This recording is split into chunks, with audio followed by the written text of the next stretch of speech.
Hello and welcome to the channel. As always, like the video, and if you enjoyed the story, leave a comment on if you would want more.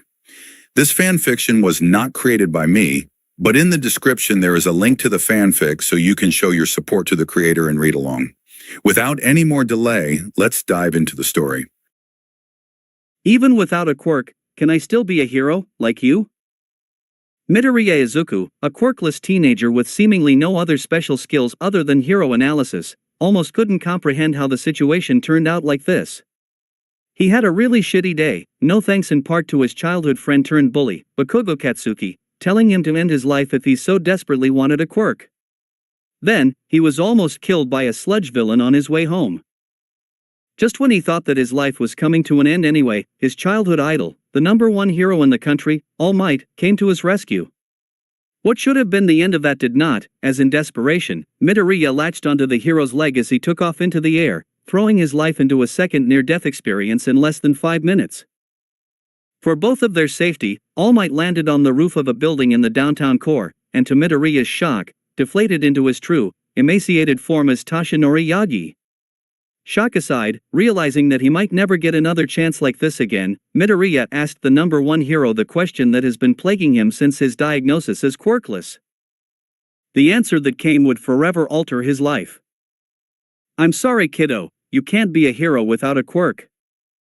You can't be a hero without a quirk. You can't, without quirk. You can't. You can't. You can't." Those dreaded words, said with pity, repeated themselves over and over in Midoriya's head, long after he excused himself from All Might's presence and left the building. His own childhood idol, the symbol of peace whom he had looked up to ever since he was a toddler, had destroyed his dreams, with such audacious pity that it made Midoriya nauseous, although that could also be attributed to the loud, heaving sobs that racked him when he numbly found himself at a small park and sat himself down on a bench. It would have been heart-wrenching for anyone to hear such sobs, and indeed it was. For Midoriya, the world had collapsed all around him. The one hope that he had for his dream had been severed. There was nothing left. All Might was just another figure, part of a long line of people who had shown him pity, or worse, disgust, for not having a quirk. There were 3 that stood out in prominence. "I'm sorry, but with the extra toe joint, it's irrefutable that Izuku would never have a quirk." That was his family doctor, stoic and professional, diagnosing him as quirkless. "I'm so sorry, Izuku." That was his mother, the only family he had left after his father left without a word, breaking down in tears when he, amidst his own tears, asked futilely if he could be a hero like All Might after that fateful medical appointment. He still remembered his mother embracing him as they both cried in his darkened bedroom, the only light coming from the computer screen featuring a smiling All Might. "If you're so desperate for a quirk, useless Deku, go and take a leap of faith off the roof. Hopefully, you'll get a quirk in your next life." That was Kaken, or Bakugo Katsuki. Childhood friend turned bully. The explosive blonde had been the source of many more insults and physical attacks, those of which Midoriya had already forgotten in an attempt to numb the pain of daily life. But those 2 sentences, spoken just hours before with such cruelty that it was almost impossible to believe that a human could possess such levels of malice, remained crystal clear in Midoriya's head. And now, All Might had joined the list. Pain. Unbearable, agonizing pain. That was what Midoriya felt now. He was bleeding out, emotionally, as if he had been stabbed 1,000 times and left to die. Indeed, he felt like he was dying. Everything that meant his very existence had been destroyed. There was nothing left to help him become the person he wanted to be. He was just Deku. Useless, quirkless Deku. Amidst his sobs, a scream retches out of his throat as his emotional casket explodes. It dies away into more hiccuped sobs, as the rush of emotion ebbs away, leaving behind an empty void never to be filled again.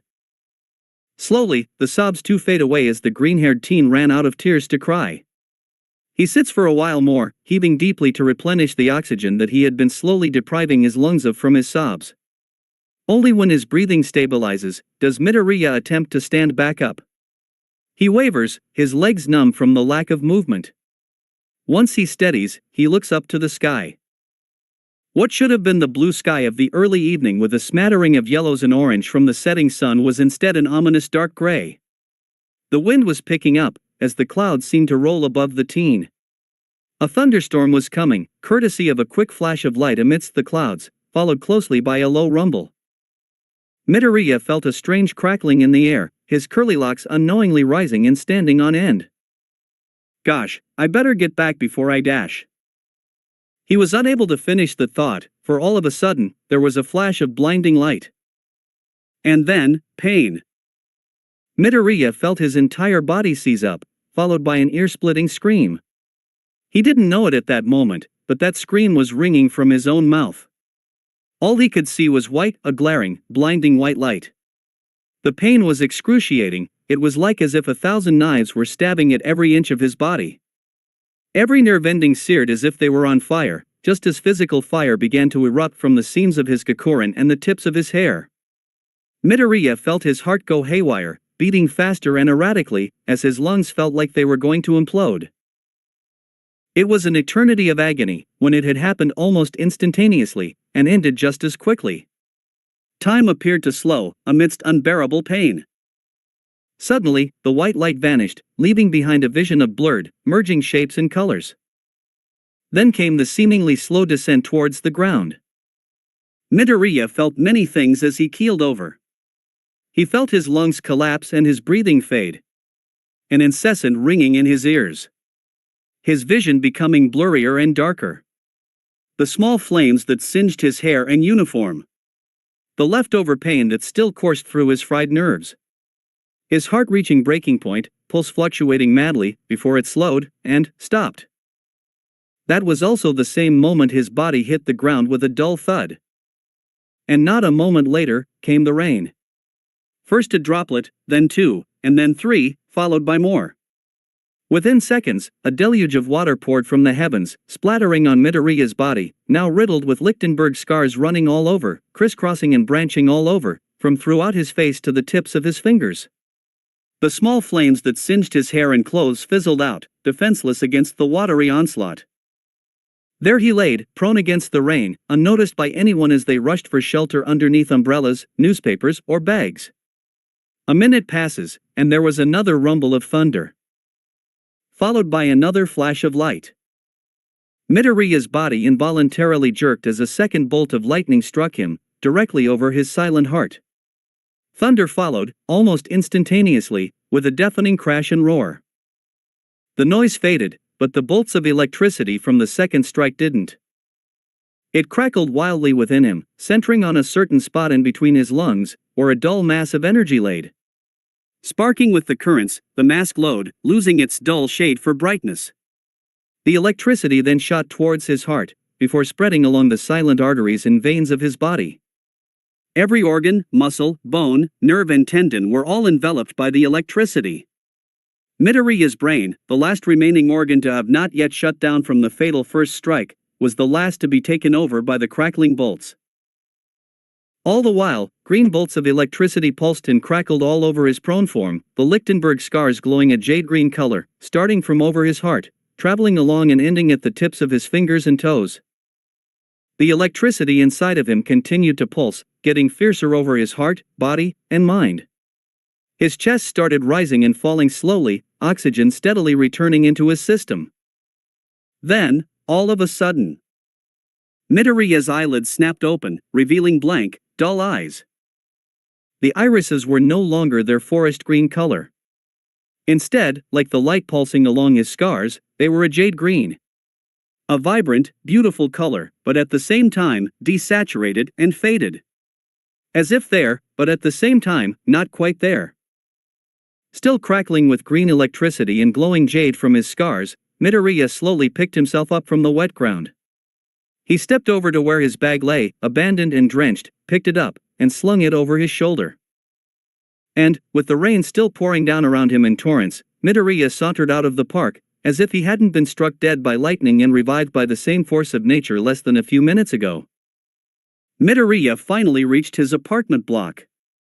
Heaven knows how much longer he took to make the journey thanks to the rain and given the fact he sauntered all the way. During that time, he was struck by lightning again, no less than 5 times. But these strikes were different. Far different. Midoriya felt nothing whenever the lightning hit his body. Maybe the electricity coursing over his exposed skin and singed Gokurin and seeping into his body, but no pain or anything uncomfortable. Alright, feeling the electricity being absorbed into his body was something he was unfamiliar with, but it wasn't bad per se. It was just unusual, but not unpleasant. Midoriya finally reached the front door. He pressed the doorbell, inadvertently draining the battery of its voltage into his system as he pulled his finger away, cutting the chime off halfway. He waited impassively as hurried footsteps raced for the door. It was quickly pulled open by his frantic mother, Inko. Izuku! Oh my goodness! Where were you?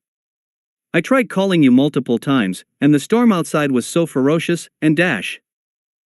Inko's words died in her mouth, as she finally noticed the scars on her son, glowing green. Her eyes widened. Izuku, what happened to you? The teen replied stoically as he raised a hand, crackling with green electricity. Honestly, I don't know. But Mom, this feeling. There was a beat of silence, raising the tension. I've never felt so alive, Mom. Midoriya Inko was worried. It was 4:45. Her son should have been home more than an hour ago. But there was no sound of the doorbell ringing, no shouts of Mom, I'm home. And even if her son was going to be late coming home, he would have called her immediately. But no calls came, and all calls to her son's phone went unanswered. Furthermore, the sky had turned ominous by mid-afternoon, with the occasional flash and rumble in the distance. While Inko was sure Izuku had an umbrella in his backpack, that didn't stop the worry that continued to eat at her the longer time passed, with no sign of her son returning home evident. When it began to rain heavily, and the lightning and thunder getting stronger, Inko had half a mind to call the police to report her son's disappearance. But she stood fast to her belief that Izuku was capable of taking care of himself, and was making his way home as she marinated her worries. The doorbell suddenly ringing snapped the tension within Inko. She rushed for the door, not registering that the chime cut itself off before it could finish. Quickly peeking through the peephole, Inko felt her heart settle seeing her son standing outside. She threw the door open, meeting a soaking wet Izuku. Izuku! Oh my goodness! Where were you? I tried calling you multiple times, and the storm outside was so ferocious, and dash. Then, Inko noticed the glowing green Lichtenberg scars running all over her son's face. Her words died in her mouth. She stared in shock. Izuku, what happened to you? Inko watched her son raise a hand, green bolts of electricity crackling and running up and down from his fingers and lower arm. Honestly, I don't know. But Mom, this feeling. Her son trailed off, while her own eyes trailed over his singed Gokurin and hair, both drenched from the rain. I've never felt so alive, Mom. Midoriya could tell his appearance short-circuited his mother's brain. He didn't blame her, he was just as unclear as she was. But nothing was going to get cleared up if they were going to just stare at one another, unmoving, not doing anything. Mom, I'm soaked. Let me shower first, I'll explain what happened afterwards. Still stunned by the proceedings, Inko could only silently nod, moving out of the way to let her son enter the apartment. Midoriya sauntered towards the bathroom, leaving Inko behind and a trail of wet footprints, each crackling with a tiny bolt of electricity. Several moments passed, before the cogs in Inko's brain started working again. I think I'll make a cup of tea for Izuku and myself. Her mind set, Inko hurried to the kitchen to get the kettle going. However, just as she started the stove and placed the kettle on the ring, there was a loud boom. Inko jumped away from the stove on instinct. The loud noise was followed by something metallic banging against something, then what sounded like electricity going off. And then, the kitchen, no, the entire apartment, plunged into darkness, the fire in the stove ring extinguishing itself at the same time. Momentarily stunned by the sudden loss of power, Inko quickly reached for the drawers, rummaging through them for a torchlight. Finding one, she turned it on, a single beam of light piercing the darkness. Sorry. Inko spun around, aiming the torchlight at the monotonous voice. Against the beam of light, stood her son, dripping wet, scars still glowing over his exposed body, electric bolts crackling like nobody's business, and a towel wrapped around his private areas. Should have known taking a shower while still pulsing with electricity was a bad idea.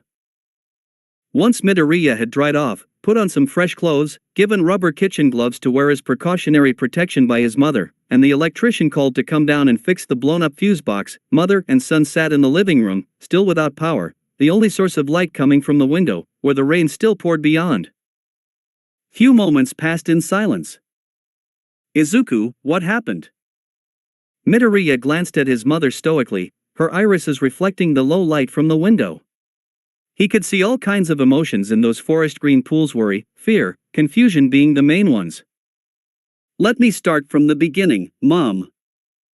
Midoriya recounted everything, starting with the attack from the sludge villain, which horrified Inko, All Might rescuing him. Here, Inko was surprised that her son's idol had saved him, his second near-death experience clinging onto the number one hero's leg as he took off into the air. This horrified Inko, again, and All Might telling him that he couldn't be a hero without a quirk. Hearing this, Inko's expression fell, her eyes becoming watery. Izuku, I'm so sorry. Nonplussed, Midoriya continued, there's more. Wiping away the tears in her eyes, Inko listened as her son carried on. She was left speechless with horror when Midoriya described getting struck by lightning after retreating to a park to cry, recounting the unbearable pain and the surreal feeling of his body shutting down, one organ after the other. Then, how were you revived, Izuku? I think I was struck by a second bolt, Midoriya replied. I felt the impact, but it was different. I felt the electricity seep into my body. Something opened up inside me, and then, everything began to lighten.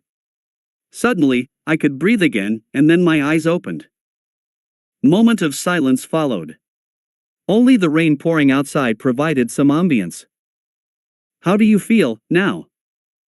Honestly, I feel normal, Midoriya replied, like the electricity has become a part of me. I can't control it, but it's there.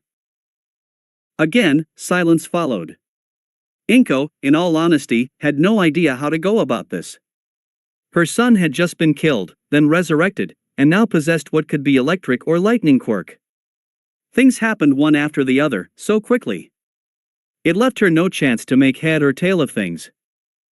I think we should go see a specialist, Inko suggested. Maybe we can find some answers from them.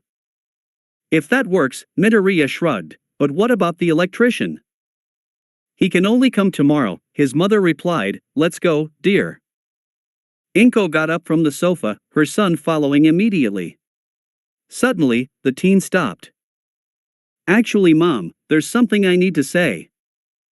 You can tell me as we go, dear, Inko replied as she grabbed her purse. What is it about? Here, Midoriya hesitated, eyes glancing downwards for a moment. Steeling himself, he continued, it's about it's about Bakugo. It was a miracle that Midoriya and his mother were able to get to the hospital in one piece. Why? Because while on the road, Midoriya spilled the beans on all of the bullying, insults, physical abuse and ostracizing he was forced to endure for the past 10 years at the hands of his former childhood playmate and his lackeys, all because he was quirkless. He even confessed how Bakugo told him to kill himself if he so desperately wanted a quirk. His mother, expectedly, flew into a shocked outrage. In part due to the rain, they had several near accidents when Inko's disbelief and fury made her almost lose control of the wheel. Would-be collisions, rear ends, and sideswipes with other vehicles, trees, lampposts, pedestrians and the like were barely avoided as the car swerved and braked through the wet streets. Midoriya was able to talk his mother down from an interrogation until they got to the hospital, which ensured their safe arrival. Now, after registering, mother and son sat in the half-filled waiting room. And the expected interrogation, albeit hushed since they were in a public place, began. How long has this been going on? Since the diagnosis that I was quirkless, Mom. Didn't you tell anyone? A teacher? I tried. Nobody listened. Nobody cared. Why didn't you tell me? Here, Midoriya hesitated. His brow furrowed slightly. I didn't wish to be a further burden. It was a cliched answer when victims of bullying are asked why didn't they go to their parents or adult figures for help. But Inko understood it just as well as any other reason. Things hadn't been smooth since her husband walked out on them when her son was diagnosed as quirkless. Between raising her son and working to keep them afloat financially, she couldn't be there for him all the time. Furthermore, Midoriya had always been an independent child, always wanting to take control of the situation himself without any help. It made sense that Midoriya kept this terrible secret hidden for so many years. But at the same time, it broke Inko's heart to hear of the pain her son had to go through alone. "I'm so sorry, Izuku. I wish I could have been there for you more often." "It's not your fault, Mom. The world isn't perfect. We can't have everything that we want." Hearing her son speaking in such calm tones temporarily abated the barely repressed urge to storm to the Bakugo household and literally tear apart that piece of explosive shit for harming her son for so long. Brutal revenge aside though, the main priority was her son, and how they were to go about the current situation. The number on an overhead LED screen flashed Midoriya's number slip. The door to the specialist's office opened. A middle-aged man with receding hair poked his head out into the room. "Midoriya-san?" Mother and son got up from their seats. The specialist opened the door wider, letting them in and closing the door behind them. "Now, what seems to be the matter?" Inko needed no further prompting. "My son appeared to have developed a quirk quite suddenly." "Really?" The specialist, a Dr. Kajikura, started writing on a pad as he turned to Midoriya. "How old are you?" 15. "That's extremely late," Dr. Kajikura remarked. "Could you tell me what happened?" Midoriya repeated the story, save for the emotional bits. The more he recounted, the higher Dr. Kajikura's eyebrows rose. By the time he had finished, the good doctor was left completely floored. "Remarkable, extremely remarkable." "What is it, Kajikura-san?" Inko asked. "By all accounts, your son should have been dead. But instead, he is alive and well, and the lightning has given a quirk through external means." "Has this happened before?" "Yes, but extremely rarely. There have been a few recorded cases of people getting their quirks from external circumstances rather than the usual manifestation at the average age of 4. But these are usually man-made events. Your son could be the first case where the external manifestation is from nature itself. This, Midoriya-san, is unprecedented, and if I have your consent, I would like to perform a few tests with your son to determine the nature of his quirk." Inko hesitated, glancing at her son, who just shrugged nonchalantly. "All right, you have my consent." What followed was a series of practical and medical tests to determine the nature of Midoriya's new quirk. The practical tests were painful, not for Midoriya, but for Dr. Kajikura, as the teen had no control of his new quirk when the gloves came off. However, it was the medical scans that provided the most shock. After nearly electrocuting the doctor over a dozen times, Midoriya underwent a full-body X-ray scan, which left Dr. Kajikura stumped. Further tests like pulse measurement and reflex gauging exacerbated the man's bewilderment. "I'm at a loss for words, Midoriya-san. What did you find?" "Your son is living off electricity." There was a beat of silence. "Living off electricity?" Inko repeated. "Yes," Dr. Kajikura nodded. "The X-ray scan showed the inside of your son's body to be completely filled with electrical currents. As you can see here, the doctor pressed some keys on the keyboard attached to a screen, which popped up a video feed of Midoriya's insides. The currents are running throughout his body." "But what has this got to do with Izuku living off this electricity?" asked Inko. This is where things venture into the unheard of. Dr. Kajikura zoomed in on one of Midoriya's arteries. You can see the red blood cells moving as they would normally do, if you ignore the smaller bolts of electricity coursing through as well, but...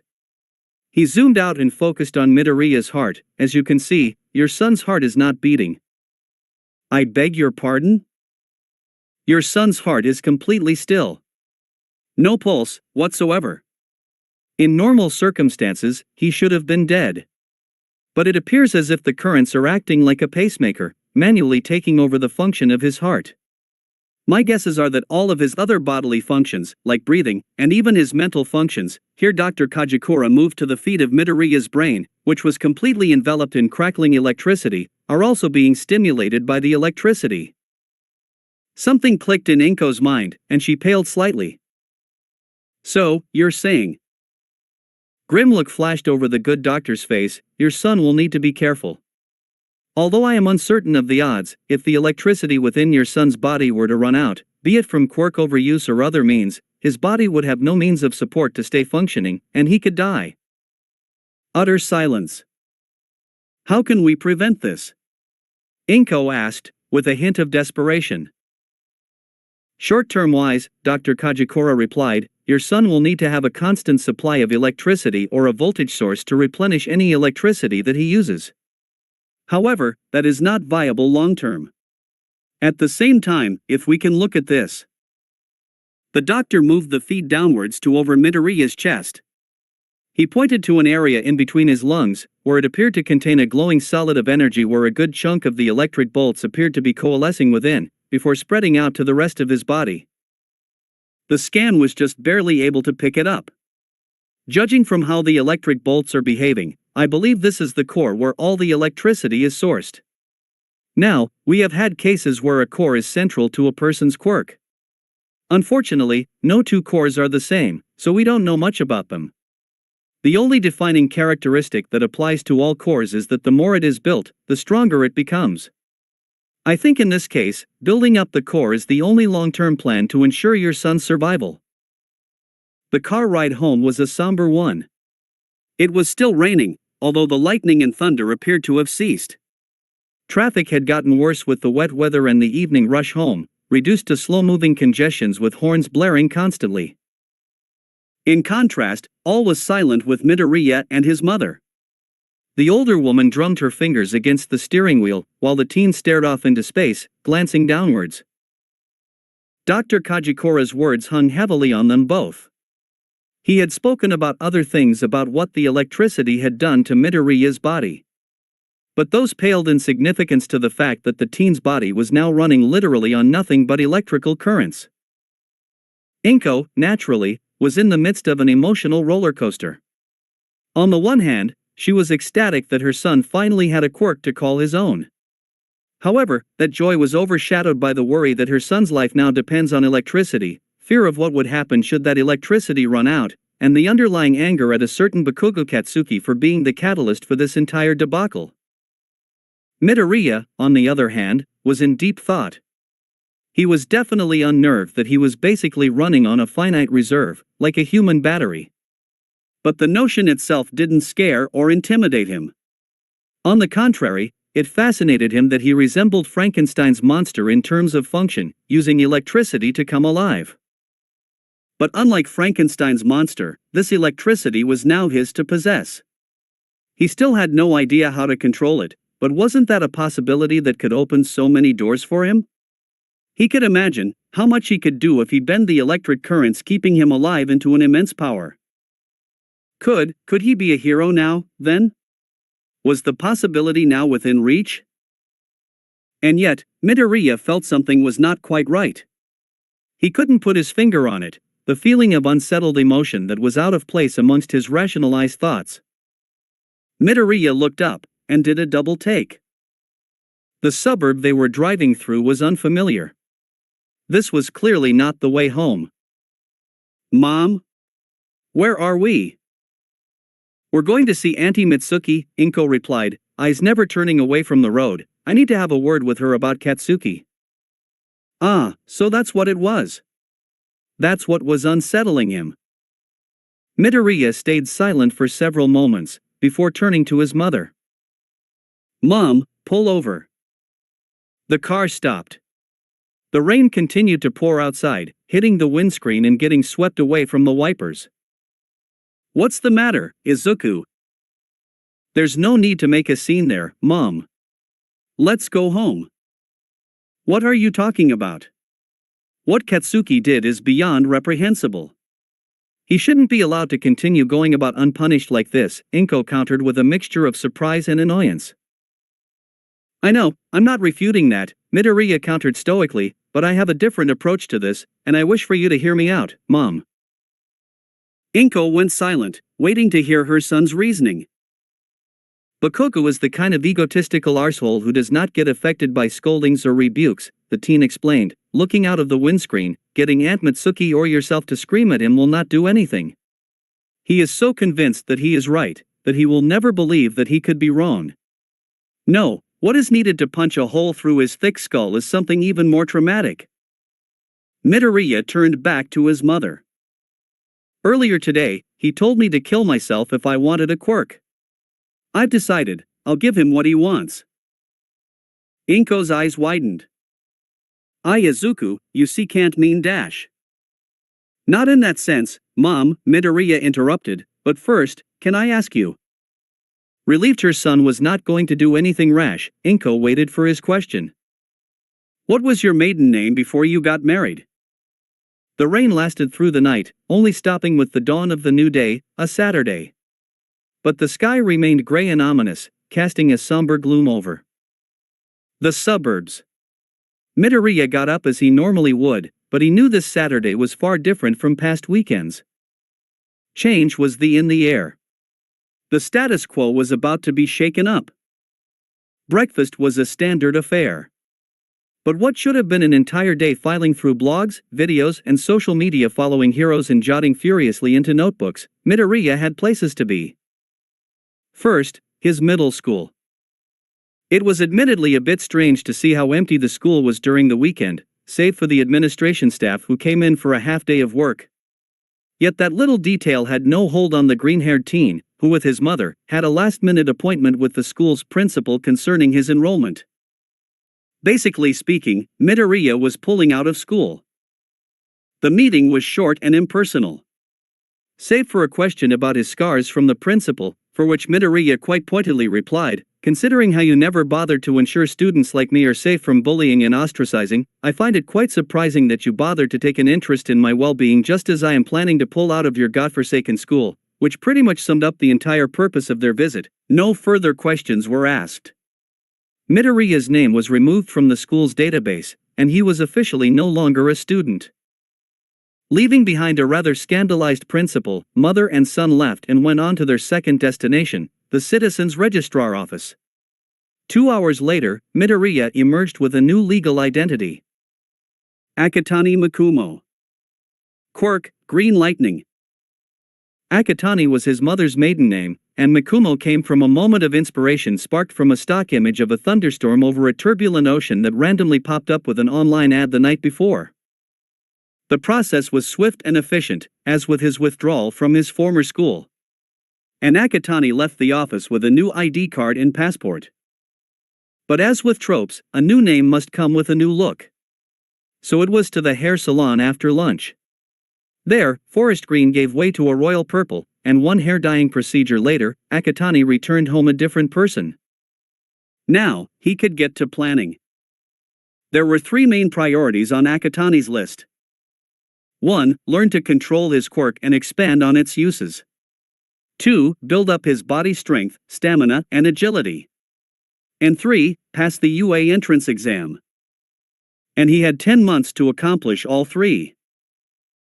Akatani devised a simple timetable to organize his plan for the entrance exam. 3 days, he would research on the abilities of electric quirk users, hero and villain, find out how to build up his core, apply theoretical knowledge into practice, and hone up until both his quirk and core become second nature and an inseparable part of him. The remaining 4 days, exercise and workout, hard. His theoretical study commenced the moment he came home from the salon. He holed up in his room, listing down the names of every hero, pro and underground, and known villains who possessed electric-type quirks or quirks of a similar nature. After dinner, he went back to those names, and broke down and analyzed the properties, strengths, weaknesses and application of their quirks, organizing his notes into notebooks dedicated to common details. It was long past midnight when he finally convinced himself to go to bed. The next day saw Akatani make a trip down to the local library, bag filled with empty notebooks and a holder bursting to the brim with pens and mechanical pencils. He spent the entire day within the air-conditioned reading rooms, going through book after book on the history of quirks, research studies on electric-type quirks, and informational books on various martial arts, offensive and defensive styles, and how to combine one's quirk with one's fighting skills. Akatani was, unfortunately, forced to leave when the library closed for the night. But that didn't mean he was going home empty-handed. He loaned out the 10 books he hadn't been able to cover during the day, and went home with a much heavier bag. While it certainly was a struggle for Akatani's scrawny frame, it did make him think about the best places for him to work out and build his muscle mass. Gym memberships were expensive investments, and he didn't want to add another financial burden on his mother. So what could he do? The bus Akatani was on took a left turn. He looked out the window. And the answer was right there, rushing past him. Beach. Well, if one was being generous. And decided to ignore the fact that it resembled more of a landfill with mountains of garbage than a beach. But for Akatani, this was the perfect place. The bus passed a moss-covered, weather-beaten wooden sign. Dagoba Municipal Beach Park. He'd better take note of the name, Akatani thought to himself. For the day after next, he'll be back. But before he could take on Dagoba Beach, there was one more important thing Akatani had to begin focusing on. His core. It was the very reason why he was alive today. It was therefore imperative that he find out everything he could about quirk cores, for not just his future, but also for his very survival.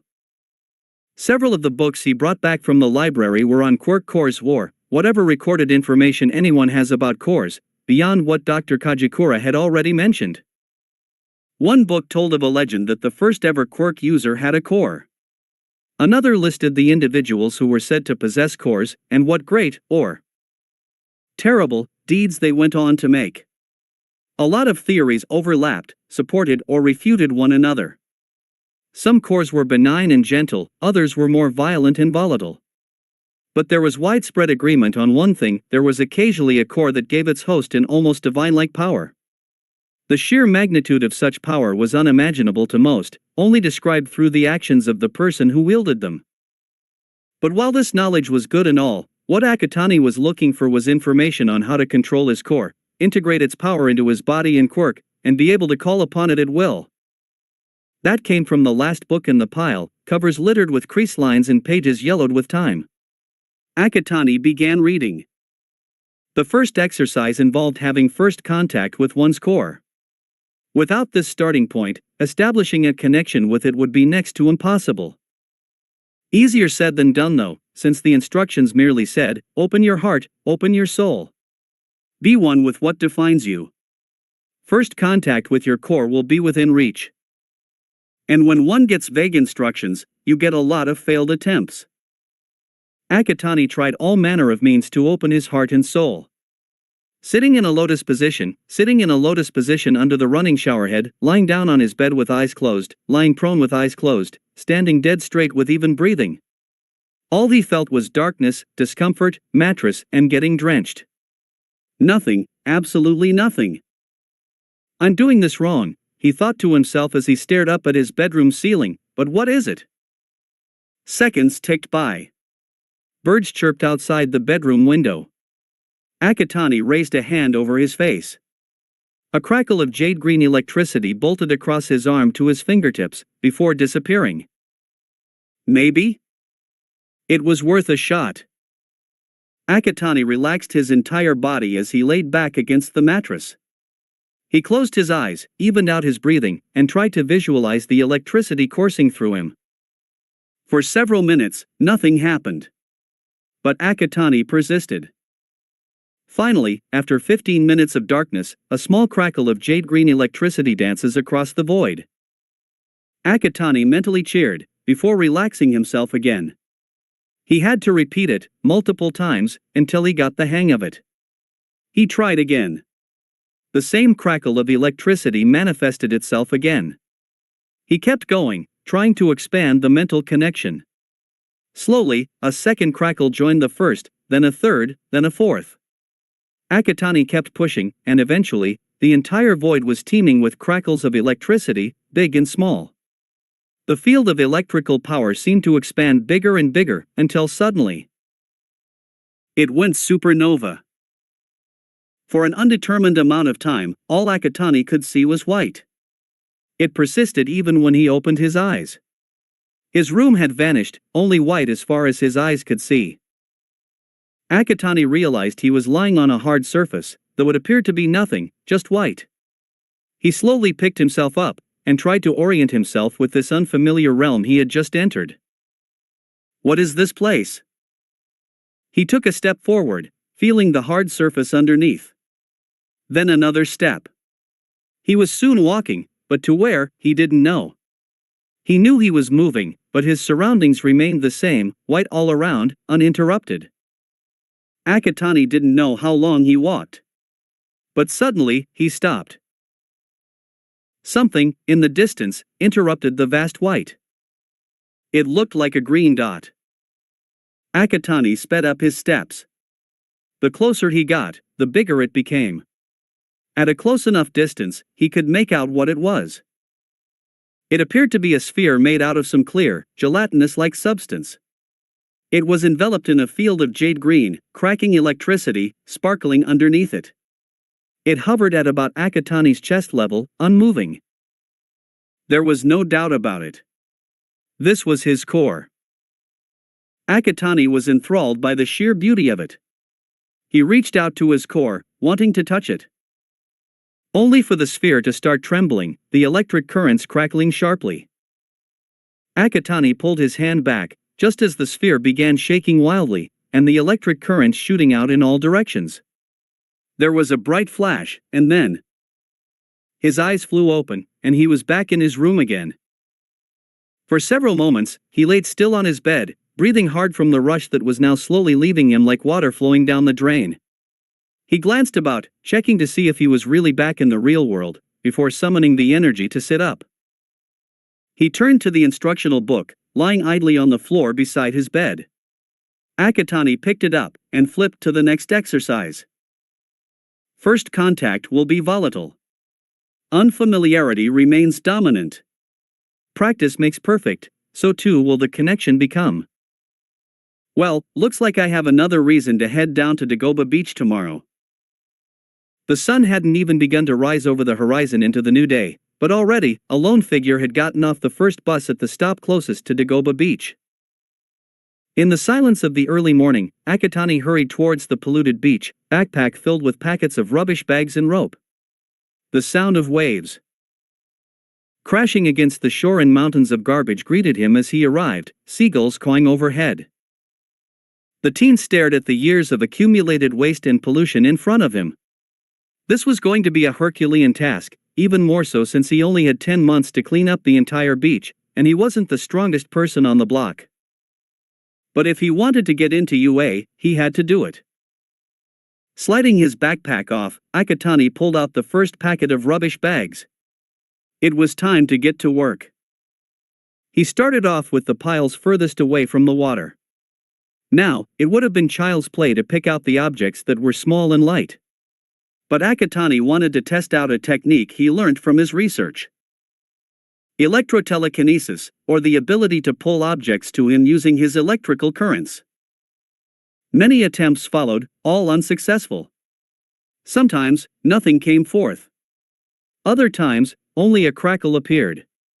And a few times, the burst of electricity threw him backwards, but otherwise did nothing to the garbage. Akatani groaned, occasionally of pain, but he picked himself up after each failed attempt. He had to get this to work. But Akatani wasn't stupid, or foolhardy. He knew that something was not quite right yet, as he resorted to manually picking up the smaller objects and tossing them into the rubbish bag. Thinking back to the day before, and his failed attempt to connect with his core, he came to the conclusion that just like his core, his quirk itself was volatile and unstable. He had to continually use it to get a firm grasp of it, and perhaps along the way, he'll fully integrate himself with his core. As he set off for home at mid-afternoon, putting away 3 filled rubbish bags by the collection point, Akatani made a slight change in his schedule. He would devote a half-day to mental and emotional building, cutting back on his workout and cleaning days by the same amount. Week later, at last, there was some progress. Akatani's continuous practice has strengthened his control of his electricity to pick up small and lightweight objects, similar to how his mother's quirk worked. This advancement had also allowed for him to finally make contact with his core, albeit for only a single second. Nonetheless, it was a small victory, to feel the smooth and crackling surface of his core for that moment. It spurred him further, to become even better. As the days progressed, changes were made to his workout and cleaning routine. Instead of taking the bus, Akatani jogged to Dagoba Beach from his home and back. On the second week, a public gym opened 2 streets away from his home. Akatani would spend 2 days out of the 3.5 days dedicated to physical activity there, following a strict workout regimen he created from researching on the internet. The remaining time he would spend at Dagoba, moving on to bigger and heavier pieces of junk to clear away. Of course, Akatani wasn't able to come home completely unscathed all the time. When handling piles of rubbish that were at least twice his height, accidents were bound to happen. From unstable pieces of junk to small avalanches, Akatani had been lucky to come away with only bruises and scratches so far. But unless he planned for a way to dodge falling objects, it was only a matter of time before he would be risking serious injury or even death. And he would have gotten to that point, had his instincts not unlocked another of his abilities in the moment of danger. Akatani was busy moving a broken rack out of a pile when suddenly, he heard things falling and bouncing off one another. He looked up, and almost shit his pants. The pile had become top-heavy, the weaker base giving way and crumbling under the weight of the top. Another avalanche was happening, only this time, heavy objects like broken electronics and large-sized items were raining towards him. Akatani felt his entire body seize up, seeing imminent death hurtling towards him. But just as he was about to be crushed from the falling trash, he felt his feet leave the ground. There was an immense crash as the junk landed onto the beach one after the other. Akatani watched the sand get kicked up in clouds as the rumble echoed out into the coast, followed by the sand clouds as they billowed out from the impact spot before dying back down, all from hovering several feet above the water, the lower half of his body enveloped in a sparking aura of green electric bolts. This should be interesting, Akatani thought to himself nonchalantly. The weeks bled into months, and many changes were taking place. Dagoba Beach was slowly, but surely, being cleaned up. The piles of trash slowly diminished as they disappeared, one by one, opening up the beach a little more with each passing day. Akatani was, by now, noticing the changes months of hard work had done to him. A combination of working out, jogging, pushing, pulling, dragging and lifting trash of all sizes away has built his once scrawny form into defined, strong muscles. Once impossible to lift objects were now as easy to carry as if they were made of air. His stamina and agility had also vastly improved, honed from countless runs from home to the beach and back, dodging falling junk, and practicing martial arts moves at both the beach and the public gym.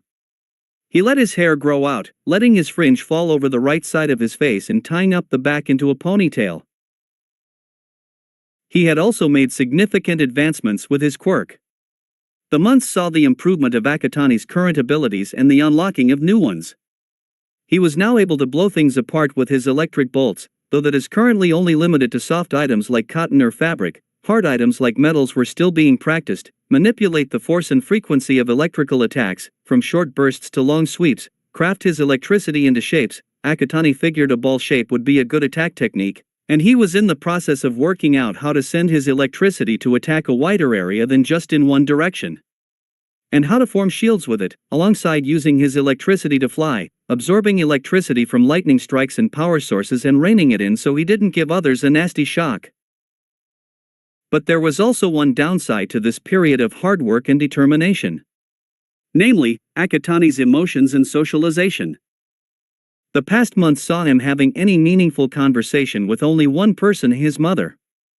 Akatani saw no need for him to socialize with anyone else.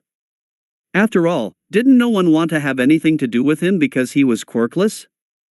And even though he had a quirk, why bother wasting time socializing when the UA entrance exam was a bigger priority? It may have been mostly logic, with a hint of pettiness, but Akatani closed himself off socially from the world. In turn, his emotions stagnated and froze over, his heart grew cold, and his aura turned distant and unapproachable. But even if Akatani knew he was turning into an Ice King, he didn't give two hoots about it. All he cared about was cleaning up Dagobah and getting into UA. Finally, after months of arduous effort and backbreaking work, and only 3 days before the entrance exam, he was done. Akatani moved the last piece of junk, a broken refrigerator, to the trash collection point, just as the sun began to peek over the horizon. Tossing it onto the small pile of trash already there, he wiped the sweat from his brow and turned back towards the beach. It was beautiful. Light glistened against the calm surface of the water, changing shape with the waves as they rolled and splashed onto the shore. The sand sparkled under the same light like diamonds, amidst a vast plain of a light gold. The air smelled of spray and sea salt, no more of the rotting, putrid, foul odors from years of accumulated pollution. This was nature's creation at its finest, with nothing human to disrupt its beauty. Akatani hopped off the pavement, sliding down to the sand. It felt clean now, unmarred by the filth that once piled high in this place. He stepped out halfway between the small slope and the water's edge, gazing silently out into the horizon as the sun continued its rise into the new day. He sat down onto the sand, eyes never leaving the sunrise. He felt accomplished, elated that he had reached his goal of cleaning up the beach. But he was also tired. He had gotten up in the early hours, when it was still dark, to get to the beach and clear away the last vestiges of garbage in time for the sunrise. Call him dramatic or sentimental, but Akatani wanted to catch the first rays of sunlight dawn upon the beach in its new, clean state, something that had never happened since the last time the beach was cleaned up. He just wanted some scenery, so sue him. Beautiful view or not, Akatani was exhausted. Feeling a bit off-kilter, he laid back onto the sand. No sooner had he felt the shifting granules beneath him, he was out like the light. For several moments, all was still. Then, came a relatively big wave. It crashed onto the shore, racing towards Akatani and splashing over him completely. As the wave receded, a single crackle of electricity jumped from his navel into the center of his chest where his core lay, followed by another one from his right arm, and another. Within seconds, his form was completely enveloped by crackling electricity, as the world seemed to fade away. Akatani woke up.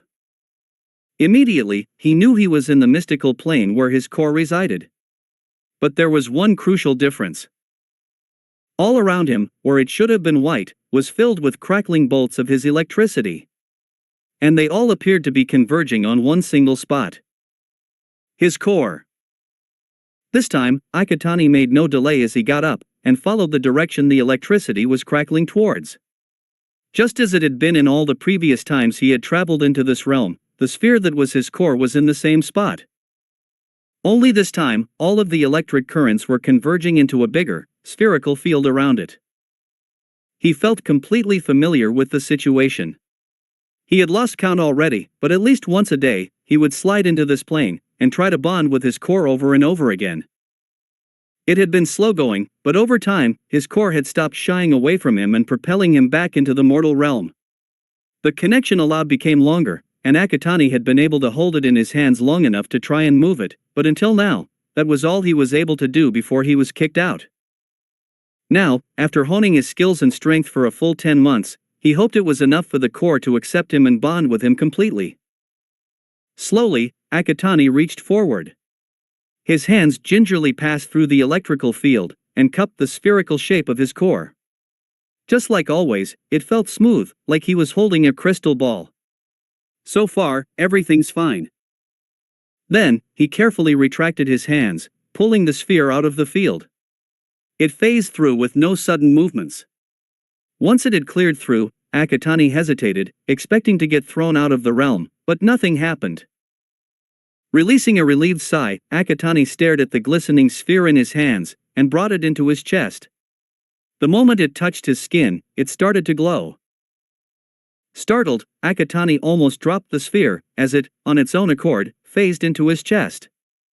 The moment the sphere disappeared into him, the realm started to shift. The empty spherical field where the core once resided appeared to collapse into itself, before bursting out in several different directions as individual electrical currents. They danced around wildly, before converging onto Akatani's chest, on the exact same spot where the core had phased through earlier. The teen had no time to react, as the buildup of energy exploded in another supernova, tearing the realm apart in a flash of white.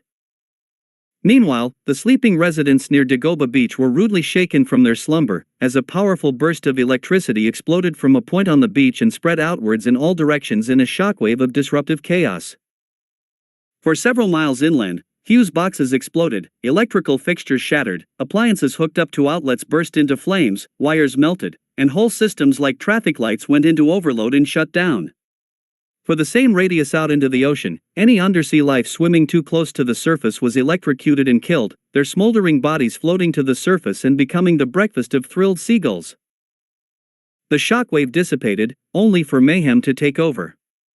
Smoke alarms went off, confused shouts and screams echoed as power to much of the district went down. Back at the beach, oblivious to the chaos he just caused, Akatani opened his eyes, once again breathing hard as the rush from seconds prior receded with the ocean's waves. Slowly, he picked himself up. Still dripping wet, he stared down at his hands. If what happened back in the realm meant anything, Akatani willed electricity to appear over his hands and arms. Almost immediately, the scars running along his arms glowed green, and crackles of electricity ran up and down the length. He then raised his arms out towards the ocean, compressing the electricity into balls, and on will, fired them out into the horizon. Watching the balls of electricity disappear into the distance, Akatani glanced back down on his hands and arms, still glowing and crackling with electricity. His lips twitched upwards the tiniest bit. He was heading for UA. The final 3 days before the entrance exam were spent going over notes and trying to calm his nerves. Akatani might have become ice-cold and unapproachable, but even he wasn't immune to the pre-exam jitters, at least inwardly. His mother, on the other hand, had no qualms against showing her own jitters, as she fretted over her son continuously, doing whatever was needed to ensure he was ready to take on the exam. Jitters or not, the day of the entrance exam came, and mother and son were having one last conversation before departure. "Just do your best, Mikumo," said Inko. "I'm confident you'll pass. And I'll be proud of you, no matter the outcome, okay?" "Okay, Okasan," Akatani nodded. "Thank you for your support, I'll do my best." They shared one last hug, and with that, Akatani was off. The train ride to UA station was a quiet affair. Akatani kept his still quivering nerves down by wiping his mind blank, envisioning a white plane as it appeared in the realm where he bonded with his core. It was when he alighted at the station, and came within view of the towering campus of UA High School, that Akatani allowed a tiny bit of awe to seep into his empty emotional state. The colossal buildings that rose over the boundary walls glistened in the sunlight, standing proudly over the surrounding district. Students from all walks of life in different uniforms dotted the gates, waving to one another, chatting, or heading inside either alone or with friends. Akatani gazed upon the towering buildings for just a moment longer. Releasing a sigh, he joined the students heading inside. Until, as he casually glanced back, he noticed a familiar spiky-haired, explosive blonde trudging a few paces behind him. Bakugo. It had been 10 months since Akatani sought his former childhood friend. Bakugo still looked the same, perhaps a bit taller, but still the snarling, brash, foul-mouthed bully he had always been for the past decade. It made Akatani's stomach curdle in disgust, seeing the blonde. Bad memories threatened to flood his clean emotional state. He had to turn away, lest he lose control of his electricity and electrocute everyone along the path. Glancing down, Akatani noticed something innocuous. Broken piece of stonework from the path, large enough to slip someone up if they weren't careful. Why not? Akatani waited for Bakugo to get close enough. Then, discreetly, acting like it was a total coincidence, he kicked the broken piece of stone directly into the blonde's path, the smooth side in contact with the path. Not a moment later, Bakugo stepped on the stone, his foot sliding forward with it. And with a surprised yell, the blonde pitched backwards, and fell onto his bum with a loud thud, followed closely by 2 small explosions when his hands smacked against the stonework path. Screams echoed. People jumped away in fright. Others turned around at the sound of the commotion.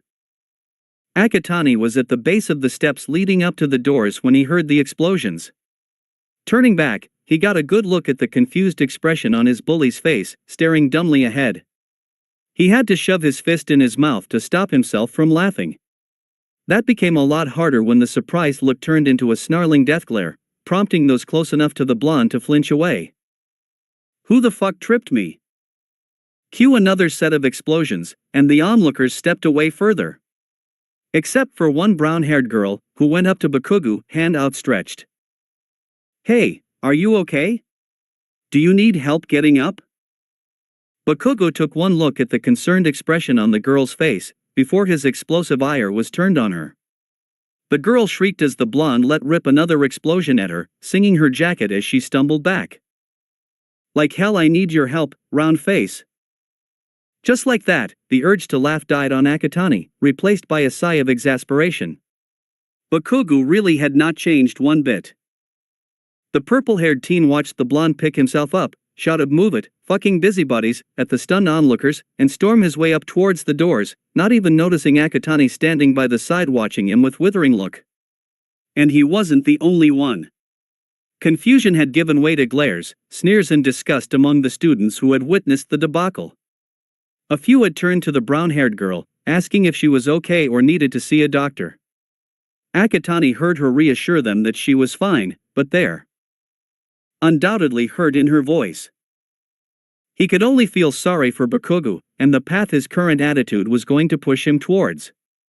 But that's if he could, for Akatani had no emotional capacity for sympathy for the explosive blonde in the first place.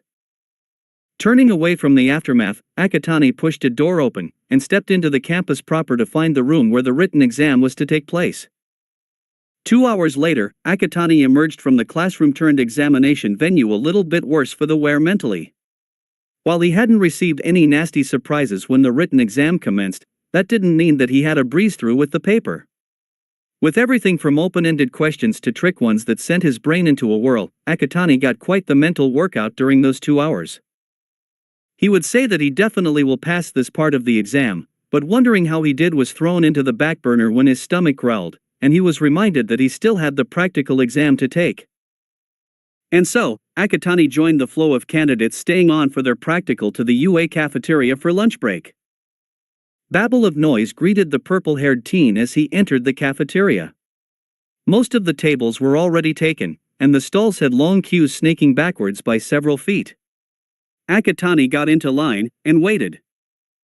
As he inched forward, he silently listened in on the conversations overlapping one another in the queue and the surrounding room. He picked up snatches of discussions about the written paper, whether how easy or difficult it was, and on a different note, what they would have to face in the practical exam. He heard some think it's robots, others thought of holographic villains. One outlandish claim Akatani heard as he neared the stall was the UA staff were going to act as villains and they will need to take them down in order to pass it. Whether it was robots or masquerading teachers, Akatani gave little thought to the speculation, ordering a katsudon upon his turn and walking away with tray holding his lunch. Now came the task of finding a place to eat. Although many tables had at least one empty seat, being the Ice King he had become, Akatani wanted a private spot for him to eat his lunch in peace. Snaking through the crowded cafeteria, he spotted an empty two-seat table next to a window. He makes a beeline for it, quickly claims the table by setting his tray down onto it, and sitting down himself. As he dug into his katsudon, Akatani observed his surroundings. There were a couple of stragglers like him eating alone, like him. But most were sitting in pairs, trios or quartets, either quietly eating or rambunctiously chatting and laughing at the same time. Akatani never knew what it must have felt like to eat with friends, something he could thank Bakugo for. In his current cold emotional state, he saw interacting with others beyond what is necessary to get the job done as pointless. It was tiresome, sapping away at one's energy to find the right things to say and keep a conversation going, and to avoid stepping on an awkward landmine. Yeah, he'd rather be alone. But even still, deep down in his heart, where a tiny part of Midoriya Izuku still existed, he wondered what it would be like to have someone to chat with over lunch. "Hey, may I sit here?" He just had to go and jinx himself, didn't he? Akatani glanced at the person who had just approached his table. It was a teenage boy, slightly taller than him at full height. He had a head of short blonde hair with a tint of orange mixed in, with a black streak that resembled a bolt of lightning running across his left side fringe. He had matching colored eyes and small eyebrows. "I hope you don't mind, all of the other tables are full," the teen grinned a little nervously. Akatani moved his glance away from the blonde to the rest of the cafeteria. There were some tables that had one seat empty, but most were full. Now, Akatani might have turned into a frosty ice king, but he still had manners. He wasn't going to stoop down to Bakuga's level and tell the blonde to shove off. Sure. Akatani figured that as long as the blonde didn't try to initiate a conversation with him, things will be just peachy. "So, you here for the heroics practical too?" "No such luck."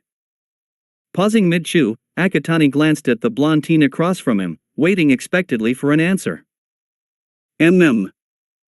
Not much of a talker, aren't you?" Akatani raised an eyebrow, feeling the first vestiges of irritation settle in his stomach. "Anyway, I'm Kaminari Denki, by the way," the teen introduced himself. "What's your name?" "Here," Akatani spoke. "Why do you want to know?" Surprised by the cold response, Kaminari went on the defensive. "Hey man, no need to chew my head off. I was just curious." Akatani was unrepentant, curiosity killed the cat. But satisfaction brought it back. Kaminari countered with a cheeky grin. Akatani felt his irritation growing. Why couldn't this Kaminari person just leave him alone? His patience wore thin with the blonde's next question. "Whoa, those are some really cool scars there, how did you get them?" Akatani's irritation exploded. "Is it that difficult for you to let me eat my lunch in peace?" he growled, startling Kaminari. "Hey man. What gives? I just wanted to get to know you better." "As it never occurred to you," Akatani snapped, "that some people would prefer to go about their business without annoying pricks stick their noses into places where they don't fucking have any business with?" Although Kaminari rightfully should have felt insulted at being called a prick, for some reason, he wasn't. In fact, it only fueled his desire to get to know this Ice King sitting across from him. "But aren't you working to be a pro hero? You'll have to work with others to catch the baddies out there, you know?" Akatani was unfazed. "I have no qualms against working with others towards a goal. But I draw the line at getting too personal with someone. One will only get hurt when they least expect it. I will not be like those sorry fools. I won't let any backstabbers or superficial fakes hold me down." The sheer iciness in the purple-haired teen's last sentence left Kaminari. A moment passes. Akatani snaps the blonde from his stupor by getting up and taking his tray off from the table. He silently went to return his finished lunch, before making a beeline for the doors. There was to be a briefing in the auditorium before the practical exam, and Akatani took it as the perfect excuse to disappear. Watching him leave the cafeteria, the cogs in Kaminari's brain began working as he turned back to his lunch and thought. He might not be the brightest kid on the block, but he was able to spot a person who desperately needed a friend in their lives.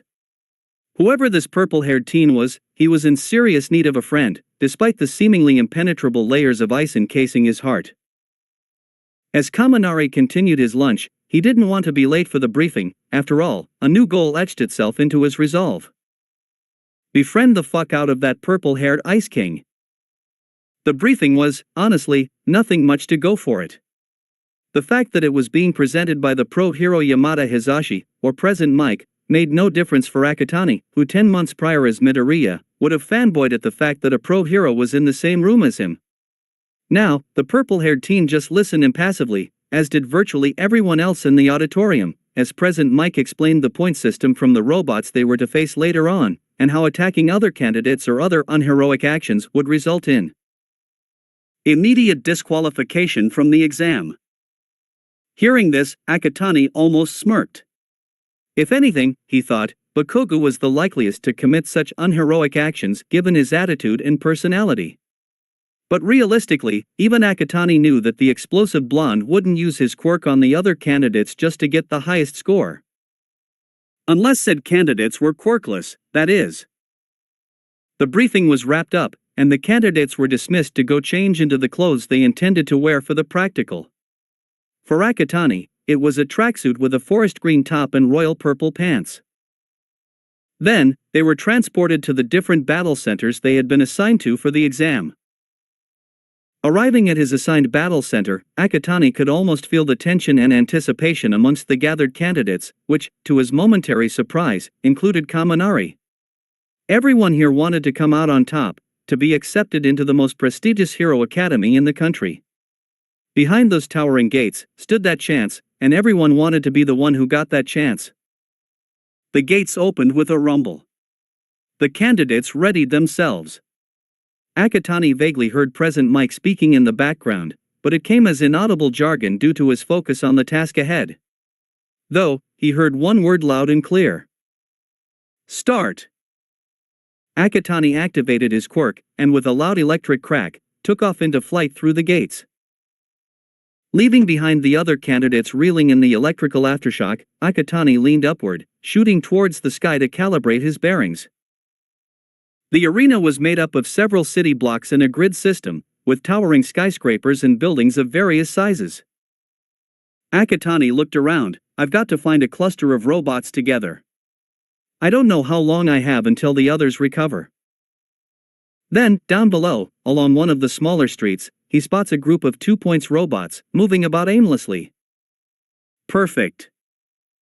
Akatani swooped down, channeling his electricity into a ball between his palms. As he got close enough, and the robots finally noticing his incoming form, he forced the ball apart into volatile energy in an attack he dubbed, or electric field blast. This was one of his favorites. He released the energy field at the robots, the electrical currents overriding and frying their mechanical systems, causing internal explosion. He flew away, leaving the smoldering robots to fall, earning him 10 points. By now, he can hear noises and shouts from elsewhere in the arena. The other candidates have entered the arena. He needed to step up his game. Soaring up into the air again, Akatani spotted a pair of 3-pointer robots flying up towards him. Throwing his hands forward, he released a burst of high-powered, high-frequency bullets of electricity at the robots. The bullets pierced through the robots' metal bodies, tearing apart their insides. Both fell to the ground, crashing into a high-rise building and taking out the top floors with them. That was 16 points. Barely a moment later, Akatani heard something approaching him. A lone 2-pointer robot was coming at him, with a deadly-looking blade aimed straight at his head. Akatani forced his electricity into his own blade, and charged at the robot. With a powerful swing, he sliced off the robot's blade, then cleaved it into two from the top down. Still sparking, the robot plummeted to the earth. Along the way, it crashed into a 3-pointer that a candidate with a glowing red aura was about to take out, bumping his score to 21. The red aura guy gave him a dirty look, at which he returned with a nonchalant shrug, before shooting off. 7 more minutes. You're doing great, listeners. I need to pick things up, Akatani thought to himself. Shifting his electric blade into a whip, he shot off into another direction. Spotting a quartet of 3-point robots that immediately came after him with machine gun barrels, Akatani cracked his whip at them before they could fire at him. The robots were knocked away as if they weighed nothing. They were sent careening into a nearby building, crashing through the support columns. The building caved into itself, collapsing in a cloud of dust and rubble. 33 points. Flying off to a small plaza, Akatani spotted a mix of 1-point and 2-point robots, 20 in total, gathered within the enclosed space. Touching down to the ground and hiding behind a tree, Akatani considered his next move. Ah, got it. Another one of his favorites. Dashing out from his hiding spot, Akatani crouched down. With his hands just hovering over the stonework floor of the plaza, he unleashed a wave of supercharged electric currents in a move he called, or electric flood. The wave caught the robots off guard, electrocuting their systems and either combusting into flames or exploding into shrapnel. Akatani did some mental calculations. He should be at 64 points now. 4 minutes. Hurry, hurry, hurry, listeners. No rest for me then. Akatani remarked to himself. Taking off into the air again, he pondered his next move. Looking down, he noticed a candidate with hair that appeared to be made of ribbons. She was so busy taking down a 3-pointer robot that she failed to notice a pair of robots, a 1-pointer and 2-pointer, creeping up towards her with gun barrels aimed at her. His morals kicked in. Swooping down behind the robots, Akatani created 2 long ropes of crackling electricity. He shot them at the robots, wrapping around them tightly. The ribbon-haired candidate turned around at the same time, just as Akatani yanked the ropes back, pulling the robots away from her. She watched in awe as he threw the robots up into the air, and straight into one another, crushing both. 67 points, plus 5 rescue points, totaling 72 points. As the twisted and crumpled remains of both robots fell back down to the ground, both Akatani and the girl made eye contact. A moment passes, Akatani gave her a small nod of acknowledgement, before shooting up into the air again with another loud crack, startling the girl out of her stupor. Akatani spotted a lone 3-pointer a moment later. As he decapitated the robot, he wondered why hadn't there been any 0-pointer robots unleashed upon them yet. What was it with him and jinxing the situation today? The moment he touched back down on the ground to catch his breath, screams and shouts echoed all around as fellow candidates began running away from something. The thing was, what's got them so frightened in the first place? Akatani turned around. Oh, fucking hell. Gargantuan robot, with a large 0 painted on its body, was rumbling towards the fleeing candidates. It towered over the buildings, blocking out the sun and casting its immense shadow over the street Akatani was on. Windows shattered as its appendages smashed through them, and roofs were knocked clean off the tops of buildings, sending debris raining down onto the street and the candidates. Akatani stared at the advancing robot, in awe at its titanic size. Unlike his fellow candidates, he didn't fear the hulking metallic monster coming to crush them all. In fact, he felt disgust towards the others for fleeing.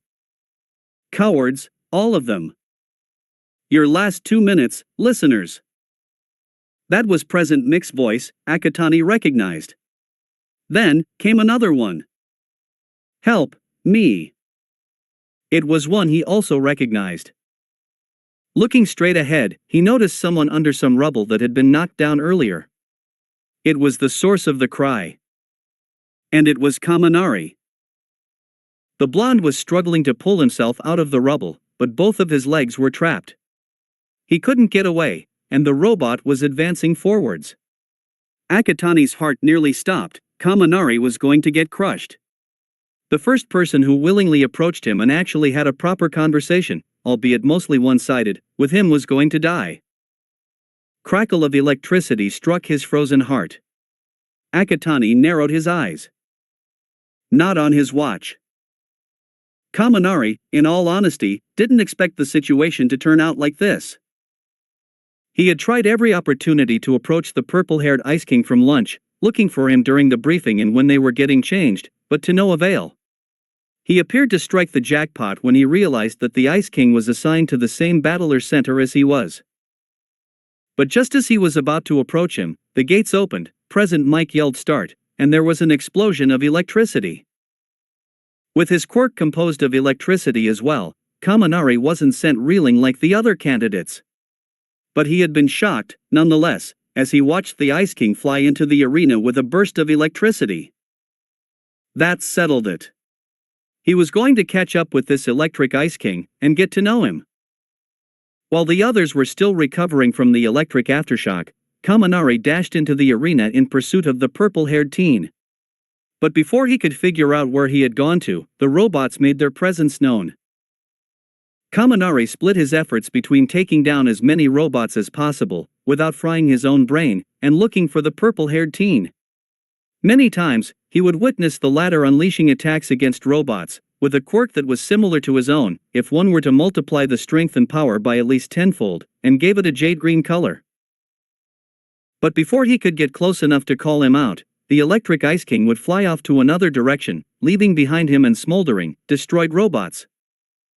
This happened frequently, and despite picking up a decent score for himself, Kaminari was frustrated. He just wanted to know the guy's name, damn it. Finally, after taking down a 2-pointer robot, he spotted the Ice King land a couple of paces in front. This was his chance. The first word was on his tongue. When suddenly, all hell broke loose. There was a loud rumbling noise, then followed by a loud crash. Kaminari turned around, and nearly shit his pants. Gargantuan zero-pointer robot was advancing towards them. It was destroying everything in its path, sending broken glass and debris raining down from the heavens. Kaminari forgot about his plan to call out to the Ice King, and book it like the others. But no sooner had he tried to move, he tripped over a piece of concrete, landing with a painful thud on the fake street. Less than a second later, something heavy fell onto his legs, exacerbating the pain he was already in. Kaminari tried to pick himself up, but found that he couldn't. Looking back, he reeled in horror, realizing both his legs were crushed under a small pile of twisted metal and concrete. He was trapped. And the robot was still rumbling forward, towards him. Single thought flashed in his mind. He was going to die. But he didn't want to die. He was still too young, a teenager. He never got to see the world, never to start a family of his own, never got to become a pro hero. No, he needed to live. Kaminari strained against the concrete, but effort proved futile. As the robot got closer and more rubble came raining down, he realized he needed help, fast. He sought his chance when through the dust, he spotted the silhouette of a figure. Focusing his energy, he called out desperately. "Help, me!" Akatani had one more move in his arsenal, which he purposefully did not use except for in situations like this one. The reason being was that it took out a lot of energy from him, and despite bonding with his core, he was still surviving on electricity. If he used this move more than once consecutively, it would deplete his electricity to the point that his body wouldn't be able to support itself. He could die.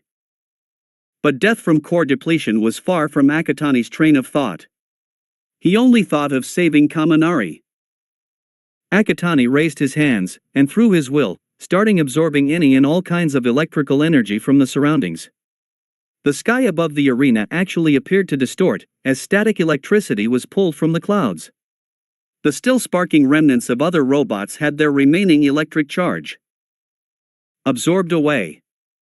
And any electrical systems that were in any of the still intact buildings were drained of their voltage. Akatani made sure not to drain any electricity from the other candidates if they had any. He was a cold Ice King, not a heartless villain who preyed on the souls of innocents. And besides, with this much electrical energy coming from the arena, he didn't need any human sources to pull this move off. Move he dubbed, or God of Lightning, Final Burst. As electrical energy was pulled into his core, his form began to glow, as did his scars with a jade green color. He was ready. But first, he needed to get the robot's attention. Aiming one hand slightly away, Akatani fired a burst of electricity at the robot's hand, which had been coming down to crush Kaminari, who looked ready to pass out from fear. The electricity paralyzed the robot's hand and arm. Attention distracted, it turned towards the source of the electrical attack. Akatani and the robot made eye contact. The teen's eyes flashed. Surprise, motherfucker. Akatani unleashed all of the built-up electrical energy in one go at the robot. There was a blinding flash of jade green. Those candidates who had stopped to glance back shielded their eyes in pain. Kaminari did the same. The light dimmed a little, revealing a giant beam of crackling electrical bolts shooting from Akatani's hands. The beam shot straight at the robot, piercing through its metal body like a hot knife to butter. The high voltage of the electrical currents short-circuited the robot's mechanical systems, combusting the wires and other components as if they were made of paper. With so many parts combusting, added with the sheer intensity of the electric beam, all contained with a limited area of space, the buildup of energy within the robot's body quickly became too great to be held back. There was a moment of silence, and then... boom! Those who were in the center that day remembered the moment as if a nuke had exploded overhead. The explosion tore apart the robot into shrapnel, sending pieces of wire and metal flying in all directions. Buildings in the street below became targets, as bits of tarmac, glass, concrete and steel were kicked up from impacts with the shrapnel. The shockwave that immediately followed was even more devastating. It raced in all directions like a tsunami, any surviving windows shattering and buildings, whole and damaged, had their supports blown away as if they were made of toothpicks. The resulting collapses rained even more projectiles of rubble down towards the candidates. Those who could still run did so, while others who could make shields covered themselves and others from the deadly downpour of destruction. For the second time that day, Kaminari thought he was going to die. He was the closest to the robot when it exploded, so he felt the brunt of the shockwave. He could see the collapsing buildings, and the rubble falling everywhere. He tried to cover himself from any debris, but at the back of his mind, he knew it was futile. The rubble was still falling, some were going to land on him. He was as good as dead. But suddenly, he was snatched away from death's cold clutches, as footsteps raced towards him, and a familiar voice reached his ringing ears. Kaminari! Keep your head down. The blonde felt the person crouch over him, protecting him from the falling debris. Glancing up, he noticed the figure lift their hand up. Crackles of jade green electricity spiderwebbed from their fingers, creating a dome that covered them both. He recognized the figure. Then came the impact. Kaminari flinched as rubble came cascading onto the dome, crashing against it with loud thuds.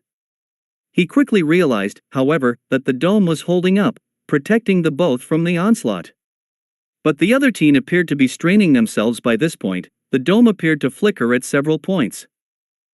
He had to help. Kaminari discreetly raised his hand, and added his own electricity into the dome, creating a second layer that strengthened the protection against the falling rubble, which after several moments, began to subside. Finally, after God knows how long, the rubble stopped falling. The dust clouds still hung around, but they weren't in immediate threat of things falling on their heads any longer. They survived. They were alive. Time's up. That's all, listeners. You've completed the exam. Akatani ached all over. Just as he expected, took out a great deal from him. He thanked his lucky stars when the rubble stopped falling. It had been exhausting holding up the protective dome for so long. He appreciated Kaminari for helping him. He wasn't sure if he could hold the dome any longer given his weakened state without his assistance. As the dust started to clear, Akatani straightened up, and with some careful maneuvering, he used some of his remaining electricity to push the concrete trapping Kaminari's legs off. "Can you walk?" he asked the blonde. Kaminari, who was still a bit dazed at what had happened, merely nodded his head. Akatani, now feeling even more exhausted than before, slowly helped the blonde to his feet. Supporting the slightly taller teen by putting his arm over his shoulders, the pair slowly walked away from the epicenter of the explosion, as the dust finally subsided, revealing the extent of the damage. It was near total destruction for several blocks in every direction. Where there had been buildings before, were now just piles of rubble, broken glass, and twisted metal. The other candidates were in slightly better shape, nursing bruises, cuts, or broken bones from the falling debris. Many were staring at the smoldering crater where the zero-pointer robot had once stood, while also staring at Akatani in dumbstruck shock. It was around the same time that Kaminari's brain started working again. He turned to Akatani, asking a question that was literally everyone's minds. "Are you a god?" Akatani turned to him. "No, I'm Akatani Makumo." He was unable to say any more, as his body gave out from the exhaustion. Kaminari was just able to stop Akatani's limp form from smacking face-first into the ruined tarmac. "Medic! We need a medic here," the blonde shouted desperately. His calls were answered when an elderly voice pierced the silence. "Goodness me, what happened here? Is everyone okay?" Petite old woman with gray hair tied into a bun, dressed in a doctor's lab coat and using an oversized syringe as a walking stick, ambled up to the candidates. She planted a kiss on those who had injuries, which healed almost immediately, and gave out gummies to everyone, regardless of their physical states. Kaminari, still holding up an unconscious Akatani, called out, "Recovery girl! Please help!" Said healing hero turned around. "My word, let's have a look-see." Approaching them, she examined Akatani's lifeless form. Kaminari waited anxiously for her diagnosis, the other candidates also peering over at the scene, watching with anticipation. After several moments, she straightened, a serious expression on her aged face. "It's quirk overuse and exhaustion, but a serious case," she remarked. "Young man, do you know his name?" "Akatani," Kaminari replied. "I'll have to take young Akatani to the infirmary for further observation," Recovery Girl said, before tapping on the pink headset she wore. "Bring a stretcher to Battle Center B, we have a casualty." Within seconds, a pair of medical robots came rushing in with the requested stretcher. Kaminari helped to lift Akatani onto the stretcher, before he was briefly checked over by Recovery Girl. She was about to depart with Akatani in tow, but Kaminari stopped her. "Recovery Girl, wait. Can I come too? Akatani saved me earlier, I need to make sure he'll be okay." The old woman pondered this. "Very well, you can come, so long as you don't get in the way, am I clear?" Kaminari quickly nodded, and hurried after his savior and Recovery Girl out of the arena, leaving behind the other stun candidates to slowly talk and wonder about the one who would be dubbed by them as the god of Jade Lightning. The candidates of Battle Center B weren't the only ones raving about the god of Jade Lightning, who leveled a whole section of the arena just to rescue someone trapped under some rubble. Some distance away, in a conference room deep inside the campus, the staff of UA were in serious discussion over what they had just witnessed. And to say that they had been floored was the understatement of the century. What had started out as impressed remarks at Akatani's electric start and takedown of the robots turned into gobsmacked low-hanging jaws as the staff watched the teens single-handedly obliterate the zero-pointer robot and level a significant portion of the arena to nothing but rubble, and come away from it with just a serious case of quirk overuse. The stupor continued long after the exam concluded and the staff had gathered in the conference room to discuss the candidates' performances and how many points each were to be given. Nobody said anything as Akatani's exam footage was replayed on a holographic screen, much too stunned to even utter a word as they watched the purple-haired teen take down robots as if they were nothing, and concluding with his destructive finale in rescuing Kaminari Denki. For several moments after the video ending, silence ensued. Only broken by the odd words of the 18-plus only hero, Midnight, and modern hero art history teacher, Kayama Namiri, who echoed the thoughts of those who witnessed the event firsthand at Battle Center B. Is the kid a god? Even if no one said anything in direct response, that was the general consensus of the gathered staff. The only ones who didn't seem blown away by Akatani's performance was the school principal, a humanoid hybrid animal, what kind is still a mystery to this day, by the name Nizu, who sported a thoughtful expression, and homeroom teacher of Class 1A, the underground pro-hero eraserhead, Aizawa Shoyuta, who seemed nonchalant with what he saw. Akatani-kun's quirk is certainly unprecedented in its versatility and power, modern literature teacher Ishiyama Ken, also known as Cementos, remarked, and judging from how coordinated and steady he unleashes his attacks are, I'd say he's very much in tune with his quirk. No kidding. Present Mike excitedly cut in, but that explosion at the end though. I could hear and see it from the observation tower. If he really planned to pull it off, he might be really a god. Yet Akatani-kun collapsed at the end. 1B homeroom teacher Vlad King, or Kansekijiru, commented, the final attack must have consumed a lot of his power, which shows that it is not limitless. Still, Snipe added, y'all gotta admit the kid's hella godlike. That explosion should have killed him, but all he got away with was a serious case of quirk overuse. But there is an issue there, Ectoplasm noted. While rescuing another candidate is certainly displaying heroic qualities, causing such extensive collateral damage will be devastating in a real-life setting. I think it's even a miracle no one else was severely injured or killed in that explosion. For the first time, Principal Nizu spoke. While that is true, I think with the right guidance and training, young Akatani would be able to control the power of his quirk much more efficiently. Then he addressed the room as a whole. Why don't we all take a 5-minute break to stretch our legs before we tally his score?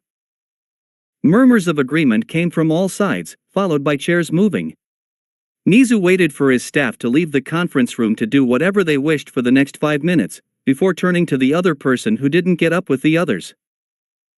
This person was a bony figure, clad in a yellow suit that seemed almost too big and baggy for his skeletal form, and rather scraggy blonde hair and shadowed eyes. What do you think? Toshinori. Toshinori had a thoughtful look. He certainly has potential, but he already has a powerful quirk.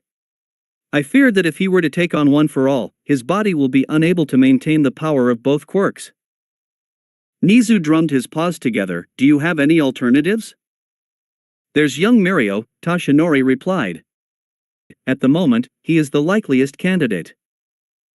Few moments of silence follow, save for Nizu taking a sip of tea. Putting down the cup, he continued. Toshinori, I am concerned for you, he said. The reason I hired you was to protect you from the media getting wind of your limited time as All Might.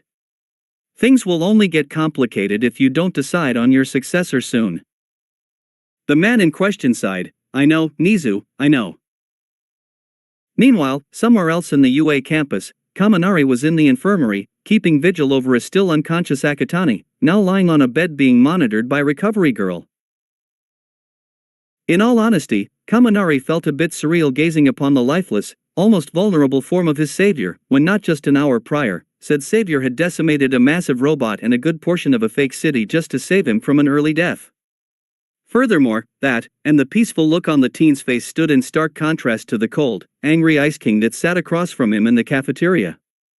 Akatani could have just joined the others' candidates in running away, leaving him to get crushed by the zero-pointer. But he didn't, and it both intrigued and confused the electric quirk user. Kaminari wondered what was going through Akatani's mind at the cafeteria and during the practical. The purple-haired teen was an enigma, a contradiction to his own actions. He was curious about the latter's background and history. Obviously, something must have happened to shape Akatani into the Ice King he was now. But Kaminari had no clue. And that became another reason for him to befriend the purple-haired Ice King. Kaminari wanted to understand Akatani's thought processes, while thawing the latter's frozen heart with friendship. Kaminari momentarily moved his eyes away from his unconscious savior towards Recovery Girl.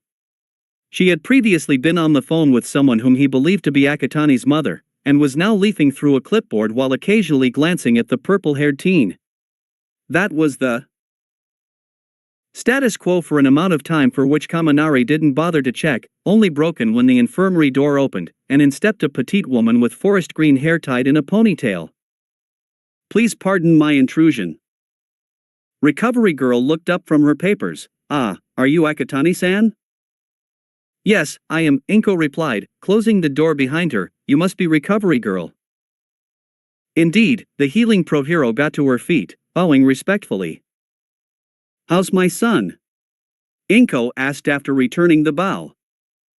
He's stable, Recovery Girl replied. He hasn't woken up yet. A serious case of quirk overuse if I say so myself.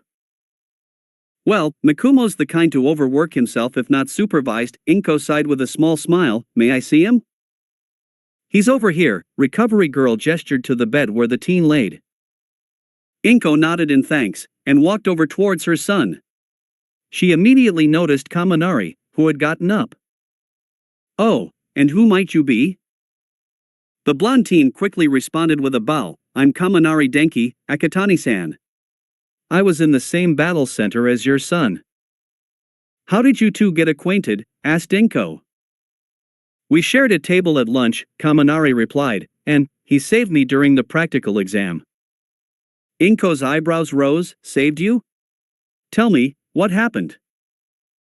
Kaminari was in the midst of giving Inko a rather detailed breakdown of what transpired during the practical, when Akatani's eyelids flickered. His following grimace got everyone's attention, as he tried to sit up and fell back onto the mattress in pain. God, someone kill me please. Big mood, man, Kaminari remarked, then again, you look like death warmed over. Akatani deadpanned at the cheeky blonde, ready to counter with a biting remark when he felt his mother's presence beside him. How are you feeling, dear? Like a truck ran over me, Akatani groaned. How did I get here? You passed out at the battle center, Recovery Girl came forth. Your friends supported you until a stretcher could be brought over. Akatani blinked at the word friend, before glancing over to Kaminari, who grinned and waved back. How long has it been? The purple-haired teen asked, glancing back to Recovery Girl. Just more than an hour, she replied. For such a serious case of quirk overuse, you regained consciousness fairly quickly. From what I was told, you used a lot of energy saving your friend. I expected you to be out for several more hours at least, given the nature of your quirk. I expected that, Akatani commented. That's why I toned down the power output for that move. Any more than that and I would have depleted my electrical core completely. Recovery Girl nodded without further comment, while the opposite could be said for Kaminari, who appeared to have come to a horrifying realization. Well, given that you're awake now and functioning normally, she continued, I should be able to discharge after I cover a few things with your mother first. She turned to Inko, Akatani-san, if you don't mind? Not at all, the forest green-haired woman dismissed quickly, pulling away from her son's bedside to follow the healing quirk heroine to her desk. Left to their own devices, Kaminari turned to Akatani. Dude, what happens when your electrical supply runs out? Runs out? Akatani raised an eyebrow as if it was obvious. If my core depletes, I'll die. Having his earlier guess confirmed only short-circuited Kaminari's comprehension, made worse by the purple-haired teen's nonchalant tone. His jaw fell open. Akatani grimaces. Kaminari, please close your mouth. Showing me the beginning of your esophagus isn't the most pleasant sight. Either the blonde ignored him, or most likely, was too shocked from the bombshell dropped into his brain to comply. Akatani sighed. With a low groan of pain, he reached forward, and manually closed Kaminari's jaw. He laid back down against the pillow, with a slightly exasperated look. Why are you looking like as if I told you memes were all a lie? While he was slightly miffed at the insinuation of what keeps him going was nothing but lies, Kaminari was still too shell-shocked to do anything other than reply directly to Akatani's question. That's fucking insane, man, he breathed. Are you, like, running on electricity or something? Akatani shrugged. I suppose I am. This did nothing to erase Kaminari's floored look. What the heck happened to you? Did you get struck by lightning and somehow gained your quirk that way?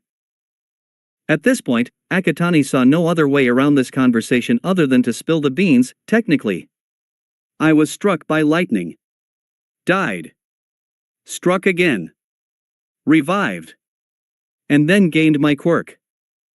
Silence followed. Kaminari stood frozen, jaw falling open again to accompany his wide eyes. Then, the silence was broken by a crackle of electricity flashing over the blonde's head, followed by another, and then another. Akatani watched, with merely a raised eyebrow, as Kaminari appeared to literally short-circuit before his eyes, and crumple to the floor, still crackling with electricity. Glancing down at his down peer, Akatani called out in monotone, Recovery Girl, we've got a casualty here. After reviving Kaminari and giving Akatani one last check-over, the healing quirk heroine deemed them fit enough to be discharged.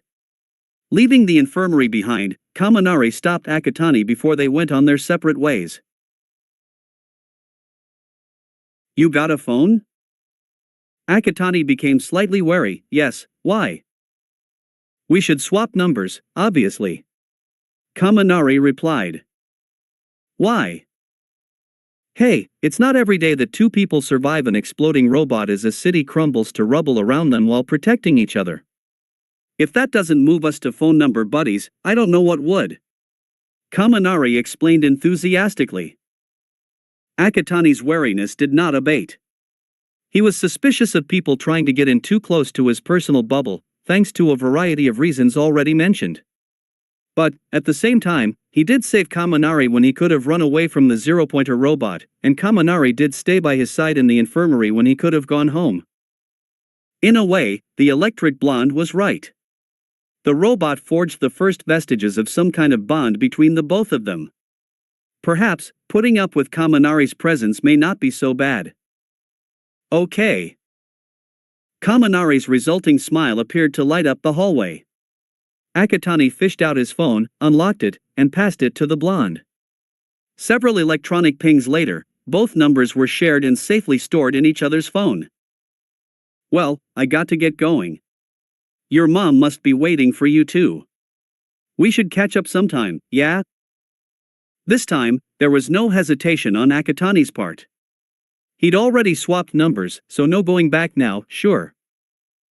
Kaminari beamed, and with one final wave, dashed off down the hallway for the gates. Akatani, now alone, released a sigh, before making his way down the hallway himself, catching up with his mother for the journey home.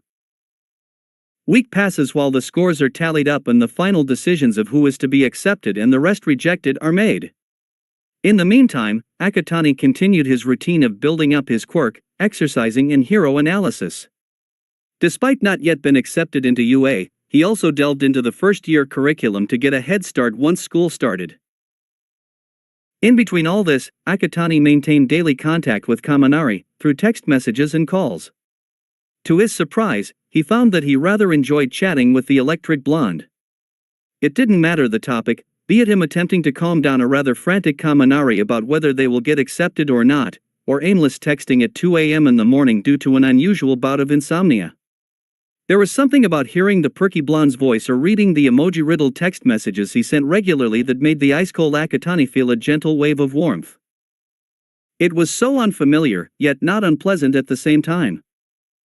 Akatani thought to himself, was this what it was like to have a friend? Could he consider Kaminari a friend? Maybe. The concept of friendship was a thorny one for Akatani, given his history. Yet Kaminari was an outlier, someone he didn't expect. He had wormed his way into his heart and stayed there, refusing to be expelled by icy cold. The upbeat voice, the bright disposition and happy-go-lucky aura spread a warmth that thawed a thin layer of ice around his heart. And he welcomed it. So yes, Akatani could consider Kaminari his friend.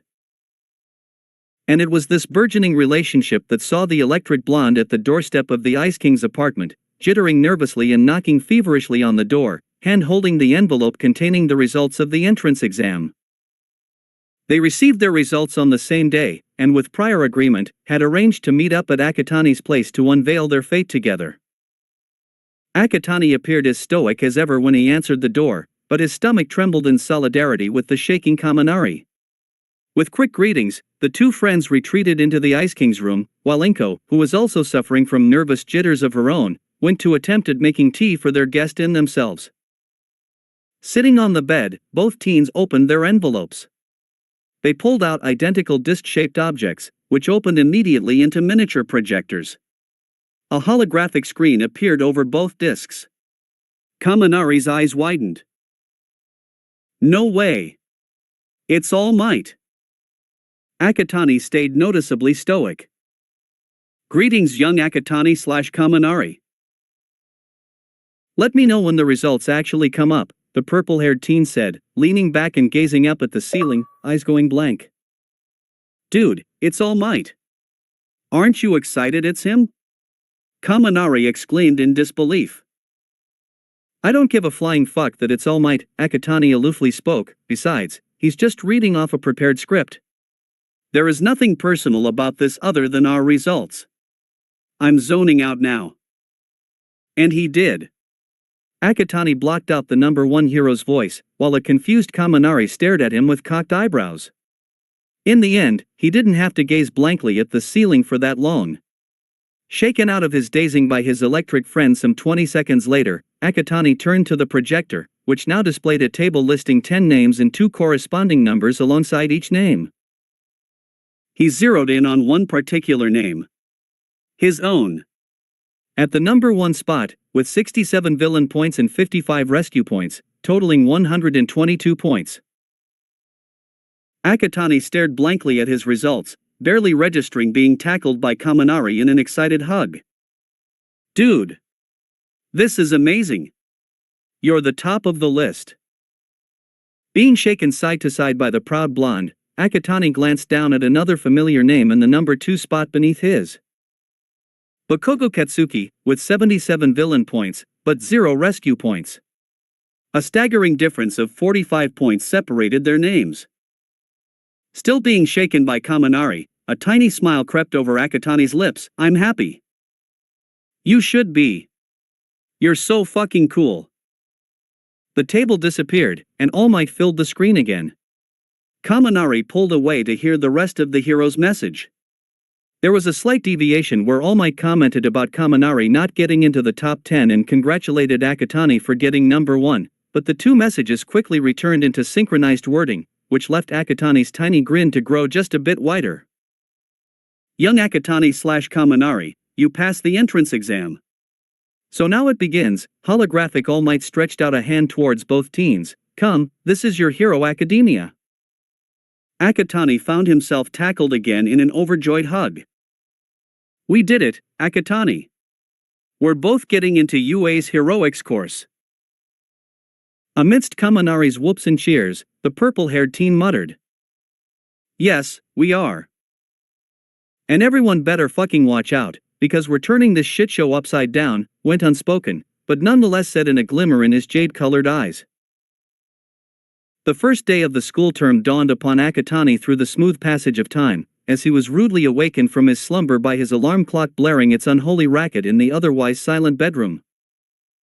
Grabbing the infernal object and throwing it across the room, which destroyed the damn thing, thank heavens, Akatani groaned. He slowly sat up, blinking wearily for a moment to get his sleep-addled brain working for the new day.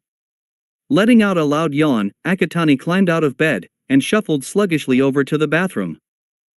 Behind the closed door, several noises could be heard. The toilet flushing, and the tap running. Then there was silence, then a zap, followed by a sharp yelp. It opened, and out stepped Akatani, idly nursing his wrist where a small welt had begun to form. Now completely awake, he went to help his mother make breakfast. After breakfast, Akatani returned to the bathroom to brush his teeth. He then retreated back into his bedroom to get ready for school. He had hung up his new uniform, a set consisting of a gray blazer with forest green stripes on the sleeves and lapels, and matching shoulder straps, white dress shirt, red tie, and forest green pants of the previous night in preparation for today. Gazing upon it for a brief second, Akatani took the set down from the rack.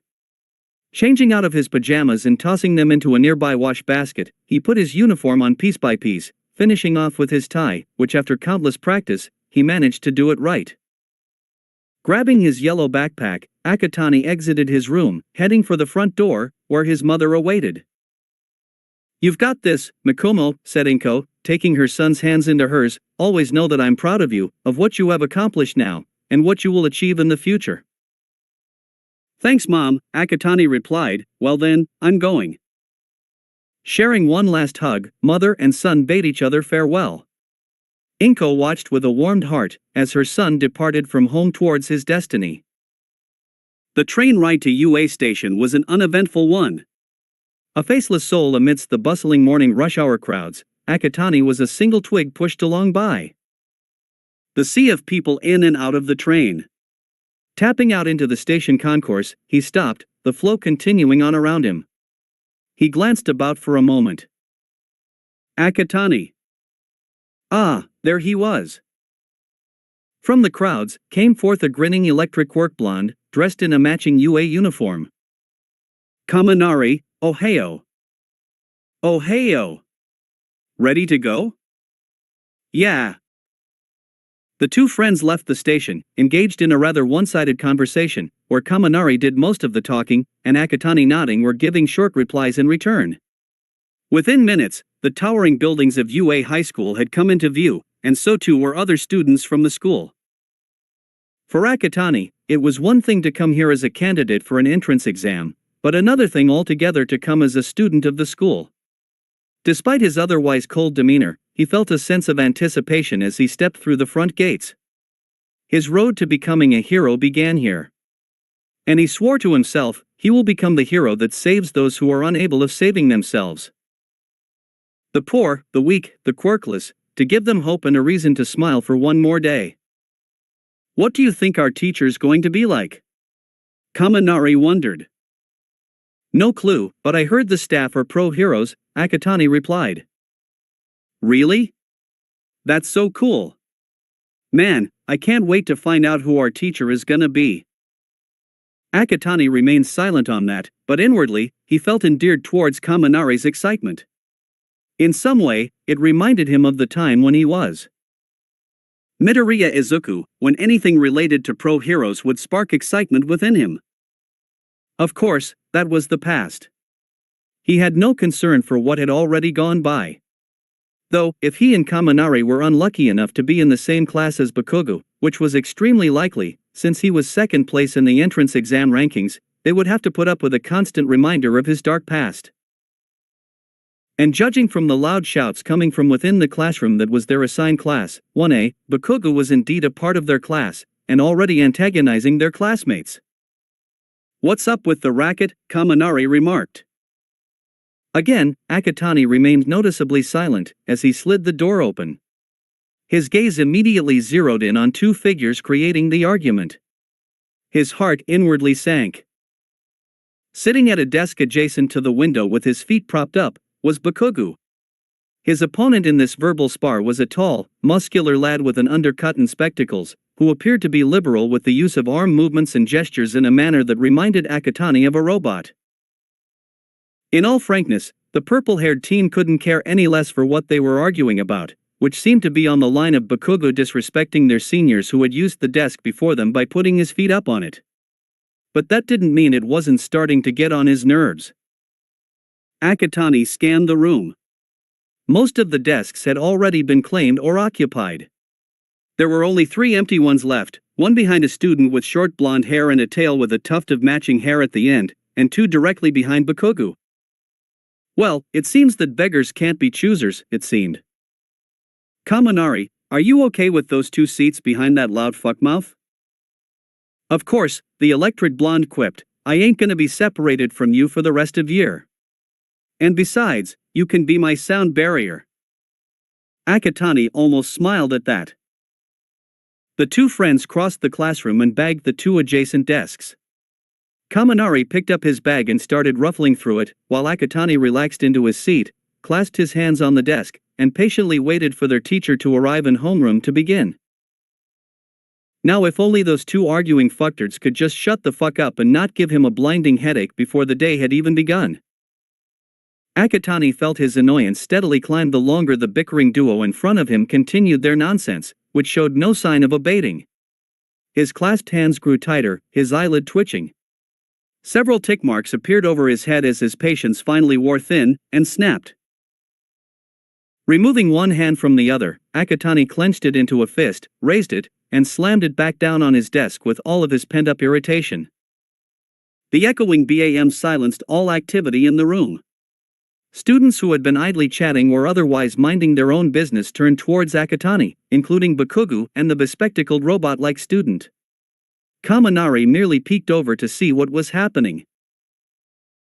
"Has it not occurred to the both of you dumbfucks," Akatani growled venomously at the previously bickering duo, "that some of us want a peaceful start to the first day of school, and not have to listen to your incessant yapping?" The bespectacled student looked scandalized at being told off, while Bakugo narrowed his eyes dangerously. "And who do you think you are, you fucking son of a bitch?" "Me? I'm Akatani Makumo," the purple-haired teen replied, leaning back and folding his arms. "And who are you, by any chance?" Tick mark appeared over the explosive blonde's head. "I'm Bakugo Katsuki, and you listen here, you fucking extra, if you know what's good for you, stay out of my fucking way. You may have gotten first in the entrance exam, but remember this, you're nothing but a pebble in my way of becoming the #1 hero." "Really?" Akatani raised an unimpressed eyebrow. "That's rich, coming from someone who just oozes with superiority complex and got his ass handed to him by a pebble prior to the entrance exam, and got 0 rescue points."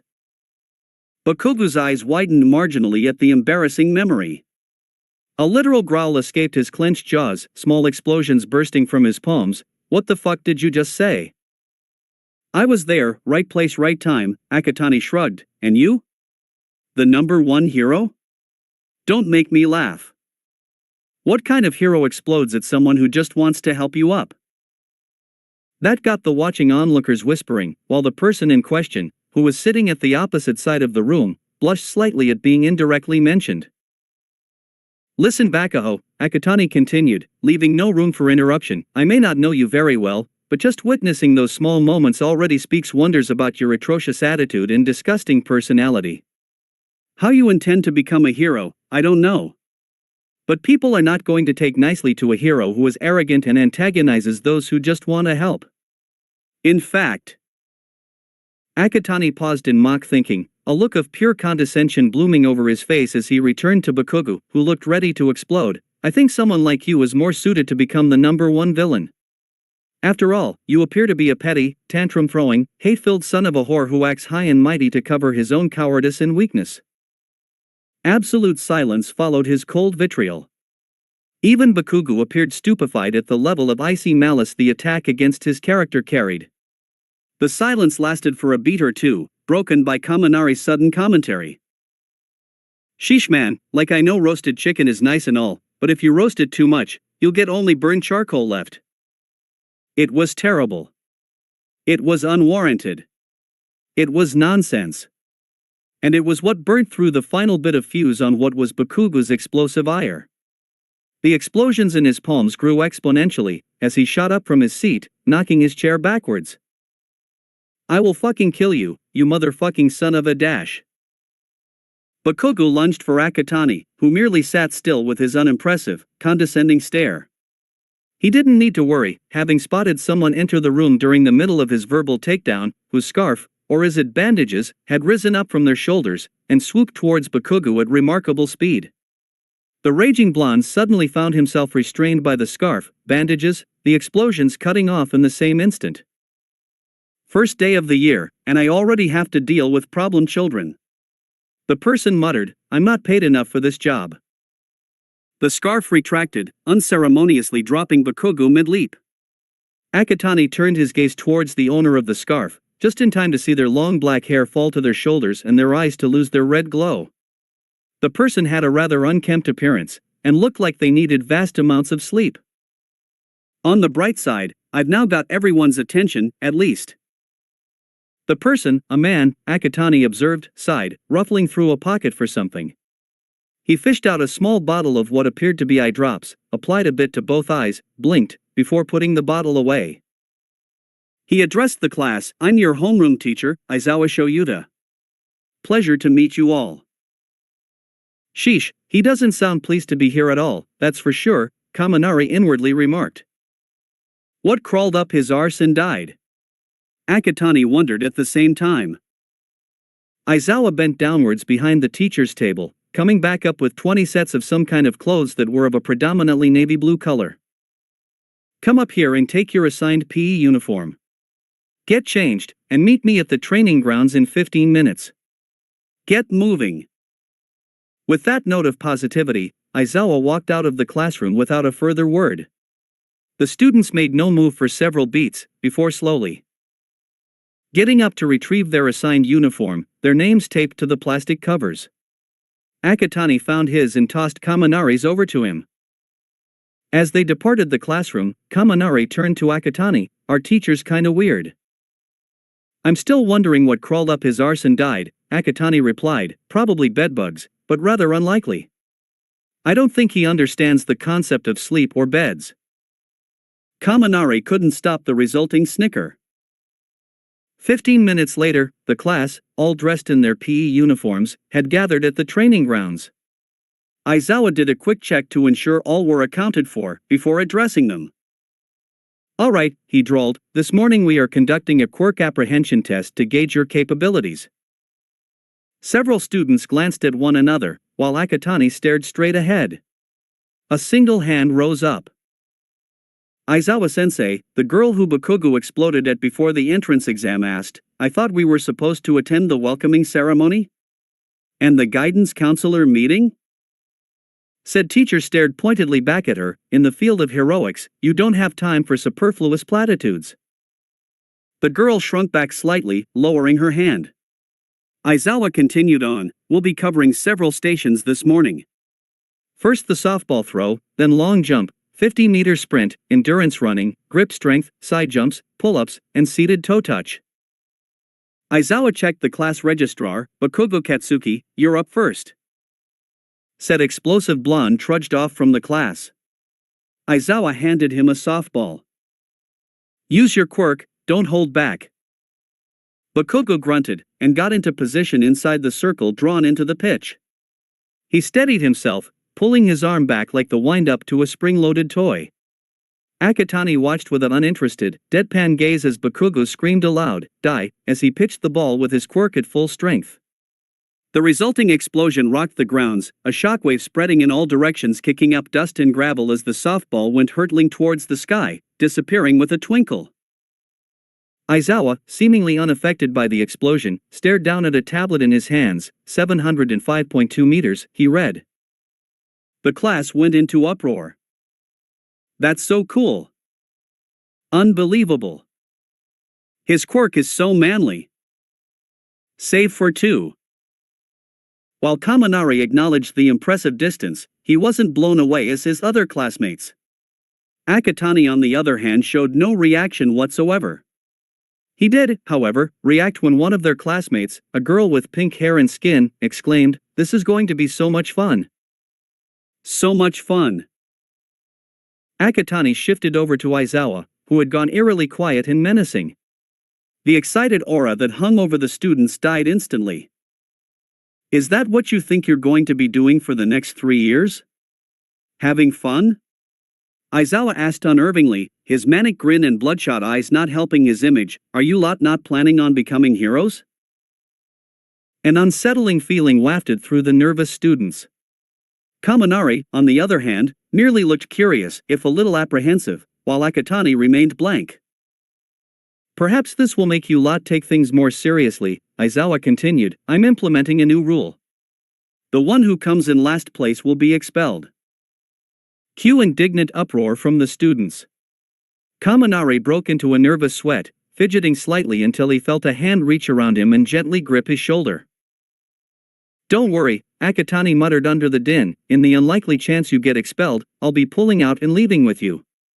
I heard the other hero schools have decent programs.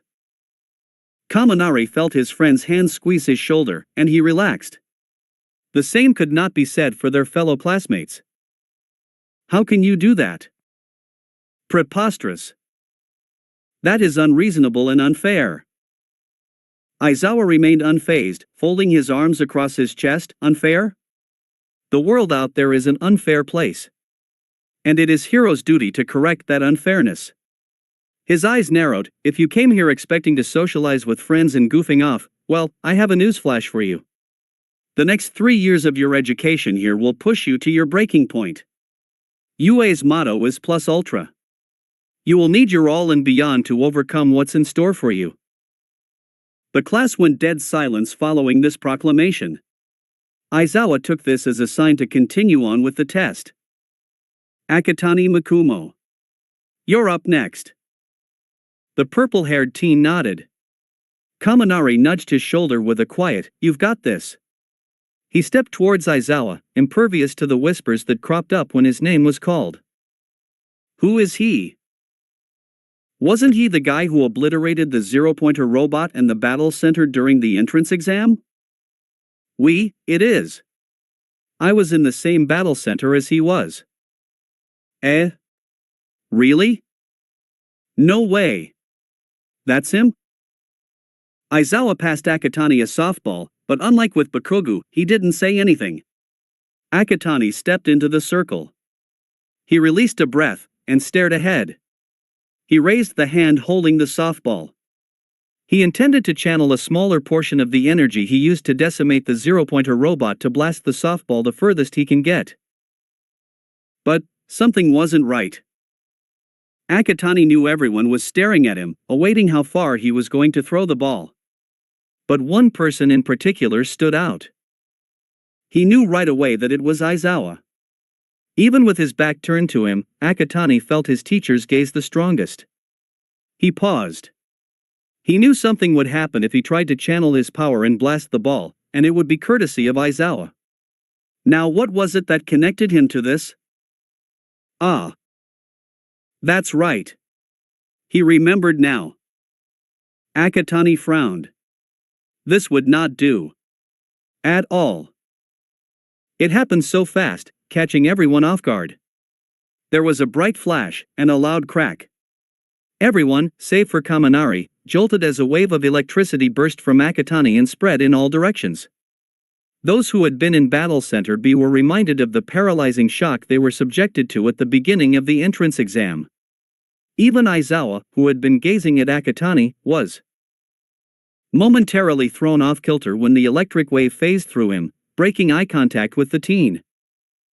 The wave dissipated as quickly as it came.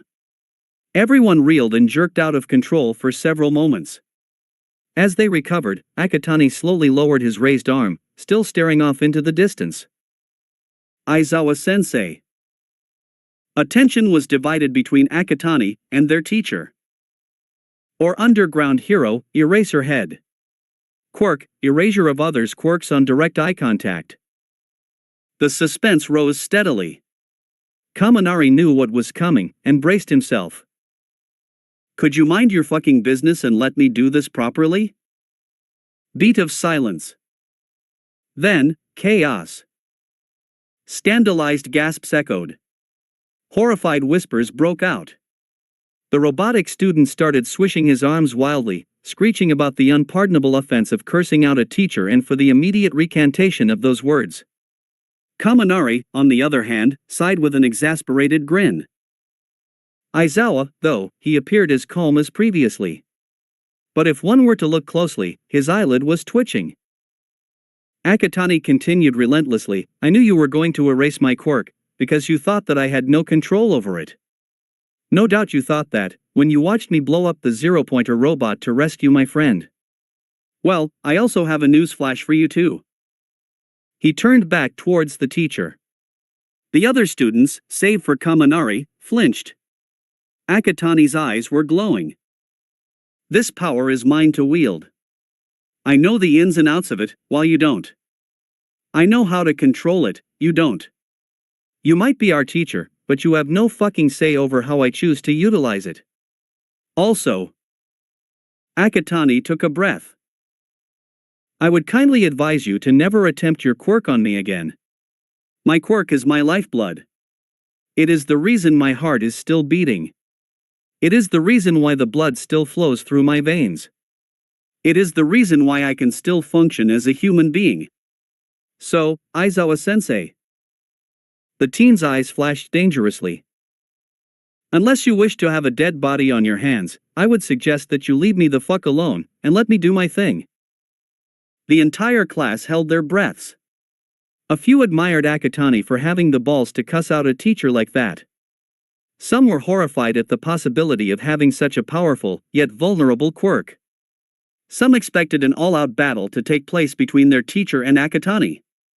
Others, like the robot-like student, expected Aizawa to expel Akatani on the spot. They were all surprised, and rightfully confused, when Aizawa merely nodded in acknowledgement. Carry on, he said, stepping backwards. Akatani turned away, facing towards the distance again. He raised his hand holding the softball towards the sky. He concentrated, channeling his energy towards his palm. The visible Lichtenberg scars running up his arm began to glow, as crackles of jade-green electricity ran wildly up and down the appendage. The growing energy engulfed the softball, and it vibrated rapidly in his grip, as if wanting to escape.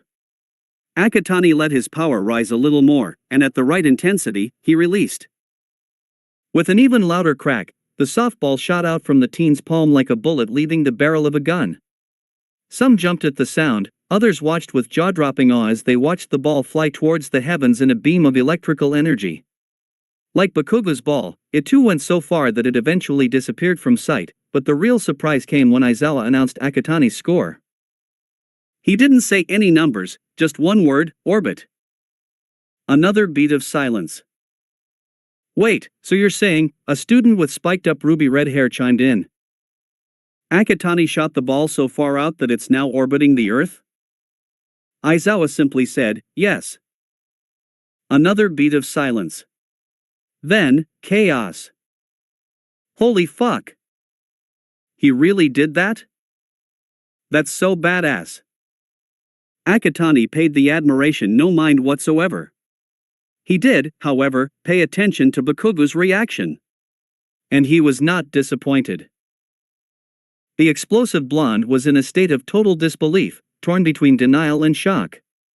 He was trembling all over, no doubt from his volatile rage rising to the surface.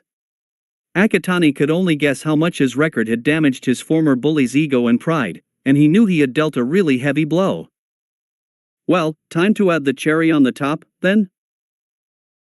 Akatani made sure he made eye contact with Bakugo, and as naturally as he could with his Ice King persona, he huffed condescendingly at him, before stepping out of the circle back to stand with his classmates.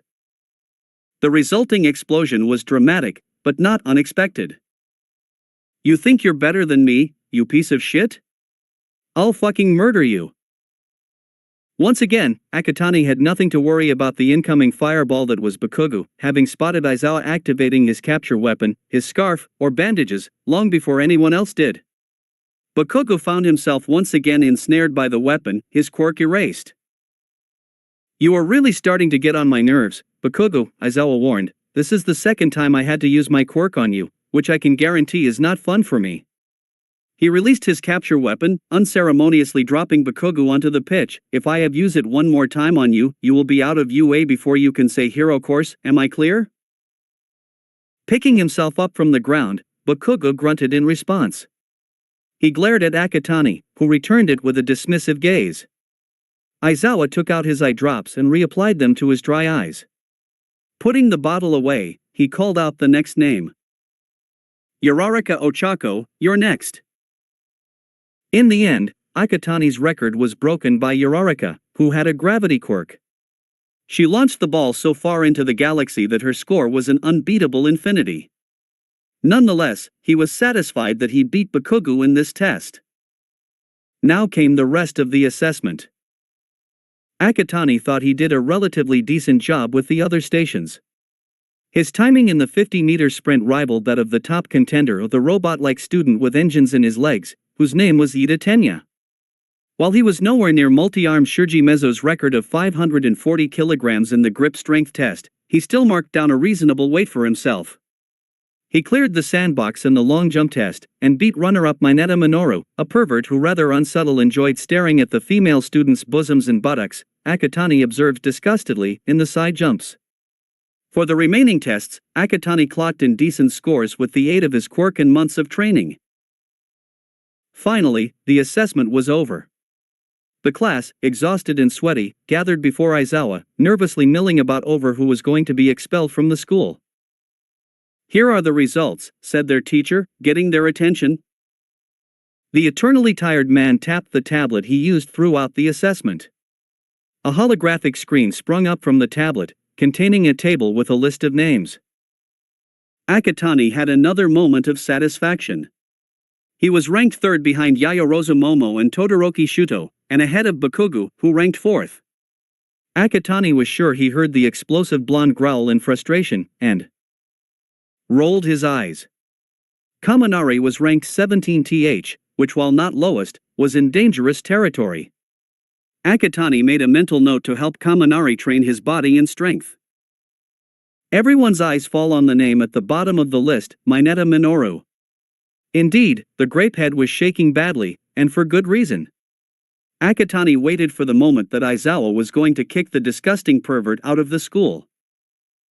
By the way, their teacher said after closing the screen, me expelling the student that comes in last, that was a lie. Wait. What? The grin that Aizawa had could be described as shit-eating, call it a logical ruse, to get you all to bring out your best. For the fourth time that day, the class went into uproar. Akatani, personally, felt irritated at being lied to by Aizawa. While he certainly understood the reason why, this did nothing to improve his position in Akatani's bad graces. With his mind still fuming, he and the rest of the class were then dismissed. The rest of the day passed by relatively quickly. At the last bell, the students of Class 1A departed for home, saying goodbye to new acquaintances and going on their separate ways. Among them, Akatani and Kaminari walked to the station together, conversing about the day's events. "Man, today was something else. It's only the first day, but already I'm leaning towards a dislike for Aizawa-sensei. He's hella weird, but maybe things will get better? Who knows?" The two continued walking in comfortable silence. "Hey, Akatani?" "Yeah? What's the possibility of another surprise tomorrow?" "I have no clue," the purple-haired teen replied. "For all we know, we could end up with All Might as our teacher." "Man, that would be a surprise," Kaminari remarked. As the two friends arrived at the station, little did they both know that Akatani had just jinxed things for the coming day. The next day witnessed Akatani follow through the exact same morning routine he underwent the day before, followed by the same commute to UA station where he'd meet up with Kaminari. The two friends would then make the short trek to the campus, and slip into their classroom with little announcement. "Oh hey! It's you!" Though like the day before, Akatani would not find any peace this morning before class started. He barely stifled an annoyed groan as the student with spiked-up red hair Kirishima Ijiru, if he remembered correctly, slid into Bakuga's empty seat in front of him and faced him. "What is it? You were really awesome yesterday." Kirishima gushed, like, super cool and manly. "I didn't know electricity could be so powerful." "Well, now you know," Akatani replied coolly. "Now what is that you want? Other than being an absolute annoyance?" Kirishima reeled back. "Geez dude, what's with the cold shoulder?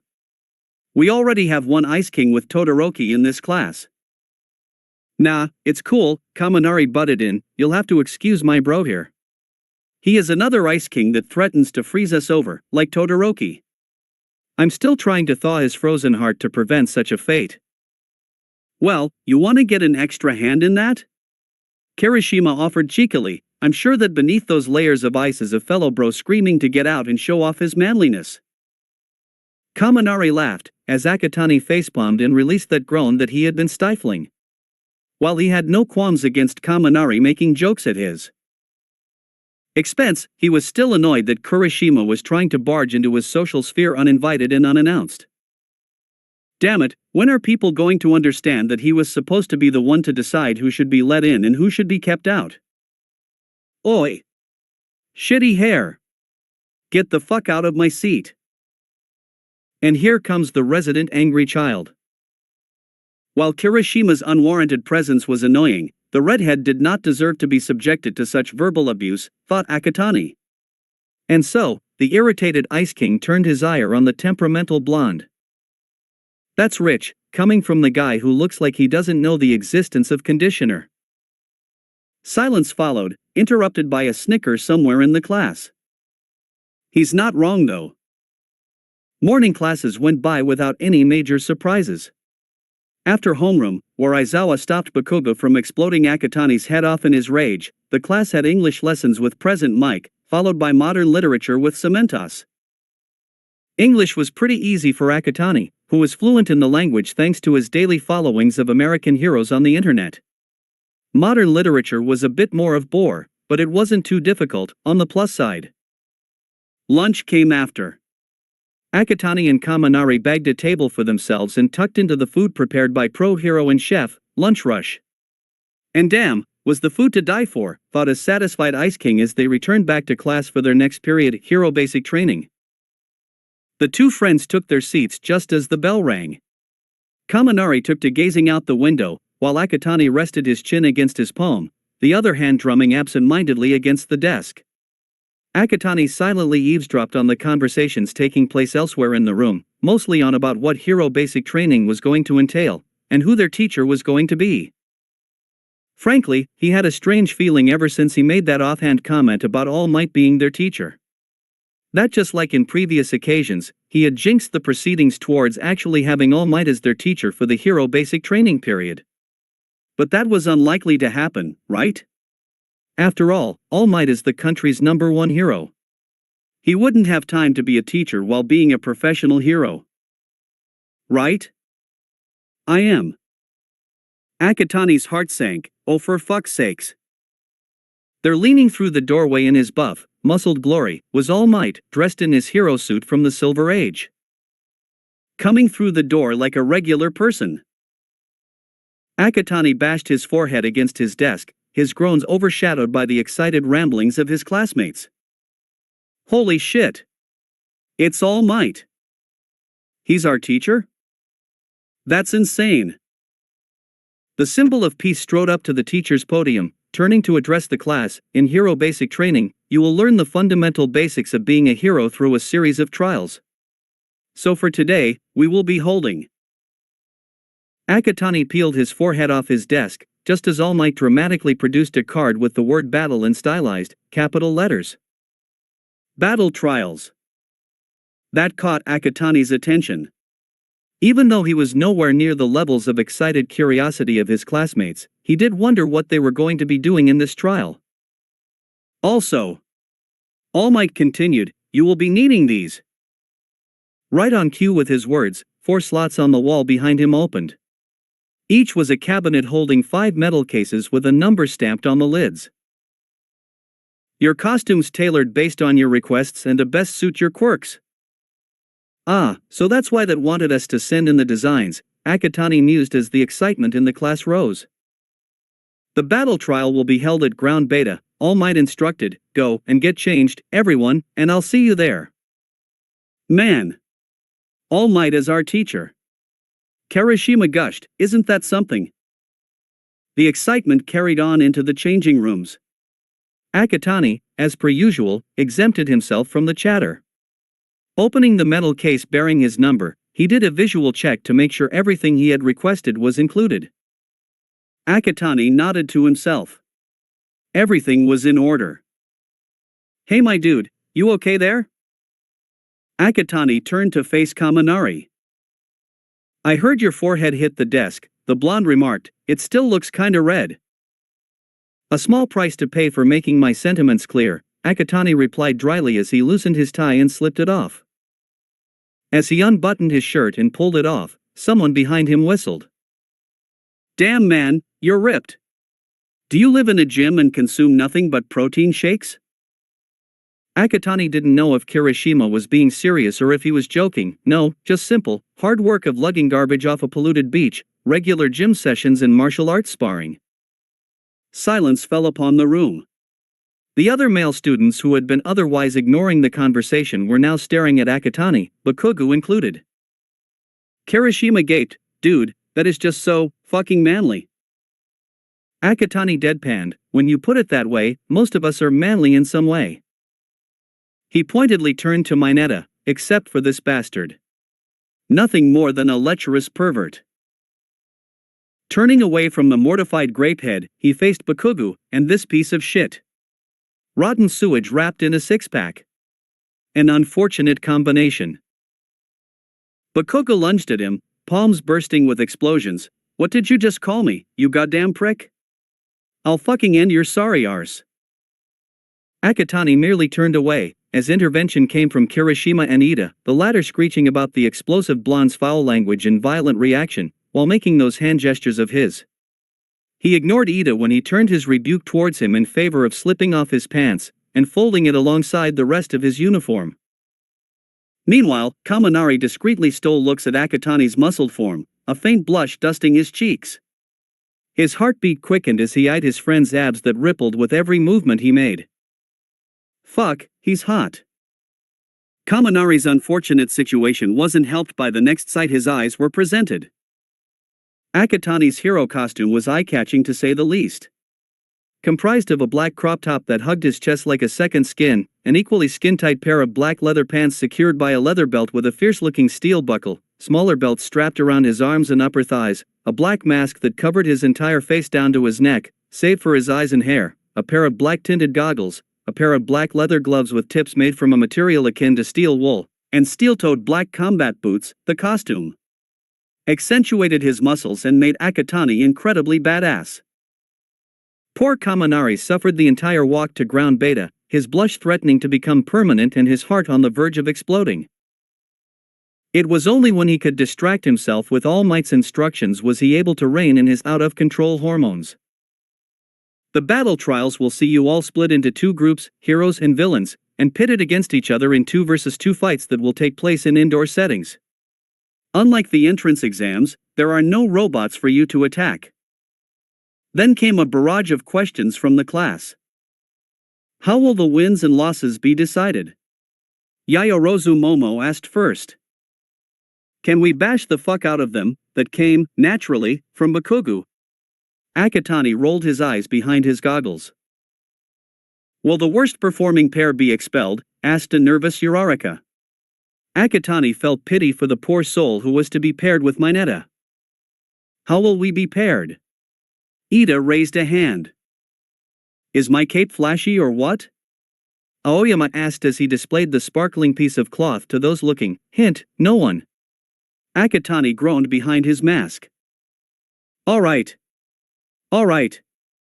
All Might raised his hands. Don't rush. I'll answer all your questions.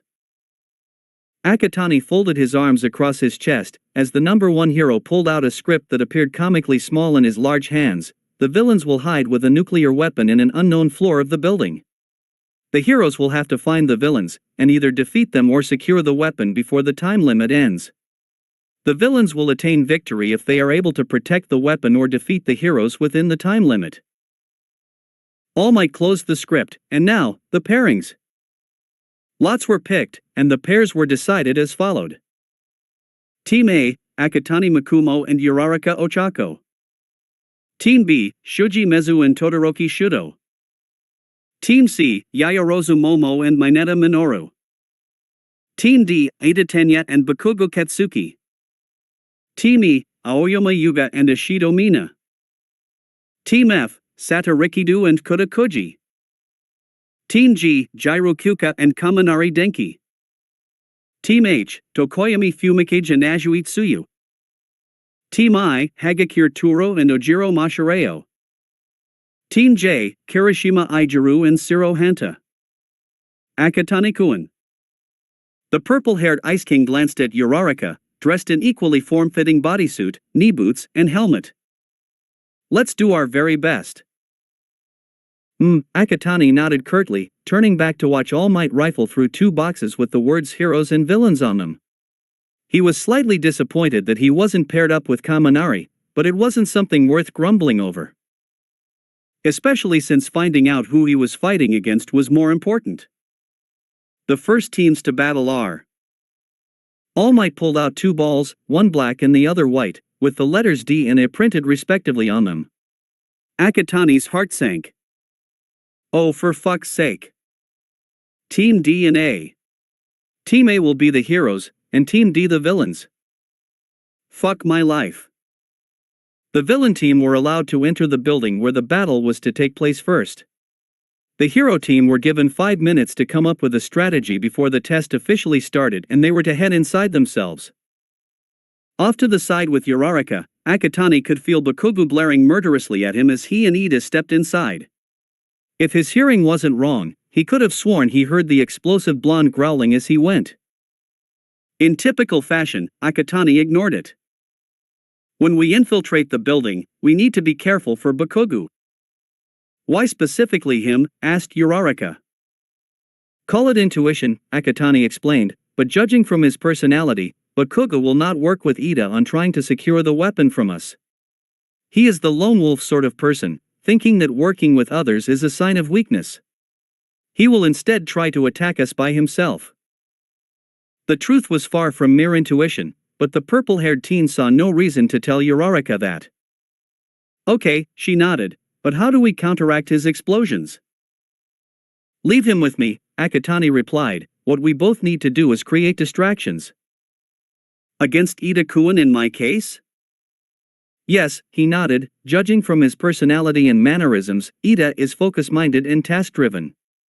His main goal in this test is to protect the weapon at all costs.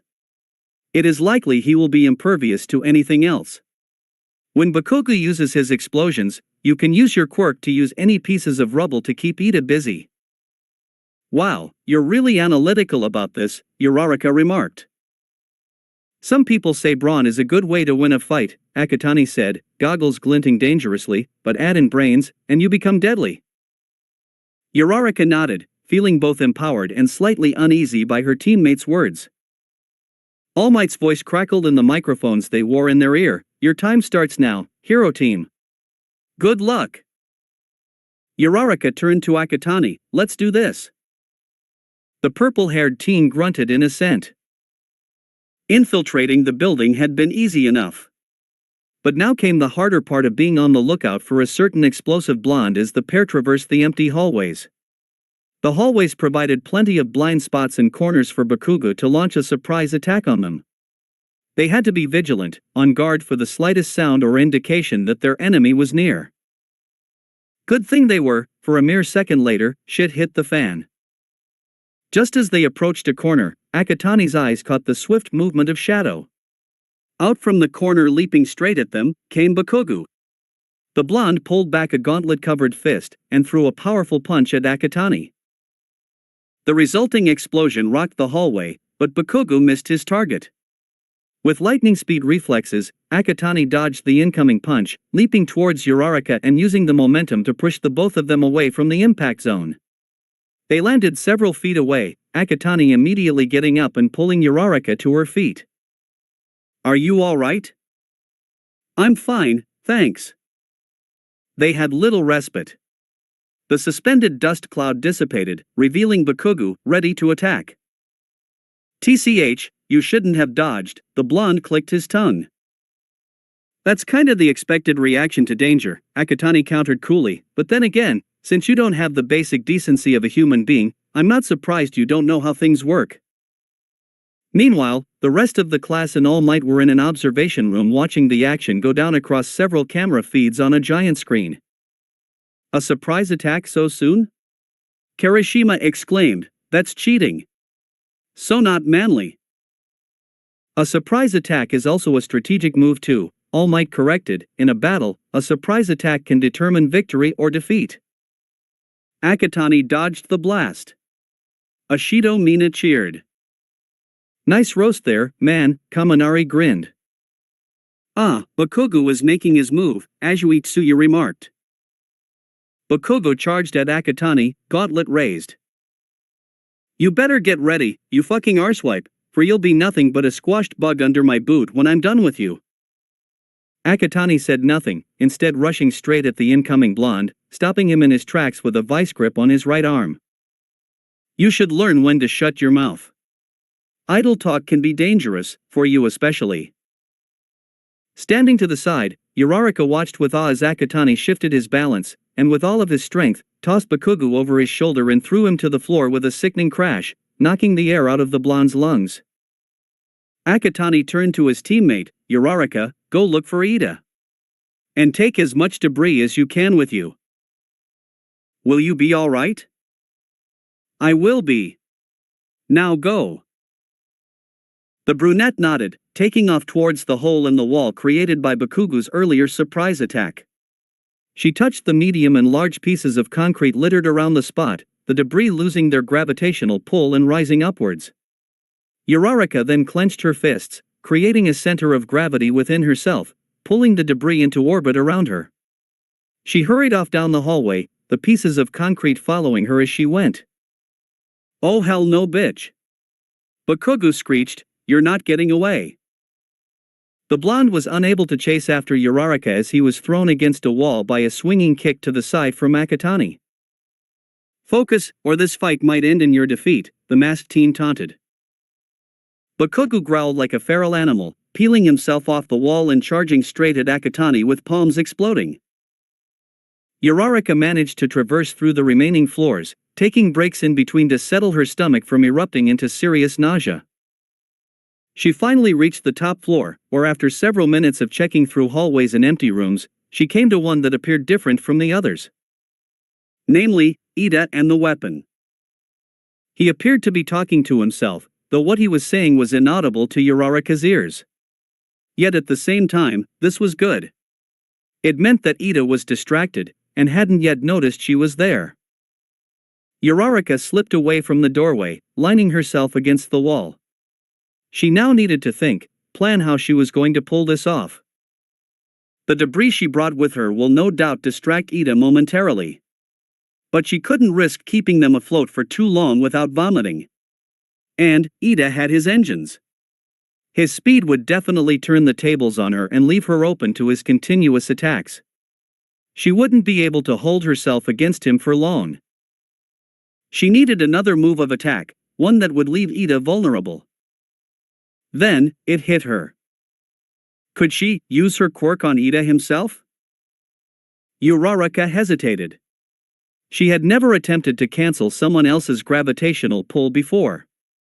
She had only ever tried it on herself, and while that experience had been a surreal one when she first attempted it, her nausea that day was arguably the worst she ever had. Who knows how bad the blowback would be should she try to make Ida float. She peeked through the doorway again. She'll get to that bridge eventually, but first, she needed to get Ida's attention. Which, ironically, he did it for her. Tremble before me. For I am the feared embodiment of evil. Wahahahaha. Ida's laughter was immediately mixed with Uraraka's, as she lost her composure at the doorway. Ida immediately whirled on his feet towards her. Oh God, Ida-kun. You are such a dork, the brunette laughed whilst clutching her stomach. The robotic teen flinched at the label, before readying himself. You dare belittle my villainous name. You shall pay the price for your folly. Ida's engines burst to life, and he charged straight towards the brunette. Her laughter ceasing immediately, Uraraka floated the debris into place. Well, have a taste of concrete before that. She pushed out her arms. The pieces of concrete swung outwards. She then released her gravitational hold on the debris, the continuing momentum allowing the pieces to shoot forward towards Ida. Realizing he has projectiles coming straight at him, Ida braked hard and dodged the flying concrete, giving Uraraka the window to dash into the room. She leapt over Ida, her fingers touching the airborne debris, pulling them back into her gravitational hold. She released them upon Ida again, but she wasn't so lucky the second time. Enough! Ida swung out his arms, knocking the pieces away. He then dashed for Uraraka, fist pulled back for a punch. The brunette squeaked, quickly touching her arm. She floated up towards the ceiling, narrowly avoiding Ida's punch as it came hurtling towards her exact spot just milliseconds apart. She released her quirk, falling back to the floor. This wasn't good. Already so soon in her fight with Ida, and she had to use her quirk on herself. Furthermore, she couldn't find a long enough window to use her quirk on him. She needed another distraction to pull this off, and fast. Several floors below, Bakugo and Akatani were still battling it out in hallway. Bakugo had gone all out on the offensive, forcing Akatani to adopt a defensive position, taking hits while getting his own occasional hit in when the explosive blonde was unable to see it coming. All the while not using his quirk. Something that Bakugo picked up on. What's the matter, fucker, he sneered, why aren't you using your quirk? Don't say anything back, Akatani thinks to himself, not yet. Bakugo released another exploding fireball, think you're too good to use your quirk? Distract him. What does that say about you then? Akatani drawled, dodging the fireball. Think you can just take this battle with your explosions? Bakugo lands, a vein throbbing noticeably on his temple. But whatever anger the explosive blonde might have had gives way for a feral, almost crazed smile that stretches his lips. He outstretched a gauntlet hand. Oh, but I can. You see. Akatani stays silent, but ever ready for what Bakugo was going to say. My quirk, explosion, allows me to sweat a substance akin to nitroglycerin on my palms and make it explode. Bakugo pulled a tab, and a grenade pin appeared. Akatani remained silent, continue talking. If the support department made it as I requested, Bakugo chuckled darkly, then my gauntlets will store the nitroglycerin within them, which makes for an even bigger explosion. Got him. Akatani's goggles glinted, I agree, but Bakugo, tell me. The blonde raised an eyebrow as Akatani outstretched his own hand. What happens when nitroglycerin is introduced to a single spark, like an electrical one? Bakugo's eyes widened. Jade-colored sparks danced over Akatani's fingers, before shooting forward like bullets. Bakugo had no time to pull the pin on his gauntlet, before the electricity got to it. Split second of silence. Then. Boom! The explosion rocked the entire building. Windows on the floor hosting the epicenter of the blast splintered into glistening pieces against the bright sunlight from outside. The shockwave expanded upwards and sideways rapidly, the floors above and below the blast heaving up and down from the immense force. The explosion was so intense, those on the top floor felt the floor lift from the shockwave rushing upwards. Cracks appeared on the walls, and pieces of the ceiling came raining down. The weapon tipped over and fell onto its side. "What the dash?" Ida yelled, losing his footing and falling to the floor. Uraraka, maintaining her balance, remained standing. Then, she saw the window she needed. Meanwhile, back in the observation room, a different set of chaos was unfolding. "Holy fuck!" Kirishima and another boy, Tsuruhanta, exclaimed. Their words echoed the sentiment of those watching, eyes wide and jaws hanging open. All Might could only stare at the screen in silence. He had been on the verge of getting Bakugo to desist from the move he was planning through the intercom, when Akatani suddenly attacked and set off the explosion. Now, with the fireball blocking the feed, he didn't quite know what to do. Kaminari was taken aback by the extent of the explosion, captured entirely in high definition on the screen. He was, naturally, concerned for Akatani when fire erupted and obscured the feed, blocking the fate of both students in the hallway. The feed on Ida and Uraraka remained clear, broadcasting their reactions to the explosion. Then, movement on both feeds caught his attention. The shockwave might have dissipated, but the carnage it left behind remained. The floor was an absolute wreck. Large cracks and holes graced the walls, floor, and ceiling. Fires of various sizes burned freely, and debris littered the floor. Scorch marks were everywhere. But Akatani was unharmed, thanks in part to the dome of electrical energy that protected him from the worst of the fireball and the shockwave. The same could not be said for Bakugo, who looked a lot worse for the wear after being thrown backwards from the epicenter. The blonde was barely standing, his hair and parts of his skin scorched from the intense heat of the fireball. Scratches and scrapes littered the skin that wasn't burnt. He appeared to be in a daze, ears ringing from the loud burst of sound echoed by the enclosed surroundings. It was the perfect moment for attack, and Akatani took it. The purple-haired teen leapt forwards, his pulled-back foot springing forth and connecting straight into Bakugo's stomach. The air knocked from his lungs, the dazed blonde could do nothing as he was tossed to the floor. Akatani was on him in an instant, raining blows one after another on his face. Bakugo weakly tried to fight back with his hands, one gauntlet remaining. But Akatani kicked the gauntlet down the hallway, and stamped hard on both hands. The blonde could only groan in agony, as Akatani pulled back a hand, crackling with electricity. His goggles flickered dangerously from the fires burning around them, accompanied by the ominous glow of his jade-colored irises bursting through the tinted lenses. "Hasta la vista, motherfucker." The crackling hand slammed onto Bakugo's chest, the hallway lit up, and the blonde blacked out. Meanwhile, several floors above, Uraraka was also making her move. Taking advantage of Ida's vulnerable position on the floor, she rushed for him, her fingers touching the chest piece of his armor. Before he knew what was happening, he was already floating upwards. He flailed wildly, even as he hit the ceiling. No! Uraraka wasted no further time, not when she felt her stomach on the brink of exploding or the bile rising up her throat. She dashed for the fallen weapon, putting her fingers together. Release! Her quirk cancelled, Ida fell to the floor with a loud crash, just as she slammed her palms against the surface of the weapon. Weapon captured. Uraraka shouted into her microphone. Floors below her, Akatani slowly rose from his position over an unconscious Bakugo, his glowing irises fading back into the black tint of his goggles. Back in the observation room, it was dead silent. The rest of Class 1A were staring at the screens utterly stupefied, trying to process what they had just witnessed unfold. Kaminari looked on with pride, delighted at the way his friend took down Bakugo. Ajui was the first to speak. "Well, that was certainly something, Karo."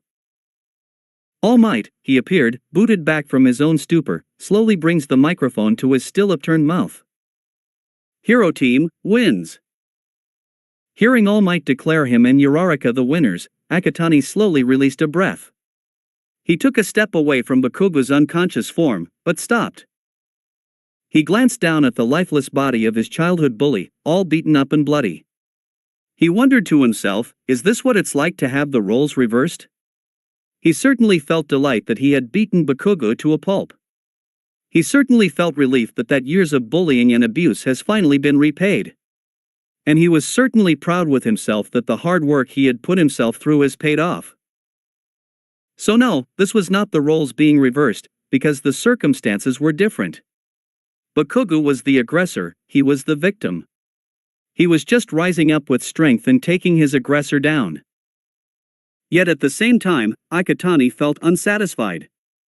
And for this, he didn't need to wonder why. Bakugo is a representation of just how fucked up society is, how the evil rise and are praised, while the good suffer and are scorned. But Akatani knows he can never completely eradicate bastards like Bakugo. It's just not possible, for the world is imperfect.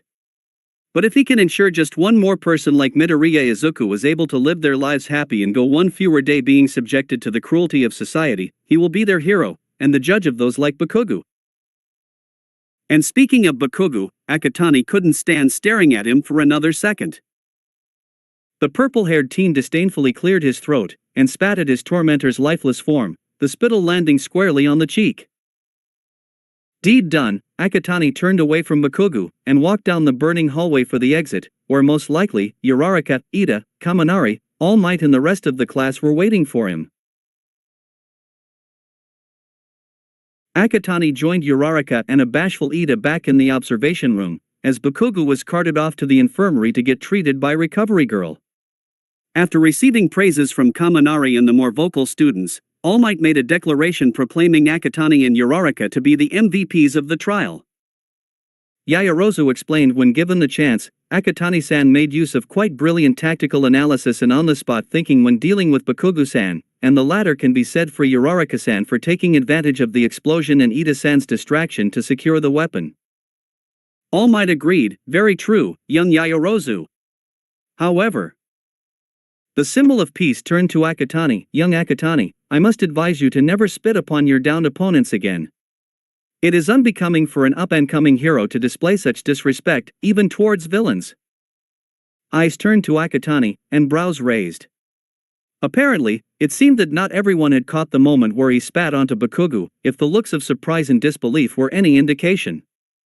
Ida, in particular, was affronted enough to open his mouth to rebuke Akatani for his actions, but whatever words he planned to say died in his throat as the temperature of the room suddenly plummeted. Black aura, dangerous and piercing, rose from Akatani's body, punctuated by flashes of green electric bolts. He stared dead straight at All Might, who flinched at the sheer hatred radiating off in the swirling clouds of darkness, the nerve-trembling sight made far worse by Akatani's irises glowing angrily behind his tinted goggles, flames roaring wildly in the pools of jade and emerald. That's funny, you say that when so many heroes are no better than villains themselves. Words chilled to ice struck everyone gathered inside the room. Several shrunk away from the dark being that appeared to possess the purple-haired teen. Holy fuck man. Kirishima cowered alongside Zero. This darkness. A bird-headed student, Tokoyami Fumikage, shuddered, is unbelievable. Such strong hatred, a heart full of vengeance. The entire room was on edge, the general consensus hovering over whether Akatani was going to explode and attack All Might, never mind that the number one hero could literally turn Akatani into a bloody pulp if needed. No one dared move a muscle, lest they miss the moment where the prospective free-for-all was to begin. But that moment never came. Just as suddenly as it appeared, the deadly aura dissipated like vapor. The temperature in the observation room rose back to normal, and whatever tension that threatened to choke all those who had been watching released its hold and disappeared with Akatani's cloud of hatred. Breaths that had been unwittingly held were let go almost collectively. Akatani stared at All Might a little longer, then wordlessly stepping away from the number one hero and going up to Kaminari. How did I do? The blonde snapped out of his daze, that was so badass man. You took down Bakugo like he was nothing but a twig. Akatani inwardly smiled, ignoring the wary looks of his classmates. The rest of the battle trials passed with not much fanfare.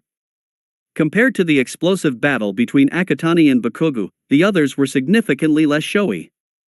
Save for the battle between Team B, Todoroki and Mezu, and Team I, Ojiro and Hagakure, where Todoroki basically told his teammate to evacuate, froze the entire building, and Team I, with his ice, and single-handedly retrieved the weapon. Another moment of notice came when Yayarozo quite angrily tossed Mineta out of a window for attempting to grope her, going on to finish the trial by herself. Akatani had no sympathy for the grape-headed pervert, who only survived the fall by using his balls as a cushion. He added another item to his checklist to find a way to get Mineta expelled. Akatani paid close attention when it was Kaminari's turn. As the trial played out, 2 more items quickly found their way into his mental checklist: teach his friend on how to use his quirk effectively, and train him to not solely rely on his quirk. The trial had ended in a dead heat. Kaminari panicked when forced to fight against Ishido and Aoyama, discharging millions of volts of electricity indiscriminately. His teammate, Jiru, and the opposing team were electrocuted and quickly knocked out, while the electricity fried his brain, leaving Kaminari incapacitated and giggling, completely useless. While the look of absolute stupidity on the blonde was amusing enough for even Akatani to find it slightly funny, it was also deeply concerning. Kaminari would be liability to those around him if all he could do was discharge electricity indiscriminately. Furthermore, any villains that were resistant to electricity would have his hide within seconds. Akatani knew he needed to help Kaminari as soon as possible. Once he returned to his normal self first, that is. He can't really do anything when his friend is a brain-dead, giggling idiot, after all. He'll speak to him after getting fixed up by Recovery Girl. The fated conversation spanned over the next 12 hours or so, beginning when classes ended for the day and the 2 friends were heading home. It carried on into the night through text messages, and picked up again with the new day after several hours on hold due to sleep. Kaminari, while agreeing that he needed training, became nervous when Akatani started planning everything they needed to cover in order for him to hold his own against enemies. This was the first time the blonde watched his friend go into a deeply analytical mode, possible regiments to hone both his body, agility and quirk, weighing the pros and cons of each, all coming out in almost incoherent muttering. It was intimidating, to say the least. Kaminari just hoped he didn't die from whatever his friend had in store for him. As they neared the campus gate, a barrage of noise ahead stopped them in their tracks. What the fuck? Akatani cussed in disbelief. Dozens of reporters were crowding around the gate, cameras flashing and questions shouted at the beleaguered students trying to get to class without getting mobbed by the chaos around them. What's going on? Kaminari asked. Akatani's ears picked up a question thrown by a reporter. Is it true that All Might is a teacher here? Whatever disbelief Akatani had melted away. Of course this would happen. Kaminari, the blonde turned to him, stick close to me, and don't answer any of their questions. We'll be late otherwise. Oh, okay. Kaminari's answer ended in a squeak as Akatani grabbed his hand and pulled him towards the crowd of reporters. The blonde felt his heart speed up. His friend's hand was rough and calloused against his own, born from prolonged training and hard work. It brought flashbacks of seeing Akatani's sculpted body in the locker room, something that made Kaminari flush all over, as he visualized every detail of muscle he managed to get a peek at the time. Plus, the fact that they were holding hands like a couple made his stomach go all fuzzy, not helping his thundering heart. But at the same time, it was a useful distraction. Kaminari completely ignored the shouting reporters and flashing cameras, too lost in his fantasies about his friend to notice. He only came back to reality when he felt Akatani remove his hand, at which time he noticed they had crossed through the gate.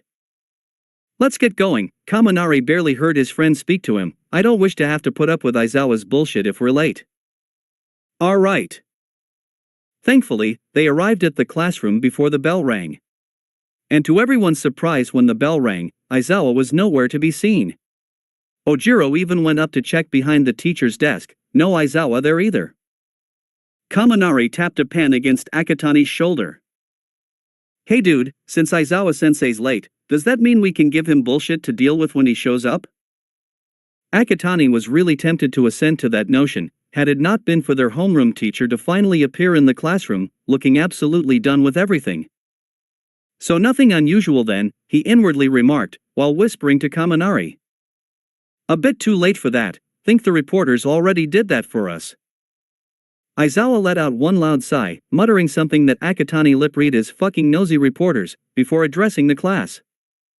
Alright, for today's homeroom, we'll be choosing the roles of class president and vice president.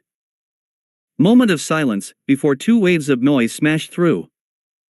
The first wave came as whoop of relief that the class was going to do something completely ordinary for homeroom. The second wave, which came immediately after, started with Kirishima quite abruptly standing up, knocking his chair backwards. I'll be the class president. Ashido shot up, knocking her chair backwards. No. I'll be the class president. Chain reaction followed. One by one, many of Akatani's classmates loudly staked their claim to the prestigious role, while he himself stayed silent, refusing to add on to the growing barrage of noise. Pick me. I'm the best choice for class president. No, pick me. Me. Everyone. Stop this nonsense immediately. All eyes turned to Ida. Akatani raised an eyebrow. The role of class president carries great responsibility in representing the class and looking out for fellow classmates. Your classmates will be coming to you for guidance and help. This is not something to take lightly. Ida took a breath. We should uphold our values in democracy and choose our president through a vote. But won't everyone just vote for themselves? Ciro interjected. How do we know who is the most trustworthy? Ajui added. Then we will see who gets the most votes. Ida responded, chopping the air with his hand. Aizawa-sensei, shall we proceed with the ballot? Do whatever you want, just get it done. With that, Aizawa zipped up his sleeping bag and went to sleep. The ballot was done, and the results were in. Several had 0 votes, others had 1 each. All eyes were, however, on the top 2 names. Yaoyorozu Momo, 3 votes. Akatani Mikumo, 2 votes. Akatani blinked. Well then. Yaoyorozu and Akatani, come up to the front, said Aizawa. Both students went up and faced their classmates. The vote has been decided. Yaoyorozu is class president, and Akatani is vice president. Akatani scanned the class, inwardly curious of who voted for him. He caught Uraraka staring off at the wall, drumming her fingers against her desk. His gaze then met with Kaminari, who winked at him. Okay then. Kaminari, may I know what possessed you to vote for me? Lunch hour came. Akatani and Kaminari shared a table near the windows, digging into their afternoon meals. Nothing, man, the blonde replied, mouth half filled with rice. You just have the vibe of a leader. I've never held a position of authority before, Akatani deadpanned. No time but the present to start, am I right? The purple-haired teen had to concede that point to his friend. Good afternoon. Both friends looked up. Yaoyorozu and Jiro stood by their table, trays in hand. May we sit here? Asked the newly elected class president.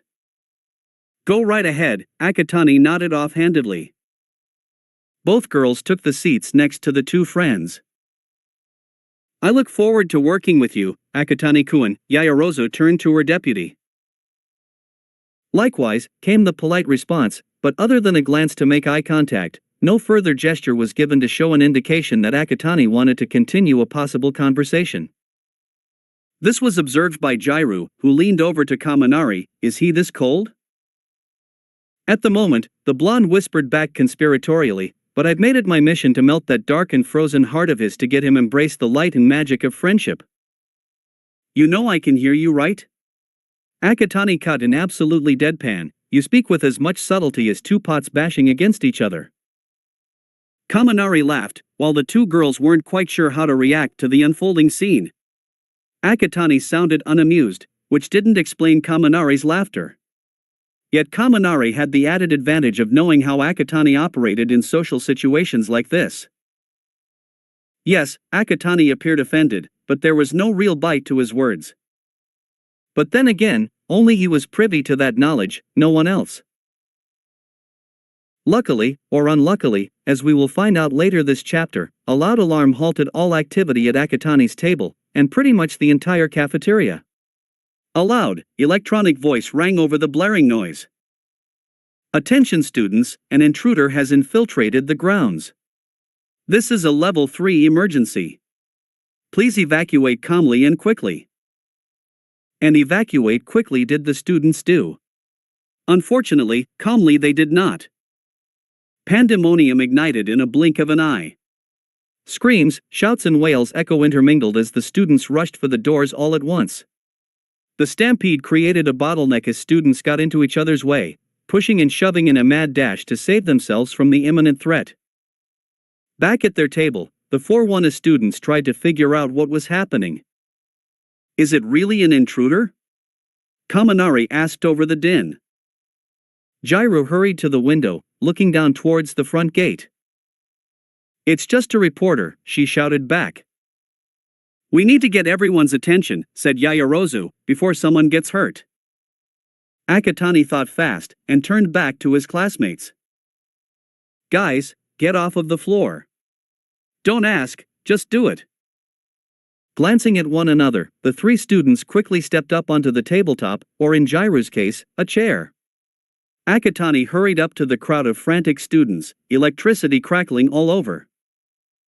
He then raised a leg, channeling all of the electricity onto the appendage, and brought it down hard.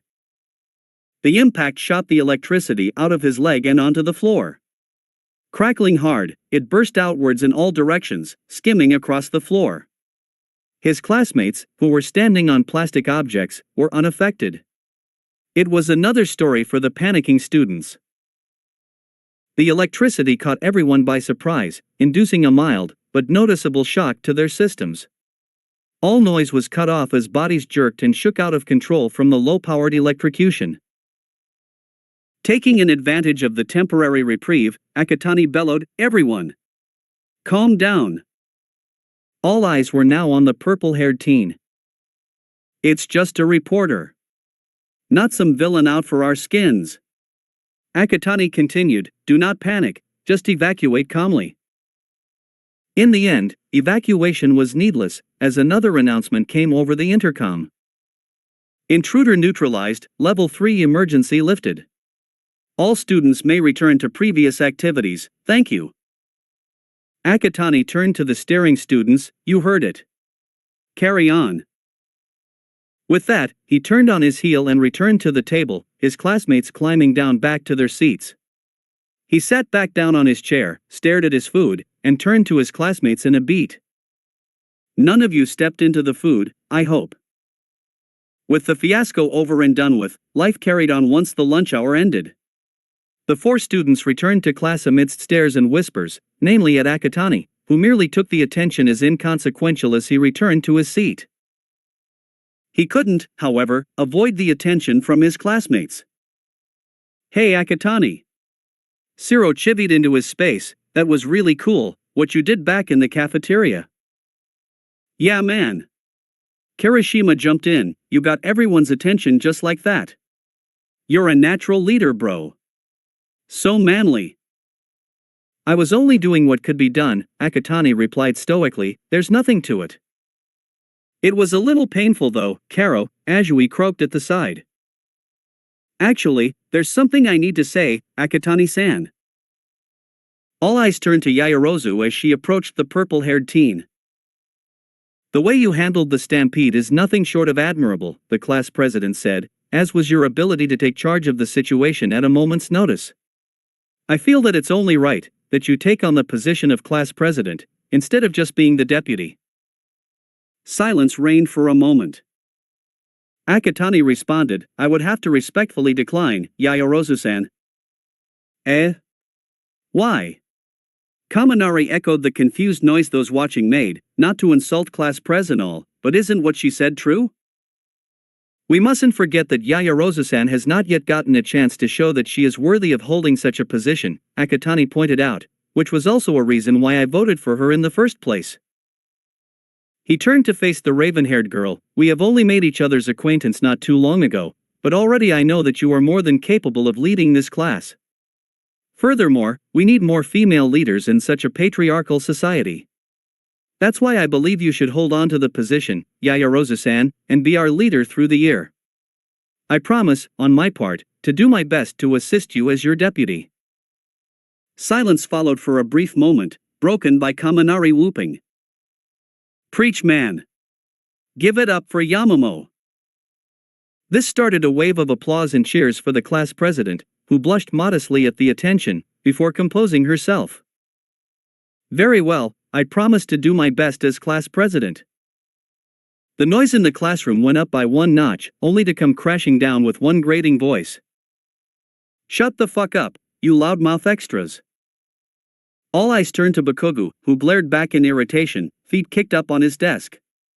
A moment passed, before the tension was sliced through with the verbal knife. "This is coming from the guy who was nothing but hot air and noise," Akatani drawled. "I don't think you have room to open your shitbag of a mouth." Moment of silence. "Need some of Todoroki's ice for that burn, Bakugo?" Kaminari snorted. Chain reaction of laughter followed, continuing even when Bakugo lunged for the still nonchalant Akatani. "I will fucking kill you, you goddamn motherfuck dash." And just like that, the explosions bursting on the blonde's palms abruptly died.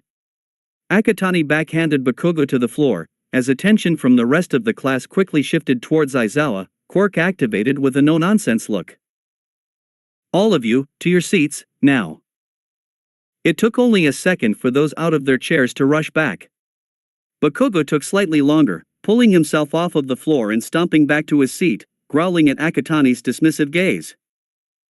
The purple-haired teen was tempted to give the middle finger in response, but he didn't want to earn a detention because of Bakugo.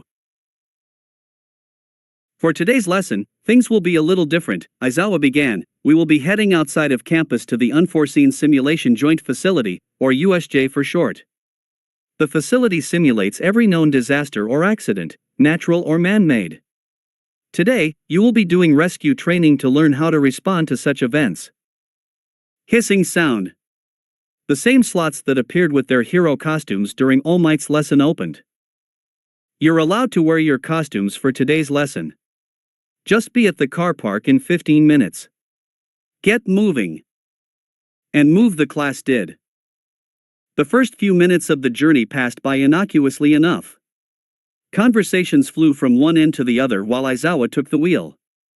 Akatani zoned out almost immediately while Kaminari, who sat next to him on his right, leaned over to talk with Zero about something he couldn't be bothered to find out. He was just slipping into a quick nap when a finger prodded his arm. Akatani glanced to his left, the seat taken by one Azui Tsuyu. "Yes?" "Your quirk is rather interesting, Akatani-chan," Azui remarked right out of the blue. "So you say, Azui-san." "Call me Tsuyu, Karo." Akatani raised an eyebrow. That was unexpected. "Very well, Tsuyu-san. Anything else?" Azui tapped her finger against her chin. "You are rather cold and aloof, Akatani-chan. If I didn't know any better, I'd think your quirk was ice like Todoroki-chan's, not electricity." Inwardly, Akatani groaned. Azui had joined the long list of people who made a comment about his cold aloofness. Yes, he understood that it wasn't beneficial for maintaining positive social relations, but just because he was the protagonist of this story didn't mean that he was going to spill his tragic backstory to just anyone when asked. Hell, not even Kaminari, the only person he had allowed himself to grow close to, knew his entire history. Kirishima, bless his pure soul, chose at this point to cut in, relieving Akatani of the need to quite possibly lose his cool on Azui. "It doesn't matter if it's ice or electricity, aka bro's got a really flashy quirk." Akatani glanced at the redhead, who looked wistful for some reason. Enough for him to ignore the fact that his name was butchered without his permission. "On the other hand, though my quirk, hardening, is pretty cool, there's nothing flashy about it. I can't see myself becoming popular with the people." Akatani took issue with that statement. "What are you saying, Kirishima? Your quirk is extremely useful for hero work." "Yeah, but you, Todoroki and Bakugo have flashiness and ought to go with your strength. Double the advantage, man. You three are definitely going to go far in the polls." Okay, Akatani really took offense to that statement. Especially with being paired with that explosive bastard. First of all, he leaned forward, goggles glinting severely enough to unnerve Kirishima. The flashiness of your quirk can easily be a bad thing, nothing more than a liability. What you see on TV is glamorized bullshit. How do you think the public would feel about you if when trying to apprehend a villain, you cause so much collateral damage that innocent bystanders are needlessly murdered? Kirishima flinched, not expecting the rather scathing perspective. Ajui added, frankly, I don't see Todoroki-chan or Bakugo becoming that popular with the masses either, Karo. Todoroki-chan is even colder than Akatani-chan, and Bakugo is far too explosive, vulgar and angry to ever be liked by decent people. What the fuck did you say, frog bitch, said Blonde roared several rows behind them. You're not helping yourself here, Bakuho, Kaminari smirked, especially with your personality that just smells of rotten dog feces fermented by the heat of a clogged sewer. I will fucking end your smug arse, goddamned Pikachu. Everyone, shut the hell up, Aizawa's voice came from the front, silencing all noise in an instant, or else detention for the next person who makes a ruckus. That got everyone to zip their lips shut. As the bus continued on its way down the road, Akatani sighed in relief. Finally, some peace. Maybe he could snag that quick nap before they arrive. 15 minutes later, the bus came to a stop at the entrance of USJ. The doors opened with a hiss, allowing the passengers to disembark noisily. The noise turned to awe as the students took in the sight in front of them. It was a huge glass-domed building several stories high, the sunlight glistening off the spotless panes brightly. By the large blue entrance gate, stood a figure dressed in what looked like a spacesuit. Akatani immediately recognized them. It was 13, the space hero and expert in rescue situations. Good afternoon everyone, the space hero greeted the class warmly. I'm the space hero, 13, and welcome to the USJ facility for today's lesson on how to respond to disasters and rescue operations. Follow me, please. The students trooped in behind the space hero into the facility, and were met with an incredibly impressive sight within. To call the interior massive wouldn't do the facility any justice whatsoever. Akatani noticed two smaller domes, one red and the other blue, two realistic-looking mountainous areas, one with the remains of buildings and the other a rocky terrain with cliffs, a zone with more buildings in various states of ruin, and a man-made lake with a waterslide and a boat in it. All this under one roof. UA was certainly pulling all the stops here. Wow! It's like Universal Studios Japan. Kaminari exclaimed in awe. Akatani had to agree with him on that. USJ is equipped to simulate all types of disasters. Here, we have a conflagration zone, a downpour zone, flood zone, ruins zone, mountain zone, and landslide zone.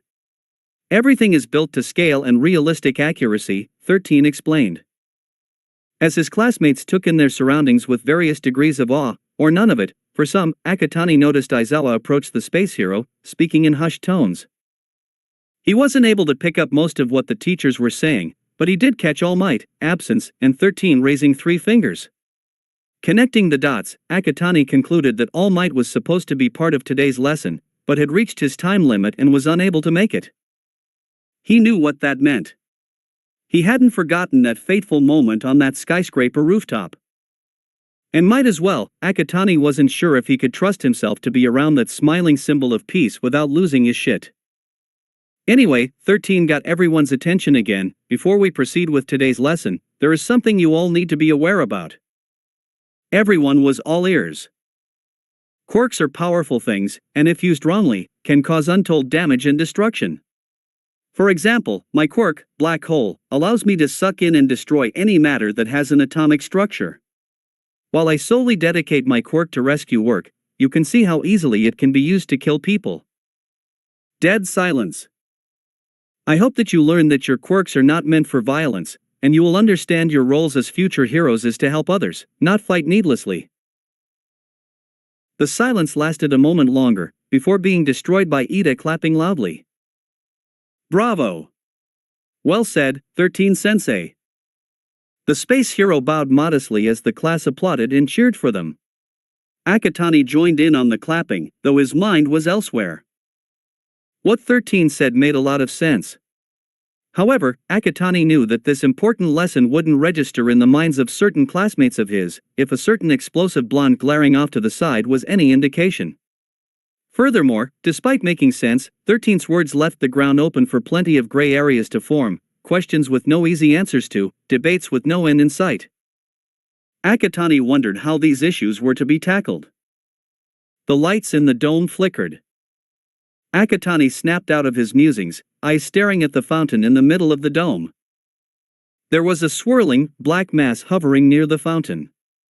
It grew bigger and bigger, until it spanned the distance between the flood and landslide zones.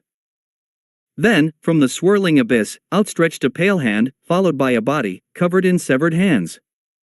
Then came more, and more. Akatani's breath hitched.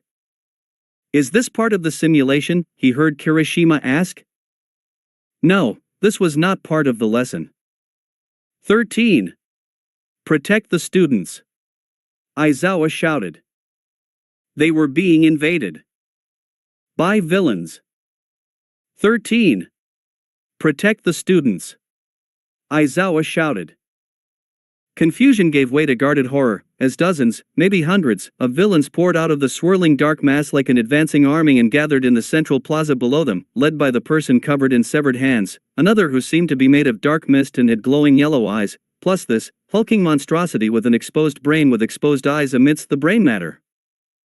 Who are they? Kaminari blanched.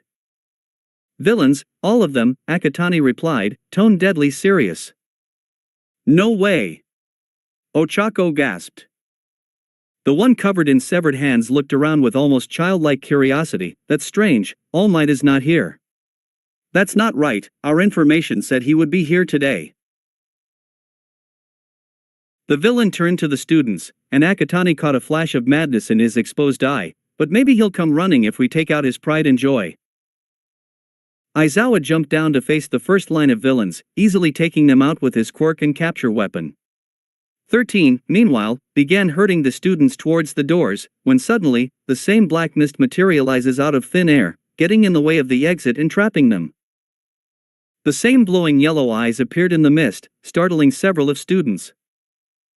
Good afternoon, a dark voice echoed around them. I am Kirojiri, and we are the League of Villains.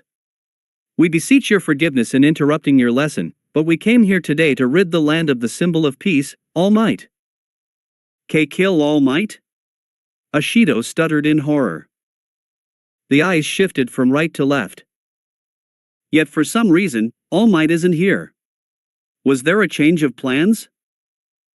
In such a tense scenario, Akatani knew the worst thing to possibly do was to go all Leroy Jenkins and attack Kirojiri. Unfortunately, a certain explosive blonde decided to be the dumbass that he was, and lose his cool, as per usual. You fucking shitrag. Die. Bakugu, no. Akatani's words fell on deaf ears as the blonde, and Kirishima, for some reason, lunged at the mist villain with explosive and rock-hard attacks. As expected, the attacks had no effect on Kirojiri, who merely blinked at the sudden acts of aggression against him. My word, that was unexpected, the villain scoffed. I didn't expect the next generation of heroes to be so brash and aggressive. So eager to fight. Akatani didn't like where Kirojiri was heading here. Well, I have my duty to perform. And I'm sure our lackeys will be thrilled to fight with you lot. The mist expanded, and before anyone could react, it had begun to circle around the students and surge into them. Akatani tried to reach for Kaminari, when the ground below them shifted and seemed to disappear. The last thing Akatani remembered amidst the shouts and screams of his classmates was falling through the swirling mist into darkness. The darkness gave way to light. Akatani felt himself falling through the air, everything spinning. Then came the impact, the splash, and suddenly, water, everywhere. He plummeted through limply, before coming to a stop, suspended several feet below the surface. It took a second for his senses to come back and get him to notice that he was underwater, with limited oxygen in his lungs. Akatani flailed a little in an attempt to right himself and swim to the surface, when suddenly, something shot past, barely missing him by an inch. The afterburst of water sent him spinning in the wake. Pushing himself upright, Akatani turned just in time to see the thing that almost crashed into him, a figure who looked like an anthropomorphic shark, slide to a halt not far away. Akatani knew he was in deep shit. The shark person charged at him again. Only kicking out of the way saved him from those sharp, ferocious teeth that glistened from the light above. Akatani knew he had to fight back, or else he'd be reduced to a cloud of blood and body parts at the jaws of this villain. But his lungs were beginning to strain from the lack of oxygen flow, and he wasn't sure how much longer he could hold his breath. The shark villain making his return not helping matters at all. "Someone, help me." Something shot past his right. It struck the shark villain right in the head with the force of a Shinkansen, propelling him away, deeper into the water and out of sight. Akatani, who by this stage was losing oxygen fast and dark spots beginning to cloud his vision, felt something wrapped tightly around his waist. The world suddenly began to accelerate as he was bodily rushed up to the surface. Water gave way to precious oxygen with a splash. Akatani took deep, desperate breaths, mind still spinning wildly from the sudden change of pressure and intake of oxygen. Half-dazed, he felt whatever had wrapped around him gently place him on a hard, dry surface, before unwrapping and retracting away. There he lay, on his side, mask down, hacking up water that managed to get into his lungs from his near brush with death. As he slowly regained the strength to pick himself up, he heard the water break again, followed by a louder, much harsher thud not too far from his position, and a quiet groan. Akatani realized, as he stood up, he was on a yacht in the middle of the shipwreck zone. With him was a dazed Mineta, and climbing onto the yacht was Azui. "You okay, Akatani-chan?" "I think so," he replied. "Was it you who saved me?" "Yes, Karo," Azui nodded. "You were in trouble." "You have my thanks for that," Akatani nodded, "but clearly, the shark villain isn't the only one we have to worry about." Both students turned to the water. Heads began popping up, one by one, around the yacht. More villains, including the shark one who nearly did Akatani in. "Hee, fresh meat," one that resembled a crocodile cackled. "Easy bait," another cheered. Akatani raised an eyebrow. Dangerous as these villains might be in numbers, they were just low-level thugs, more brawn than brain. Numbers to intimidate, expendable, mere cannon fodder in the overall plan. Speaking of plan, Akatani needed to know what was going on. "You think we're just easy pickings? Clearly your leaders didn't plan this properly." At the villain's confusion, Akatani spread his arms wide. "Look around, water as far as the eye can see, suited for your quirks no doubt. But what your leaders didn't bother to take into consideration." He pulled his arms in, producing crackles of green electricity. The confused villains immediately blanched in horror. "That I have an electric quirk." Akatani inwardly smirked at the terrified villains. "So now, unless you want me to discharge potentially lethal amounts of electricity into the water and electrocute you all into smoldering crisps, you lot better tell me what the hell is going on here. Who is that blue-haired hand-covered son of a bitch, and that giant monstrosity with the beak?" As if we'd tell you, one foolhardy villain tried to put up a defiant front. "Oh well, guess you really don't value your pitiful lives then," Akatani shrugged, the crackling electricity growing stronger. Wait! We'll tell," a villain with a piranha head intervened. Akatani willed the electricity away, and lowered his arms. "Start talking, then." "The handman's Shigaraki Tamura. He came with this thing called a Numu to kill All Might." "And what is this Numu?" asked Akatani. "We don't know. Just some genetically engineered being made to match All Might. That's all we were told by Shigaraki," another villain added quickly. Akatani pondered what was said. A genetically engineered being? And it has the capability to take on All Might and possibly kill him? This was something worth seeing for himself. All Might was the #1 hero, but even he isn't invincible if his memory as Midoriya on the skyscraper rooftop served him well.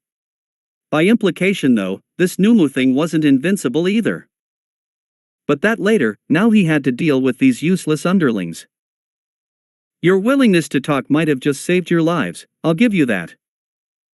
Akatani could almost see the relief wash over the villains' faces, thinking that they were spared from the pain of electricity. How wrong they were. Oh, by the way, Akatani said, catching the villain's attention, I lied. Before anyone could fully compute what he just said, let alone attempt to swim away, he shot his arm out. Electricity crackled and blasted from his outstretched hand into the water. The screams of the villains echoed around the dome.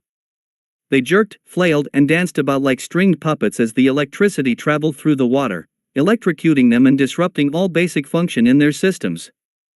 Azui watched in silent horror as smoke began to rise from the charring bodies, eyes losing the life within them. She quickly rushed to her classmate, grabbing his upper arm. Please, Akatani-chan. Stop this. This is too much. On cue, the electricity dissipated, and the purple-haired teen retracted his hand. Only because you said so, Tsuyu-san. She turned to the villains with stricken eyes. The villains were floating face up, or down, motionless on the water's surface, smoldering and somewhat charred. Some were groaning quietly, others were silent. Several twitched involuntarily from the residual electricity still rattling their nerves. Azui couldn't believe the brutality committed before her. Tsuyu-san, we need to go. She quickly realized that Akatani had pulled away from her grasp. He was by the still-dazed Mineta, dragging him by the ankle. His hand was outstretched. She felt justifiably reluctant to take his hand, seeing how he callously electrocuted those villains not mere moments prior. I only hurt those who deserve it, said Akatani, as if reading her thoughts. You are far from worthy of such a fate, Tsuyu-san. And besides, I only knocked the villains out, they aren't dead. It took another moment, but Azui eventually relented. She went forth and took her classmate's outstretched hand. Hold on tight.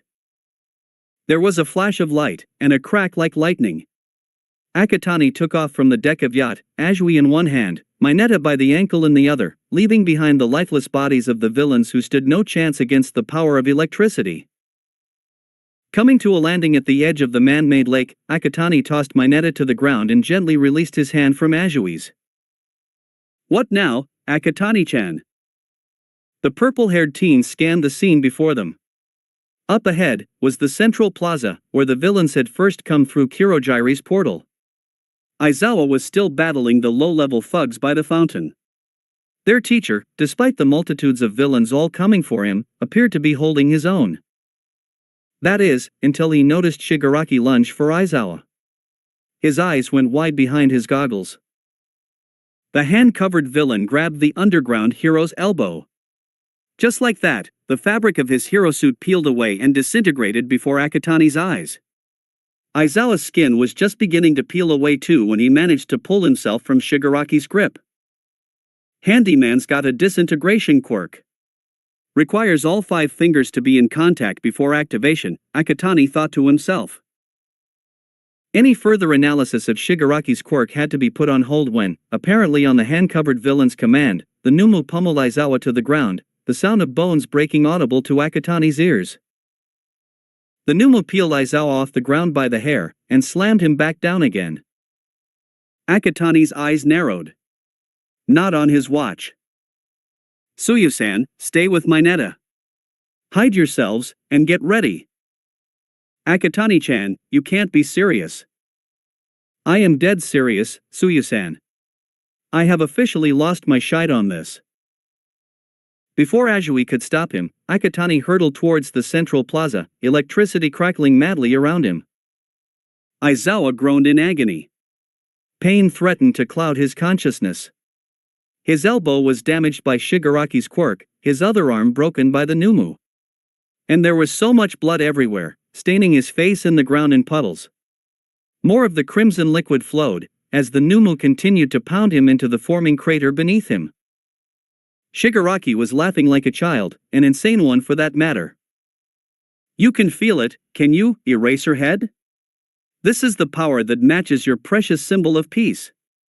How does it feel, to be the test dummy for the weapon that will, once for all, kill All Might? Aizawa gritted against the pain. He wouldn't deign to give this villain a reply. Especially not when the Numu was raising him up to slam him back down again. Then, there was a loud crack. 1A's homeroom teacher heard Shigaraki yelp, and the Numu let out an inhuman screech. The Numu released its grip on him, letting him fall towards the ground like an apple falling from a tree. He then felt a pair of arms wrap around him, another loud crack, followed by the sensation of being airborne. The weightless feeling didn't last long. Aizawa felt the thud of boots hitting the ground, and a familiar voice reach his ears. Good, I see you've decided to rejoin the world of the living and become useful for once, Mineta. Tsuyu-san, I need you and Mineta to take Aizawa-sensei someplace safe. I don't know if anyone has managed to escape yet to call the staff. Aizawa heard Ajui reply, there's nothing stopping you from doing this, Karo? You got that right, Tsuyu-san. Now go. Before Aizawa could stop him, there was a third crack, and Akatani was gone. The underground hero barely heard Ajui tell him that they were about to move. His head was spinning from the brutal attack and suddenly being saved by the vice president of his class. As he slipped into unconsciousness, Aizawa resolved to have a few words with Akatani as soon as this debacle had ended. Meanwhile, Shigaraki and the Numu had recovered from the sudden electrical attack. Where's Eraserhead? Where did he go? Crack.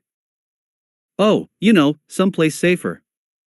Away from low-life bastards like you. Shigaraki's eyes widened as Akatani appeared before him. Who are you? It's for me to know, and you to find out, handyman.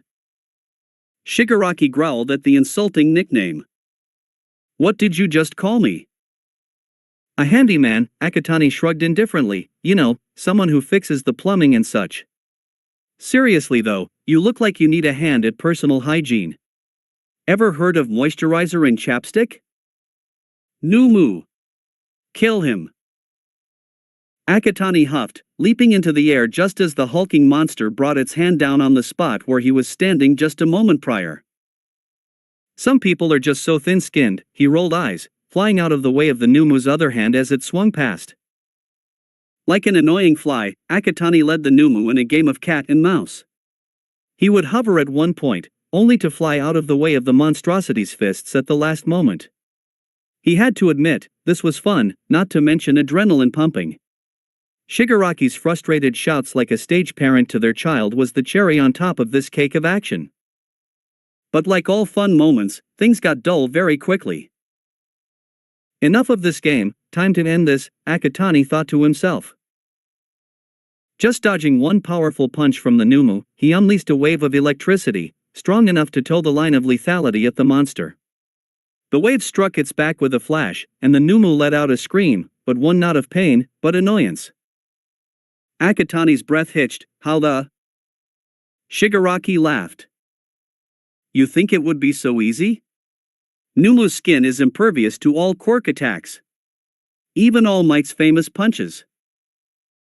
Akatani dodged a swinging fist, the rush of air almost throwing him off balance. Took out a significant chunk of his core reserves. He needed to conserve his power, and find this monster's weak point before he either drains through his core from defensive attacks, possibly ending in his death from core depletion, or he gets hit and beaten by the Numu, possibly ending in his death by broken bones, ruptured organs and blood loss. Dodging another fist, Akatani willed a blade of electricity to appear. Hopefully this would work. Sliding between the Numu's legs, he swung the blade with frightening speed. This time, like a hot knife to butter, the electricity sliced through the monster's legs, the sound of skin, muscle, and bone severing and blood splashing ringing in his ears. The Numu screamed, falling to the ground. Akatani just barely got out of the way before it crashed with an almighty boom. Taking advantage of the momentary reprieve, he swung his blade again. The monster screamed once more, as its arms were severed from its body amidst more splashes of blood. But while the amputation of the limbs provided a few precious seconds for Akatani to catch his breath and consider his next move, he quickly realized how short those few seconds lasted. For while the Numu was immobile following his Skill with the blade, right before his eyes, its limbs began to regrow and regenerate out from the bloody stumps. Akatani heard Shigaraki gloat behind him, but paid the villain no attention. Very well, since making the monster immobile wasn't good enough, he needed to make the immobility permanent.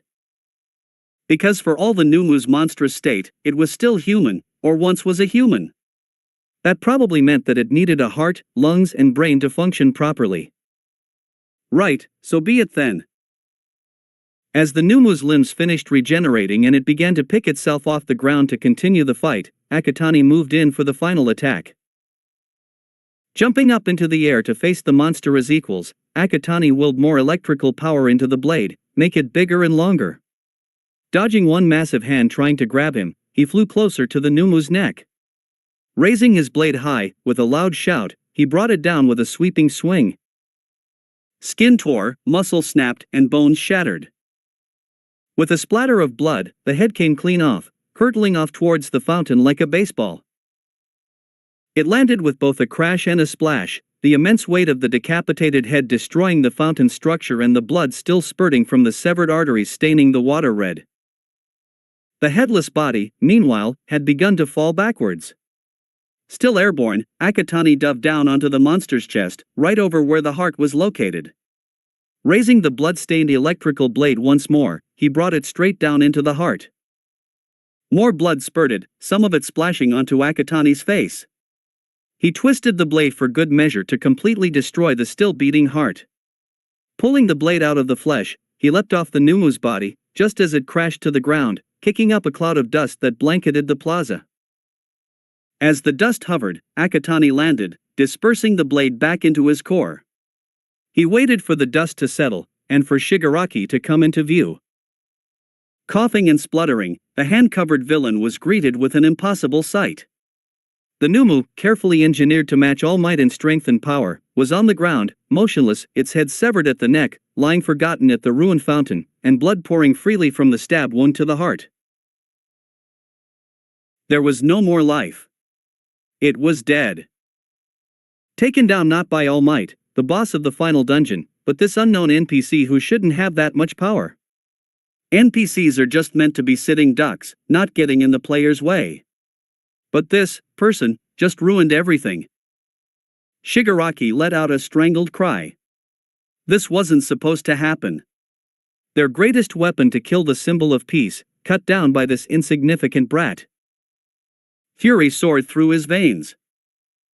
He just wanted to grab this brat's neck and disintegrate it, so he can kill that gloating, nonchalant look off of his face. Oh yes, give that fucking lowly NPC will die a slow, agonizing death for getting in the way and messing everything up. But he saw that blade of electricity, and knew that he'll be cut to pieces should he try. Can this get any worse? Apparently, it can. Portals swirled into existence. Kurogiri stepped out. Shigaraki. What? We have to retreat. One of the students managed to escape. Reinforcements will definitely be on their way at this rate.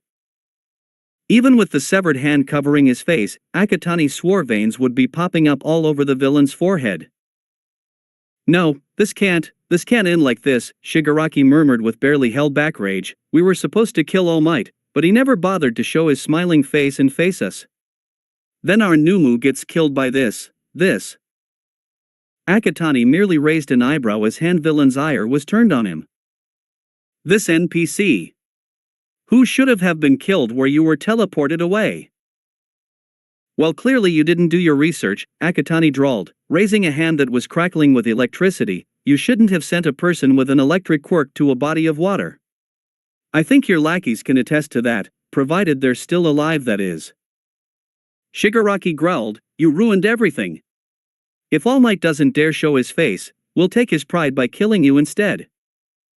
Kurogiri tried to stop him, but Shigaraki was too consumed by rage to be stopped. The hand villain lunged for Akatani, hand outstretched and aimed for his face. Akatani would have yawned as if bored out his mind if it weren't for the fact his life was in danger. So he acted as he would usually do. Releasing a jolt of electricity that momentarily distracted Shigaraki, he ducked low, keeping one fist raised to deliver a powerful blow that he swore made the villain's jaw crack. It also knocked the disembodied hand on his face clear off, sending it flying through the air like the Numu's head previously and landing some distance away. As Shigaraki reeled in the pain left by the blow, Akatani swung a leg out and struck the villain at the back, sending him toppling face-first to the ground. Akatani was on him in seconds, his hands pressing Shigaraki's head into the ground and anchoring the villain's hands with his boots. Kurogyri meanwhile tried to create a portal to save his comrade. He didn't get much far when explosions rocked the plaza, and something collided head-on with him, sending him sprawling to the ground. He tried to get back up, only for whoever it was who crashed into him to hold him down and their hand to land heavily on his metal neckpiece. "Gotcha now, Mistface," Bakugo smiled dangerously, "one move from you, and I'll blow your neck armor and body sky high." If Akatani had been paying attention to that little scene off to the side, it would be one of the extremely rare moments where he might consider thanking the explosive blonde for keeping Kurogyri off his back. But he hadn't, so that thought never crossed his mind. Instead, he focused on dealing with the struggling Shigaraki beneath him. The villain needed his hands for his quirk to work. So why not punish him for the entire debacle on that? Akatani stepped harder on Shigaraki's hands, applying more pressure as the muffled screams grew louder. Bones creaked and cracked, before the very definitive sound of said bones fracturing punctuated the screams of agony. He would have put in more pressure until the fractured bones had been ground to powder, had he not been momentarily distracted by the sounds of the front door blowing inwards and a familiar trademark catchphrase echo across the dome. "Have no fear. Everything is all right, for I am here." The star of the hour and original target of this debacle, All Might, has finally made his appearance, Akatani thought sardonically, moments before he was pushed off by Shigaraki. Rolling and picking himself up in one fell swoop, Akatani heard another brief scuffle. This time Bakugo was thrown off of Kurogyri and teleported to the other side of Plaza. Must have also been distracted, just like me, he thought to himself, how careless of me. Akatani turned to Shigaraki, who looked absolutely gleeful at the symbol of peace finally coming to fight them as originally planned. The inside of his stomach curdled. God, he really does need that moisturizer and chapstick. Though whatever glee Shigaraki had quickly died when Kurogyri appeared behind him via portal and laid a misty hand on the younger's shoulder. "We can't fight him. Our Numu is dead. We'll be wiped out instantly." Akatani could see the myriad of emotions flashing across Shigaraki's face. He looked so desperate, like a child in want of a toy. But such want melted away into frustrated resignation. "Fine, let's go." Shigaraki took a step, then started. "Wait." Akatani observed the villain feel his face, noticing one finger from each hand lifted upwards away from contact. "Father, where is father?" Akatani raised an eyebrow. Handyman called the hand that was previously attached to his face father? Something must be really messed up in his brain to give names to inanimate objects. Unless, if the horrifying thought that had just flashed into his mind was correct. He turned to the disembodied hand, lying innocently several paces away.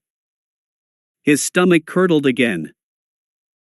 Ignoring Shigaraki's frantic cries, Akatani stepped over to the hand, and picked it up. It was cold to the touch, and the skin was pale, almost snow-white. The flesh was firm and the skin elastic. It was flexible too, the fingers moved easily at the joints, as if the appendage had been severed off from a newly deceased corpse. Instinctually though, Akatani knew that the hand was not fresh. But still, it must have been soaking in some preservation solution like formaldehyde for ages, since not even the slightest bit of rot or decay marred the flawless skin. "You know what?" Despite the uncomfortable churning of his stomach, Akatani figured it would be nice to have a keepsake from this debacle. Plus, judging from how mental Shigaraki was becoming, the hand might be a good send-off for the insane villain.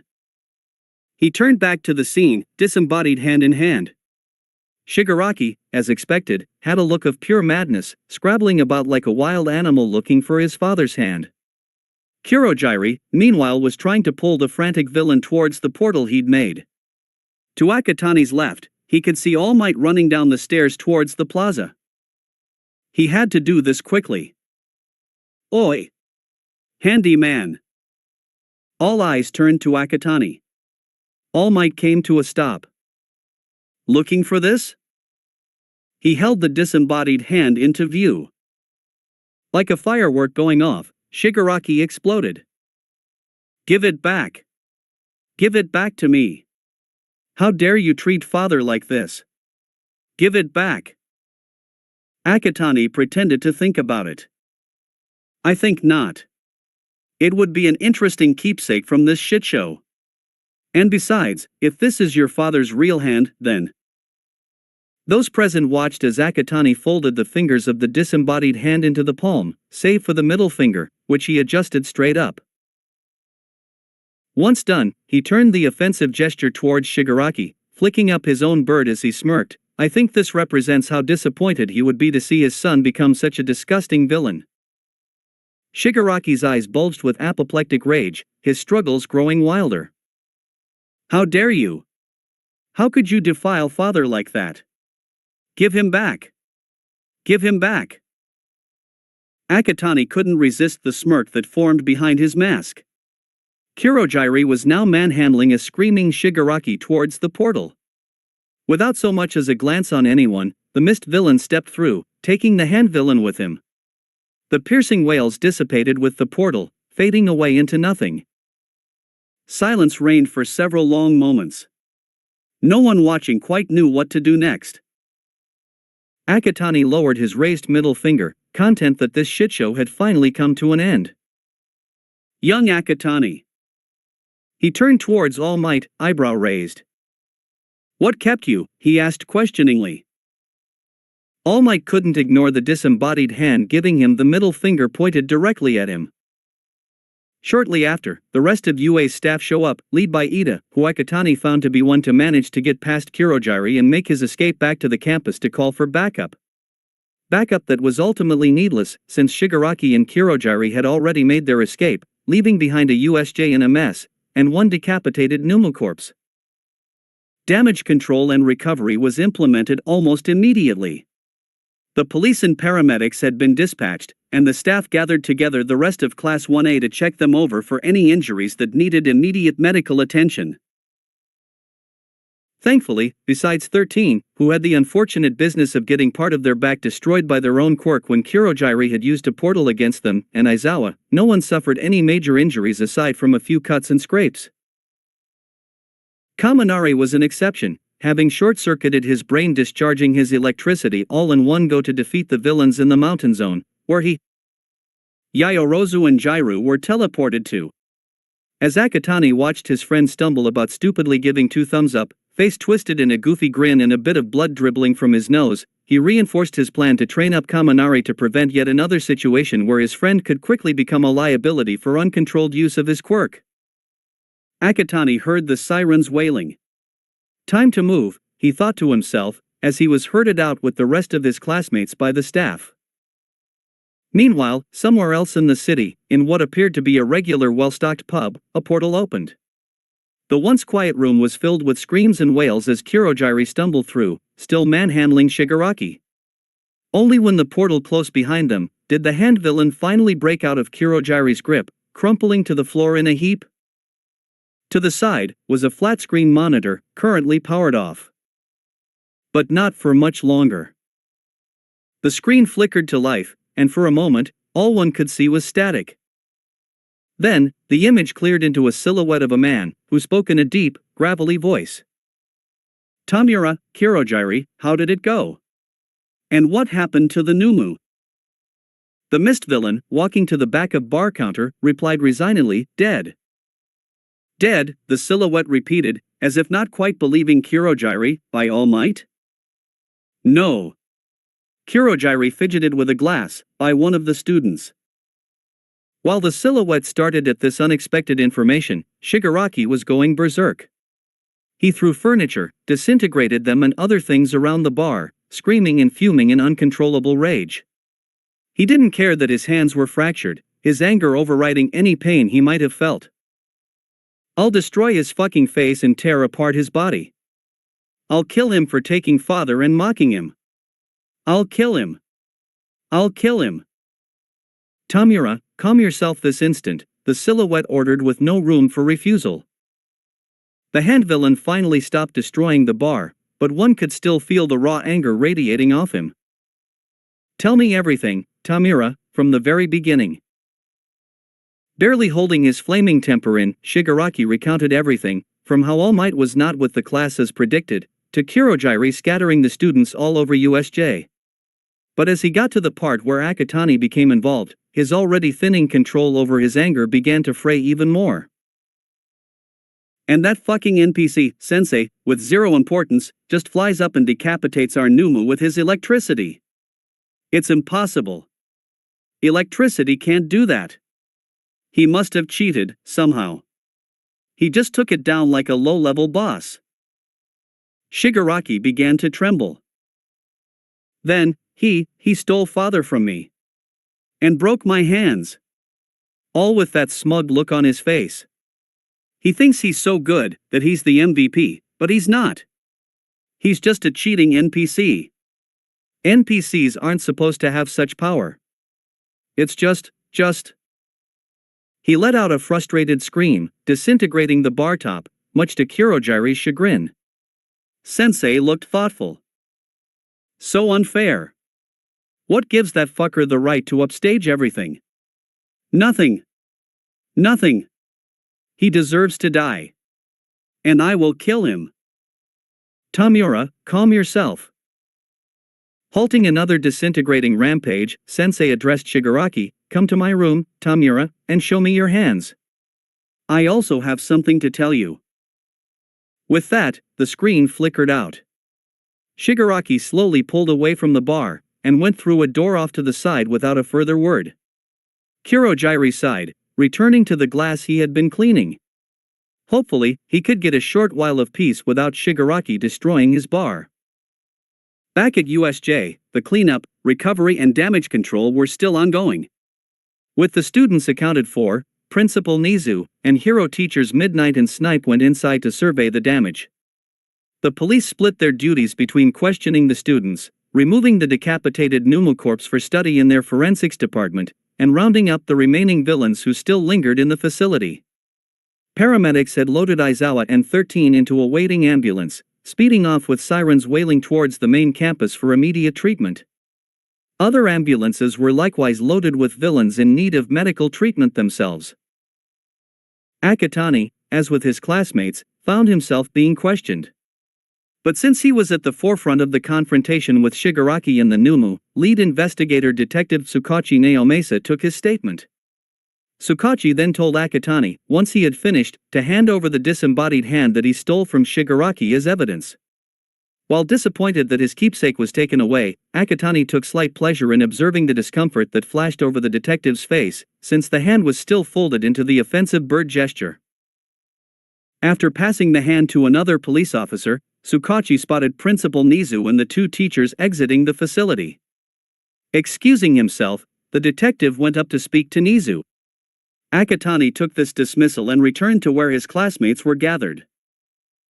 He spotted Yayorozu and Jiru standing together, and went up to them. Hey, are you both okay? Oh, Akatani-san, Yayorozu turned to him, yes, we're both fine. Just a couple of scrapes. Did the villains give you two any trouble? At first, Jiru replied, but Kaminari incapacitated them with his quirk. I was able to cover the both of us with an insulating shield to protect against the electricity, Yayorozu added. I see, Akatani nodded, my guess is that Kaminari's brain is still fried? Jiru pointed with her thumb over to the stumbling blonde, goofy grin still in place, eyes unfocused and glassy. Both thumbs were up, and he was making weird, unintelligible noises that Uraraka and Azui seemed to find funny. Akatani sighed, training it is then. Excuse me, Akatani-kun? He turned around. Principal Nizu had come up to him, hands, paws, clasped behind his back. Principal Nizu, is something the matter? Asked Akatani. Nothing big, the bear, or mouse. Or dog, figure smiled amicably. I heard from Detective Tsukachi about what you did. Really brave of you, actually, to take on that Numu and come away with barely a scratch. I did what I had to do, Akatani shrugged. It's either it dies, or we all die. Very true, Nizu nodded. Still, there are many factors of today that require a second look. In fact, I would very much like it if we could have a private chat in my office afterwards. Akatani steeled his reaction. You're not in trouble, I assure you, Akatani-kun, said Nizu. There are things we need to discuss with regards to what you had to do, and how you did it. For greater understanding and clarity, in simple terms, for the both of us. Said student released a breath. That was certainly more palatable. All right, Principal Nizu. Final check of Class 1A's students was carried out, before they were dismissed and allowed to return to campus. Kaminari eventually returned to the world of functionality just as the class were packing up. Noticing that Akatani was not amongst them, he had asked Yayarozu if she knew where his friend was. Being told that Akatani was in a meeting with Principal Nizu, Kaminari staked outside the principal's office while everyone else left. Hours passed, but the blonde stayed put, sitting down when his legs grew tired from standing. Even nightfall did nothing to sway Kaminari, apart from pulling out his phone to make a call to his mom to let her know he'll be late coming home, and to play games until his friend emerged. Just as he was tackling the latest match-it puzzle, Kaminari heard incomprehensible voices, followed by the door opening. I shouldn't keep you any longer, Akatani-kun, came Principal Nizu's voice. I'm sure your parents are worried. It's fine, Principal Nizu, that was his friend speaking. I'm glad that we had this talk. It's my pleasure. You should get going though, you don't want to keep your friend waiting for any longer. It was only then did Akatani peek out the door, noticing Kaminari waiting expectantly for him. Kaminari? What are you doing here? Shouldn't you have gone home first? No way man, the blonde mock gasped, I could never leave you to go home by yourself. Plus, it's super lonely. A bro should never leave his bro all alone. Akatani's cold, dead heart fluttered a little. You have an extremely loyal friend there, Akatani-kun, Nizu remarked. Treasure him deeply, you don't often find such strong friendships nowadays. I know, I'll remember that. Well then, I shan't keep you any longer. Have a safe trip home you too. Thanks, Principal Nizu, both students chorused at the same time. With parting bows of farewell, the two students took their leave. They stayed in companionable silence as they left the campus, entering the lit streets of the still bustling city. As they approached UA Station, Akatani broke the silence. Kaminari, we don't have school tomorrow, right? Yeah, we were given the day off to recover from what happened at USJ, the blonde nodded. What about it? Do you have any plans? Akatani asked. No, why? Yayarozu-san told me what happened earlier at USJ, how you discharged electricity indiscriminately to take out the villains. While effective in that situation, you can't expect all kinds of villains to be susceptible to such a random attack. Yeah. Kaminari scratched his cheek, you mentioned this before. Also, it is dangerous to just be reliant on your quirk. If there is a villain who is resistant or immune to electrical attacks, you will be taken down before you know it. You need to be able to attack physically to give yourself an edge. If not, you're likely to become a liability to other heroes, or unable to hold yourself if alone. Kaminari's hand trailed down to his heart. You're really blunt, aren't you? I don't sugarcoat things, as Aizawa-sensei would do, Akatani shrugged, going off topic for a moment. Despite the rather unethical motivational method he decided to pull off on our first day at UA, Aizawa-sensei was right to say that the world of heroics is a dangerous one. Just look at what happened earlier today. Furthermore, you've got to give the man some respect for putting his life on the line to protect us. Akatani gave his friend a pointed look, because trust me, getting your elbow partially disintegrated and your body shattered by a genetically engineered monster is not fun. Period. Kaminari nodded, swallowing at the mental image. That's why being able to hold out by yourself and getting the upper edge is important, Akatani said, and since you don't have any plans tomorrow, meet me at Dagoba Municipal Beach tomorrow at sunrise. I need to start training you. Training? Yes, training, Akatani looked at Kaminari dead in the eyes, to keep yourself and others alive. To save others is the ultimate goal of a hero. But staying alive to save others is on the same plane as that. I'm doing this for the both of us, so that not only will you become a great hero someday, I can sleep a little better knowing the person I care about is able to hold his own in battle and in crisis. Kaminari? The blonde had gone stock still, eyes wide, mouth hanging open slightly. Silent as a grave. Then, the tears came. Why are you crying? You see care for me. Akatani raised an eyebrow. Of course I care for you. You're my friend. If anything, his nonchalant response made the tears fall harder. I can die happy now, Kaminari happy wept, throwing himself onto Akatani. I've managed to thaw your frozen heart. I have fulfilled my life's purpose. Anything is possible now. Akatani said nothing, even when his friend's tears began to stain his uniform. He just chalked it up to Kaminari being Kaminari. Waiting for the blonde to stop crying, Akatani nonchalantly patted his back in a half-hearted attempt to soothe him. Eventually, the tears stopped. The pair separated, Kaminari rubbing his eyes. So, Dagoba Beach, tomorrow at sunrise, Akatani reiterated. Absolutely. I'll be ready. Train me until I am sore all over. Kaminari pumped his fist in the air. I'll take your word for that, for I'm not going easy on you. The first glows of sun slowly pushed away the darkness of the night as the new day began. On Dagoba Beach, a lone figure, wearing nothing but a pair of sweatpants, stood on the pristine, glittering sand, gazing out to the horizon as sunrise approached. Well, he would have done that, if the sight of litter already beginning to accumulate on the would-be pristine sand hadn't drawn his frustration. Vein pulsed in Akatani's forehead. His efforts to clean the beach was starting to become undone by the callous thoughtlessness of others. Gosh, did he want to electrocute those imbeciles for ruining his hard work. Turning a hand towards an empty soda can, Akatani released a beam of electricity. It enveloped the can, before spider-webbing out along the entire length and breadth of the beach, hitting other metallic litter. Raising his hand, Akatani levitated the ensnared litter off the sand, pulling them into a coalesced ball, then sending it over to the nearest trash can. That's really impressive, Akatani. Dropping the litter into the bin, the purple-haired teen broke the connection as Kaminari, dressed in exercise clothing and holding a water bottle, made his appearance. You're early, Akatani remarked. I wasn't expecting you for another half an hour or so. Couldn't wait, man, Kaminari replied. I'm too excited for your training.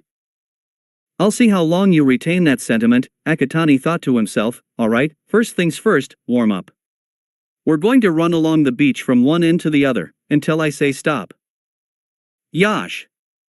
Let's do this! Kaminari certainly wasn't feeling so pumped up some time later, the sun now halfway over the horizon. The blonde's stamina was paltry at best. They hadn't even finished the second lap across the beach and he was already dry heaving for air and stumbling, legs shaking and barely holding him up. Akatani, on the other hand, hadn't even broken into sweat yet, his breathing still regular and normal. I take everything back, Kaminari wheezed, this is hell. You're just not used to it, said Akatani, we'll have to work on this. But for now, that's enough. Take a 5-minute rest. Kaminari all but collapsed face-first into the sand.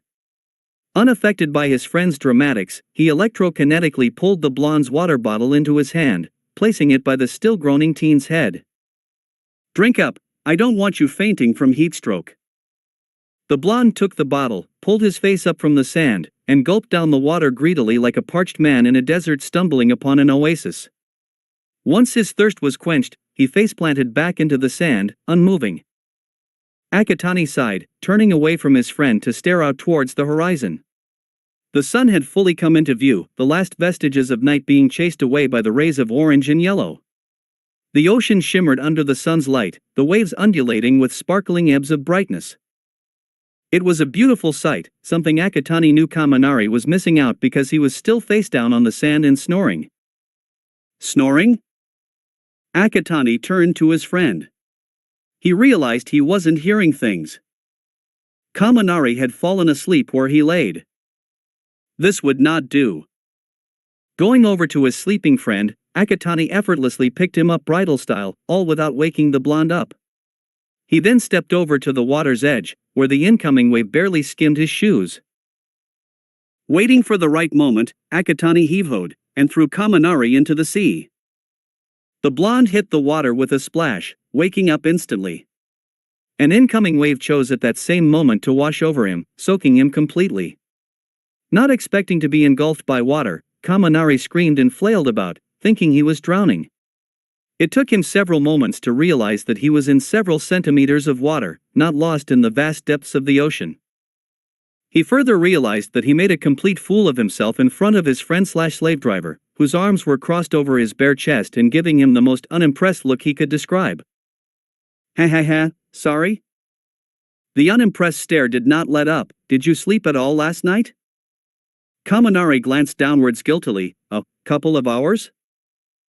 Akatani sighed, pinching his nose. You're going to maintain an 8-hour sleep schedule every night, or so help me I will break into your home and force you to sleep. Why yes sir. Akatani sighed again, walking over to pull a still dripping wet Kaminari to his feet. Right, now that we've cleared things up, we're going to start with how to defend yourself. I want you to punch me in the face. What? Punch me in the face, Kaminari, Akatani repeated. The flash of horror on the blonde's face was noticeable to anyone. Kaminari, I need you to forget me as your friend for this. Picture me as some villain about to kill you. The only way to save yourself is to sock the living daylights out of me, so do it, Akatani pressed. Kaminari swallowed hard, clenching his hand into a fist. Releasing a breath, he raised his fist. Shutting his eyes, he threw the punch. Progress was ultimately slow that morning, but they did get somewhere. Kaminari, when pressed, was able to throw a decent punch, if the bruise on Akatani's cheek was any indication, along with having to click his jaw back into place. They had then moved towards the beginnings of self-defense, namely how to dodge a punch or blow from the opponent, before throwing a punch yourself. It took many tries, with Akatani holding back his strength in his blows at first. Kaminari was eventually able to dodge while holding himself steady to throw a punch, but not after receiving many a punch to the face himself. By this time, the sun was well up in the sky, and it was starting to get hotter. Alright, that's enough for today. Kaminari was once again on the sand, panting hard, sweating buckets. He was thoroughly knackered. Get up, we're going back to my place for brunch. The blonde shifted. Could you carry me? I can't feel my legs. And my arms are jelly. All was silent for a moment. Fine, but only this once. You're expected to pick yourself up after this. I know, Kaminari mumbled, gazing up to his friend with a tired smile. You're the best. Akatani released a breath. Going over to pick up his friend's bag and sling it across his chest, he went back to the blonde. Crouching down, Akatani took Kaminari's arm, slinging across his shoulders. With a bit of maneuvering, he was able to pick his friend up in a piggyback with no more than a grunt. Everything in order, Akatani trekked away from the beach back up to the road. Walking towards the bus stop, the purple-haired teen felt his friend nuzzle his cheek against the nape of his neck. Unable to stop the soft grin from spreading his lips, Akatani returned the gesture by leaning his head back to nuzzle Kaminari. The grin became slightly wider when the blonde giggled quietly in response. For that exact moment, as they waited for the bus to arrive, Akatani could say that life was good. That coming weekend was divided between Kaminari and Akatani training together at Dagoba Beach, and getting ahead on their schoolwork, alternating at each other's homes. Kaminari had asked why the focus on academics. Akatani bluntly responded that despite being a heroic school, it was still a school, so academic learning was still a must. Heroics was not all about fighting and weapons blazing, he added. Brains, strategy and learning from history were also important aspects not to be ignored. Plus, the purple-haired teen made it quite clear that he wasn't going to have his friend flunk his way through his time at UA and unable to graduate as a hero. Not on his watch. So the weekend was a busy one for the two friends. But their schedule was about to get even busier. School reopened with the new Monday. The routine to UA was no different, though Akatani heard commuters talking about the USJ incident and the statement released by the school. From what he gathered, there was concern about how villains were able to infiltrate UA's security, but there was also boundless relief that none of the students were seriously injured. Meeting Kaminari at the station, there was relief shared between the two friends to see that there was no media frenzy waiting for them outside the gates this time round, allowing them safe, uninterrupted passage to class. Entering the room and reaching their desks, Kaminari turned to Akatani, since Aizawa-sensei got messed up pretty bad, who do you think is gonna replace him? Akatani glanced to the side. Kirishima was holding a mostly one-sided conversation with Bakugo. Who knows? But things wouldn't have gotten so complicated in the first place, if it weren't for a certain explosive son of a bitch and his masochistic red-headed friend, he replied a bit louder than necessary. Bakugo whirled around so fast he almost got whiplash. The fuck did you say? Akatani turned to the snarling blonde, undeterred. If you and Kirishima hadn't gone all Leroy Jenkins on Kurogiri at USJ, things wouldn't have descended into hell in the first place. Maybe, just maybe, Aizawa-sensei wouldn't have been severely injured then. Bakugo was ready to lunge for Akatani, only held back by Kirishima. I know, I'm sorry. It was so not manly of us, the redhead apologized. Come on Baku bro, apologize too. Fuck no. I didn't do shit. Bakugo flicked the bird at Akatani. The purple-haired teen rolled his eyes. Oh don't worry, you're excused Bakuho.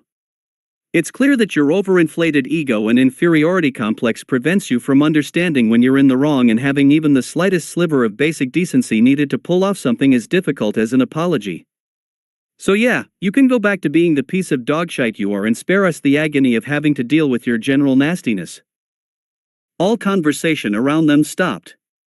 The latest roast has been dropped. Kaminari snorted, turning around. Yo Todoroki.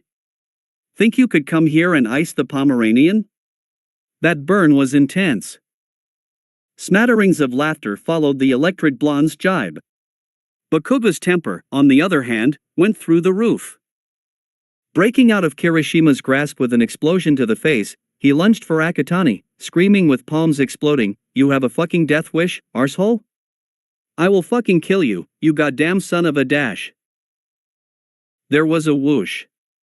To Akatani's surprise, he recognized that familiar capture weapon wrapped tightly around Bakugo. His eyes led the others to the door. Centering on what looked like an ancient Egyptian mummy with their teacher's messy hair and clothes, one arm in a sling. Silence reigned for a moment, broken by Ida sputtering, Aizawa-sensei. Loud sigh escaped from the mummified figure. Just got out of the hospital, and I already have to deal with the explosive problem child. I feel like this is some overused story trope, which I'm not being paid enough to endure. The eternally exhausted man unceremoniously dropped Bakugo to the floor. The barrage of noise came immediately after. Aizawa-sensei. Shouldn't you be resting? Are you really able to continue teaching? You shouldn't force yourself like this, Aizawa-sensei. The mummified teacher raised his free, bandaged hand for silence. Just because I look like some dry, desiccated corpse, does not mean that I am going to shirk my duties as a teacher. If I am able to do so, I will continue. Akatani raised his hand. Yes? Aizawa-sensei, can you actually see underneath all those bandages? Not important, Akatani-kun, Aizawa replied after a moment of silence. As I was saying, and as part of my duties as a teacher, today I'm here to inform you that USJ is just the beginning. Everyone, including Akatani, tensed. Your journey to become full-fledged heroes will be filled with unexpected curveballs, vast unknowns, and danger. What happened at USJ is a prime example of that. When things can go downhill quickly, and you don't know what is going to happen next. Akatani wondered where Aizawa was going with this. 2 weeks from now, you'll be facing yet another challenge in your journey. The class held their breaths, the tension rising exponentially. Namely, the sports festival. Akatani immediately puts the pieces together. His eyes widened. The sports festival, Karo? Ajui asked. It's the greatest annual event organized by UA, overshadowing the Olympics in terms of scale and spectacle, Akatani explained. Us students will be given the chance to show off our very best to the whole of Japan, if not the entire world. Wave of surprise and awe spread through the entire class. Furthermore, Yayorozu added, the pro heroes will be watching. There's a chance of getting scouted by them if we impress them with our performance. The level of excitement just went up by several notches. What both your class representatives said, Aizawa affirmed, this is your single greatest chance of scoring an important boost in recognition and acclaim that could jumpstart your career as a pro hero. Take this chance seriously, for they don't come often. Your very future could depend on this. Akatani could tell his classmates were planning to do just that. Right, for homeroom, you have 15 minutes to do whatever the hell you want, just keep the noise down.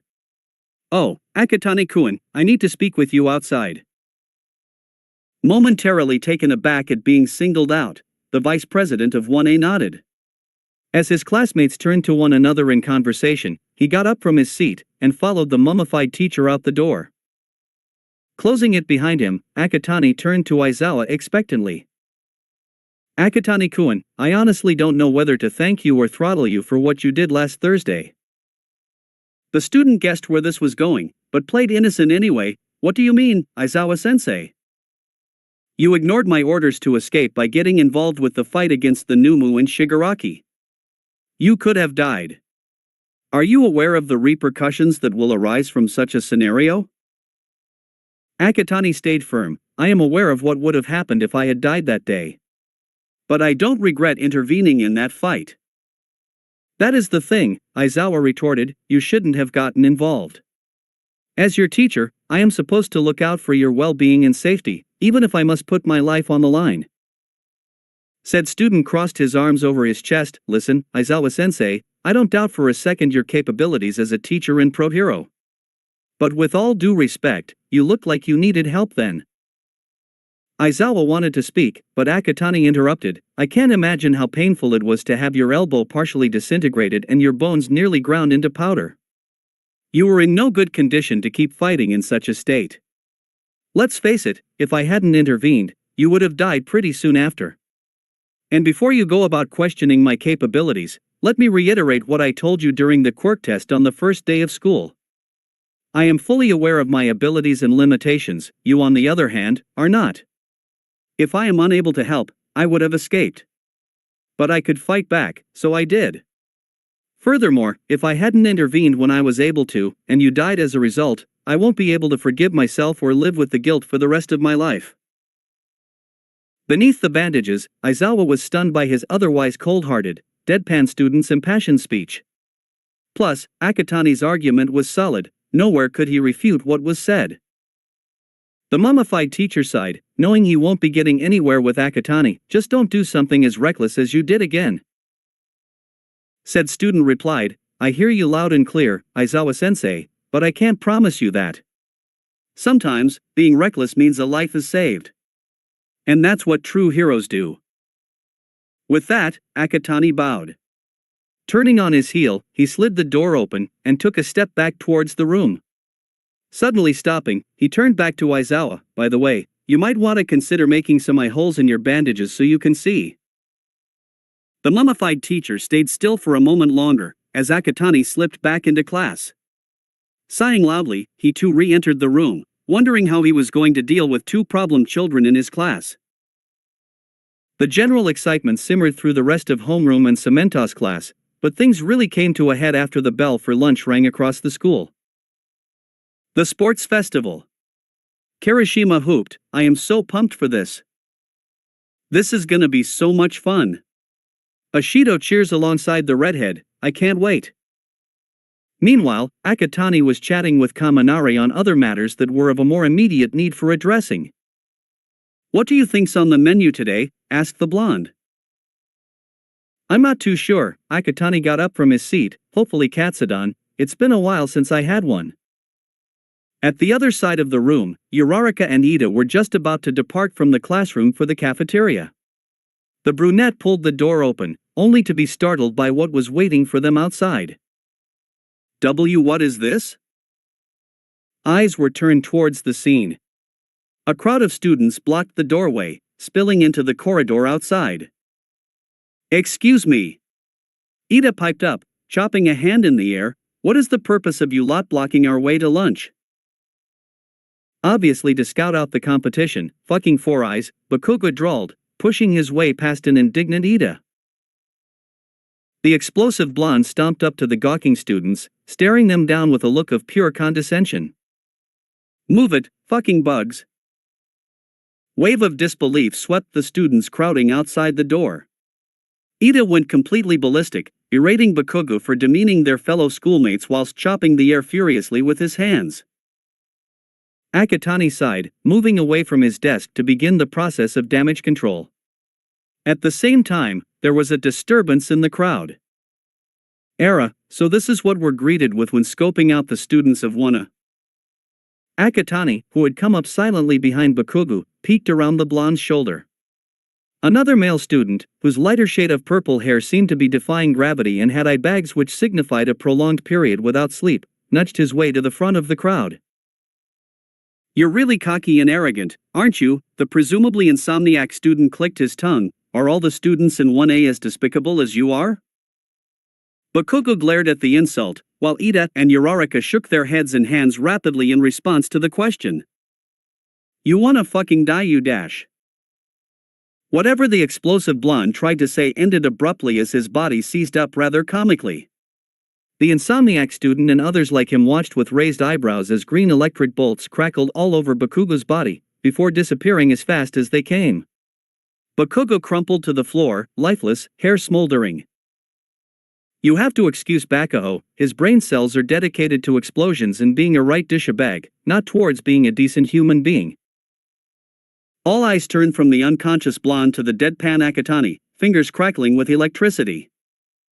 "Who are you?" someone from the crowd asked.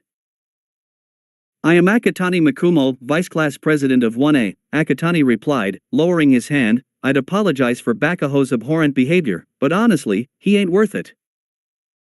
The insomniac scrutinized him amidst the amazed whispers. "You appear to be a capable person, so I'll get straight to the point on this. I am here with a declaration of war." Akatani remained unfazed, even as the rest of his classmates stiffened behind him. "What brought this up?" "The sports festival is the ticket," the insomniac explained. "Students from the other courses are granted a place in the heroics course when they do well in the festival.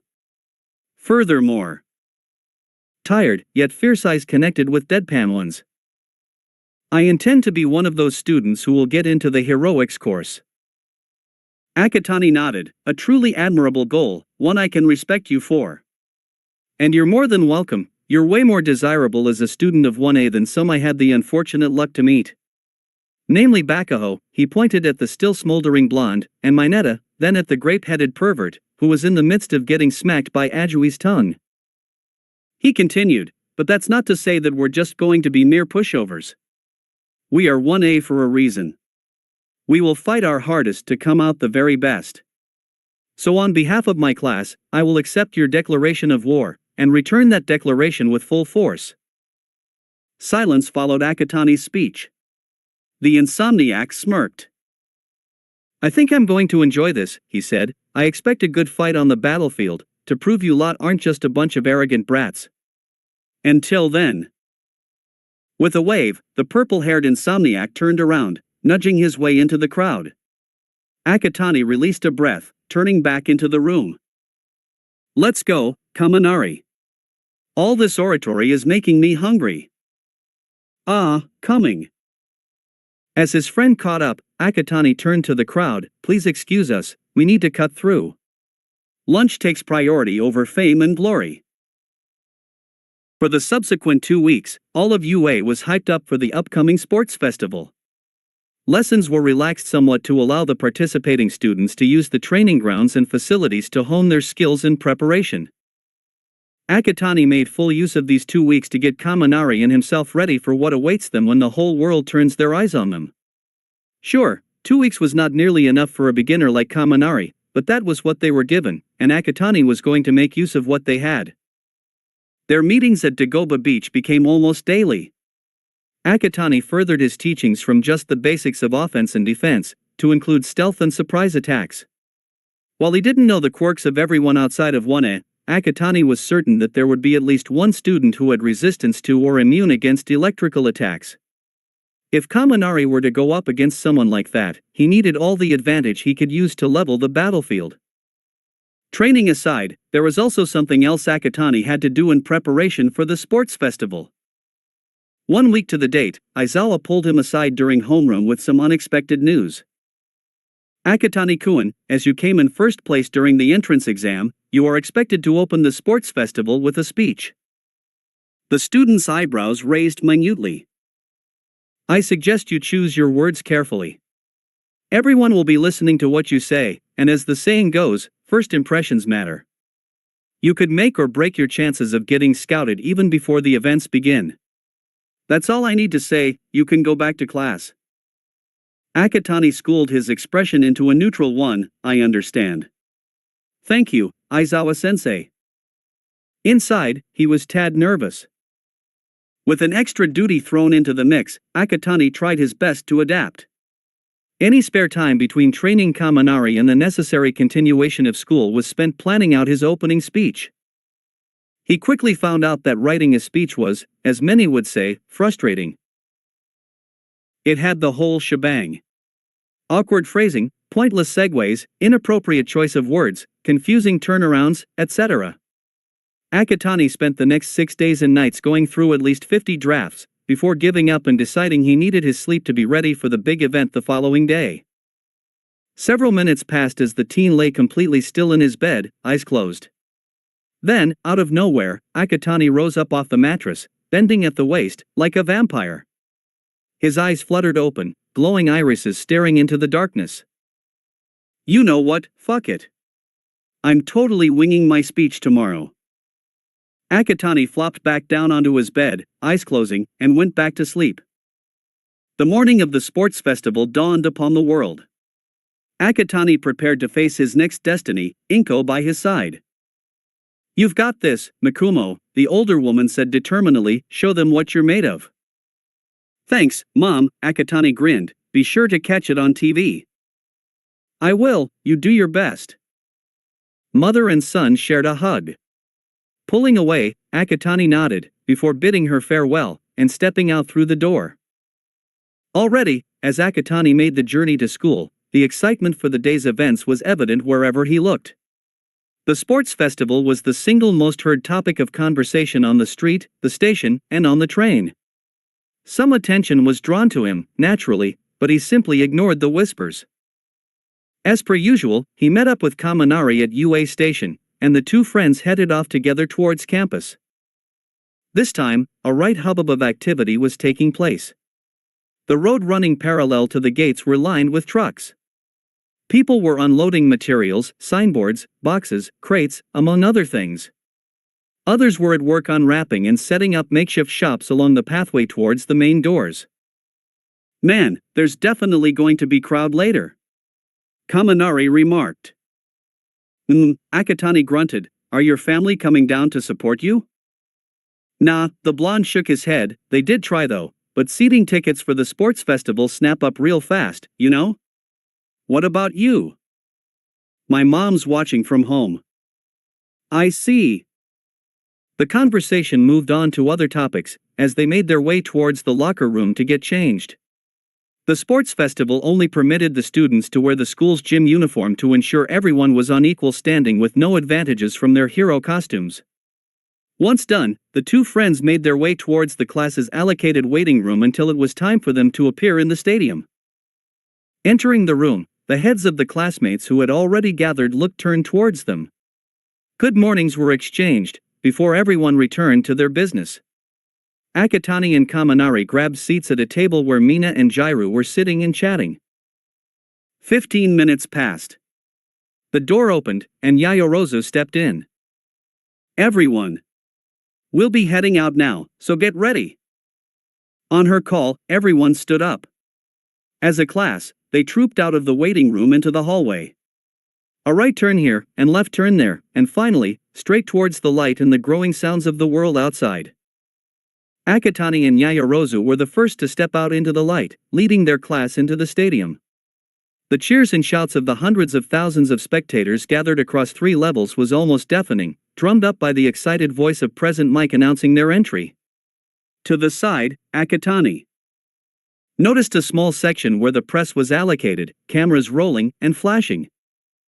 Around the stadium, the students from the other classes trooped out of other entrances, and together, everyone gathered in the center of the field in front of a raised platform with a single microphone on it. The R-rated heroine, Midnight, stepped up towards the microphone. She whipped what appeared to be a cat o' nine tails into the air. Now is the time for the opening speech. All across the stands, Akatani observed many of the male spectators unabashedly staring at Midnight's curves and ample bosom. Goofy grins, drooling, dilated eyes, blushes, all signs of lechery was displayed for everyone to see. Akatani inwardly grimaced at such disgusting behavior.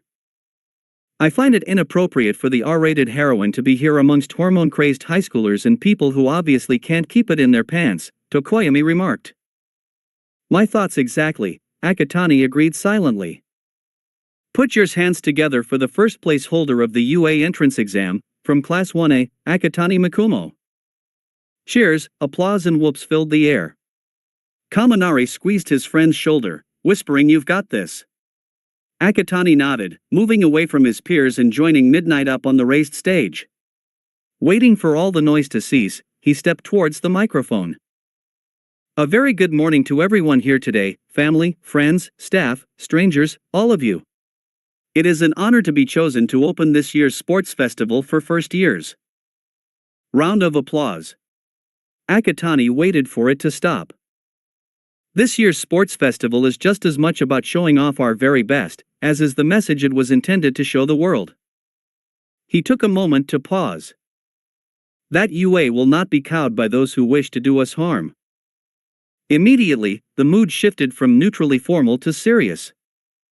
"Just 2 weeks ago, my classmates and I were attacked by the so-called League of Villains at the USJ facility. It was an invasion like never before, hundreds of villains and thugs, petty criminals, all led by this insane manchild. Our lives hung by the threads, not helped by a certain classmate of ours who till this day doesn't understand the concept of restraint." Akatani ignored Bakugo angrily struggling in Kirishima's grip. "2 of our teachers were seriously injured. And not to be cocky or anything, but had I not intervened, one of them would have died that day. But most thankfully, they have made a full recovery, and the one I saved is sitting in the commentator's box, wrapped in bandages like an ancient Egyptian mummy." Smattering of chuckles and claps. Though to be honest, even without the bandages, he still looks like a corpse that had just given up on the unbearable load that is life. Much louder laughter reverberated throughout the stadium. The students on the field were either staring at Akatani in disbelief or trying desperately to hold in their laughs. Midnight too was struggling to keep herself from losing it, though President Mike had no such qualms, his amplified guffaws joining in at the expense of Class 1A's homeroom teacher. Said teacher's voice echoed down, "Get on with it, Akatani, before I assign you detention, or so help me, expel you." Duly noted, Aizawa-sensei, the teen replied, "Oh, by the way, did you make the eye holes in your bandages as I advised? Will you continue if I said yes?" "I have every intention of doing so." "Then yes, I have. I can confirm that, little listener." President Mike added. "Great, thanks, Aizawa-sensei, Yamada-sensei," Akatani gave a thumbs up. "Now where was I? Oh yeah, the serious stuff." Another round of chuckles. "By the grace of all that was holy, we emerged from the debacle relatively unscathed, but the damage had already been done beyond the physical destruction." The mood shifted again back to solemn. If the League was able to infiltrate into one of Japan's most secure locations, it can only be said about their capabilities to do great harm to anywhere and anyone. It would have casted doubt on UA's reputation as the safest hero school in the country. There was no need for words to echo the agreement to Akatani's statement. This year's sports festival is our counterstrike. To show our enemies that we will not be cowed. To show the world that we are still the #1 school where the heroes of tomorrow are made. String of applause and cheers sweep through the stadium. And that brings things to us, the students, Akatani continued, gazing towards his peers. Our abilities have brought us into UA, and it is our abilities which will allow us to become the heroes this society needs. However, we must not forget that we are extremely blessed to have been given the chance to do immense good for the people of this land, something I feel is easily taken for granted. It is the dream of many to enroll into UA to become heroes, but reality crushes the dream for the vast majority of those with weak quirks, dangerous or villainous quirks, useless quirks, or, Akatani's breath hitched, those with no quirk. He took a moment to compose himself. These people are beaten down by society, simply because of who they are. Very often, they have no choice but to turn to villainy or a life of crime just to get by every day. Our responsibility as future heroes is to be there for these people, to give them one reason to smile. Through hardship, to live on to see the next day. That is what it means to be a true hero. Although. Here, Akatani pointedly looked towards Bakugo. There are a few rotten shitebags who have deprived someone who was more worthy to be in this institution, and I may or may not be referring to that classmate of mine who has no restraint from earlier and a pervert with grapes for hair. Akatani again ignored Bakugo, struggling to get at him amidst more chuckles, but for everyone else, today is our next step towards becoming full-fledged heroes. Just as we have proven that we are deserving of a place in UA, today is the day we prove that we are deserving of becoming heroes. So, to open this year's sports festival, I only have this to say. The teen shot a clenched fist into the air, go beyond your best, and plus ultra. Deafening roar of applause ricocheted from the stadium. The masses got to their feet, giving Akatani a standing ovation. His peers were punching their own fists into the air, pumped up by his rousing words, singing his praises. Hoo boy! What a speech, I'd say. We have a little orator here, just like All Might. President Mike gushed, give it up for Akatani Makumo. Please don't compare me to that son of a bitch, Akatani inwardly grimaced as he stepped down from the stage and returned to his original spot amongst his peers. That was awesome, man, Kaminari said, real cool you were up there. Thanks. Alrighty then. President Mike interjected over the din, now with that done, take it away, Midnight. Indeed, the R-rated heroine flashed a bright smile, it is time for the first round. Behind her, a screen popped up from somewhere. Every student's eyes were on the spinning jackpot slot in anticipation. Few 10 seconds later, it stopped. Which is, obstacle race. The screen shifted. All 11 classes will be taking part in this round, Midnight explained, you will run a 4-kilometer course around the stadium. And since UA is all about freedom, as long as you stay on the course, you are free to do whatever it takes to reach the finish line. Quirks, no quirks, it doesn't matter. Only the top 42 will advance to the next round though, so do whatever it takes to secure your place. Across from the students, a set of giant metallic doors parted with a rumble, opening up the way into the course. Akatani grabbed Kaminari's hand. Let's go. Ah. Right. Following their lead, the students rushed towards the doors. Make sure you stay behind the line, children. Midnight called out, otherwise, you'll be disqualified. Akatani and Kaminari reached the line first, the rest of their peers crowding around them. There is some pushing and shoving, as many fought to reach the front. Akatani clicked his tongue disapprovingly as he felt someone push against him, almost sending him over. Gosh, I wonder what are the obstacles gonna be like? Kaminari wondered. Akatani looked around. The gateway was quite narrow, now that he looked closely, packing the students quite tightly together. Naturally, when the race begins, there would be a huge bottleneck when all the students get in each other's way. And knowing a few of his classmates, they were going to use their quirks to halt everyone else in their tracks, giving them the advantage of a head start. 30 seconds to flag off. Midnight announced behind them. Kaminari. Eh? Akatani snaked his arm across his friend, and in one fell swoop, Kaminari was lifted up in a bridal carry. Hey Akatani, a blush flashed over the blonde's face. Do you trust me? What? Do you trust me? Akatani repeated, staring dead ahead. Yes, but why?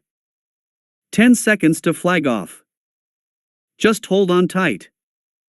Kaminari, however unsatisfied and rather unsettled by the vague response from his friend, wrapped his arms around Akatani's neck. If what he was thinking was about to happen, then he'd better hold on for dear life. Above them, a series of lights turned off one by one, counting down the last seconds. The last light flickered off, and Midnight swung her cat-o'-nine tails down. Flag off. To Kaminari, everything seemed to slow down. First, he registered the surge of bodies as everyone started at the same time. He then heard the first crackling of ice from Todoroki. Finally, he heard Akatani's electricity come to life. Split second later, there was a loud crack, the sound of others getting electrocuted, and everything sped up again. Even in his friend's arms, Kaminari felt the rush of the wind as the ground fell away beneath them. It didn't take much for the blonde to realize that they were airborne. He had only seen Akatani fly once, during the entrance exam. But never in his life has he experienced the flight firsthand. So, he did the one thing anyone new to this would do in such a situation. Kaminari, calm down. How can I calm down? Oh god, this is so cool but so scary. Please don't drop me, Aoha, I'm gonna wet myself. Kaminari. Meanwhile, President Mike was having a field day back in the commentator's box. Holy cow! Akatani-kun from 1A is pulling off all the stops here, people. He's flying. You saw him fly during the entrance exam, Yamada, Aizawa reminded tonelessly, this is nothing new. But it's still exciting nonetheless. President Mike retorted. Everything to you is exciting, Aizawa shot back. The loud-voiced hero ignored his co-commentator, and am I seeing this correctly? He's actually carrying a student in his arms. Aizawa, is he one of yours? Yes, it's Kaminari. Wasn't he also the one Akatani saved during the entrance exam? Yes. Gosh.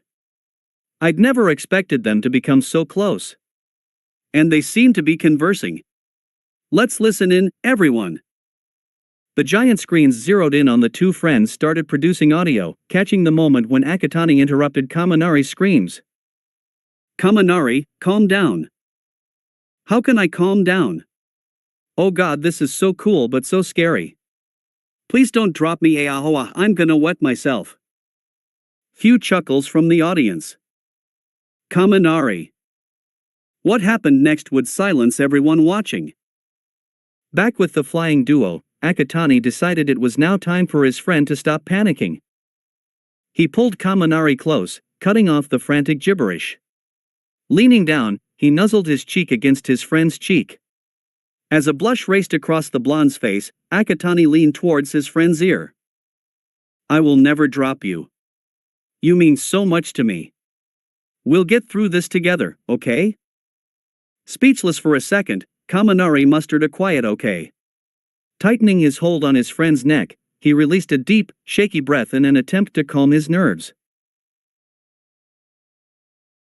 Back at the stadium, that little moment was broadcasted live for everyone to watch and hear.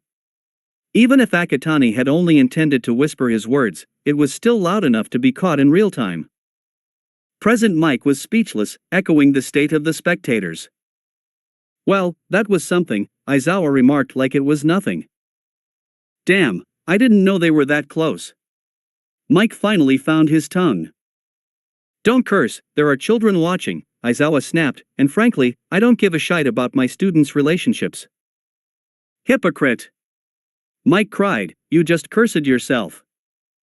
The mummified teacher sighed. The second obstacle should be coming up now. Ah. That's right. Get ready, listeners, for next challenge is up ahead. Kaminari looked straight ahead, and his face paled. Akatani? We've got company.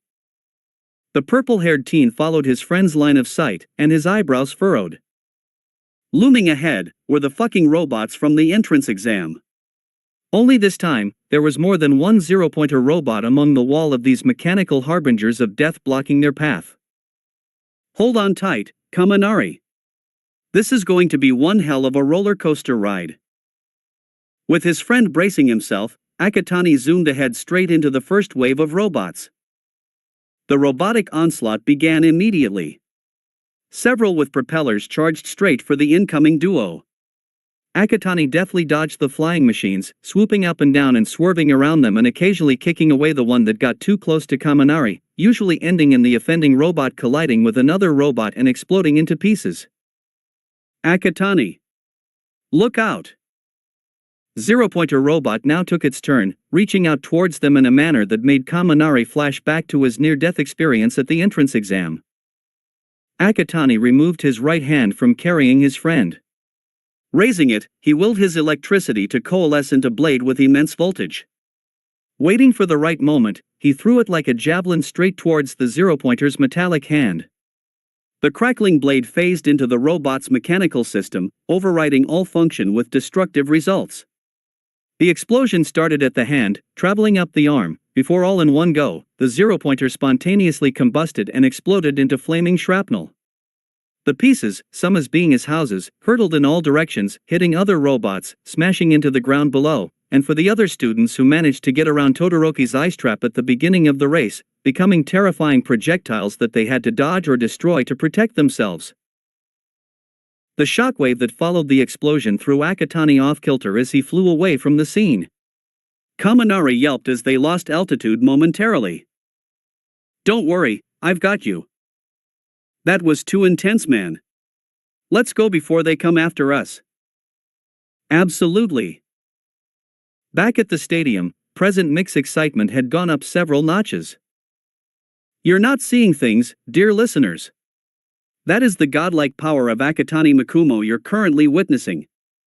Believe it or not, that was how he came out first in the entrance exam, by blowing up that giant, hulking robot with nothing but electricity. Yamada, don't go spilling school secrets to the world, Aizawa interrupted. Oh come on Shoyuta, the loud-voiced hero whined, it's not really a secret when pretty much everyone describes the UA entrance exam as fighting giant robots. The forever exhausted, mummified man sighed, well anyway, given what the next two obstacles are, I think this round's winners are already clear-cut. Absolutely. Mike agreed. In the meantime, let's check in on how everyone else is doing. Hey Akatani? I saw the robot explode. Do you think we've accidentally hurt the others back there? I don't think so. And besides, they are more than capable of protecting themselves. That's true. The pair flew in silence for a moment.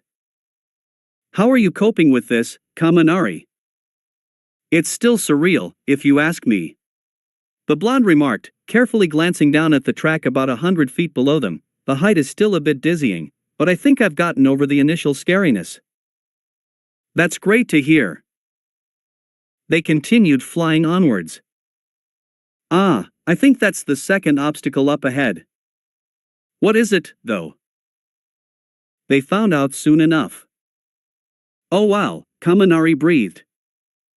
An immense canyon, with plateaus of varying heights separated by a sheer drop between them, all connected by rope, appeared before the pair. As they flew over it, Kaminari glanced down. He couldn't even see the bottom of the chasm. I can't imagine it'd be easy for those who are afraid of heights, he remarked. Seconded, Akatani agreed, thank goodness for electric flight, eh? Ah yes, one of life's many small mercies. Crossing the canyon with ease, they carried down the track. A few moments later, the third obstacle came into sight. Cutting through a section of trees, was a patch of barren earth about a football field in length. That's it? Just dirt? Kaminari asked disbelievingly. They came to a stop over the field. I don't think so, Akatani refuted. I think there's something hidden out of sight here. Shifting one of his hands free, the purple-haired teen willed a sphere of electricity into his palm, releasing it down towards the field of earth. The sphere hit the soil, then... boom! Kaminari shrieked, clutching his friend's neck tighter at the unexpected blast. Akatani quickly pulled his hand back to keep the blonde securely in his grip. Cloud of smoke and dust hovered under them as the loud sound faded away. A minefield, Akatani realized as the cloud slowly dissipated. And really well camouflaged, Kaminari added, taking deep breaths to counter the shock. They took a moment to regain their composures. Let's just go. Agreed. Leaving the mines behind for their peers to worry, they flew through the last stretch of track, the stadium coming into view and growing larger as they approached. Akatani flew lower as the finishing gateway rapidly approached. The pair shot into dimness as they entered the corridor, the sounds of the crowd growing louder as they flew towards the light at the end. This is it, listeners. Our winners are coming through. The flying pair burst into the light, and the uproarious cheers of the spectators. Akatani Makumo and Kaminari Denki from Class 1A. The roar almost blew the roof clean off. People were on their feet, cheering for the victors. Akatani decided to let loose a little and do a victory lap around the stadium. Kaminari waved to the masses like an excited child. Victory lap over, Akatani descended down to the field. Once on the ground, he slowly helped Kaminari to his feet. How was the flight? Real crazy, man. Kaminari exclaimed, but fun nonetheless. Maybe we can do it again? Not right now, I need to rest, Akatani replied, looking around. So, what now? Kaminari looked up towards the screens broadcasting the progress of his peers. The others are only just finishing the canyon. Todoroki's first at the minefield. That'll take them a while, Akatani remarked. Yeah, Kaminari nodded, so... Both friends turned to one another. The crowds, having come down from their cheering high, awaited their next decision. How about cloud gazing, the blonde suggested. Why not? Much to the bemusement of the spectators and watching staff, the two friends got down to the ground and laid back. For several minutes, they were still, pointing up towards the sky and making up descriptions of clouds as they went. That one looks like Kirishima's head. No, I think it looks more like Bakuho. The shape is more roundish, like a dandelion. No one quite knew how to react, the pair just nonchalantly chilling on the field, while the rest of their peers picked their way through the minefield. Well, this is awkward, President Mike cut the silence. Akatani glanced at the commentator's box with a raised eyebrow. Is there something you want us to do? No? Then until the others arrive, enjoy the winners of the first round, make fun of our classmates through cloud formations. On that note of finality, the two friends went back to cloud gazing, ignoring the return of the awkward silence that befell the stadium. Several minutes passed, and finally, did some much-needed action take place. Oh! Get ready, listeners! The rest of the competitors are now entering the stadium. The audience clapped, but the noise seemed more stilted than when Akatani and Kaminari clinched the victory. Todoroki was the first to dash into the field, followed closely by Bakugo. The rest of the students came running in moments after. Many were out of breath, some barely standing and others on their hands and knees, clutching their still racing hearts. Todoroki was breathing hard, but didn't look worse for the wear. Bakugo was stewing too much to feel tired, frustrated and angry at Akatani, and by extension, Kaminari, for stealing the victory by doing almost nothing. Akatani, knowingly, made the situation worse by making eye contact with the explosive blonde, and huffing condescendingly at him. Bakugo growled, but by some miracle, held himself back from outright attacking Akatani. It wouldn't do him any good to make a fool of himself in front of the entire country, after all. And that's it, dear listeners. Present Mick's voice cut through the stadium. The top 42 contenders have been listed. For those of you who didn't make it, no worries. There's always next time. Now then, take it away, Midnight. Thanks, Mike. The R-rated hero stepped up to the raised stage from earlier. We're far from done, children. The obstacle course is only just the beginning. Things are only just getting started. The same screen appeared behind her, another spinning slot coming into display, and now, the second round is. The slot stopped. Cavalry battle. All ears were on Midnight now.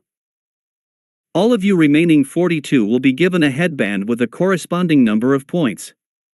The higher your placing, the more points you bear, starting from 5 at the bottom, and adding 5 points with each higher placing.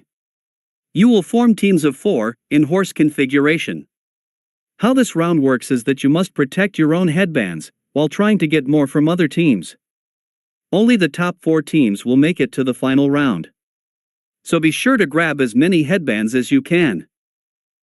Akatani could feel the air of determination settle among his peers. Also, I should also point out the points value of the first place contender. And since there are 2, this just drives the stakes even higher, for the points value for Akatani and Kaminari are. Everyone held their breath. 10 million each. You could have heard a pin drop. That's right. Midnight continued, that means if you manage to grab either one or both of their headbands, you are almost guaranteed the top spot. Kaminari broke into a panicked sweat, shivering under the hungry gazes of their peers. Akatani calmly released the breath he was holding, seemingly undeterred that he and his friend were now meat chops for starving lions. But inwardly though, a single thought flashed through his mind. Fuck my life, because this is going to be one hell of a shite show. Fuck my life, because this is going to be one hell of a shite show. Akatani, in his lament against his existence, almost didn't hear Midnight's next set of instructions. You have exactly 5 minutes to form your teams. Beginning, now. There was a surge of movement as the remaining students scoped out friends and acquaintances to form teams.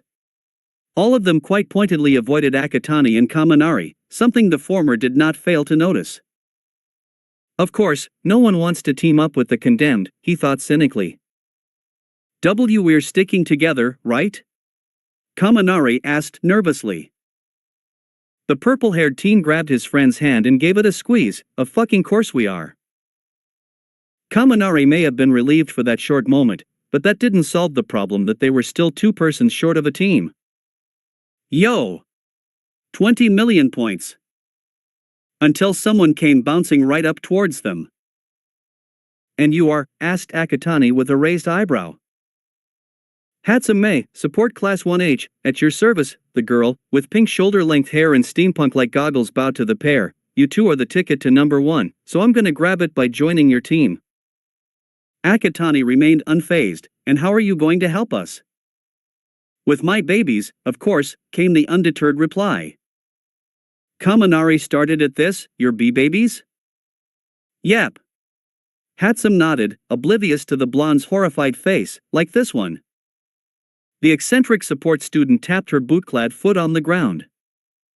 What does it do? Asked Akatani, ignoring Kaminari's sigh of relief. These boots allow me to take great leaps into the air over a distance of 10 meters at a height of about 5 meters. All designed by yours truly. Akatani rubbed his chin, thinking deeply. He glanced back at Hatsune. All right, you're with us.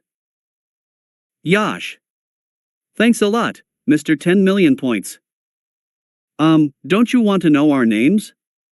Kaminari quipped. Not important now. After we win this round, then we'll take names. Hatsune grinned. Akatani just let that slide. They needed a 4th member now. He glanced to his right.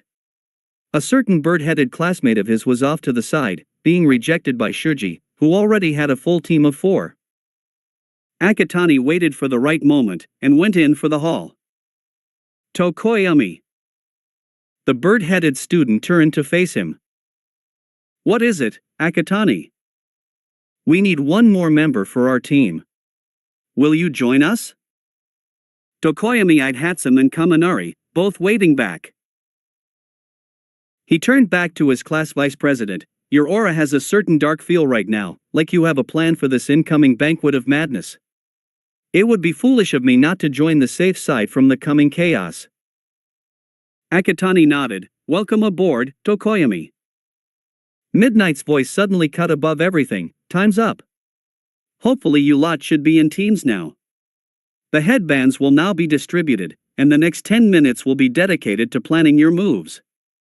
Get to it. On cue, a set of robots hovered into the field, each holding 4 sets of headbands. One robot came up to Akatani's team with their headbands. As the 4 members tied their headbands on, Kaminari turned to his friend. What's the plan? First, formation, Akatani replied softly, urging his team close. Kaminari, you'll be the rider. Tokoyami, you are the head of the horse. Hatsum and I will be the support, since she has her long jump boots and I have my electric flight. But Akatani, have you tried flying with 3 other people before? Asked Kaminari worriedly, and you used up quite a bit of your electricity reserves during the obstacle race. You haven't been able to replenish your supply yet. I know, which cuts short a would-be advantage of just remaining airborne throughout the entire duration, Akatani conceded. That's why I can only use it in short bursts like Hatsum's boots. Our strategy will depend on us having quick reflexes and using feint attacks, not just in avoiding the others, but in grabbing their headbands. We should also include long-range, sweeping attacks. Tokoyami, how well can Dark Shadow spread his range with the current light exposure? Dark Shadow can probably cover a third of the field at the most with the current lighting, the bird-headed student replied. Good enough, Akatani nodded. We will also need to take the others off guard with distractions. Hatsum, anything to offer? Sure do, she replied excitedly. When using my baby here, I'll kick up a cloud of dust with each jump on this type of terrain. Also, the heels have little vents, which release black smoke, since the propulsion requires a fuel source that is combustible. Right, so to recap, listen to one another, use sweeping attacks and distractions, and always be vigilant. Everyone got that? Yes. Then let's do this shite. 10 minutes passed by in a blink of an eye. The teams dotted themselves around the perimeter of the field, waiting for midnight start-off, eyeing one another with a palpable determination to slaughter the competition and emerge victorious. Akatani calmly analyzed the other teams. He spotted Todoroki eyeing him with equally little emotion. Some distance away, Bakugo was glaring at his team as if they had just insulted his mother, though to be fair, he did insult her on the first day of school.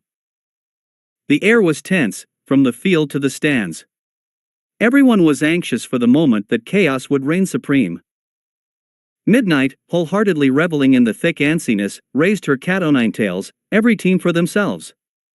In 3, 2. Team Akatani readied themselves.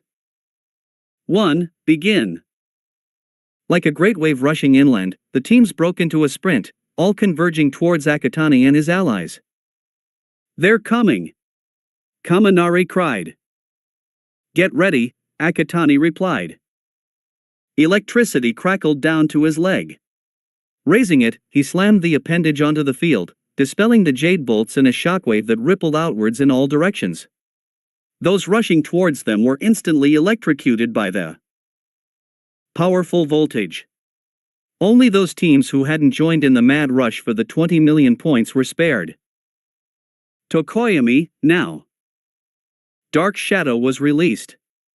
As teams struggled to maintain their formations or just fell apart completely, the shadowy quirk swooped through the convulsing students, plucking headbands one after another.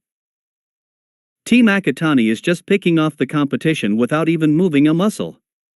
Present mixed commentary came over the air. Is victory in the bag for them so early on? Akatani grimaced. Yamada-sensei, why do you have to go and jinx things for us? Indeed, loud explosions rocked the field, signaling Team Bakugo was on the move, heading straight towards them. Everyone, brace yourselves. We're going airborne, Akatani instructed. Hatsum, prepare the smoke. Gotcha. Bakuba's palms were exploding as his team rapidly approached. Fucking bastards. Die. Now. The quartet were enveloped in a shining light, crackling with electric bolts, with the sound of Hatsum's boots whirring to life. One loud crack, and they were in the air, just as Kirishima got within an arm's length from Tokoyami. Say hello to my baby. Hatsum pressed a button on her boots, releasing clouds of black smoke that swarmed over Team Bakugo like a dense fog. Coughing, spluttering, and swearing courtesy of the explosive Pomeranian immediately followed. Hatsum took advantage of the distraction to nab Siro's headband just as they flew past them. Shit. My cough headband. You fucking cough idiots. Get them. That plan was derailed quite quickly when another team accosted them from the smoke. Bakuba's headband was torn off his head, followed by a condescending laugh. You know, I've always thought that Class 1A are just a bunch of entitled brats, the writer, a boy with slick blonde hair and bluish-purple eyes sneered, and getting attacked by villains? As if that means anything but fodder for your ego. Although, it must be disheartening to always be the victim, am I right? With a parting laugh, the blonde and his team dashed off. Bakugo literally exploded. Fucking hell. Shitty hair, forget the purple dumbfuck, we're going to kill that motherfucker. Right. Team Bakugo sped off. Some distance away, Team Akatani had just engaged Team Shuji. They managed to steal Mineta's headband. Kaminari grimaced at having to touch the contaminated thing, quickly passing it to Dark Shadow and vowing to wash his hands thoroughly once this was over, and apply hand sanitizer on top of that, but unfortunately losing a low-point headband as they made their escape. No big loss. They still had their 20 million points. Akatani, came an emotionless voice that was not from either one of them. Right at that moment, Akatani and team cursed the author for jinxing them again. Team Todoroki was rapidly gaining on them. You've held out so far, but I'm afraid I'm going to take the 20 million points now. You shouldn't have broadcasted that, you candy cane, Akatani sighed. Go on the defensive, he ordered externally, Dark Shadow, intercept them. Letting out a screech, the shadowy quirk blocked Team Todoroki in their advance. They retreated, dodging the quirk's attempts to steal their headbands. Ida, do it now, said Todoroki. Right. As Tokoyami pulled Dark Shadow back, Akatani noticed Team Todoroki's latest move. Recipro Burst. Powered by Ida's engine legs, the team was racing towards them at lightning speed. There was no time to do a full retreat. Everyone, pull back. Everything seemed to suddenly slow down. Team Akatani pulled away, while Todoroki reached forward, trying to nab Kaminari's headband. The electric blonde shrieked, instinctively pulling his electricity into his hand and throwing it like a ball at his dual-quirk classmate. Todoroki was thrown backwards by the electric shock. He lost control of both his quirks, ice and fire erupting briefly. The inertia from the sudden movement disrupted the team's formation. Ida, who was still in motion, lurched forward. Uraraka and Yaoyorozu, who had been the supports, stumbled backwards with Todoroki. Everything fell apart in an instant. Taking advantage of the quick distraction, Team Akatani skedaddled away as far as possible. That was too close. Kaminari gripped his heart, too close, you hear me?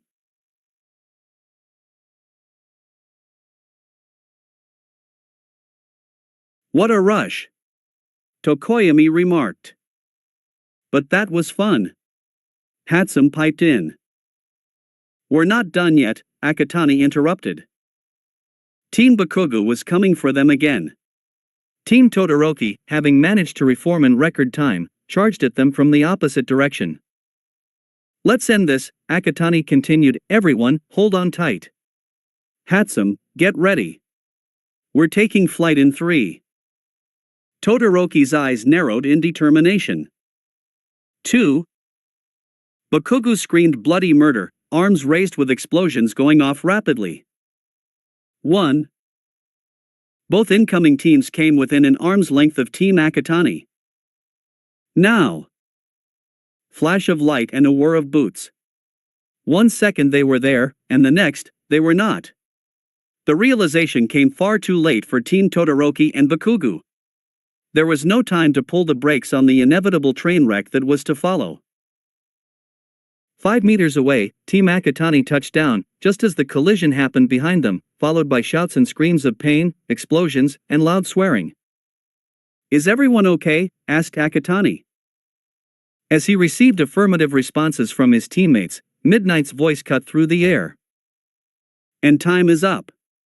Well done, everyone." Team Akatani sagged in relief, slowly breaking formation. "Man, that was wild," Kaminari remarked, idly checking his headband was still there. A quick look to Akatani showed his friend also still had his headband. "Indeed, a battlefield consumed by darkness and chaos," Tokoyami agreed, Dark Shadow nodding its head. "Hope this gets the sponsor's interest." Hatsum chirped, as she took off one of the boots and began tinkering it with a screwdriver she pulled from somewhere. "I'm sure they'll notice," Akatani replied offhandedly, ignoring the stares from both Todoroki and Bakugo. Midnight interrupted the team's chatter. "And now for the standings." The screen from before popped up, letters and numbers appearing in random before becoming intelligible. 1 STE Team Akatani. 2 ND Team Todoroki. RDU Team Bakugo. TH Team Shinso. Congrats to those on getting into the top 16. Midnight continued, "As for the rest of you, better luck next year, but no worries, there are plenty of other activities to keep you occupied for the rest of the day, am I right, Yamada?" "Indeed you are, Kayama." Present Mike came over the air. "Before we move on to the last round, we have a 1-hour lunch break to let our top 16 competitors to recharge, and for everyone else to have fun and grab a bite to eat. Shoyuta, shall we grab lunch?" "Sure," came the tired reply. Kaminari was making the same proposal to Akatani. "Lunch?" "Yeah dash." Akatani. Both turned around. Todoroki had approached them out of nowhere. "Yes? Can I speak with you, privately?" Akatani blinked at the unexpected question. Kaminari's reaction was faster. "Whoa, whoa, whoa, whoa," the electric blonde got between them, index finger raised and pushed into Todoroki's face. "Whoa. Just what are you planning to do with my boy?" Todoroki batted the finger aside, irritated. "It's none of your concern." "Oh, it's very much my concern, Candy Cane." Kaminari pushed the finger back into Todoroki's face. "You'd think I'm just gonna let you take my boy someplace quiet where no one can see what you're planning to do to him?" The dual quirk student looked ready to lose his cool. "I just want to dash." All right, enough." Akatani intervened just before the situation got out of hand. "Kaminari, it's fine. I am more than capable of defending myself if Todoroki's intentions are less than noble. Why don't you go ahead first and grab something for the both of us? And the power banks from my locker. You know the combination." Under his firm gaze, the blonde relented. But he didn't part without a final warning to Todoroki, giving him a "I'm watching you" gesture as he left. Akatani sighed. "Sorry about that, lead the way, Todoroki." Short while later, Akatani found himself in some quiet corridor next to an obscure exit somewhere far away from the main hub of activity. "What is it you wanted to talk about?" They leaned against the opposite walls, facing one another. Akatani had his hands in his pockets, waiting for an answer. Todoroki continued to glare at Akatani as if he had just insulted his mother, which he hasn't. "I've been observing you and Kaminari for a while now." Akatani would be lying if he wasn't a little unnerved by that. "You both have similar quirks, and despite such differing personalities, you two get along really well," while you have been relatively distant to everyone else. And you aren't? Akatani raised an eyebrow. With what I observed, I need you to clarify something for me, Todoroki continued. Are you and Kaminari brothers separated at birth? Honestly, that was unexpected. Akatani had no idea where Todoroki had come up with that conclusion. But he didn't let his confusion show. No, we aren't, he replied simply.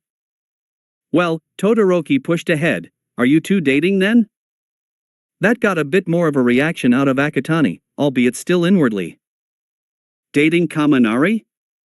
He would like that, to be honest. It wasn't his obligation to tell that to Todoroki though. No, we aren't dating either. Though I very much wish we were, he inwardly added as an afterthought. Todoroki continued unfazed, either way, you two share a very deep connection. And is this what you wanted to speak to me privately about?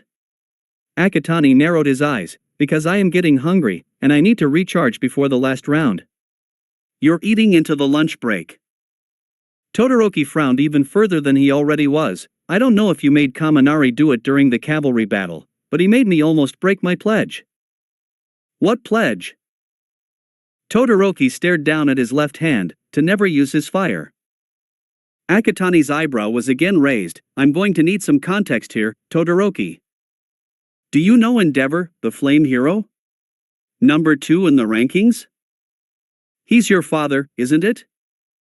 The purple-haired teen knew who Endeavor was. He was no doubt a pro hero, but his overall image as a person was something to be extremely desired.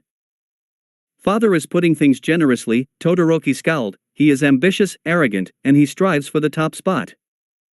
Reminds me of a certain someone, Akatani muttered to himself. He was never able to clinch the title of number 1, because of All Might. The symbol of peace, to this day, is a blow to that bastard's ego and pride. He will stop at nothing to overthrow All Might, any way possible.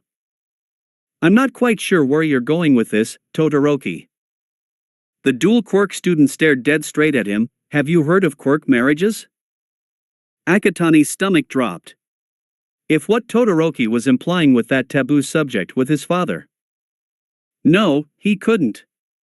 He's the number 2 hero. Surely he wouldn't break the law that has been in place for over 5 decades meant to protect the vulnerable from being forced into marriages against their will, right? In his goal to surpass All Might, Endeavor desired the perfect heir.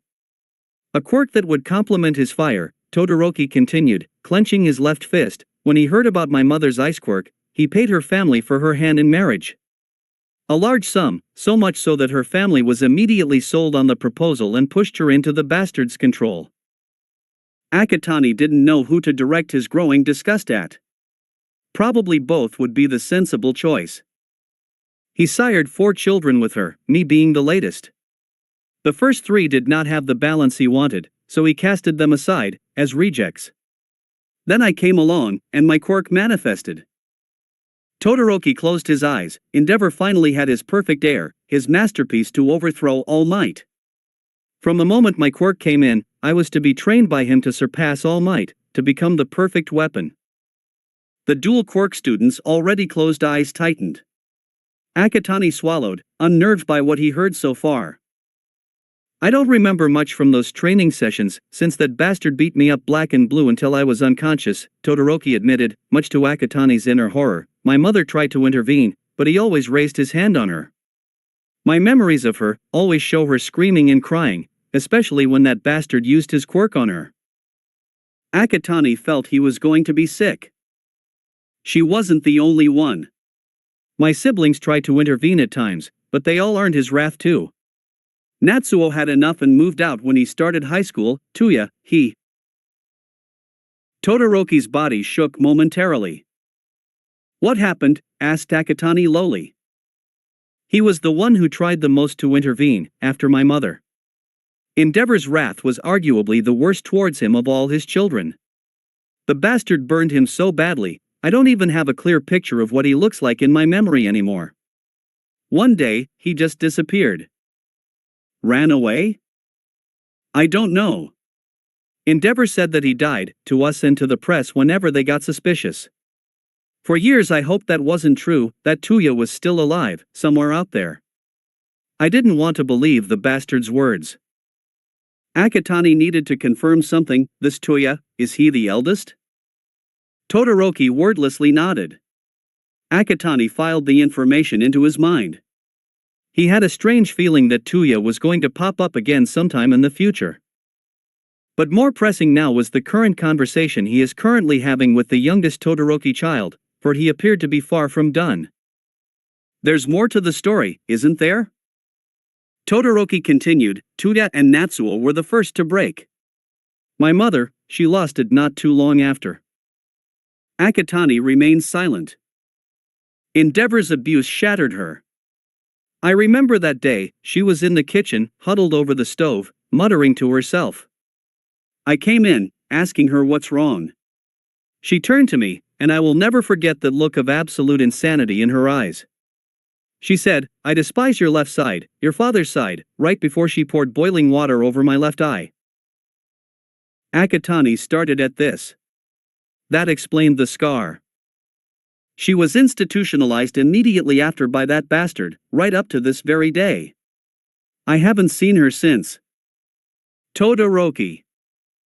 From that very day, I made my pledge. The dual quirk student unfurled his clenched left fist, to never use my left side, his quirk. Today, I will show that bastard I will win with just my eyes. I'll destroy his pride and ego further, I'll drive my rejection of him home once and for all. Todoroki released a shaky breath. Akatani stayed silent.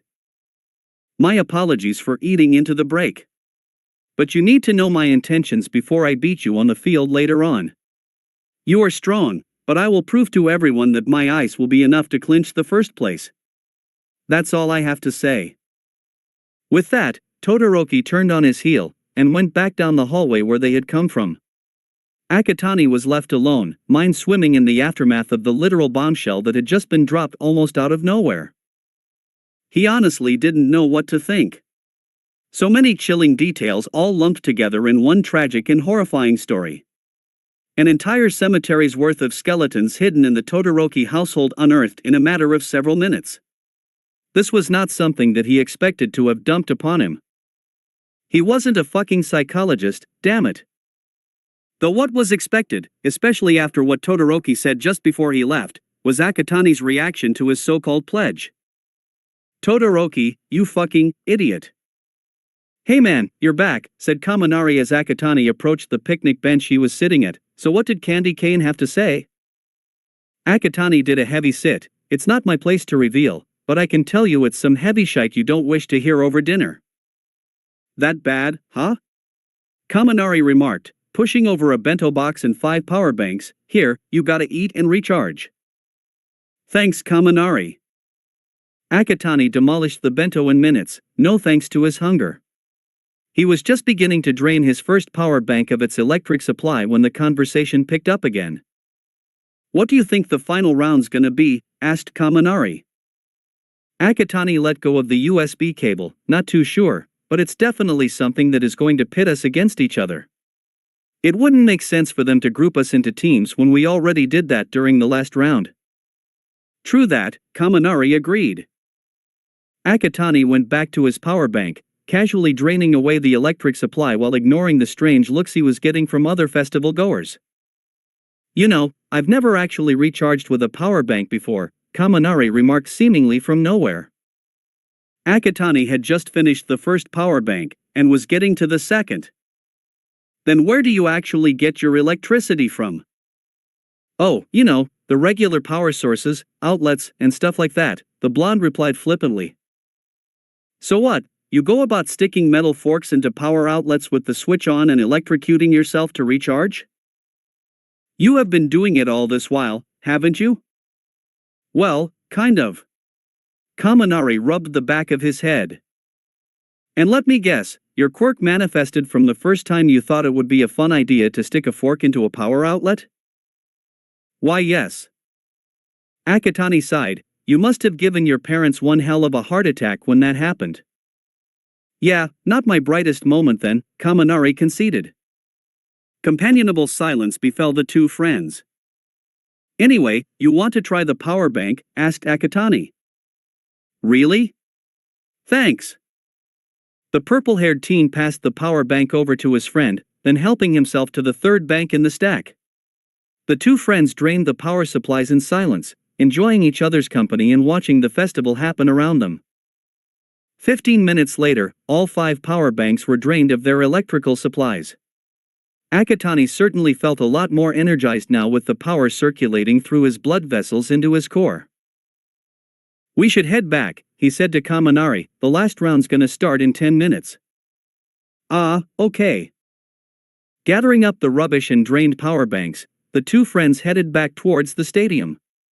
As Akatani paused by a trash can to throw away the empty bento boxes, Kaminari caught sight of a couple standing by a drink stall. They were laughing, chatting away like nobody's business. The young man had a slushie in hand, taking a sip. Kaminari couldn't hear what was being said, but he did manage to catch the man offer his girlfriend a sip from the slushie. "Ah, that's so cute," he thought to himself, watching the couple share the drink. Something clicked in his mind at that same moment. Akatani passed him the power bank he had been drinking from. And he took it and drained it fully. The USB cable had been in his friend's lips and mouth, and he went and put the same cable to his own lips. Kaminari's face exploded in red. Did I just share an indirect kiss with Akatani? Impervious to his skyrocketing emotions, the purple-haired teen called out to him, "Kaminari, hurry up. We have to go." Coming." The blonde quickly caught up with his friend. Cutting through the throngs of people, Kaminari continued to swim in his thoughts, trying to push the blush out of his face. "See, calm down, Denki, he didn't actually kiss you, it was just a friendly gesture, your mind is just toying with you." He glanced at his friend. Akatani was still a little shorter than him. But he could imagine that within their second year, the purple-haired teen would have shot up past him in height. His muscles would also become bigger and stronger, making clothes fit tightly around him. His mind did the rest. He imagined behind pushed against a wall outside of the classroom. The hallway was devoid of people, just him, and the person who pushed him into the wall, hands gripping his wrists tightly. Denki. Yellow eyes met blazing jade ones. Akatani towered over him, eyes boring into his very soul, royal purple curls cut short into a neat undercut. Whatever baby fat he had in cheeks were gone, leaving behind a strong jawline as sharp as a knife. The Lichtenberg scars further accentuated the smoldering, electrifying aura the taller male released in waves. Kaminari was intoxicated by the aura, head spinning, eyes dilated. His breathing hitched when Akatani leaned closer, breath fanning over his skin. "You're mine, only mine." Akatani leaned in further, tongue poking out to lick Kaminari's lips. Just as the blonde's heart threatened to explode, Akatani closed the remaining distance, claiming his lips in a searing kiss. Hurricane of emotion swirled wildly in Kaminari, as they shared the kiss with ferocity that almost snapped their rational thought for pure animalistic, primal desire. Akatani's hands slowly released from the blonde's wrists, shifting upwards to interlock tightly with his hands. The kiss separated with a gasp of breath. Kaminari was almost gone, the sheer intensity clouding his mind. He was given no respite, however, as Akatani yanked his tie off and undid his shirt button in one fell swoop. Distracted, Kaminari didn't see Akatani dive down into his neck, biting hard. Loud moan echoed through the empty hallway. Walking ahead, Akatani hummed a tune, oblivious to his friend behind him. Around them, festival-goers watched them go, wondering why Kaminari had his arms wrapped around his head, red all over, body crackling with electricity, literal steam pouring out from his flushed ears, and muffling his own screams. Welcome back, dear listeners. I hope everyone had a great lunch break. Present Mike came over the air.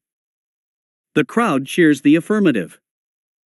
So before we begin with the last round of the sports festival, there has been some unforeseen changes that must be addressed first. Present Mike continued. During the lunch break, we had a few withdrawals from 2 competitors who made it into the last round. Let's hear what they had to say. The screens in the stadium flickered into a video feed recorded earlier. In it was Ojiro and Midnight. Midnight Sensei, I would like to withdraw from the final round. Oh? Why is that, Ojiro-kun? You do know this is an opportunity that doesn't come often. I know, but I cannot in good faith continue with the tournament, Ojiro explained. During the second round, I was under the influence of someone's quirk. It isn't fair that while everyone else worked hard, I didn't give my all.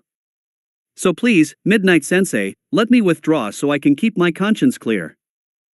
Isham, you make a compelling case, Ojiro-kun. Very well, I'll let you withdraw from the tournament. Thank you so much, Midnight Sensei. The video feed paused, and Present Mike came back over the air. Isn't that chivalrous, listeners?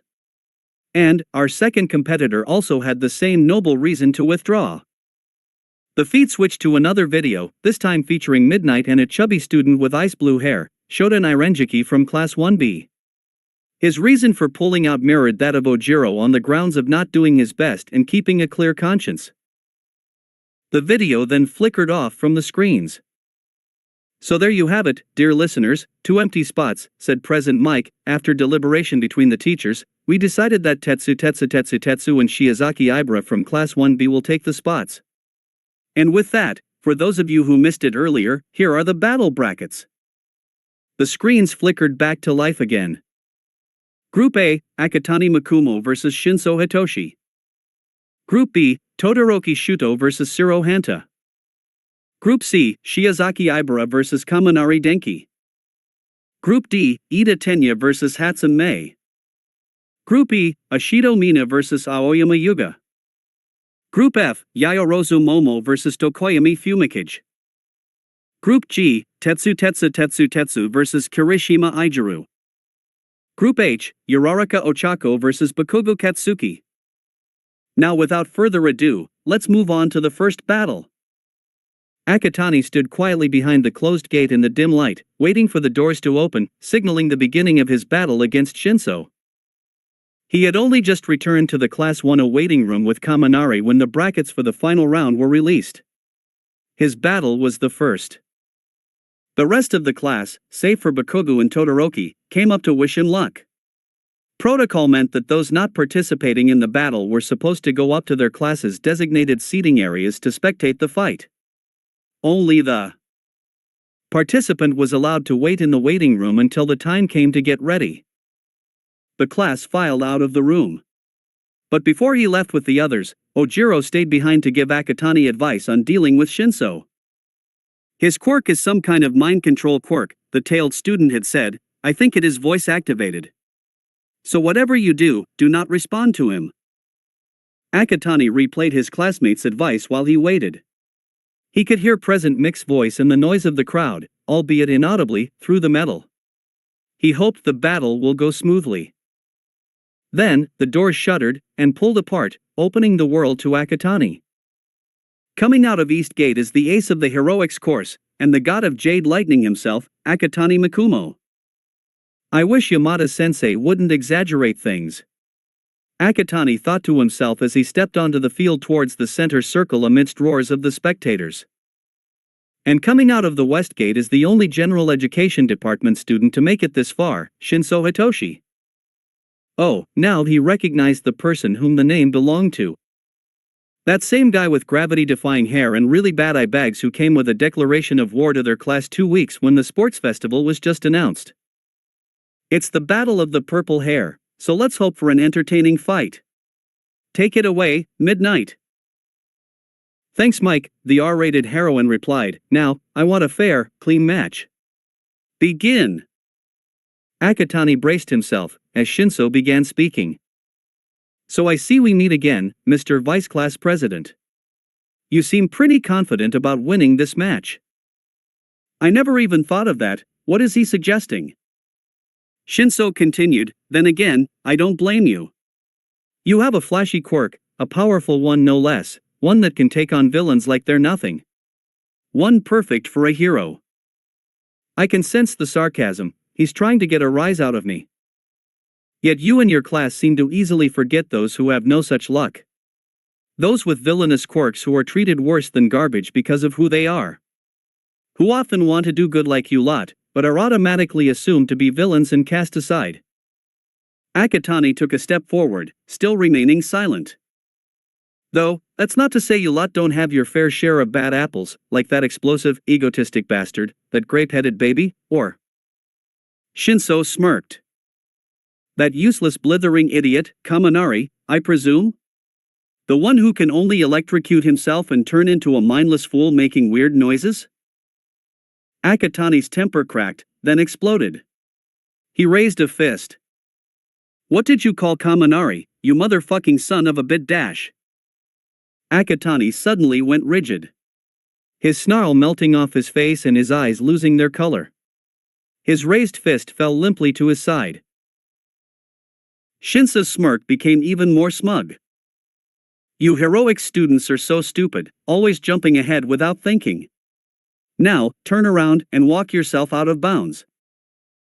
Right on cue, as if listening to Shinso's command, Akatani wordlessly turned on his heel and began walking the opposite direction towards the boundary line. In the stands designated for spectating students, Class 1A was watching the unfolding scene with varied reactions. I told him to not respond, and yet... Ojiro shook his head in exasperation. But it shows how much he cares for Denki-chan, Ajui replied, finger to her lips. Still, is it possible for Akatani-kun to break out of the brainwashing? Yayorozu asked. Not as far as I know, Ojiro replied. When I was under that bastard's quirk, I didn't snap out of it until he deactivated it himself. That means Akatani is royally fucked, Jiro remarked. Across the section, noticeably isolating himself from his classmates, Bakugo silently agreed. If anything, he'd have to swallow his inherently overflowing pride and thank the mindfucker for finishing off his adversary. Kaminari, on the other hand, was panicking. He rushed down to the safety barrier, shouting with all his might, Akatani! Come on! Snap out of it! You can't lose now! Please man, snap out of it! Akatani heard his friend screaming, and trust him, he really wanted to snap out of whatever Shinso was doing to his body. He also heard Present Mike commenting whether this was it for him as a participant, as the boundary line grew closer and closer. He knew he had to do something, fast. His screaming mind was of no use. His body refused to listen. He had to resort to something else, before he stepped over the boundary. His core? The line was very much in sight, he needed to act now. Focusing inwards, Akatani reached into his core, and acting on his first instinct, pulled. There was a slight pause. Then his core went supernova. At that same moment, a blinding light exploded across the stadium. People screamed, screwing their eyes shut and ducking away from the dazzling brightness. No one was spared, from the spectators, Midnight, Shinso, Present Mike and Aizawa, to the students watching the spectacle. Kaminari fell backwards from the safety barrier, diving to the floor. Amidst the din, there was mad crackling of electricity, and more flashes of light. Before quite suddenly, the light and crackling noise disappeared as if someone erased them from existence with a swish of a magic wand. As people's eyes burned, on the field, Akatani was standing still, just a stride away from the boundary line. He blinked. He glanced down at his hands, flexing his fingers. Thank heavens, he was back in control of his body. But really, that experience was extremely surreal. It felt his body was blown apart with the light, only to reassemble when the light dissipated. No matter, he was back in control now, and thirsting for vengeance against the one who sullied Kaminari's character. With eyes glowing with erupting fury, Akatani turned around, and stormed across the field towards Shinso. The lilac-haired brainwasher had barely begun to pick himself up, when he was roughly hoisted up by the scruff of his uniform top. He had only just registered that when his head was forcefully swung sideways with a powerful punch to cheek, knocking a tooth out and sending it flying to the side like a projectile. Shut your trap, you motherfucking son of a whore. That snapped everyone's attention back to the field. What's this? Akatani managed to get out of Shinso's quirk. Shinso was unable to stop the next punch, layered with crackling electricity for extra pain. You have no right to whine. A roundhouse kick, and Shinso was on the ground again. A villainous quirk, you say? As if you are special. Akatani kicked Shinso right in the groin. Those watching winced hard. Oh shit.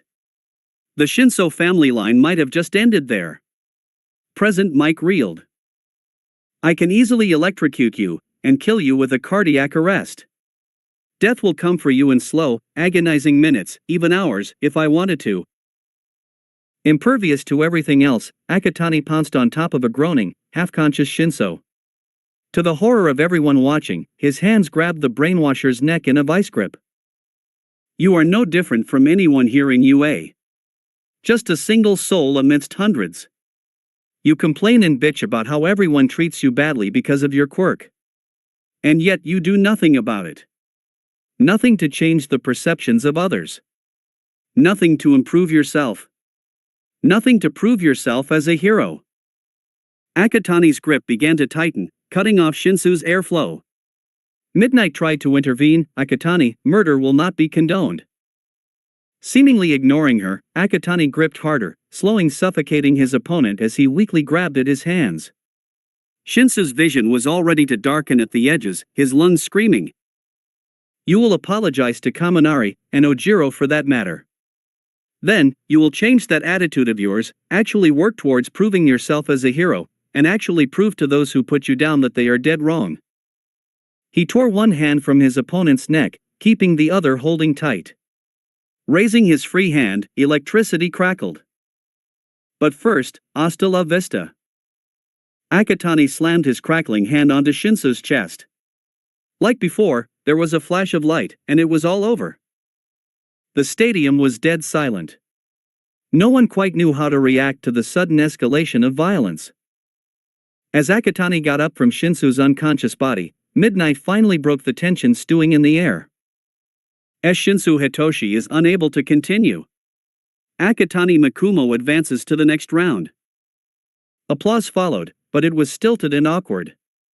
Akatani huffed, turning on his heel and stepping out of the ring without a single word, leaving Shinso to be picked up by Medi robots to be taken to Recovery Girl. Back with the students of Class 1A, they were still stunned by the lengths their vice president went to advance. While they were happy he was able to snap out of the brainwashing and win the match, his tactics were much up for discussion. Man, I didn't know Akatani would go so far as to almost strangle someone to death. Kirishima muttered. Hitoshi-chan did insult Denki-chan's character, Ajui replied, Makomo-chan has every right to be angry. But, to put someone's life on the line. Uraraka shivered. Akatani does have a malevolent darkness within him, Tokoyami remarked, Dark Shadow nodding in agreement. While I am glad that bastard got his arse handed to him, I'm not sure doing what Akatani did was the right way. Ojiro looked conflicted.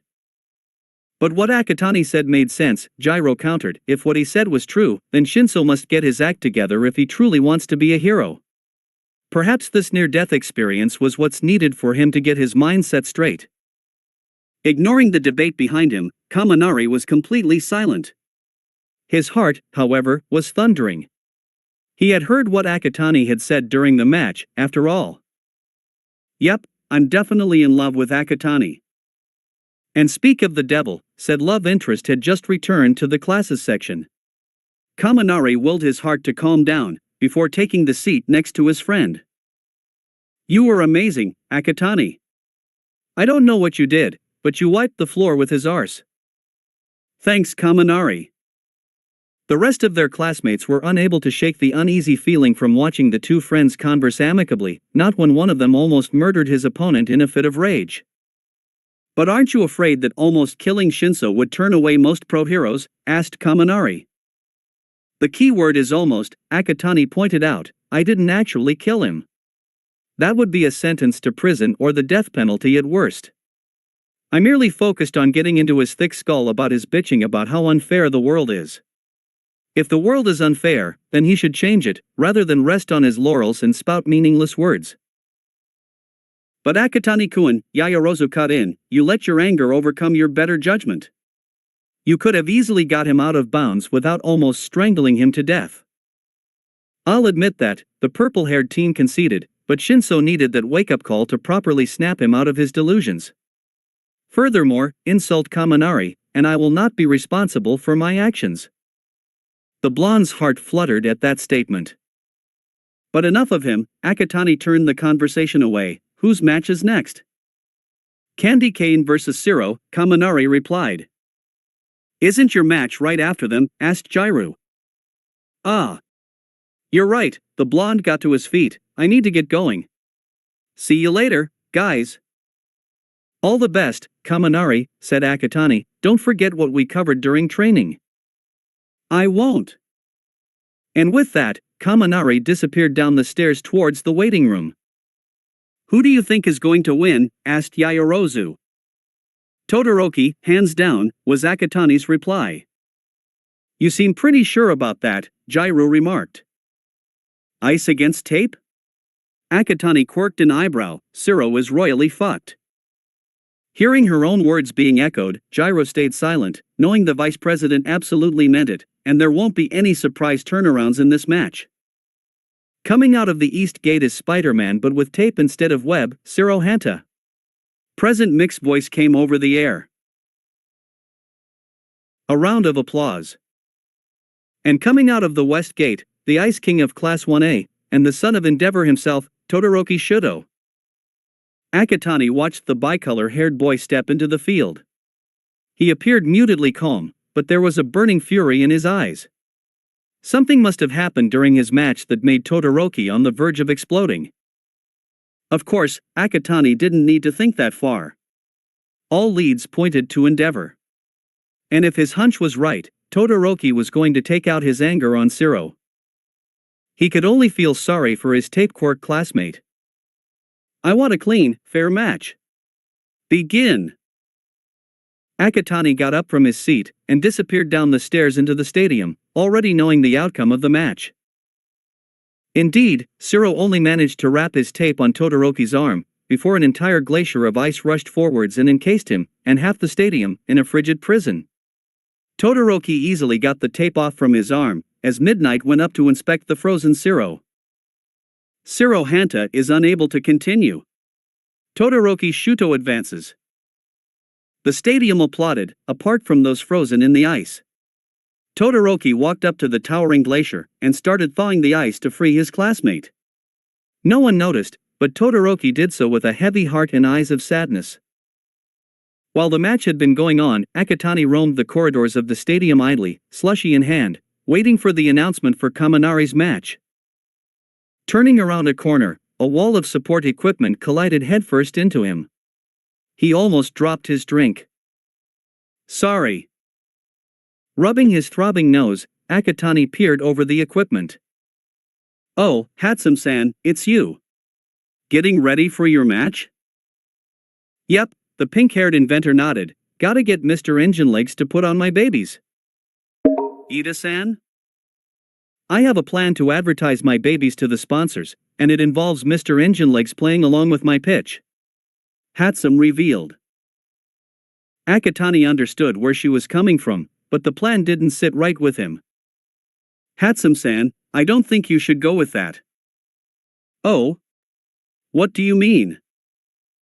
While advertising your equipment on the field will definitely get the sponsors' interest, Akatani explained, my gut feeling is that they would want more than just a regular pitch. They want to see your equipment being applied in a practical setting, a simulation of how they'll work against villains. I think your best bet would be to battle Ida-san head-to-head with the help of your equipment. Hatsum had a thoughtful look. And if it helps, Ida-san makes use of high-speed kicks in his fighting style. Also, that reciprocal burst move that he pulled during the cavalry battle? I think it impacts his engines for a while after he uses it, if my guess is correct. You might want to take advantage of that. That seemed to convince the inventor. Well then, I guess I'll take you up on the offer, Mr. 10 million points. But be warned though, if I lose my round, you're gonna be my guinea pig for the foreseeable future. Akatani shrugged, that's fine by me. I had been meaning to ask you about some changes to my hero suit. Don't know why exactly, but my gut instinct is that I would need it, the sooner the better. I think we can work something out that will mutually benefit the both of us, regardless of whether you win your round or not. Then we've got ourselves a deal, Mr. 10 million points. Hatsum nodded. The two shook hands, just as the announcement for the match between Kaminari and Shiozaki Ibara from 1B was about to start. Well, looks like my soon-to-be boyfriend is about to have his go. I'll see you around, Hatsum-san. All the best for your match. Make sure you win this festival, Mr. 10 million points. I call dibs on being your personal inventor. Akatani and Hatsum went their separate ways. Turning round a corner, the pink-haired inventor came to a sudden stop, her eyes widening in realization. Wait, what? Akatani returned to 1A's box just as the competitors were stepping out into the field. Where were you? Jairu asked. Walking, Akatani shrugged. Todoroki won, I presume? He did, Yayorozu nodded. Akatani hummed, turning his attention towards the field. Match begin. Akatani noted Shiozaki's quirk, literal vines for hair. Made entirely of plant matter, it had the advantage of being immune to electricity. Kaminari would have to rely on physical attacks to get past Shiozaki. He just hoped his friend was able to apply what he taught him in their sparring and defensive lessons. Shiozaki made the first move, shooting out several vines towards Kaminari. The blonde quickly leapt to the side, sparing centimeters as the vines shot past. Picking himself up, Kaminari willed some electricity into a ball and threw it at Shiozaki. A bundle of vines intercepted it before it could hit her face, dispelling the electricity harmlessly. The same bundle shot towards Kaminari, forcing him to dodge again.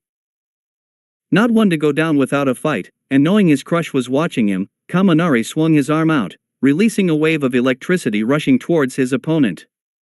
Shiozaki's eyes widened, and she quickly turned around, back facing him. The vines extended, encircling her in a protective cocoon. The incoming surge of electricity passed through harmlessly. Shit, this is going to be tough, Kaminari thought to himself. Shiozaki's vines unfurled. His eyes narrowed. Kaminari cried foul battle, and charged forward, fist raised and pulled back to deliver a punch to any exposed area unprotected by the retreating vines. Shiozaki quickly shot more vines out to intercept the incoming punch. The vines wrapped around Kaminari's forearm, and pulled him to the ground. He grunted in pain. The vines had thorns, and God were they sharp. They dug into his skin, drawing blood. He needed to act fast. Kaminari grabbed the vines with his free hand, ignoring the sharp pricks, and pulled hard. There was a snapping sound, a small gasp from Shiozaki, and the vines broke free, growing limp as they fell. He tossed the vines to the side, and got up again. He needed to finish this quickly. He can't afford to drag this battle any longer. Shiozaki was shooting more vines at him. He needed to fight now. Kaminari readied himself. The vines were coming for his arms again. Instead, he grabbed them by the bundle, again ignoring the sharp stabs of pain as the thorns tore his skin. With a grunt, he pulled hard. The vines snapped clean off Shiozaki's head, some forcefully. While it was normal for her to shed and discard her vines on occasion, having so many ripped out at one go put immense strain on her temple, something she was not used to. Seeing his opponent hesitating with the pain, Kaminari saw his chance. Screaming loud and long, he unleashed his electricity all at once. There was another flash of light, though not as bright or blinding as the one that blanketed the stadium during the match between Shinso and Akatani, and the rush of crackling bolts. Merely closing one's eyes was sufficient this time round, not necessitating the duck for cover from before. The light was gone in a flash. Everyone opened their eyes again. Both Kaminari and Shiozaki were on the ground, unmoving amidst a layer of vines scattered across the field. Midnight stepped down from the platform, stepping over the vines to Kaminari. One look was enough for her to know that he was out for the count.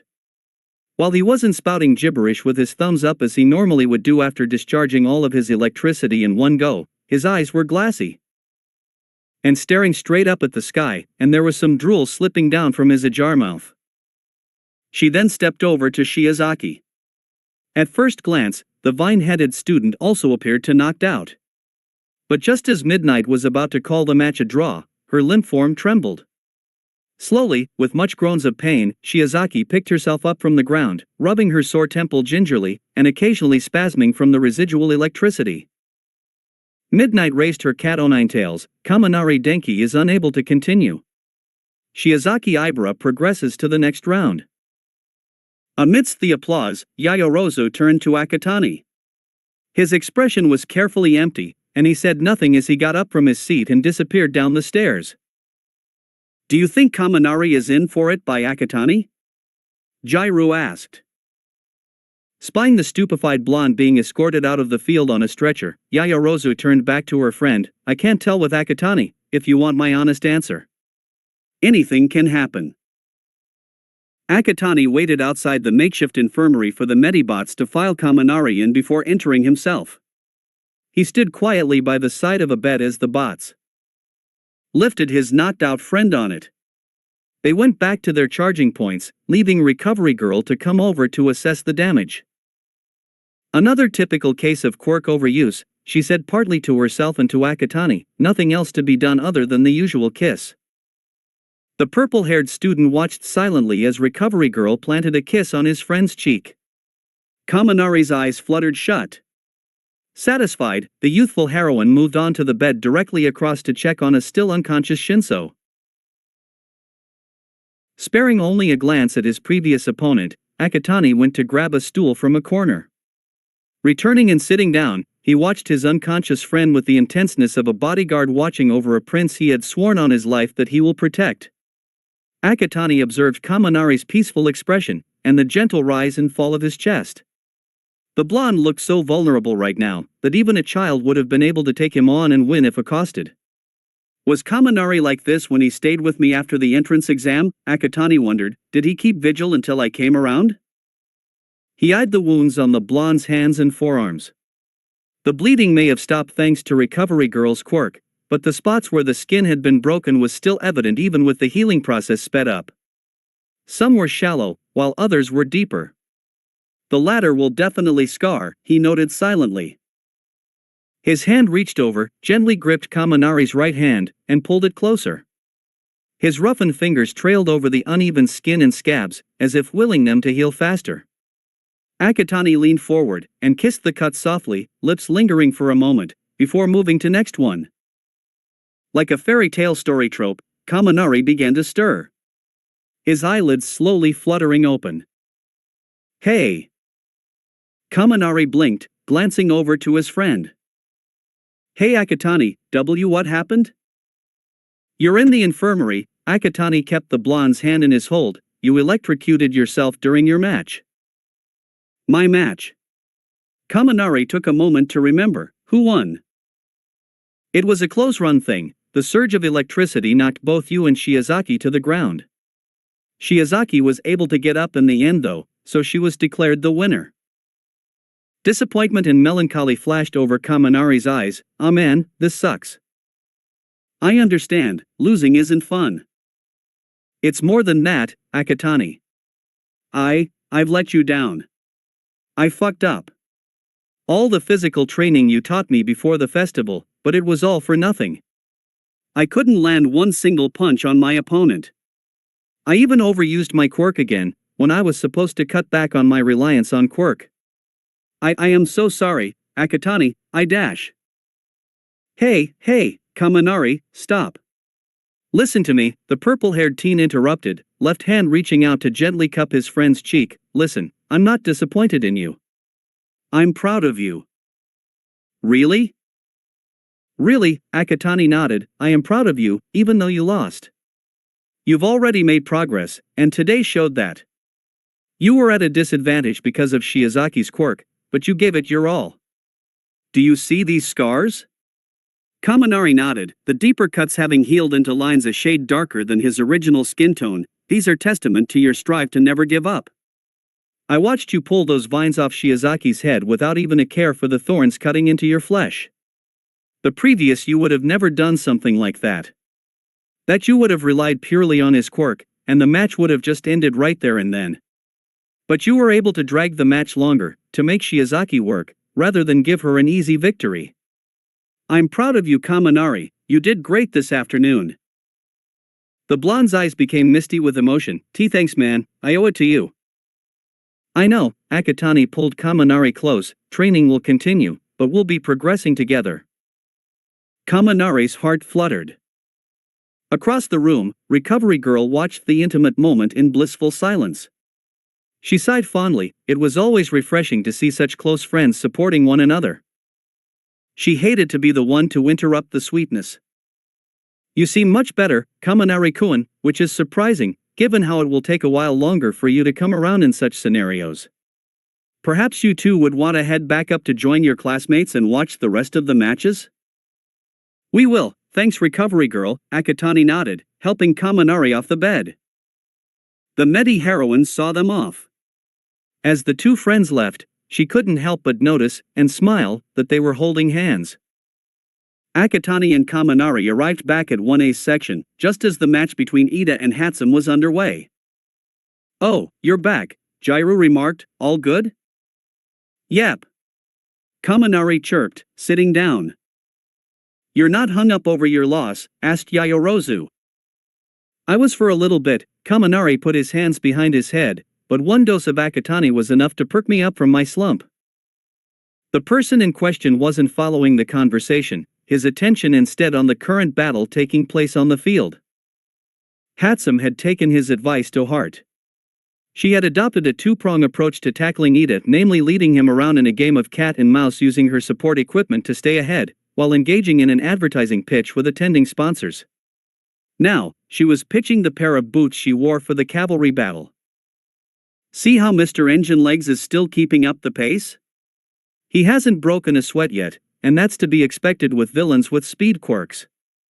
But, with fuel-powered, self-stabilizing rollerblades that can reach speeds up to 100 km per hour in 10 seconds, made by yours truly, villains, or anyone, for that matter, will be hard-pressed to keep up, especially in constrained spaces. Akatani looked around. He couldn't scan the entire stadium, but already he could see a few interested faces. But rollerblades are just only one feature, Hatsum continued, just managing to dodge Ida again, and having a single-use equipment is hardly enough these days. People want versatility, multiple angles tackled by one object. And Mr. Engine Legs here is about to demonstrate how things can change in a blink of an eye. Ida leapt forwards, leg pulled back for a roundhouse kick. How do you deal with incoming projectiles, like someone's leg? Well, you dodge, naturally.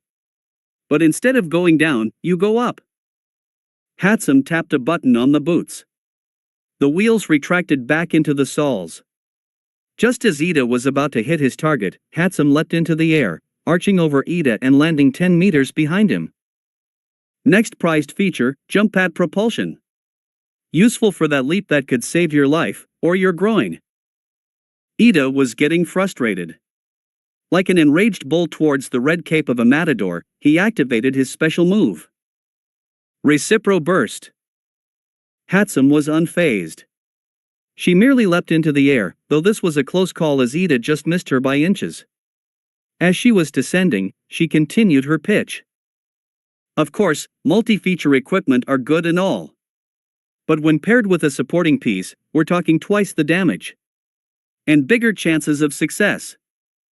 As she landed, Hatsum whipped out what looked like a standard-size pistol. And when you start small, you finish big. She pulled the trigger, and what looked like a small pellet was fired. But it didn't remain small for long. It rapidly expanded, until it became the size of a beach ball. Despite that, it retained its immense speed, shooting straight towards Ida like a comet. Ida had no time to dodge. Striking him in the stomach, the sphere did not stop as expected. The engine quirk student found himself being propelled backwards, straight out of the field, and into the concrete wall behind with an almighty crash. You can sleep safer knowing that you have the augmented pot shotgun by your side, made by, again, yours truly. Ida Tenya is out of bounds. Hatsum May progresses to the next round. The roar of applause was absolutely thunderous. Many couldn't believe a student from the heroics course was taken out by a support student. It had simply never happened before, until today. Akatani was proud of his previous teammate. She had made history today. So many stereotypes and misconceptions have been broken by Hatsume's inventions, and it pleased him greatly. Her performance today showed to the entire country that human ingenuity can trump the strongest of quirks when applied by the greatest the human mind can offer. Come to think of it, what was her quirk, if she has one, anyway? Akatani filed that thought away for future reference. He watched the pink-haired inventor bow and wave to the crowd, laughing ecstatically. If the sponsors weren't looking at her with interest before, they were certainly doing so now. On the other hand, there was Ida.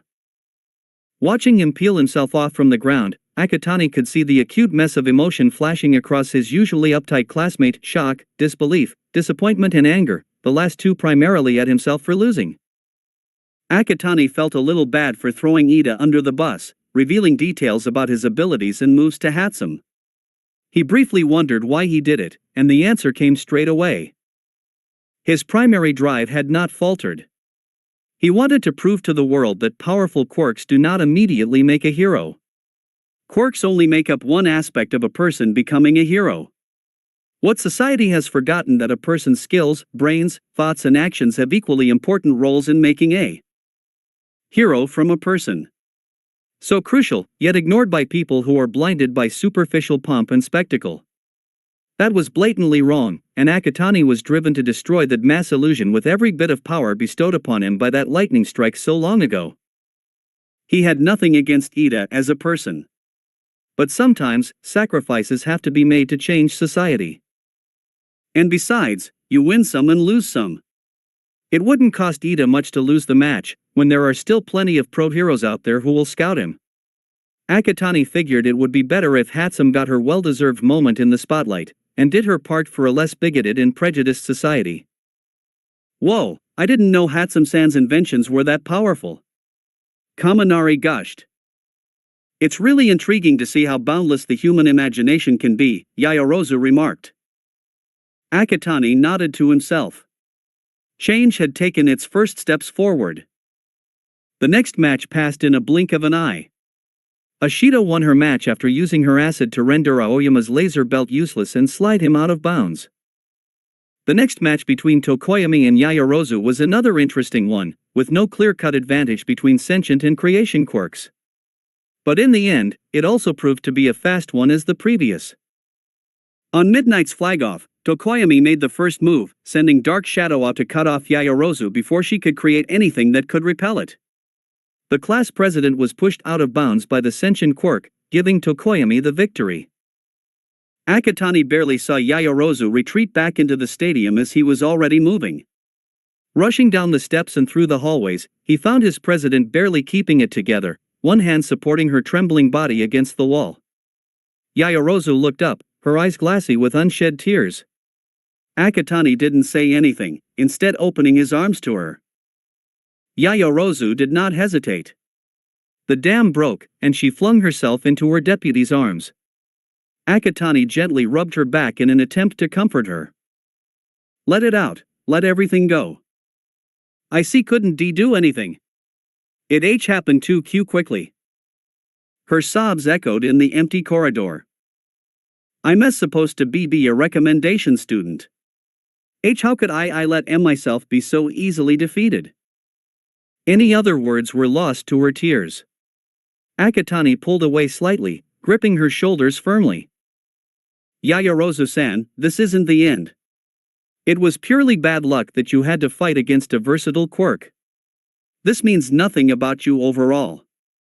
You are an outstanding person, the leader of Class 1A.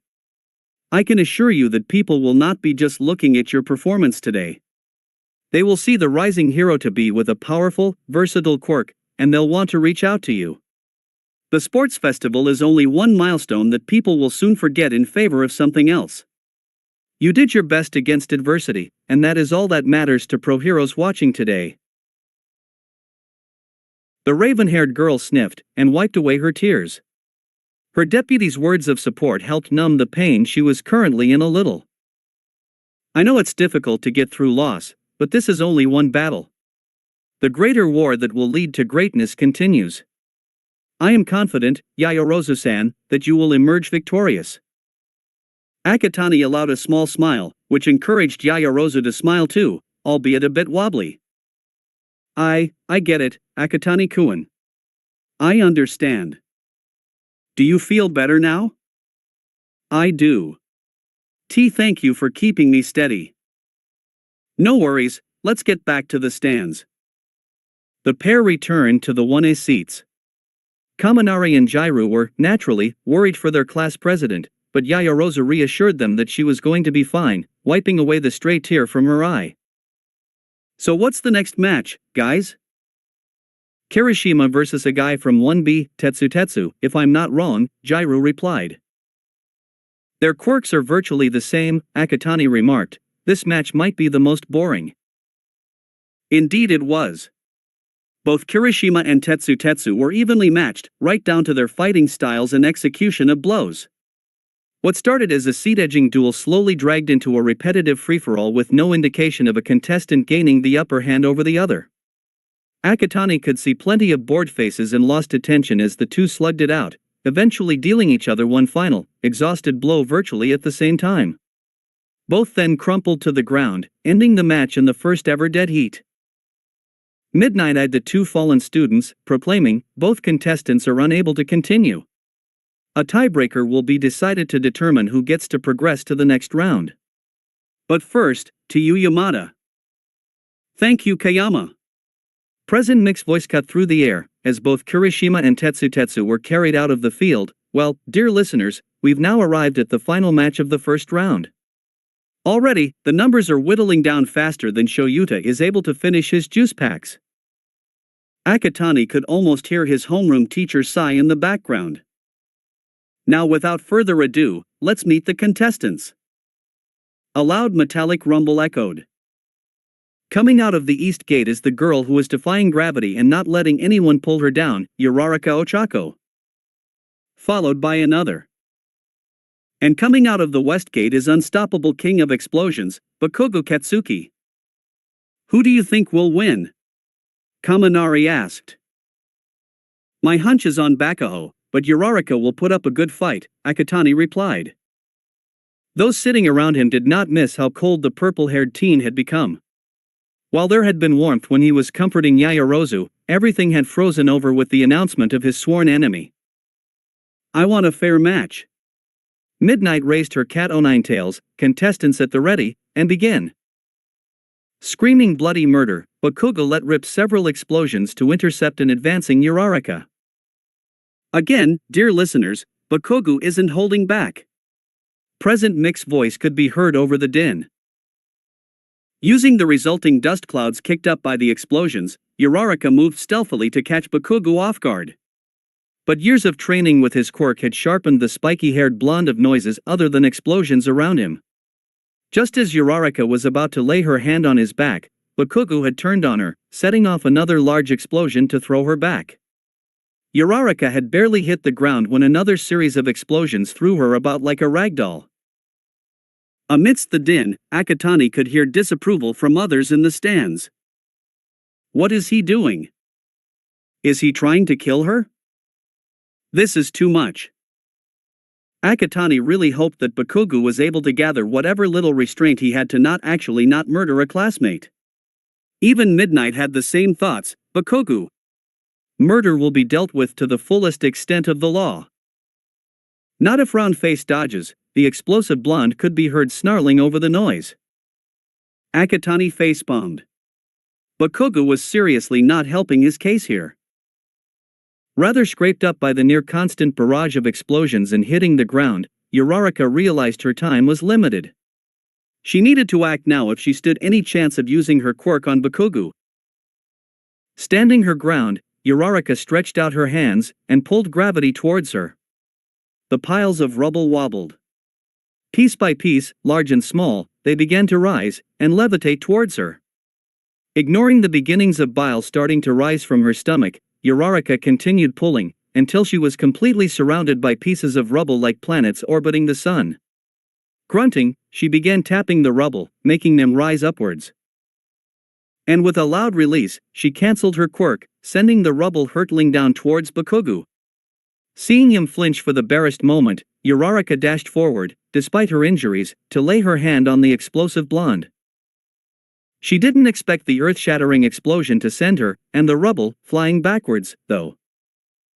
The shockwave was so powerful, the entire stadium shook as if an earthquake was rolling in to level the entire area of the ground. The field was completely shrouded in smoke, dust, and fire, obscuring the fate of the two combatants from view. It took several minutes for the smoke and dust to dissipate, with lots of coughing and hacking to go with them. When the view cleared up, the first thing everyone noticed was Bakugo was still standing, just barely, and breathing hard. Uraraka was on the ground, propped up by her arms. Blood was pouring liberally from cuts and scrapes everywhere, and she appeared to be struggling to get up. Akatani observed her determination to continue, but deep now he knew the endgame was upon them. He was proven right. Despite her best efforts, her injuries and exhaustion finally overcame Uraraka, and she collapsed to the ground.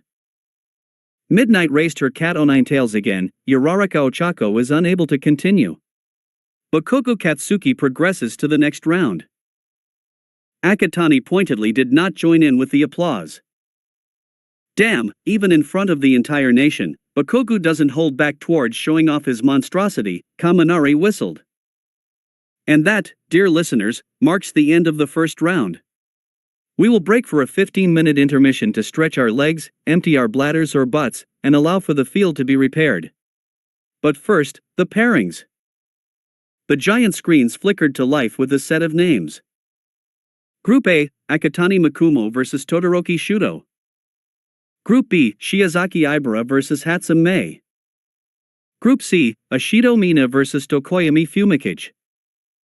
Group D, Kirishima Ijiru vs Bakugo Katsuki. You're not seeing things wrong, dear listeners. While Mr. TNT was busy blowing away his competition to Kingdom Come, our two hard-headed combatants came around well enough to duel out their tiebreaker and arm wrestling match. And Kirishima from Class 1A1, so he'll be facing Mr. TNT in the second round. But enough with the chit-chat, let's get moving, dear listeners. General chatter rose with the people getting up from their seats and mingling about. Akatani joined the masses, needing to find someplace quiet and isolated to clear his head before his next match. Surely it's nothing, right? It's definitely something. It's coming from our lockers. Then you go see what it is.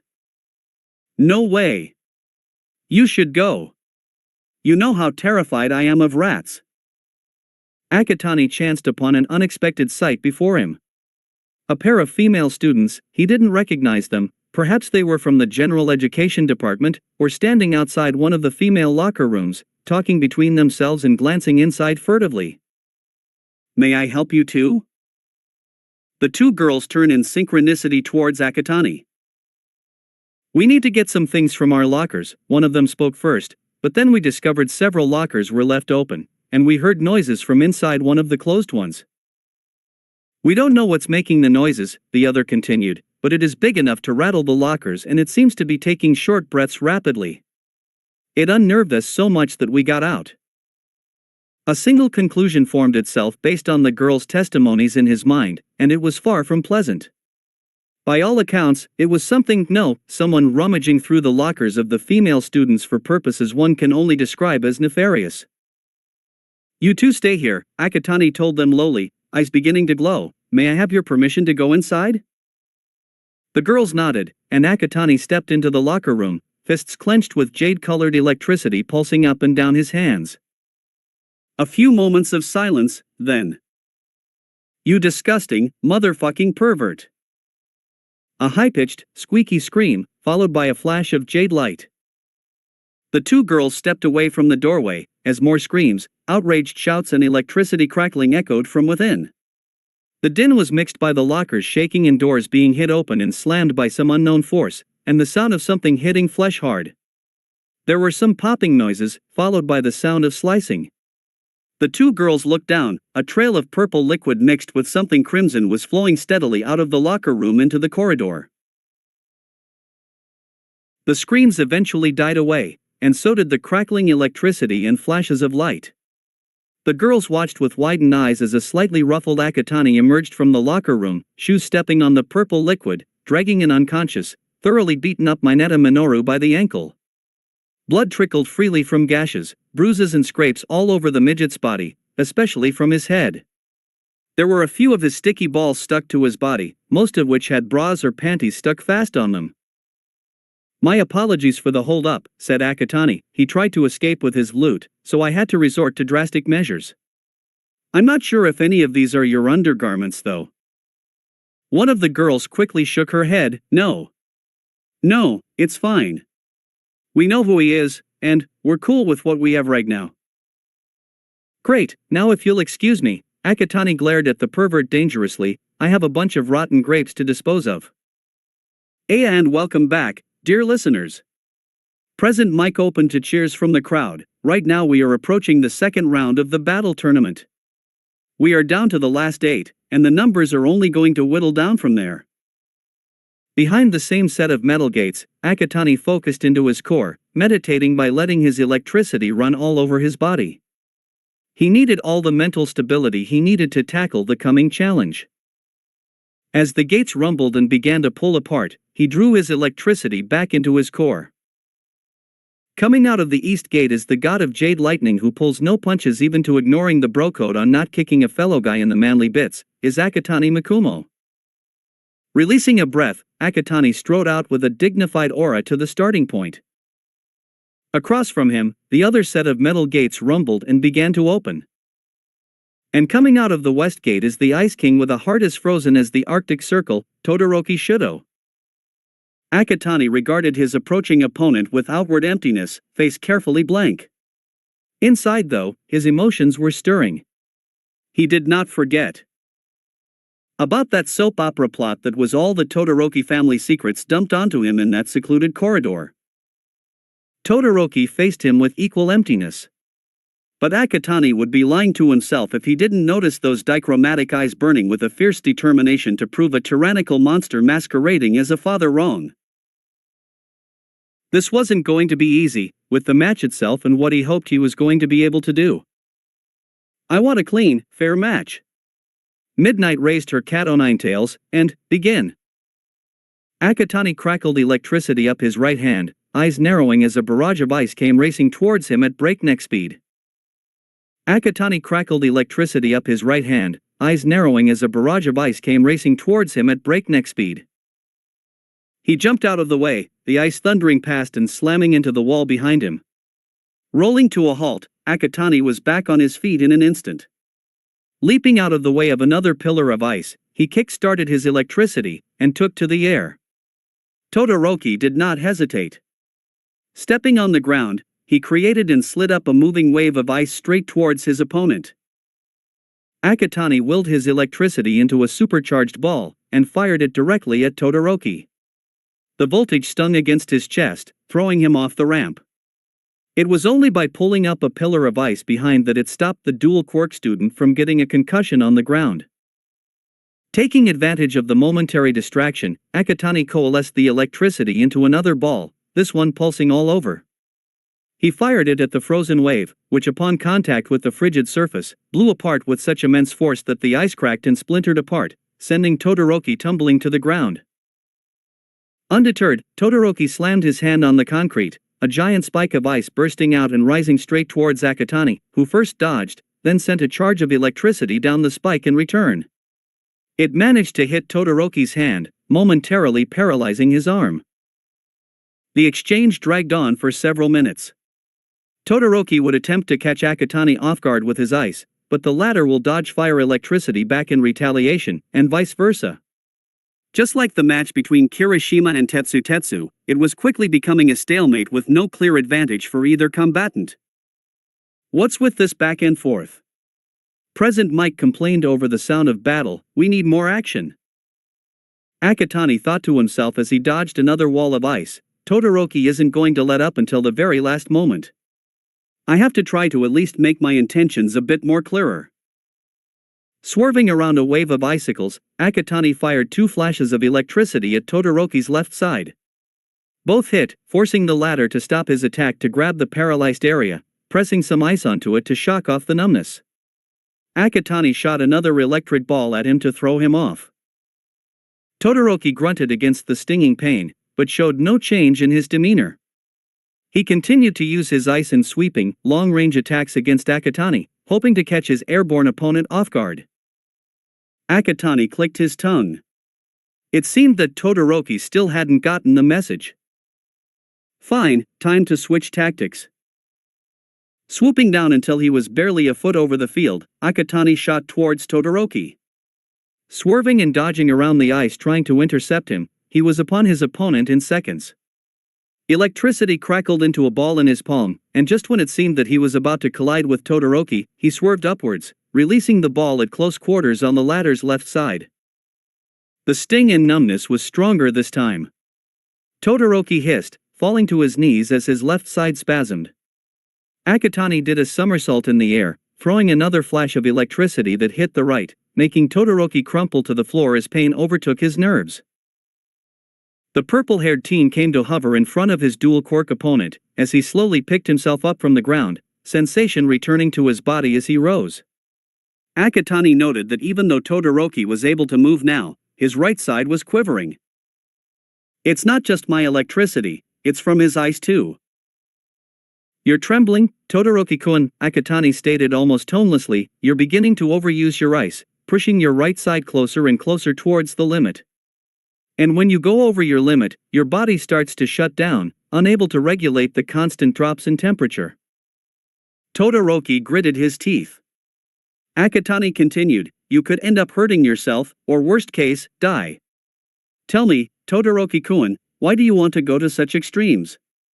When such a fate can be avoided by using the heat from your left side?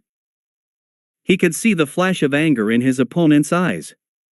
He'd hit a nerve, but he had no other choice. Look around, Todoroki-kun. Everyone are classmates, the other first years, they are all working their arses off to reach their dreams. Everyone has shed blood, sweat, and tears mastering their quirks to the fullest potential just for the chance to become the greatest. And yet, there's you. Electricity crackled over his form, matching his rising emotions. You fight with only half of your full power, half the effort. Just what are you trying to play at, half-arsing your fight? Thinking that you can win with just your ice? You haven't even been able to stop me with your ice, and you're already faltering. Akatani's eyes began to glow. I don't know what is going through your thick skull right now, but it is time that you stop fooling around, and come at me with everything you've got. Todoroki's anger tipped over the edge. I knew it, that old bastard bribed you to his rhetoric, didn't he? You are no different from that monster. He thrust his hand out, shooting out a glacier of ice towards Akatani. However, the speed was much slower than before, brought upon by the first signs of frostbite hampering his movements. Akatani had already long dodged the incoming spire by the time it had reached his previous position. His anger is blinding him. He's not going to let go that easily. I need to take a more physical approach. Akatani touched down on the ground. Todoroki was charging towards him like an angry bull. The purple-haired teen broke into a run, putting himself in a collision course with his opponent. The distance rapidly shortened, and just when it seemed that they were about to hit, Akatani came to a skidding halt. Making use of his still-moving inertia, he swung the leg out, electricity crackling down the limb. He spun in a roundhouse kick, his boot punching into Todoroki's left side, sending him careening to the right. And Akatani has taken on an offensive stance. Will this give him the edge? Todoroki jumped back up despite the ache in his side. He sent a line of icicles straight towards Akatani, who used his electricity for a second to jump over the rushing ice. Pulling on his core again, Akatani disappeared in a flash of light and electricity, seemingly reforming behind Todoroki to throw him off with another well-aimed kick to his left side. Am I seeing things? Did Akatani just teleport? Growing irritated by the worsening ache, Todoroki released another wave of icicles, which exploded and threw Akatani back a few feet. The purple-haired teen retaliated by blasting a supercharged ball of electricity that upon contact made Todoroki fly backwards, coming to a stop only by producing a protective barrier of ice. "Why, are you going to such extremes?" Todoroki grunted as he struggled to stand. Akatani gazed hard at him, electricity dancing over his body, "Because you are being led astray by your foolishness. I already told you, stop half-arsing this battle, and fight me with everything you've got." Todoroki growled, "I already told you, I will never use his power. I will win without his fire." A wave of ice hurtled towards Akatani. He dodged it, firing a wave of electricity that induced paralysis for a few seconds. "Listen to yourself, Todoroki-kun. You are deluding yourself into a fantasy. Do you honestly think you can become the greatest with only half your power? Do you honestly think that you can become a hero with only half the work? Do you honestly think that you can free yourself from your father's shadow just by sheer pettiness? Quite frankly." The purple-haired teen regarded his opponent coldly. "I think you're just fucking around, and a complete, utter joke." For Todoroki, everything suddenly slowed down. His surroundings, the stadium, the spectators, midnight, present mixed voice, completely vanished as Akatani's words echoed. Then came the memories. He remembered his training with his father as a kid of age 5, where he was beaten black and blue and forced to the point of nausea. He remembered his mother intervening, begging for mercy, only to get beaten by that bastard himself right in front of his eyes. He remembered being held by his mother, tears flowing liberally down his face, screaming about not wanting to become the monster his father was. He remembered watching his older siblings playing in the courtyard, only to be dragged away by his father for more training. He remembered the fateful day his mother poured boiling water over his left side, and was taken away from him. He remembered screaming at his father for throwing his mother over the edge. "Shut up." The air around him turned frigid, the sound of moisture freezing over. Ice began creeping over the ground from his right foot. "Shut up."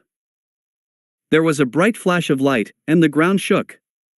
Akatani merely closed his eyes as a tsunami of ice raced towards and overwhelmed him in a towering prison of freezing cold.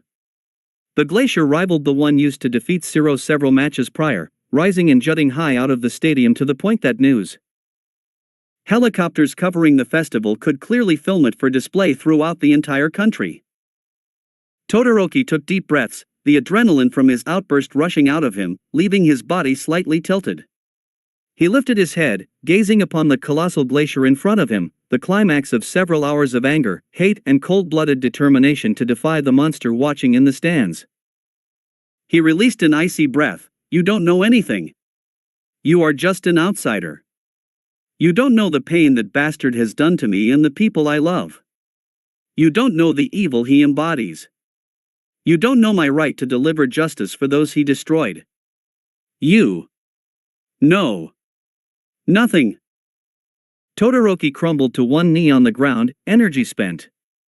The entire stadium was silent, everyone waiting in tension for what was to happen next. "Akatani fucked up, didn't he?" Jairu remarked. "I don't understand what he was doing." Yaoyorozu crossed her arms. He could have easily thrown Todoroki out of bounds, but he went and riled his opponent up. What is he trying to achieve? Kaminari stared at the glacier encasing his friend. "He has a plan." Both girls turned to the blonde. "I don't know what he is planning. But something big is gonna come from this." "How do you know?" Jairu asked with a raised eyebrow. "It's Akatani." Kaminari turned to his classmate. "Everything he does, there's always a reason. And this is no different. Like I said, I don't know exactly what he is planning, but I think we're about to find out."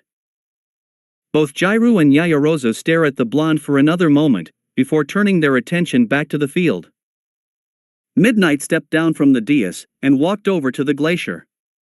So colossal, so thick it was, that she couldn't even see Akatani inside at all. Not even a silhouette or a shadow could be discerned from the refracting light in the sheer blue of the ice. She raised her cat o' nine tails. "Akatani Makumo is dash." Crack! The loud sound reverberated across the silent stadium, cutting midnight off. A large fissure had fractured the ice, racing deep into the core. This was followed by another, and then another, and another. Midnight wisely backed away and hurried back up the dais. Todoroki shakily stood back up.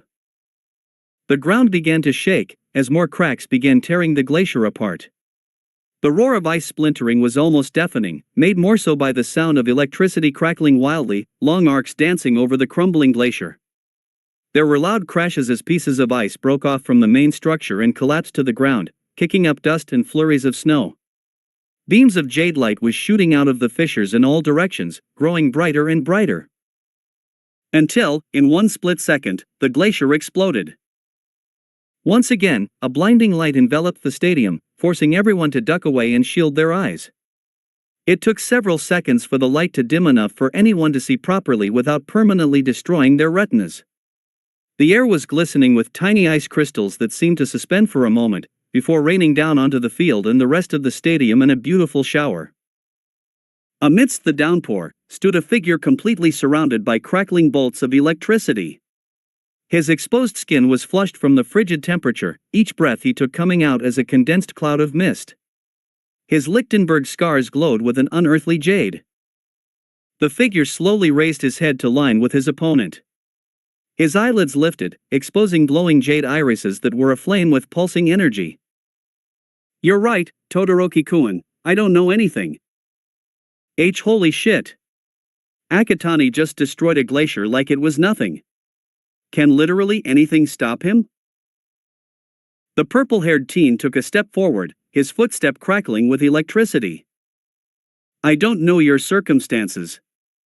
How can I? I am not you." Another step forward.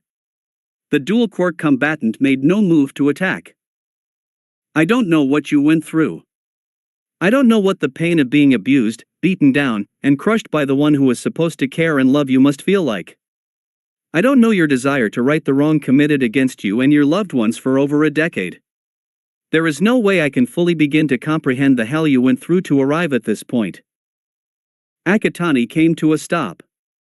Todoroki released another icy breath. His opponent looked so ethereal now, like a being not from this mortal world. His expression and tone was still the same blank coolness, but his eyes were burning with a fire that bore something he didn't dare believe existed in anyone who was aware of his tragic past. Understanding. Suddenly, it was as if everything around them didn't matter. The stadium, the spectators, midnight, was all gone. It was only him and Akatani.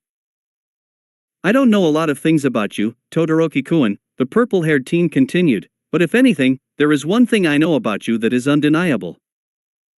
Akatani stretched out a hand, pointing at his opponent's left side.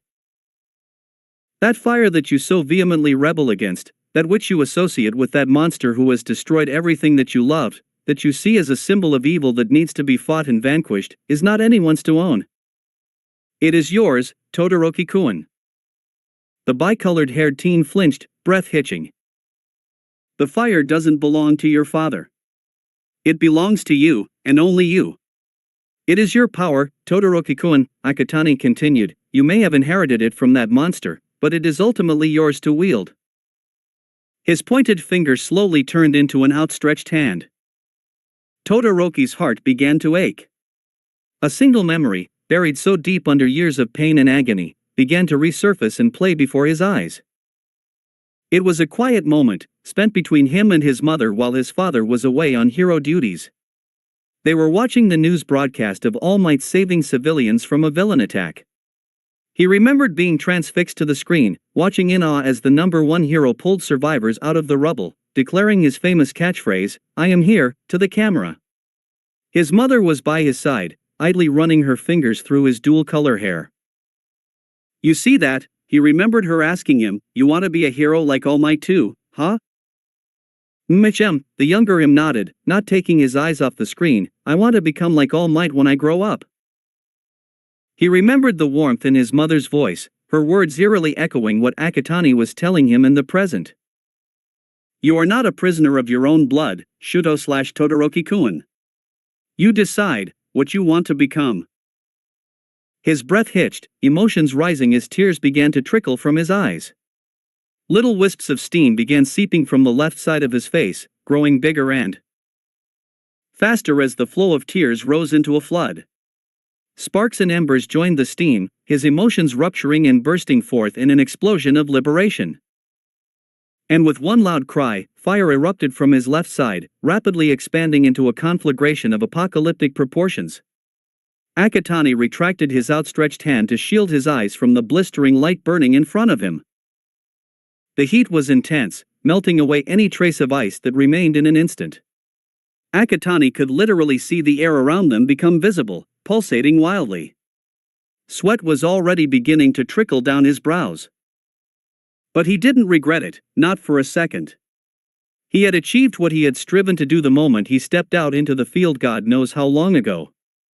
He had bulldozed through the walls Todoroki has built around himself, and dragged him out into the light. He felt a wave of satisfaction flow through his nerves. And for the first time in a very long time, he let a small smile grace his lips. Opposite him, Todoroki finally came into view amidst the roaring flames. His face was scrunched up with emotion, tears falling from his eyes but evaporating almost instantly by the soaring temperatures before they could drop far. Are you going, so far? He breathed out. Akatani's smile did not abate. Under the jaded coldness lies a child whose innocence prevails despite the hardships he has gone through. That child wants to become a hero, someone who saves others and puts a smile on everyone's faces. I am merely pulling that child out towards his dream, unhindered by the monsters holding him captive. Shakily, a smile etched itself over Todoroki's lips. You're insane, you know that? You're not the first to tell me that, Akatani shrugged, but that's what a true hero does, to do the insane and reckless to save others. Todoroki closed his eyes, and when he opened them again, Akatani could see the growing ferality in those dichromatic irises. You do know that electricity may be useless against fire? You might just lose. I know, Akatani nodded, but saving you is far more worth it than any victory. The purple-haired teen's eyes began glowing brightly, electricity coursing wildly over his form. Now, like I said before and I'll say it again, come at me with everything you've got. Todoroki's smile grew wider. Akatani, thank you. Hellish fire rushed towards the crackling electricity. Woo! That's it, my man. Bring out the fire. Kaminari whooped. The rest of 1A were staring at the scene in shock. So Akatani was trying to get Todoroki to embrace his other side, Jairu realized. What a noble thing to do, Yaoyorozu added. Jairu turned to the right, and Kaminari isn't the only one excited about this. Several of her classmates followed her line of sight. Some distance away, Endeavor appeared to be losing his shite, in a good way it seemed. His facial fire was roaring wildly, and he was gripping the railing so strongly it seemed that he was going to tear it off the floor. Shoto! You finally accepted yourself. With my power you will surpass them all. You will finally achieve my greatest goal. Those watching him sweat dropped. What's he going on about? Jairu wondered. Who knows? Yaoyorozu muttered. Back on the field, it was no holds barred. Akatani conjured an electric dome shield over himself to counter the incoming firm storm. As it roared past, the intense heat made the shield flicker, forcing Akatani to add more electricity to keep it whole. Finally, the fire stopped, allowing him to drop the shield. Not bad, Todoroki conceded, you are able to hold your own. But the question is, how much are you able to take on before you are defeated? Akatani smirked, let's test that out, shall we? Todoroki outstretched his hand. A blast of fire raced for Akatani, who retaliated with a beam of electricity. Both collided, canceling the other out. Akatani then dashed towards his opponent, firing electric bolts at both sides to throw him off balance. Todoroki countered it with a pillar of ice and blast of fire. Immediately, the disparity between his two sides became apparent, the ice managing to block the first bolt, but the fire missed the second bolt and it struck Todoroki, paralyzing him momentarily. Akatani used the same pillar of ice to kick himself off the ground. Temporarily airborne, he pulled on his core and disappeared in a cloud of electricity. He then reformed behind a still reeling Todoroki, blasting him forwards with a beam of electricity. Tumbling and rolling several feet, the dual quirk student picked himself and faced his opponent again. Enough, time to end this. You're making me work, I'll give you that, Todoroki conceded, but I think we've played enough, prepare to lose. Akatani touched down, bring it. Todoroki slammed his right boot down, ice sprouted up with enough force to shake the ground. It continued to rise towards the heavens, before arching over him like a tidal wave. Akatani meanwhile kick-started his electric flight, hovering several feet in the air. He outstretched his hands up, and through sheer will, began to draw electricity from the stadium and static from the atmosphere.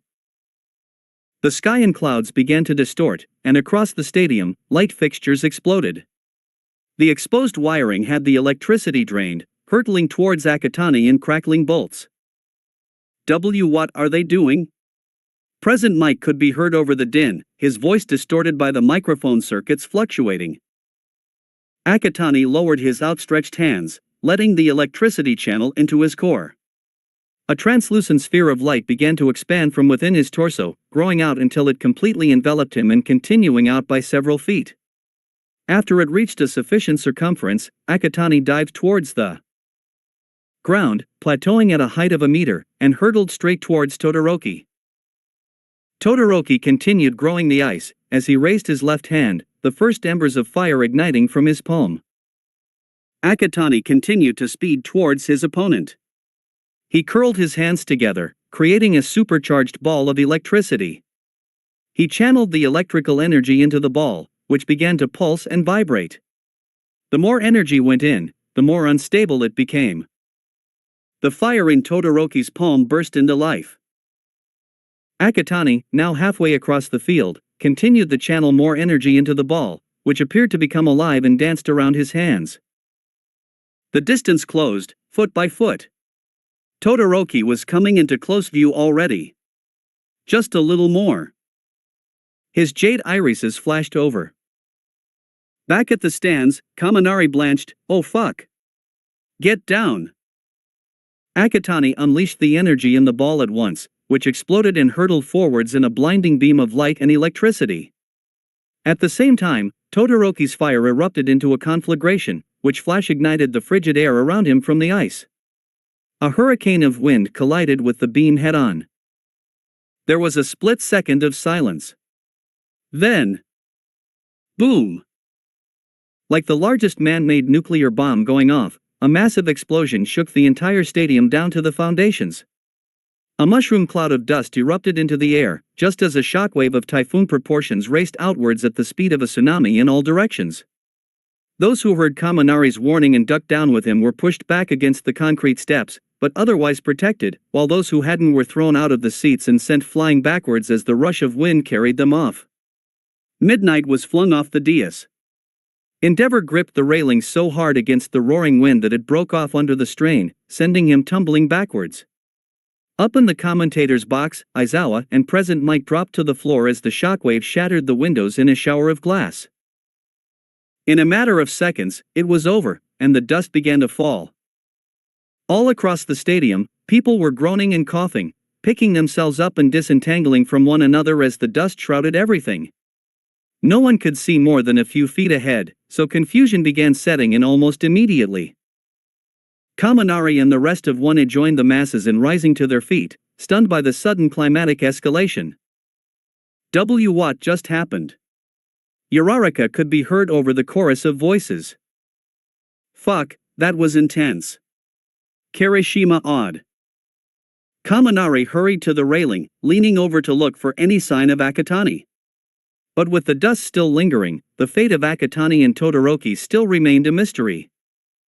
Up in the commentator's box, Present Mike quickly helped Aizawa to his feet. After a frantic checkover that made the mummified teacher threaten to cancel his quirk, the loud-voiced hero returned to the microphone. Well, despite our dear listener's unintentional attempt to demolish the stadium, we all managed to survive, I think. He glanced about the shrouded field furtively. Does anyone know what happened to them? No one knew, even when the dust began to settle and visibility started to return.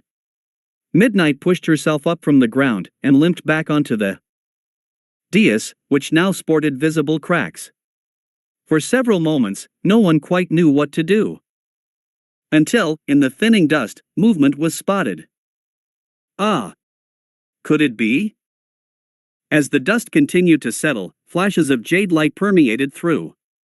A dome of crackling electricity eventually came into view, and at Akatani, boots dug into the ground behind a short trench from being pushed back by the initial explosion. He cancelled the electricity, and crumpled to his knees, exhausted and panting hard, but otherwise uninjured save for a few scrapes. The floor of the ring had come into view, cracked and full of debris. Eyes gazed at him in wonder, before sweeping over to the other side of the field. Todoroki had been thrown off and slammed against the metal doors that he had come out from, a fan of ice cushioning the blow and keeping him upright. Despite that, he was unconscious, head slumped forward. For Midnight, back on the dais after the explosion had died down, the results were clear. Todoroki Shuto is out of bounds. Akatani Makumo advances to the next round. Amidst the applause and cheers from Kaminari, Akatani sighed in relief. Standing back up, he rose off the cracked and fissured ground, and rather sluggishly flew across the field.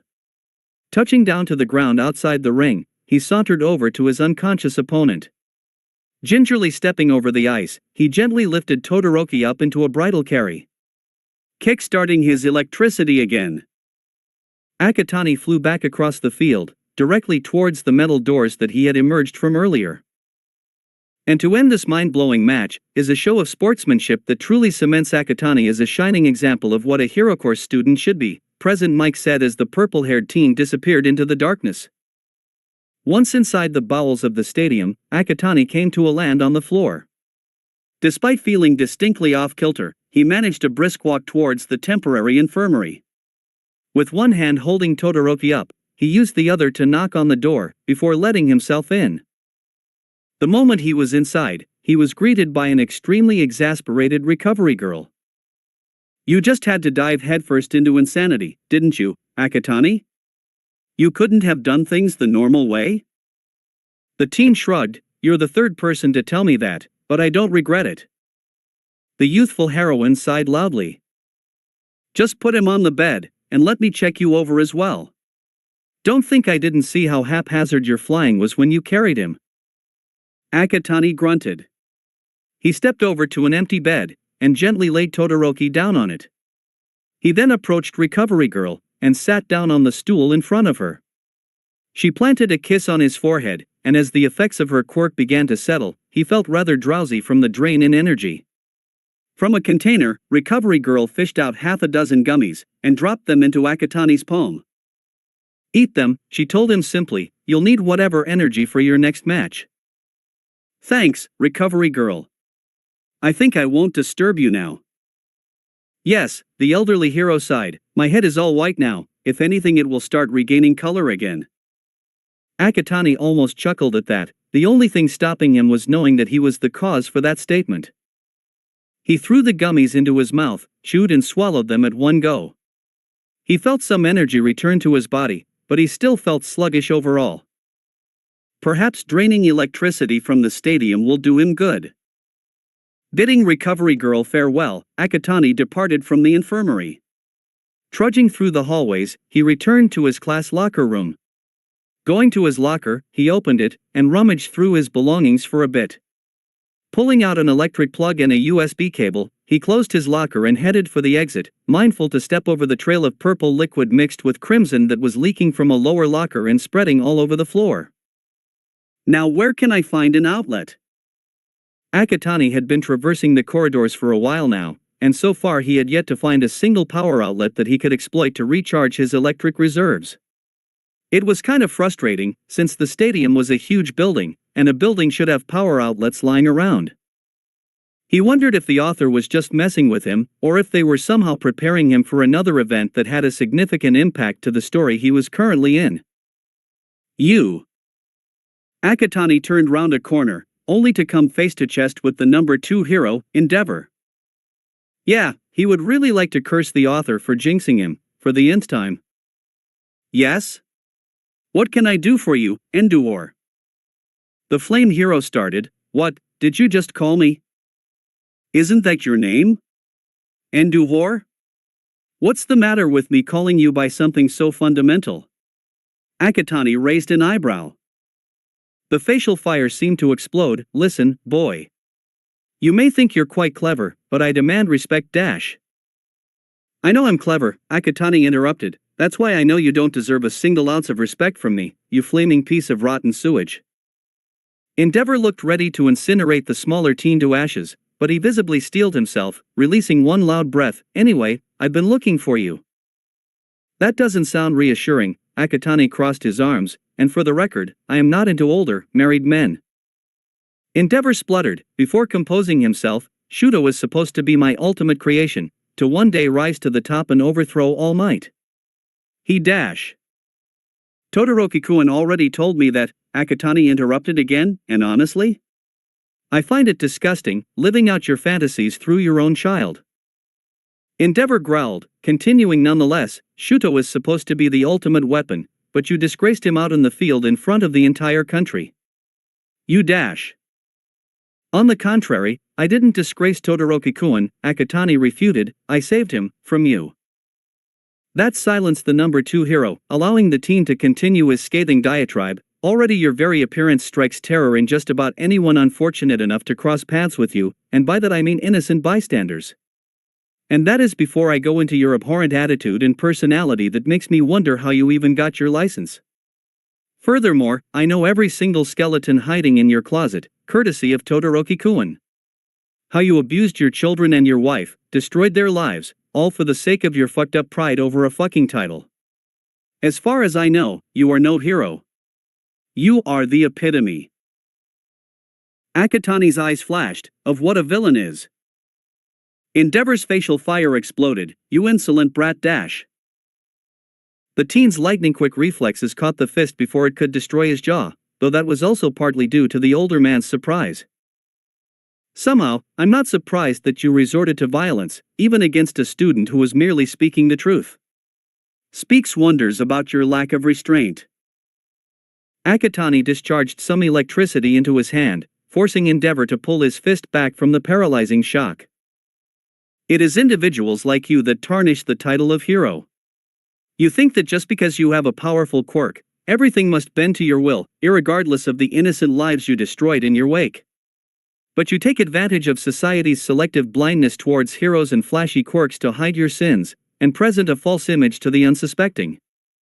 I could go on and on about my thoughts about individuals like you, but frankly I'd be wasting my breath. But what I can say is, you cannot hide from karma, Enduor. Your sins will come back for payment, and only heaven knows how much they will demand from you. I just want you to be aware, because unlike you, I actually have a moral compass.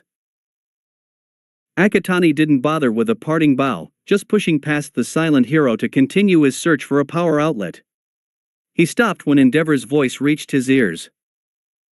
What do you know? The tone was certainly mocking and full of arrogance. You're just a heroics student. Akatani outwardly did not react, but something ruptured deep inside his cold, frozen heart.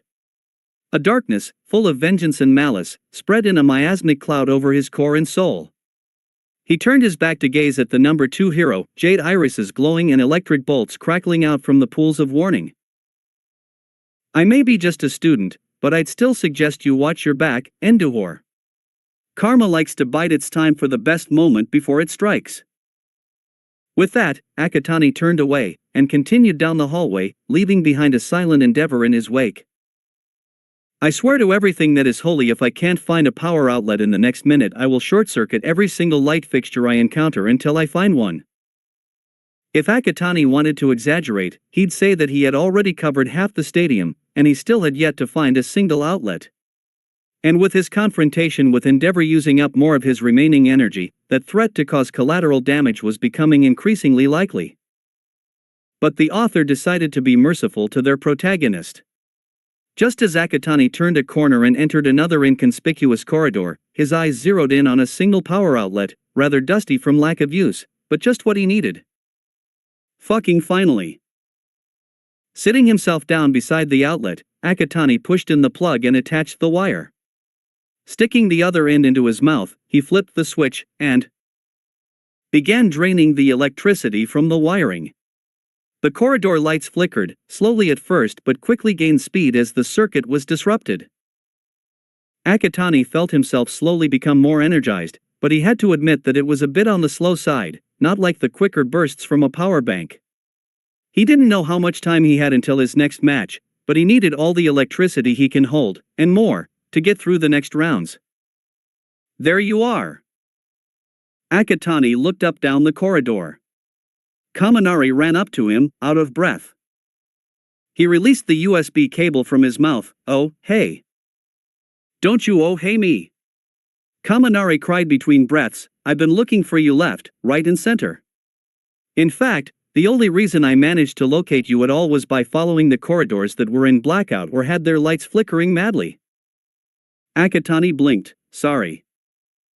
Damn right you should be. Kaminari huffed, sitting down next to his friend, but anyway, enough from me. You were absolutely fucking amazing down there, and that ending. A bit overkill, but still mind-blowing. Akatani shrugged, helping Todoroki-kun was my main objective, victory was secondary. And I'm really proud of you, you know that? Kaminari smiled, bumping shoulders with the purple-haired teen, you were a true hero out there. Thanks Kaminari.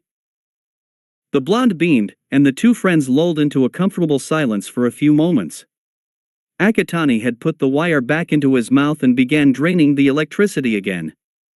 The corridor lights began flickering wildly again. So, recharging for your next match? Yep, Akatani nodded, releasing the cable. Did I really send some areas of the stadium into blackout? Yeah, you did, Kaminari nodded. To be honest, I thought I was in a horror movie when going through those parts. The flickering lights and being all alone didn't help matters. Akatani hummed, putting the cable back into his mouth. His arm snaked across his blonde friend's shoulders and pulled him close. Kaminari eeped at the sudden move at intimacy, but found himself unwilling to complain. They sat in silence amidst the flickering lights until there was a popping sound, and the corridor plunged into darkness. Akatani released the cable. The electricity stopped flowing. Well, you did send this corridor into blackout, Kaminari replied. I think you disrupted the circuit. His friend sighed, great, now I have to find another outlet. Had trouble finding this one? Yes, I think the world is just really out to get me right now. Somewhere, the author snickered. Kaminari fell into thought. Something occurred to him. Thank goodness for the low visibility, for he wasn't sure if he wanted Akatani to see the blush rapidly spreading across his cheeks. He felt his stomach twinge with nervousness. But then again, he was in love with the purple-haired Ice King. And he wouldn't shy away from any chance of having consensual physical contact if it was given to him. So, maybe? Hey Akatani? I think I can help, Kaminari powered through inwardly, not letting his nerves stop him. I might be able to transfer my electricity to you. But I need physical contact to get it to work. Akatani blinked, sure, but it feels wrong to exploit your electricity. And how's that different from exploiting the electricity from the stadium? Kaminari retorted with a smug look. Well, I care for you deeply. I don't have feelings for a building. And there goes the Cupid's arrow through the blonde's heart. Taking a few moments to will the love-struck HNGHHHH look off from his face, Kaminari released a breath and cleared his throat. He had to keep it together. So anyway, here goes. Kaminari reached out and cupped his friend's cheek. He then channeled his electricity into his palm, phasing it through Akatani's skin. The dark corridor was illuminated dimly by the yellow glow. Is it working? Akatani replied, I can feel it entering my body, but it's kinda slow, actually more so than using a USB cable. Kaminari furrowed his brows, trying to come up with any possible alternatives.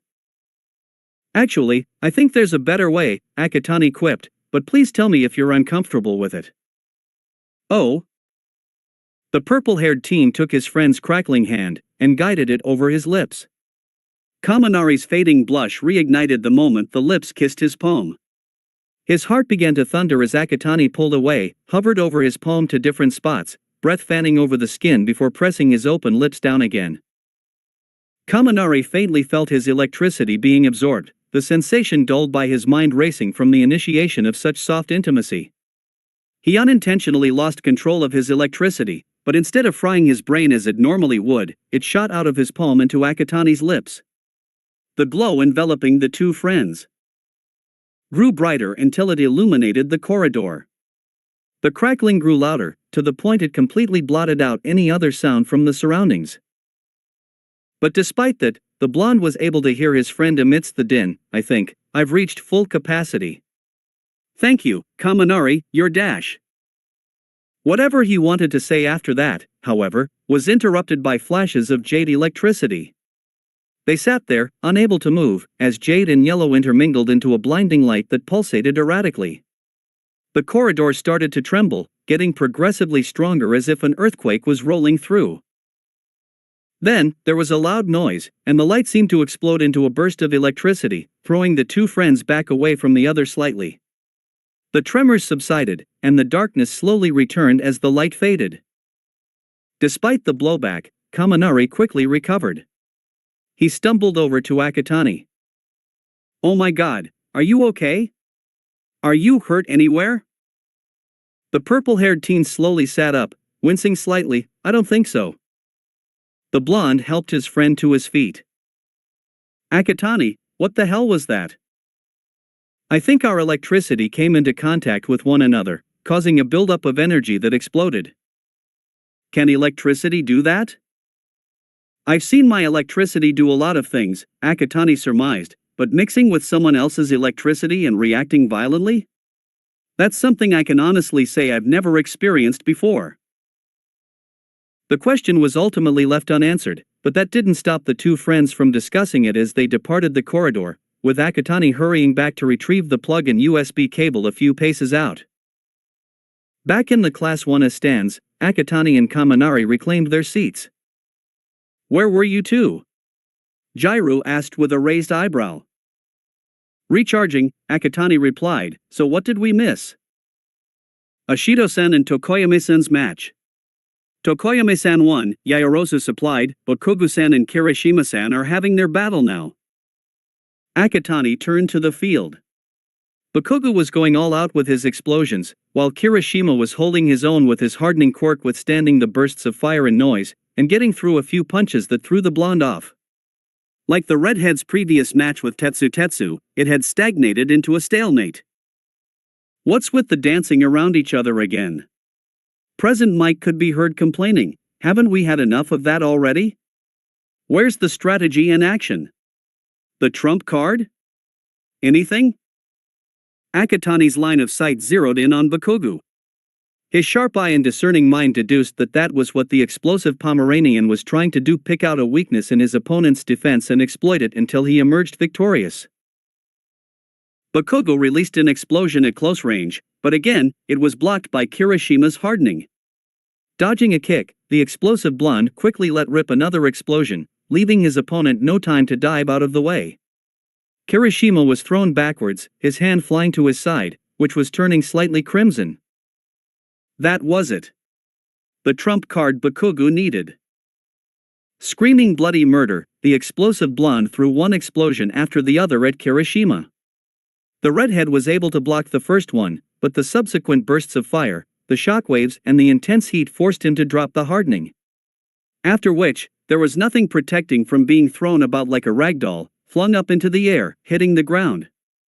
Blood began to seep from scrapes and cuts from the violence, but it was one well-aimed explosion to head that brought the axe down on Kirishima's efforts to keep standing against the onslaught. By the time the noise faded and the dust settled, Kirishima was on the ground, unconscious, and bleeding heavily. Bakugo didn't look any worse for the wear, but his hands were visibly trembling. Kirishima Ijiru is unable to continue. Bakugo Katsuki progresses to the next round. Stilted applause followed. Bakugo huffed dismissively, turning on his heel and stomping out of the field, leaving his opponent to be picked up by the Medibots. Akatani sighed, shaking his head slightly. Bakugo still has no qualms against going overboard, isn't he? Kaminari remarked. No words could describe how much Akatani assented to that statement. Just as always, dear listeners, Bakugo-kun pulls all the stops with relentless fury. With a bit of luck, he might just emerge as the winner of this year's sports festival. Over my dead body, Akatani scowled. But that remains to be seen. We still have a few more matches to go. And on that note, let's meet the final two combatants for this round. The spectators roared in anticipation as the first set of metal doors opened. Coming out of the East Gate is the incarnation of the Lord Jesus Christ, and symbol of pureness, Shiozaki Ibra of Class 1B. Impervious to the cheers around her, the vine-headed girl entered the light of the ring with dignity, hands clasped together in prayer. Across the field from her, the other set of metal doors opened. And coming out of the West Gate, is the only support student to make it this far. Inventor extraordinaire, Hatsum May. The cheers were noticeably louder, as the pink-haired girl skipped up to the ring, waving to the spectators and soaking up the attention. She was carrying two large cylinders over her shoulders, attached to a nozzle. Immediately, Akatani knew what was about to happen. Hatsum-san is going to win this match, he declared. How do you know? Jairu asked. The invention she's got, he replied. I wonder if Shiozaki-san's afraid of fire. Jairu took a moment to realize what her classmate was saying. Match start. Shiozaki made the first move by shooting her vine straight towards Hatsum. The inventor whirred her boots to life, leaping into the air, the vines racing beneath her. While still airborne, she brandished the nozzle, her eyes gleaming with manic glee. Time to light it up. She flexed the trigger. There was a loud whoosh, and a stream of fire blasted out of the nozzle straight onto the vines. The plant matter ignited instantly, the fire racing up towards Shiozaki herself. Shiozaki screamed, shedding the burning vines before the fire could get too close. Hatsum landed back on the ground amidst the conflagration, a challenging grin spreading her lips. So, what's it going to be? For Shiozaki, seeing the nozzle aimed at her was more than enough to come up with an answer. I surrender. I admit defeat. Hatsum smirked, turning towards the audience. I like to go back into history for inspiration, just so you know. With this enhanced flamethrower capable of reaching a range of 30 meters with half the fuel consumption as the original in World War II, improved by yours truly, defense and attack will be in the bag right from the get-go. Shiozaki Ibara has surrendered. Hatsum May proceeds to the next round. Once again, the technical might of the pink-haired inventor had triumphed over quirks. Akatani let the corners of his lips turn up a little bit. As service robots rushed into the field to extinguish the fire and clear away the charred vines, President Mick's voice filled the air again, and that concludes this round, dear listeners. Just goes to show that quirks aren't the only things that make a hero. While we get the field ready, we're going to have a 15-minute intermission to let everyone stretch their legs. Oh, and turn your attention to the screens to see the listings for the 4 remaining contenders. Semi-final Group A, Akatani Makumo vs Tokoyami Fumikage. Semi-final Group B, Bakugo Katsuki vs Hatsum May. I better get going, Akatani stood up from his seat. All the best. Kaminari cheered, wipe the floor with bird arse. I will. Making his way down to his designated holding area, Akatani encountered Hatsum going in the opposite direction to where he was going. Oh Hatsum-san, congrats on your win. Are you preparing for your next match? Thanks, Mr. 10 million points, the inventor huffed with pride. Actually, I'm going to speak to Midnight Sensei. Why? I've decided to withdraw from my match with Mr. Explodopants. Akatani raised an eyebrow. What brought this up? Do you see how powerful those explosions are? Hatsum stared at him as if he was stupid. My babies won't last 1 second exposed to such destructiveness.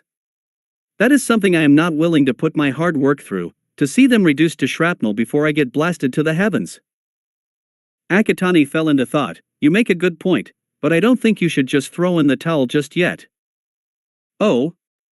And what do you propose, oh great wise one? Hatsum asked, and I don't mean in a sarcastic way. Your wisdom has worked before. The purple-haired teen hummed, I think you should still go see Kayama-sensei, but explain that while you want to continue on with the battle, you have reservations about being able to hold out against Bakuga's explosions. Then, you request to admit defeat, and later battle Tokoyami for the second runner-up placing. And how do you know this is going to work? I cannot be completely certain, but given your word about Bakugo and how my electricity can generate light, Tokoyami will most likely be your opponent, regardless of whether you battle against the explosive Pomeranian or not. Kayama-sensei probably won't refuse either, since there will be a second runner-up match anyway. My only suggestion is that you pick out a tool or equipment that can generate blinding light for your match against Tokoyami. Hatsum tapped a finger against her chin. I might be able to pull something out. Yeah, this could work. I think we've got ourselves another deal here, Mr. 10 million points. Excellent, Akatani nodded. Well, I better be off. The intermission's almost over. Best of luck. Thanks. The two went their separate ways. A few paces in, Hatsum realized something. She quickly turned around. Hey Mr. 10 million points. How's the plan to snag yourself a boyfriend coming along? Akatani's eyes glimmered. It will happen soon, when I am standing on the podium. I can't wait to witness that. Oh, and I get dibs on being your boyfriend's inventor as well. I'll let him be the final say on that. Akatani gave Hatsum a two-finger salute, and went on his way. Hey dear listeners. We are back. Give me your loudest cheer. A deafening roar threatened to blow the roof off. And we are down to our last 4 contestants. We're approaching the climax that everyone is waiting on the edge of their seats for quite a while now. Let's hope it comes with a huge bang. Another echo of cheers. But before we proceed with the next battle, there has been a change in plans, as I was told. Everyone, turn your attention to the screens.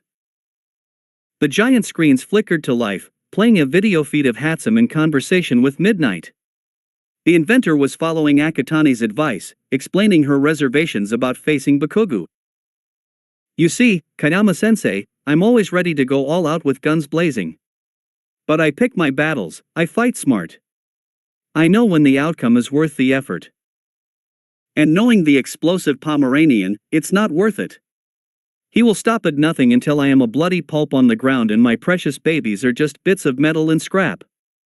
I know there will be a match to determine the third placer, and honestly, I'm willing to forego the minuscule chance of emerging the winner of this sports festival if the safety of myself and my babies are guaranteed. So please, Kayama-sensei, allow me to withdraw from my spot and fight for third place instead. Hatsum finished her plea with a bow. Midnight considered the unexpected request, but ultimately, she didn't take long to come to a decision. You're not wrong to feel unsafe. I've seen Bakuga's fights, and I feel distinctly uncomfortable with just how unrestrained and excessively violent he was. Very well, I'll let you withdraw from your battle with Bakugo. You will go up against the winner of Akatani and Tokoyami's match. Thank you so much, Kayama-sensei. As thanks, I'll remake your props into usable weapons for practical application. The R-18 heroine hummed. I think we can work something out, the older woman nodded. I'll be in touch with you, Hatsum-chan. The inventor had stars in her eyes. I won't let you down, Kayama-sensei. The video feed cut. Oh boy, I can't imagine what they're going to come up with. Then don't, Aizawa interjected. Furthermore, there are children watching. Get on with the battle, before parents start suing us for corrupting their innocent dearest's minds. Right you are, Shoyuta. So on that note, let's meet the players. The metal doors on one side rumbled open. Coming out of East Gate is the Lord of Darkness, philosopher of edginess and feather games so sharp you'll get cuts, Tokoyami Fumikage. On the other side, the metal doors also rumbled open. And facing off this literal bird boy is the god of Jade Lightning, so powerful that not even the elements of the earth can stop him, Akatani Makumo. Tokoyami regarded his opponent with calm dignity. We were allies before, but now we face off as enemies. Akatani replied, face neutral, circumstances merely led things to what they are now. I know, the bird-headed student nodded, I just hope you don't hold this against me. Likewise. Midnight raised her cat o' nine tails, I want a fair match. And, begin. Tokoyami hurtled forward, dark shadow. Go on the offensive. The sentient quirk screeched, bursting out of Tokoyami and rushing towards its master's opponent, claws out ready to strike. Akatani's eyes gleamed. He reached into his core and pulled violently.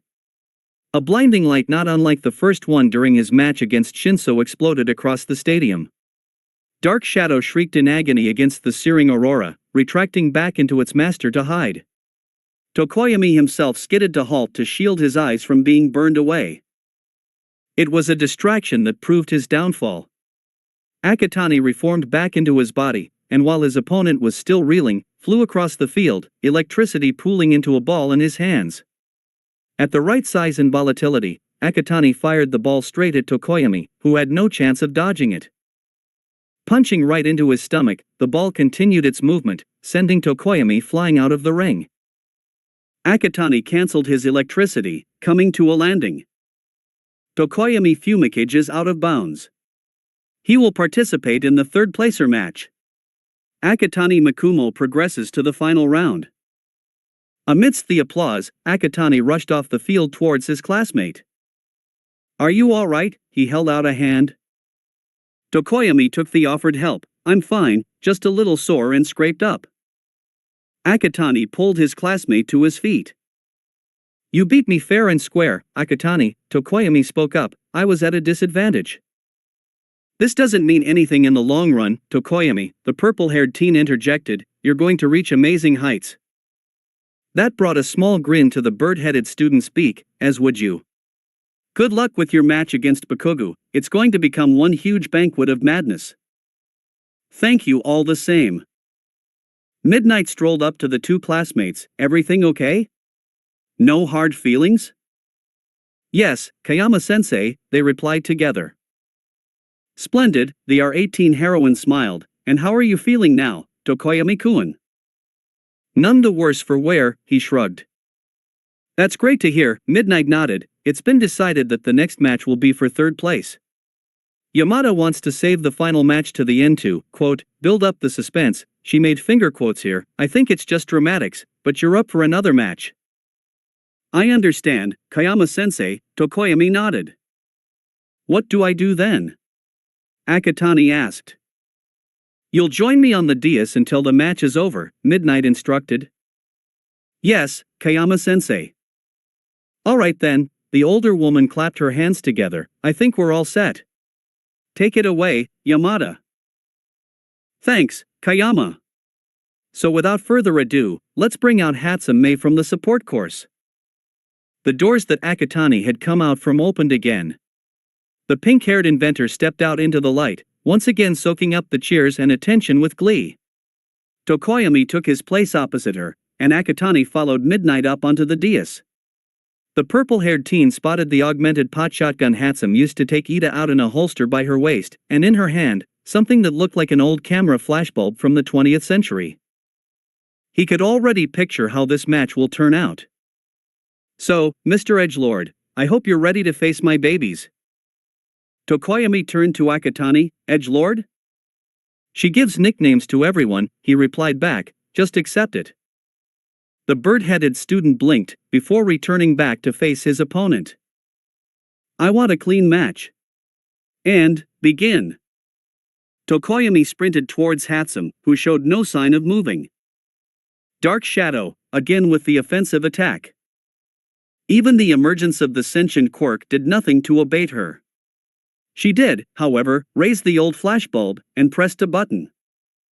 Just as Akatani expected, a blinding flash exploded for a single moment, filling the visions of those who weren't able to cover their eyes in time with colors that obscured visibility. Dark Shadow, on instinct, shrieked and dove back into his master's body. As Tokoyami reeled, Hatsum whipped out her shotgun and fired a single pellet. As with what happened to Ida before, the expanding pellet struck Tokoyami right in the stomach, propelling him right out of the ring into the concrete wall behind him. Hatsum puffed out the smoke from the gun. Just so you know, you shouldn't disregard history. What might be deemed as old-fashioned might just save you at a moment's notice. So yeah, take it from me, and your life might just be a little bit more peaceful. Tokoyami Fumikage is out of bounds. Hatsum May is the second runner-up of the sports festival. The applause was thunderous, as were the cheers. Akatani clapped, watching the pink-haired inventor bow and wave to the spectators. Once again, she has made history as the first non-heroics course student to make it to the top 3. Akatani could already predict support companies and pro-heroes falling over themselves to make deals with her. She's definitely moving up in the world from here on out. Akatani turned towards Tokoyami, who was slowly peeling himself off of the ground, clutching his stomach. He flew down to his classmate. All good? Yes, thank you for your concern, the bird-headed student nodded. What a rush of madness. You did your best, Tokoyami. I know. Still, it hurts a bit to lose. I understand. This is it, dear listeners. We've come down to the last battle of the sports festival. The one who emerges victorious will bask in the glory of being the strongest in their cohort, for the rest of the year, that is. But that's besides the point. Are you ready for the final showdown? The spectators went absolutely crazy. Akatani, having taken his spot where Tokoyami stood earlier, released a calm breath. Across from him, the metal doors rumbled open. Facing off against the god of Jade Lightning who can strike down the unworthy with a snap of his fingers, Akatani Makumo, is the unbeaten king of explosions, destruction and mayhem, Bakugo Katsuki. Bakugo stomped out into the light and took his position. The scowl on his face threatened to devolve into a snarl the moment he laid his bloodthirsty eyes on the outwardly indifferent Akatani. It didn't help matters when Akatani shifted his neutral gaze into one of contempt. You think you're so powerful, Bakugo growled, but unlike last time, I've become stronger. I'll destroy you completely, show to everyone watching that you are nothing but a mere bug squashed under my boot.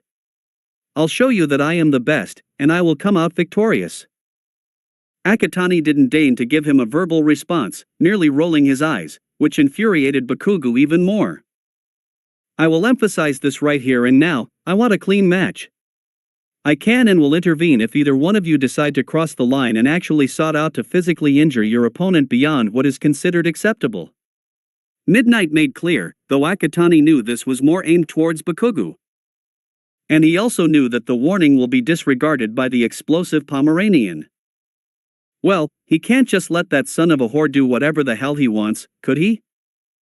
Time to knock him down to the depths of hell. Akatani's electricity crackled to life. Match start. Match start. Bakugo screamed bloody murder, using his explosions to propel himself towards Akatani at considerable speed. Akatani glared minutely, and pulled on his core. He disappeared in a flash of light and crackling of electricity, forcing Bakugo to pull the brakes. Akatani reformed behind the blonde, swinging his leg up and smashing his boot into the side of Bakugo's head in a roundhouse kick. As he reeled in the blast of pain, Akatani disappeared and appeared in front of Bakugo, punching the blonde in the stomach with enough force to fling him back several feet. Spitting out from the blow, Bakugo screamed, "Fuck you, goddamned piece of shit. I'll kill you. You've said that so many times I stopped counting a long time ago." Akatani deadpanned, dodging an exploding right fist, hand shooting up to grab the limb in a death grip. "I think you're just all words and no action at this stage." The purple-haired teen drove the point by kicking Bakugo's legs out of him, and throwing the blonde over his shoulder in a reminiscent move to the battle trial. As he hit the ground with a yell, Akatani retained his grip on his adversary's arm, bodily flinging the blonde several feet down the ring like a frisbee. Biting back groans of pain, Bakugo picked himself up, looking especially murderous. Screaming ferally, he released a long-distanced blast towards Akatani, who calmly activated his electric flight and shot into the air, dodging the incoming fireball. Akatani gazed at the explosive blonde impassively. Bakugo took that as an insult. "Stop looking down on me, you motherfucking cunt." "Looking down on you," the purple-haired teen huffed condescendingly. "Who do you think you are? A god? Someone who should be respected? You're neither of that, just an egotistical psychopath with a superiority complex who doesn't understand the concept of humility. Anyone with a decent, functional moral compass will naturally view you with contempt. But of course, you're too blind to see that for yourself." Bakugo screamed bloody murder, forming a glowing ball of light and throwing it at Akatani. Like a stun grenade exploding, there was a blinding flash of light. Akatani was thrown off kilter for a moment from trying to protect his retinas from frying, but he retaliated by pulling on his core again and disappearing, shrouded by the light. He reformed behind Bakugo, punching him into the head and blasting him forwards with a beam of electricity. Once again tasting concrete, Bakugo snarled like a wild animal. He unleashed explosion after explosion, forcing Akatani to dodge each one lest he get blown to smithereens. Yet the purple-haired teen was unfazed. After dodging each explosion, he made it a point to flick the bird each time at Bakugo, fueling the blonde's anger with unrepentant contempt. "You think you're so fucking powerful enough to look down on me, that your quirk is so impressive that everyone should let you do whatever the hell you want," Bakugo growled viciously. "I don't know why everyone is so fucking enamored about you. You are just a motherfucking, worthless piece of shit who has no place in this world. When I beat the ever-loving fuck out of you, I'll drive into your puny brain that you are nothing. Nothing more than a fucking bug underneath my boot. I will force you to bow to me, to show everyone watching that you will never amount to anything." A malicious smile stretched his lips, including that knockoff Pikachu. "I don't know how you managed to keep him under a leash and lead him onto your fucking delusions, but after today, he'll see you for who you are and bite you like the dog he is." If Bakugo expected Akatani to lose his cool and attack him for that, he was sorely disappointed, and very confused. Akatani's expression did not appear to change in the slightest, as if he didn't even hear the insulting words in the first place. He also made no move to attack. But if Bakugo had looked closely, he would have noticed Akatani's irises disappearing under a glare of jade green. "Kaminari, you're sparking." "I know, Jairu." As much as Bakugo's words are beyond reconciliable, it's not worth the death penalty for murdering him, Yaoyorozu interjected. "I have no intention of doing so," Kaminari shook his head. "Akatani is going to do it for me." "What?" "Akatani is going to royally fuck Bakugo up for this slight against me. I'm not sure if you can see, but you would notice that Akatanis have disappeared under a glaring light." Yaoyorozu created a pair of binoculars and aimed them towards her deputy. "You're right, his eyes are just a glowing jade color. That means he's about to destroy Bakugo's ass in the coming minutes," Kaminari continued, sliding out of his seat. "And if you value your eyesight, and possibly your life, I suggest you duck and cover." Seeing the blonde crouch down to the floor, face down and arms locked over his head, both girls quickly did the same, much to the confusion of their classmates. Akatani hadn't spoken a word in several moments now. "What's the matter, fucker?" Bakugo mocked, too overwhelmed by the truth. "Realizing that you are actually nothing, up against a true victor like me?" The purple-haired teen still said nothing, much to the explosive blonde's irritation, but he covered it with another malicious grin. "TCH, fine then, I'll make this quick for the both of us." Bakugo lunged forward with an exploding fist, only to recoil in pain when a powerful bolt of electricity struck him and administered a painful shock to his nerves, temporarily paralyzing the entire arm. Akatani still regarded him with an impassive look, his hand outstretched.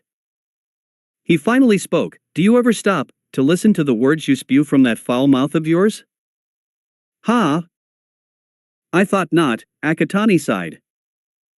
He was externally the perfect portrait of calm. But inside, the cavern of lava was boiling, hissing, and gradually rising to the surface. Electricity began to crackle dangerously over his form. If you ever took a single second to stop and listen to what you just said, you might just realize how much of a villain you are. Bakugo's face contorted with outrage. "What, did you just call me?"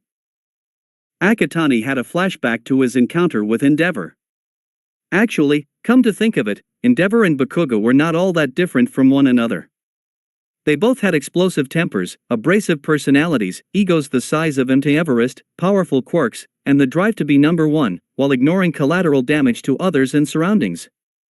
Only one was a fully grown adult and pro-hero, while the other was still an impressionable teenager. However, the similarities proved too close for Akatani to reconcile with. Even if it was an impossible task, Akatani knew he had to cut the bud before it could bloom.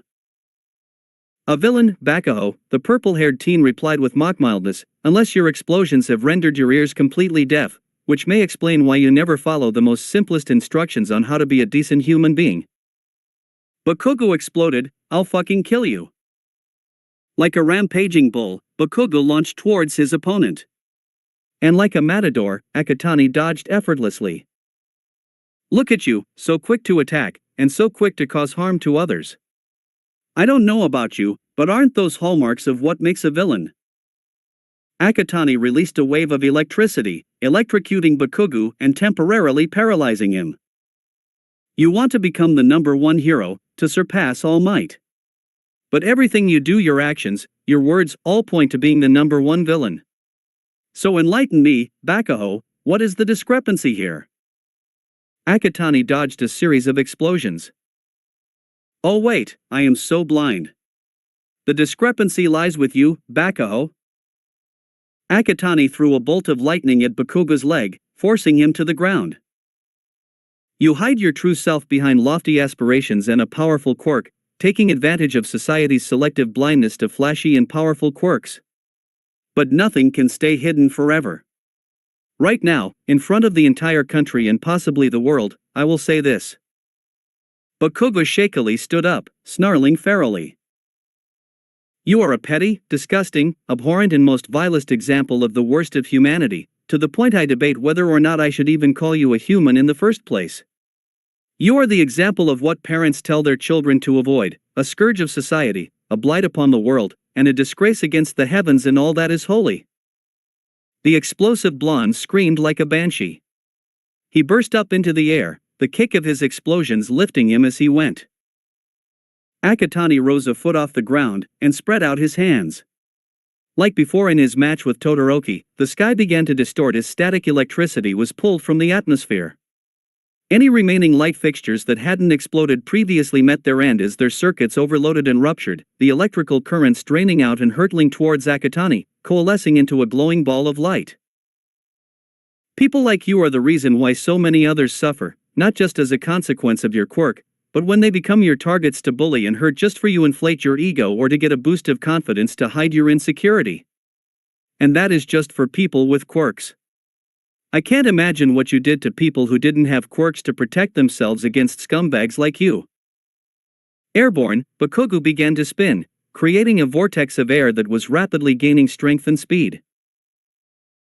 You must have taken delight in rubbing their faces in the fact that they were quirkless, to force them down into inferiority just for something out of their control, to hurt and injure them because of your fucked up thinking that they are less human than you. I'm not even surprised if you told some of them to end their lives because you think they are not worth the space they use in this world. The ball of light had grown to the size of a beach ball and showed no sign of stopping. Outside of the stadium, further electrical circuits from the surrounding area had their electricity drained, fluctuating power to most of the buildings in the affected area. Bakugo could now be barely seen in the swirling tornado of air and dirt he was creating. How it, sir? You call yourself a hero, but heroes don't destroy lives. Akatani curled his hands around the ball of light as it shook violently. No, as far as I know, you are nothing but a fucking monster. Impumpeya. Monsters like you have no place this world. So do all that is good and just a favor, will you? Pray that you will become a decent human being in your next life, and take a swan dive off the roof. Kakun. Bakugo's eyes widened, his spinning suddenly halting. That momentary hesitation was all that Akatani needed. His glowing eyes narrowed. There was a pause. And the ring exploded into a dazzling, blinding light that rivaled that of the sun. People screamed and wailed, falling to the ground to shield their eyes from the searing supernova. Kaminari, Jairu, and Yaoyorozu further curled into themselves to keep the light away from their retinas. Then there was deafening clap of thunder, and the wild crackling of electricity at immense speeds. For only God knows how long, that was the world of those watching the festival live, until the heavens granted them mercy, and the light began to fade. With the receding light, came visions obscured by color, spinning heads and noise of confusion. People began to slowly get up, grabbing onto things to steady themselves and clear the temporary blindness. Up in the commentary booth, President Mike was slowly picking himself and Aizawa from the floor, where he had been protecting his mummified friend from the worst of the light. It was a mistake to make these eye holes, Aizawa grumbled. President Mike stumbled over to the microphone. Well, despite Akatani-kun's valiant attempt to blind us all, is everyone okay though? Noises of affirmation came from the crowd below. So, can anyone see enough to know who won? My eyes are still recovering. Down on the ring, Midnight winced as she picked herself up on her dais. In her haste to protect her eyes from the blinding supernova, she was sure she twisted something on her way down. Making a note to see Recovery Girl once this was over, she shook her head wildly to clear the colors from her vision. Around the stadium, there were cheers going off like dynamite. When her vision cleared enough, she could see why. On the ring, looking decidedly exhausted, was Akatani. Across the stadium, laying sprawled out over 2 rows of seats with blood leaking from a gash on his temple and various cuts all across any exposed skin, was an unconscious Bakugo. For the R18 heroine, that was all the answer she needed. Bakugo Katsuki is unable to continue. Akatani Mikumo is the winner of this year's sports festival. Akatani breathed in and out hard as a thunderous roar of applause and cheers threatened to send the roof of the stadium clear into the air. Took out a far bigger chunk of his electrical reserves than all of his previous finishing moves. But despite feeling as if both a truck, a steamroller, and a Shinkansen had ran over him, he was elated. He had defeated Bakugo once again, delivered a crushing blow to an ego which despite many attacks still refused to deflate, although in hindsight, he should have known that not even a defeat in front of the entire country would change Bakugo's abhorrent behavior, but he was riding a high here, so forgive him, if you will. Furthermore, he had come out the victor of the sports festival. Fighting back the exhaustion from claiming him into the peaceful slumber of unconsciousness, Akatani raised his head to face the cheering masses. With a look of grim determination, he clenched his fist and punched it into the air, only serving to excite the spectators and raise the decibels of the cheers even higher. Up in the stands reserved for Class 1A, Kaminari was on his feet, wholeheartedly adding to the growing deluge of noise. Woo! You did it, my man! You showed that son of a bitch who's boss. Jairu and Yaoyorozu were applauding with the rest of the stadium, while the rest of the class were discussing the final match. That was so manly, what Akatani did, Kirishima gushed. But it was a little bit overkill though, Uraraka remarked. A truly epic banquet of madness. Tokoyami cryptically put forth. Ida was about to interject that Akatani didn't need to go to such extremes to take out Bakugo, when he felt his phone buzz in his pocket about an incoming call. Excusing himself, he went into a quiet corridor to answer the call. Checking the caller ID showed his mother's. Ida steeled himself, she must be calling about his performance during the festival. Well, best get it over with, right? He answered the call. Tenya. Mom, I am so sorry, Tenya. I've been trying to call you so many times. You need to come to Hosu General Hospital now. Ida started, Hosu, hospital? Mom, what happened? He could practically hear the tears falling down his mother's face as she descended into hysterics. It's your brother, he was grievously attacked. Ida almost dropped his phone. The doctors, they say, Tensei is in serious condition. Please Tenya, come quickly. Meanwhile, Akatani was getting a check over by an extremely exasperated recovery girl. You really don't know how to hold back, do you? The Medi heroine admonished after giving him the healing kiss and about a dozen gummies, which he downed in 2 bites. Does quirk exhaustion mean nothing to you? My apologies, I was in an emotional high. Recovery girl sighed, I swear to everything that is holy I will wring Nizu's neck for even thinking of authorizing this mess in the first place. But anyway, you're good to go for the awards ceremony. Just make sure not to use your quirk in any form or another unless in an emergency. And I mean it. Akatani gave her a two-finger salute, got it, ma'am.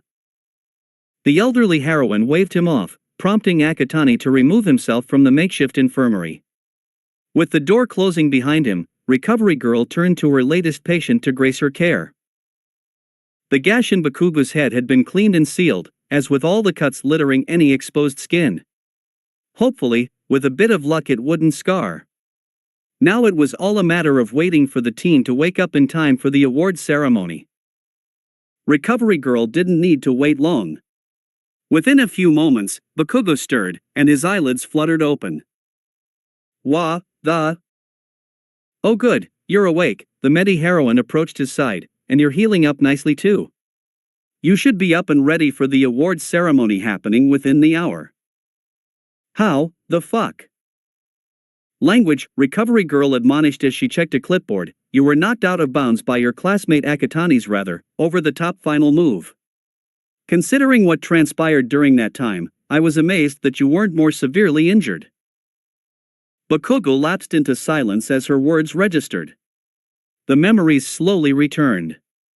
Of his battle with Akatani, getting pissed off at his opponent's deadpan jibes, trying to get a rise out of him by dragging the knockoff Pikachu through the mud, only to get blinded by an explosion of light, sent flying by the force of a speeding Shinkansen, followed by darkness as he hit something hard and lost consciousness. But no. There was something else. Something that was missing from the equation, something that wasn't as clear as the memories that were coming back to him bit by bit. A gap in the entire length. Then, he remembered. His opponent had gone on a vicious vitriol against him when he was powering up for his signature howitzer impact attack.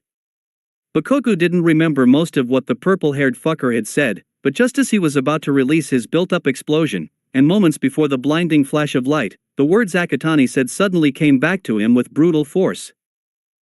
Pray that you will become a decent human being in your next life, and take a swan dive off the roof. Kakun. Kakun. Kakun.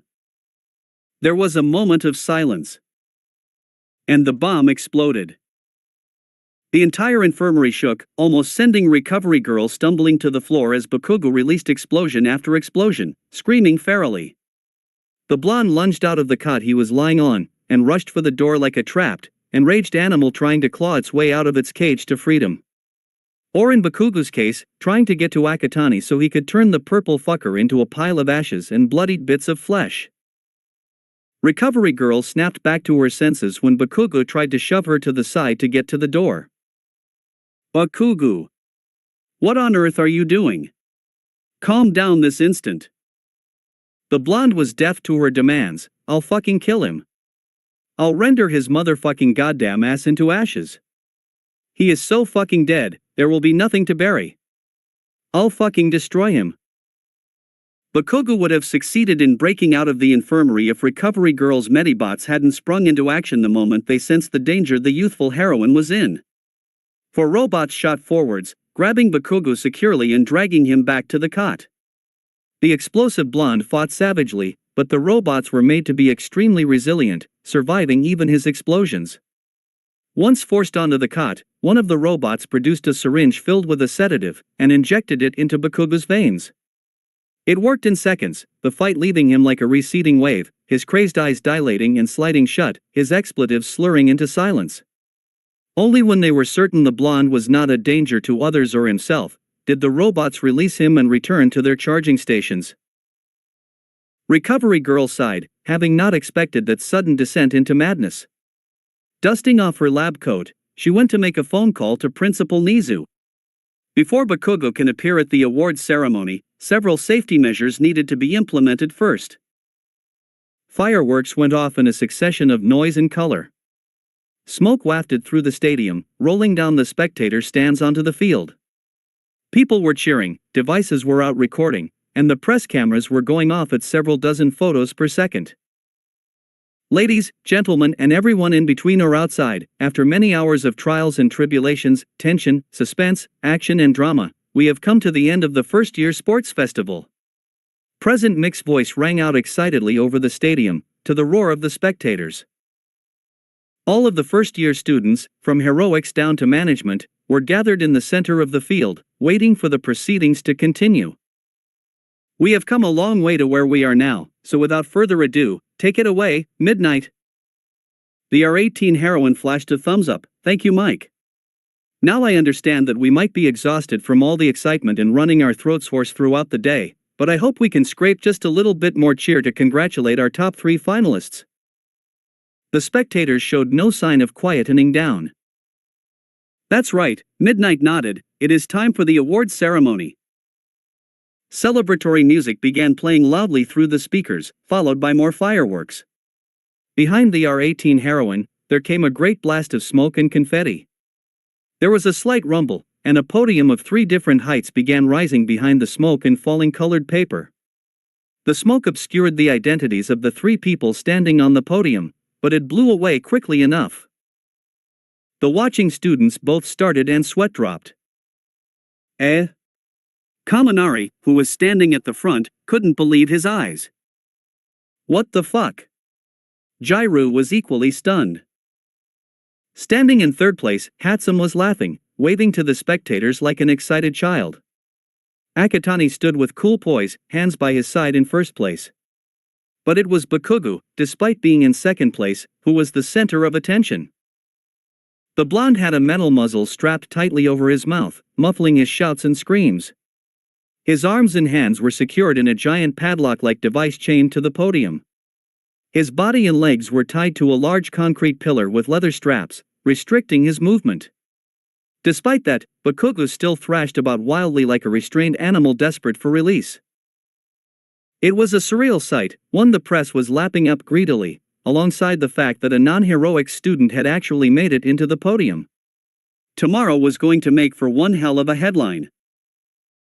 Midnight threw out a hand. Now, there is literally only one person who is worthy of presenting the medals for such a prestigious event. Deep, booming laughter filled the stadium. People began screaming excitedly, pointing at a silhouette standing on the roof. Akatani bit back the groan rumbling in his throat. Dear God, please have mercy on my soul. The silhouette jumped off the roof, shouting out loud as he landed on the ground, good citizens. I am here, just as Midnight announced him in. It's the number 1 hero, All Might, right at the same time. Silence permeated the stadium. Akatani, Hatsum, and the watching students all sweat dropped. Bakugo was still struggling against his restraints. The R18 realized her mistake. Oh my god. I'm so sorry, I spoke over you. All Might chuckled awkwardly, but gave her an okay gesture. Midnight cleared her throat. Anyway, now that's that in order, it's time for the presentation of the medals. All Might, it's all you now. The cheers picked up again. A robot carrying a tray with 3 medals came up to the podium. All Might picked up the bronze medal, and stepped up Hatsum, whose eyes were shining with delight. Young Hatsum, congratulations on being the first non-heroic student to make it to the podium. The number hero slipped the medal over her neck. You've given us all an incredible performance, shown us that the human mind is a mighty force to be reckoned with, even against quirks. Clearly, your inventions have supported you well. All Might pulled her into a gentle hug. This is far from the end though. You must continue working hard and smart. Greatness awaits you, when you give it your all. As he pulled away, Hatsum beamed, I will, All Might sir. I'll rise up to become the world's greatest inventor. And one day, I will make support equipment for you. That is a promise. All Might laughed boisterously, I'll consider your kind offer, young Hatsum. Stepping down, he picked up the silver medal. He had the still struggling Bakugo, and Akatani could see the awkwardness in the hero's perpetual smile. Inwardly, the purple-haired teen knew this coming scene would be one for the history books and his memory. Young Bakugo, The number 1 hero was clearly uncomfortable with the number of restraints locking the explosive blonde in place, along with the fact that he seemed to jerking away from the medal. Come now, don't be like that. You win some, and you lose some. All Might finally approached Bakugo. Take this as a stepping stone in your journey to becoming the greatest. Continue to improve, and you will emerge victorious. It took a bit of maneuvering, but the hero was able to slip the medal over Bakugo's neck. This only served to enrage the blonde even further, who thrashed his head about in an attempt to throw the medal off of him. It only served for the silver medal to hit him on the forehead multiple times. Chuckling awkwardly, All Might stepped back down. He picked up the last medal, the gold, and stepped up towards Akatani. The purple-haired teen stared back impassively, face neutrally blank. Young Akatani, I must sincerely congratulate you on your impressive feats and displays. You have shown great power and skill with your quirk, and commendable sportsmanship towards your fellow competitors. You are indeed a shining example of what the heroics course strives to be, and allow me to honor your glory by presenting you with your hard-earned medal. The teen said nothing, merely tilting his head downwards a bit to let his teacher slip the medal over his neck. He continued to stay impassively silent as All Might wrapped him in a gentle hug. You are going to go far, my boy. Your path to greatness is right ahead of you, and you've taken the first step today. I am so proud of you. Akatani's eyes flashed. Unbeknownst to everyone watching, he discreetly raised a hand and jabbed it into All Might's left side. The number one hero flinched. You say that now. But where were you 1 year ago? And all those before that? Suddenly, it was as if everything around them disappeared: the stadium, the spectators, the watching students, Midnight, the press, Bakugo and Hatsum, all gone. It was just All Might and Akatani. Where were you when I was bullied? Where were you when I was told to give up? Where were you when the one person that used to be my friend told me to kill myself? Where was the number one hero, who could have saved a quirkless child and told him that he was proud of him for surviving so far, and that he was a hero in his own right? All Might couldn't move, as if he had been frozen in place. Then came a mirthless chuckle. Oh yeah, that's right. You were with them, telling me to give up my dreams. Telling me to be realistic. Telling me I couldn't be a hero without a quirk.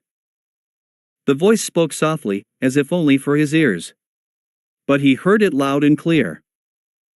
But look at me now, I have a quirk, a powerful one for that matter, and I am the winner of the sports festival. It's quite poetic, don't you think? All Might wanted to pull back, but his body simply refused to listen. You are nothing but a fucking hypocrite, All Might. Everything you have extolled is a fucking lie, a false fantasy to entice innocent, idealistic children like me towards, only to throw us away and leave us to pick up the pieces. You destroy lives with that smile of yours, which is as fake as the platitudes you feed me today. You are called the symbol of peace, but it should rightly be the symbol of hypocrisy. The voice paused, letting what it said sink in, before continuing again. Change is coming. No one sees it yet, and especially not you. But it is coming, like a creature in the night. Whether you want it or not, it will come. And it will sweep away you, and the rest of this fucked up society with it. And I am going to be the one spearheading the fallout. I just hope you have a contingency plan, All Might, because some way or another, you will become a bygone has-been in a different world. I'm only telling you this, because I have an actual moral compass and a heart, unlike you. Be prepared, hero, because your days are numbered. Just like that, All Might was released from his bind, feeling returning to his stiff body. He jerked away from Akatani, as if stung by a bee, his smile somewhat forced from what he had heard. Akatani tilted his head slightly. All Might sensei? Is everything alright? You seem kind of tense. The number one hero hesitated. He knew from the voice that it came from somewhere close by, like literally by his ear. And literally the only person capable of doing so was young Akatani. But the voice, it dripped with contempt and barely restrained hatred, and Akatani asked his question with concern, if monotonously. There was no way the two could be connected, right? All Might released a breath. He was just imagining things, must be from older age. It's fine, young Akatani. I thought I heard something. The number one cleared his throat, turning to the watching eye students, and there you have it, dear students, the winners of this year's sports festival. But let's not forget for even a second, that it could have been any one of you who could have been standing on that podium today. Reflect on your performance. For you have challenged yourself and others, learned something new, and pushed yourselves to greater heights never before seen. He spread his massive arms wide. The buds of today will rise to become the heroes of tomorrow. And it fills me with pride to see the next generation grow strong and brave. As such, the number one hero suddenly boomed, pointing to the sky. There is only one more thing that is to be said before we close the day. Say it with me with your loudest voice, everyone. Plus ultra. The entire stadium erupted into cheers and applause. Midnight let the noise continue for several moments, before drawing the attention towards her, and that's it, everyone. We have come to the end of this year's sports festival. I hope everyone had an amazing time today, but while the main events have finished, the food and games stalls will still be around until 6 p.m. this evening. So go have fun, everyone, and we'll see you all next year. The crowds gave one last round of applause, and things would have wrapped up there and then, if Akatani hadn't suddenly come forward. Kayama-sensei, if I may speak? All eyes were now on the champion. What's the matter, Akatani-kun? There's something I need to say. But don't worry, everyone, I won't take long. Silence hushed the stadium. Despite what all might said, my win in this year's sports festival was not just due to my strength and skills from my quirk. There were those who supported me right up to this very moment, and they too shared an integral factor in allowing me to clinch the gold today. Akatani stared straight at the cameras that were broadcasting his impromptu speech to the world. Mom, as you are watching, I want to thank you for being a pillar of support all the way to my victory. I can't think of a greater parent than you who displays her own resilience against a cruel world who revels in destroying innocent lives for sport. You are truly a hero in your own right, Mom, and I love you so much. The spectators were moved and made it clear with thunderous applause. Back in Mizudafu, Inko was shedding tears of pride and joy. Not that she hadn't already been doing so ever since her son stepped up to the stage at the beginning of the festival and gave his opening speech, but you get the idea. Akatani waited for the applause to die down, and there's one more person I need to thank. Kaminari, can you step forward please? Suddenly, the whole world was on the blonde electric quirk student, as were every screen that the sports festival was being broadcasted on, including Inko's. Kaminari minutely flinched at suddenly being singled out by his friend and crush, so it was only slightly less terrifying, and becoming the center of attention, especially when the confused whispers from his schoolmates reached his ears. Nonetheless, he did as he was requested, moving away from the students with a few steps forward. Everyone watched Akatani step down from the podium. He came up to Kaminari, and to the surprise of everyone watching, live or on their screens, he took the blonde's hand and went down on one knee. The press went absolutely crazy, snapping photos like machine gunfire. Kaminari, I never expected that you would become my friend when you chose to sit with me at lunch during the UA practical exam. At the time, I had no intention of making friends, and I lashed out at you thinking that you were trying to get in my way. For that, I sincerely apologize. It's okay, Akatani, Kaminari stuttered, why you made it up to me by saving me. At the same time, you reminded me of what it meant to be a true hero, Akatani continued, and somehow, through some work of fate, or rather your decision to attach yourself to me by the hip, we got to know one another, and before I realized it, you became my friend, and someone I have come to care a great deal for. Kaminari's face exploded in red. People in the stands head, their phones out recording the entire scene. We've only known each other for less than a year, but you've done so much for me as a friend, I cannot begin to thank you whatever creator up there has done to make who you are. And, if you are willing, I wish to progress beyond friendship with you. So Kaminari Denki, will you go steady with me? Excited screams and squeals ricocheted across the stadium. The students were sent into a right tizzy. Midnight's jaw was hanging open, and even All Might was taken aback. The flashing of camera bulbs became almost strobe-like. Present Mike was running his mouth at the display in the background, barely heard over the hubbub that descended over the stadium. Kaminari, on the other hand, was dead silent. His face was completely red, his eyes wide, and mouth hanging slightly open. His brain was shutting down, rendering him unable to come up with a verbal response. "Did I come on too sudden?" Akatani asked. "I'm sorry." "Then, how about we start slowly? Are you free tomorrow?" "Your choice of time and place. Just tell me, and it will be done." This time, Kaminari was able to respond. He slowly nodded. "Great," Akatani let a grin appear on his lips. He rose to his feet, a hand rising up to cup Kaminari's cheek. "It's a date." The purple-haired teen leaned in and kissed the blonde's cheek. The spectators went absolutely crazy, the shrieks and squeals shooting up into ear-splitting decibels. Present Mike was completely mind-blown. Talk about smooth. Not only is Akatani Makumo an orator that harangues the masses, he is such a suave silver tongue that not even those of the same gender can resist melting into a puddle. Indeed, Kaminari was so taken away that he literally began sparking right in front of Akatani. His electrical currents overloaded his senses and brain, shutting down all but the most basic functions. The purple-haired teen was quick to catch his friend as he crumpled to the ground, eyes glazed over and a bit of drool leaking from his ajar mouth. If anything, Akatani retained his grin. He turned to Midnight. "I'll just be off to Recovery Girl." The R18 heroine, too stunned to speak, merely nodded.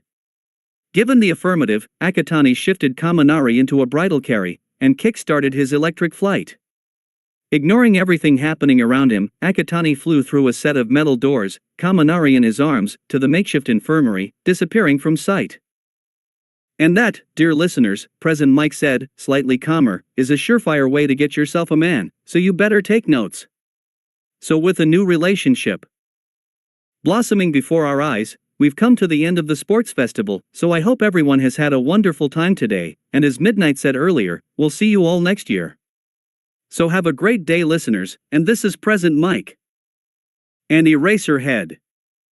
Signing off, the pair finished together, one with more enthusiasm than the other.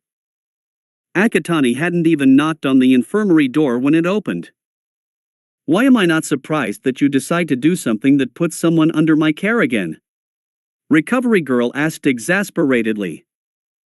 "I regret nothing," the teen replied, stepping inside. "This is something I needed to do for a long time now." The youthful heroine sighed. "Just put him on the cot, Akatani-kun. Are you going to stay until he wakes up?" "I need to sort out a few things first," he replied, "but I'll be back." Recovery Girl waved him off, going to tend to the electrocuted blonde. Akatani slipped out of the infirmary, and hurried along the corridors to the locker rooms. Stepping over the trail of purple and crimson liquid, Akatani opened the locker where the liquid was slowly dripping from. Fighting down the urge to gag, he stuck his hand inside, and pulled out a still unconscious Mineta by the ankle. With his cargo in hand, Akatani hurried out of the locker room towards the exits. From there, he flew all the way back to the UA campus, before hurrying up to the principal's office. Reaching the doors, he knocked loudly. "Come in." Akatani pushed the door open, stepping inside. Nizu looked up from his desk. "Oh. Akatani-kun, what brings you here?" "This, Principal Nizu." Akatani threw the unconscious, bleeding body of Mineta at the foot of the desk. Nizu got up onto his desk to get a better look. "Is that your classmate, Mineta Minoru?" Nizu asked, "And why is he so badly beaten up?" "I caught this son of a motherfucking whore digging through the girls' locker room for bras and panties," Akatani explained. "He tried to escape, so I was forced to rough him up to stop him. This is the latest time he outraged the modesty and dignity of female students, including my own classmates in 1A. Nizu steeped his paws together. Latest time? He's been nothing but a disgusting pervert ever since school started, always trying to molest the girls or displaying lewd, lecherous behavior towards them. I don't know what in the fucking hell possessed you and the staff to accept this kind of scum into the heroics course, but this is beyond acceptable not just for my female classmates, but UA as a whole." "The rat? Bear? Mouse," Principal hummed, leaping off his desk to examine the body before him. His beady eyes narrowed at the number of undergarments stuck to remaining balls on his head. I agree with you wholeheartedly, Akatani-kun. I have been receiving numerous complaints about Mineta's abhorrent behavior for quite a while now, but I believed he could be reformed through stiff punishment by your teacher. It appears that this has failed to serve as a deterrent, and Mineta has proven he is irredeemable. He will be expelled from UA effective immediately. Akatani nodded. It's the least that can be done, especially for my female classmates, because I think his behavior warrants a police report and sentencing to juvenile detention. A logical move, if we can provide evidence of him exhibiting such behavior for much longer than his time in UA, Nizu surmised, but the glint in his eyes made it clear that some investigation work was going to be carried out soon. On other matters though, this means that there will be an open spot in Class 1A. If I may, Principal Nizu, Akatani cut in, and continued with permission, I have a recommendation for that open spot. And who would that be? Nizu tilted his head. Shinso Hitoshi, from Class 1C. Shinso? The student you beat early during the last round of the sports festival, the principal questioned. May I ask why him? He didn't have that great a showing during the festival, not after he insulted your soon-to-be boyfriend. We're selling him short here, Principal Nizu, Akatani replied. His quirk, brainwashing, is a potentially powerful quirk that could save countless lives in heroics. My educated guess is that Shinso-kun is in general education was due to his quirk being useless against robots. Think about it, Principal Nizu, you have a hostage situation, and all it takes is one word for the villains to release the hostages and turn themselves into law enforcement. Or an intelligence gathering, where Shinso can go undercover, use his quirk on unsuspecting villains and boom, he has all their plans and movements. Pass it on to law enforcement, and we have a successful raid. The teen gave Nizu a pointed look. Shinso has been told all his life that he couldn't be a hero, that all he was ever worth was being a villain. This has left him bitter with the world, which is dangerous for an impressionable teenager. Not only are we preventing a potential villain from being born, we are also showing Shinso that the world is not all bleak dreariness, that there are people who believe in him and will support him. It's the least we can do for him given his less than stellar upbringing. Silence followed his impromptu speech. Nizu broke it by chuckling. You make quite the compelling case there, Akatani-kun, especially for someone who insulted your soon-to-be boyfriend. Akatani shrugged. He was doing whatever it took to win, and his bitterness is something that can be amended. Nizu nodded. I'll consider your proposal, rest assured. The teen hummed. The look in his principal's eyes was more than enough to know that he had succeeded. Shinso was going to be his classmate in the coming future, quite possibly even when school resumed next week. Now, is there anything else? I do need to call Recovery Girl to remove this disgusting filth of a human who is currently staining my carpet. No, Principal Nizu, I'll leave you to deal with the grapist, Akatani bowed respectfully. You should hurry back to the infirmary then, Nizu grinned. Kaminari should be coming around anytime soon. I will, thank you for your time, Principal Nizu. Oh, it's my pleasure, Akatani-kun. And remember, my door is always open to you, and I am one phone call away. The teen nodded, before departing from the office. With the door closing shut, Nizu reached for his phone, intending to call the youthful heroine to send one of the robots up to collect the brutalized Mineta ruining his carpet. Thank heavens he knew a specialty laundromat that operated every day of the week. He quite liked his carpet, after all. Meanwhile, many miles away in Hoso General Hospital, Ida Tenya had just reached the receptionist's desk after a tense journey on the Shinkansen and an agonizingly slow ride through the city in the middle of the evening peak hour traffic. Excuse me, I need to know which room is Ida Tensei warded in. He's in room 337. Thank you. With a quick bow, Ida dashed away from the desk, ignoring the receptionist's call to not run in the hospital. Running up the stairs, not bothering to wait for the elevator, and through the corridors, he eventually spotted his mother sitting outside his brother's room, wringing her hands tensely. Mom! The older woman shot up. Tenya. How is Tensei? Is he? Tenya, he's. His mother choked up. Not wasting a second, Ida turned and threw the ward door open. Big brother. Tenya, keep it down, put on a mask first. Ida stared at what he saw with stricken eyes. His older brother, Ingenium, his role model growing up as a child, strong and righteous, lying weak and defenseless on the hospital bed, wrapped in bandages, hooked up to various machines, and an oxygen mask strapped over his nose and mouth. A huge piece of gauze covered his stomach. Ida barely heard one of the doctors comment about how lucky Tensei was. If the surgery had been delayed by minutes, there was little chance that the pro-hero would not have made it out of the operating theater alive. The bespectacled teen stumbled to his brother's bedside. "Tensei, can you hear me?" Slowly, the pro-hero's eyes opened. Hey, little brother. "Tensei, please tell me that you will be okay. Tell me that you'll pull through this." Ida pleaded desperately, as his mother slid to the floor at the doorway, her legs giving out. "I'm so sorry." Ingenium struggled through the anesthesia. "I'm supposed to be your role model. But, look at me now." Tears began pooling over Ida's eyes, as his brother's next words pierced through his heart. "Tenya, I'm so sorry, I've failed you."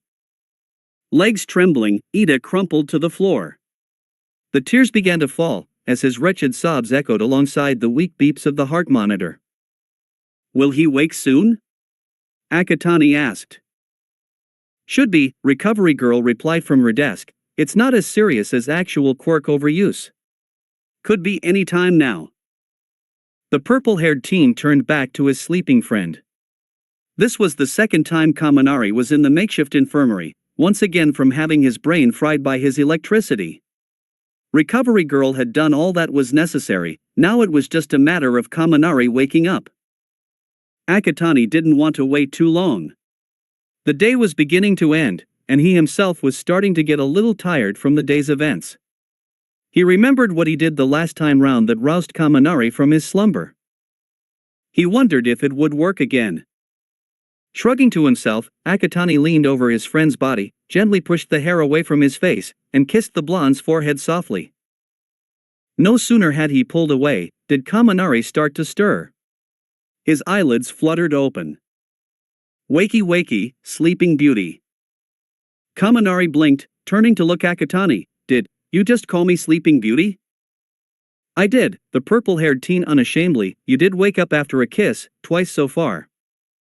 A flash of red spread across Kaminari's cheeks. "Don't tease me." "It's true though," Akatani continued, taking the blonde's hand into his, "though the second time was my fault. If I had known you were going to electrocute yourself from being asked out in front of the country, I would have done it somewhere more private."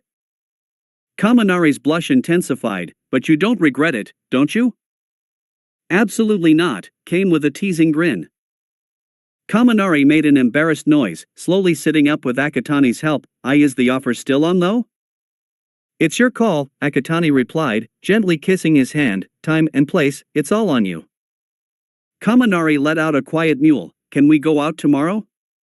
I'll tell you where I want to go by tonight."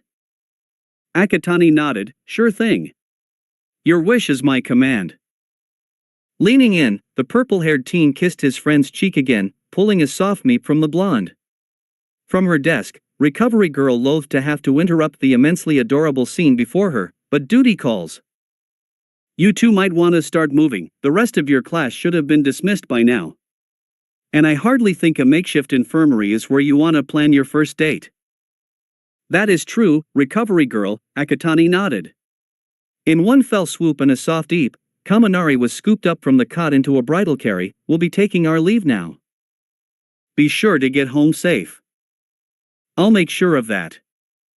With a final bow, Akatani departed from the infirmary, Kaminari in his arms. You can put me down, you know," the blonde said as they headed for the locker rooms. "I can walk. Let me treat you like a princess for a time." Kaminari's face flushed red again, and he resigned himself to being carried by his friend's strong arms. Deep down though, his heart was squealing. Akatani did put Kaminari down to his feet inside the locker room to allow both of them to change. They did so in comfortable silence, and were just finishing up when something decidedly unwelcome chose to ruin the moment by slamming the door of the locker room open, startling Kaminari and making Akatani look up. "You fucking piece of shit."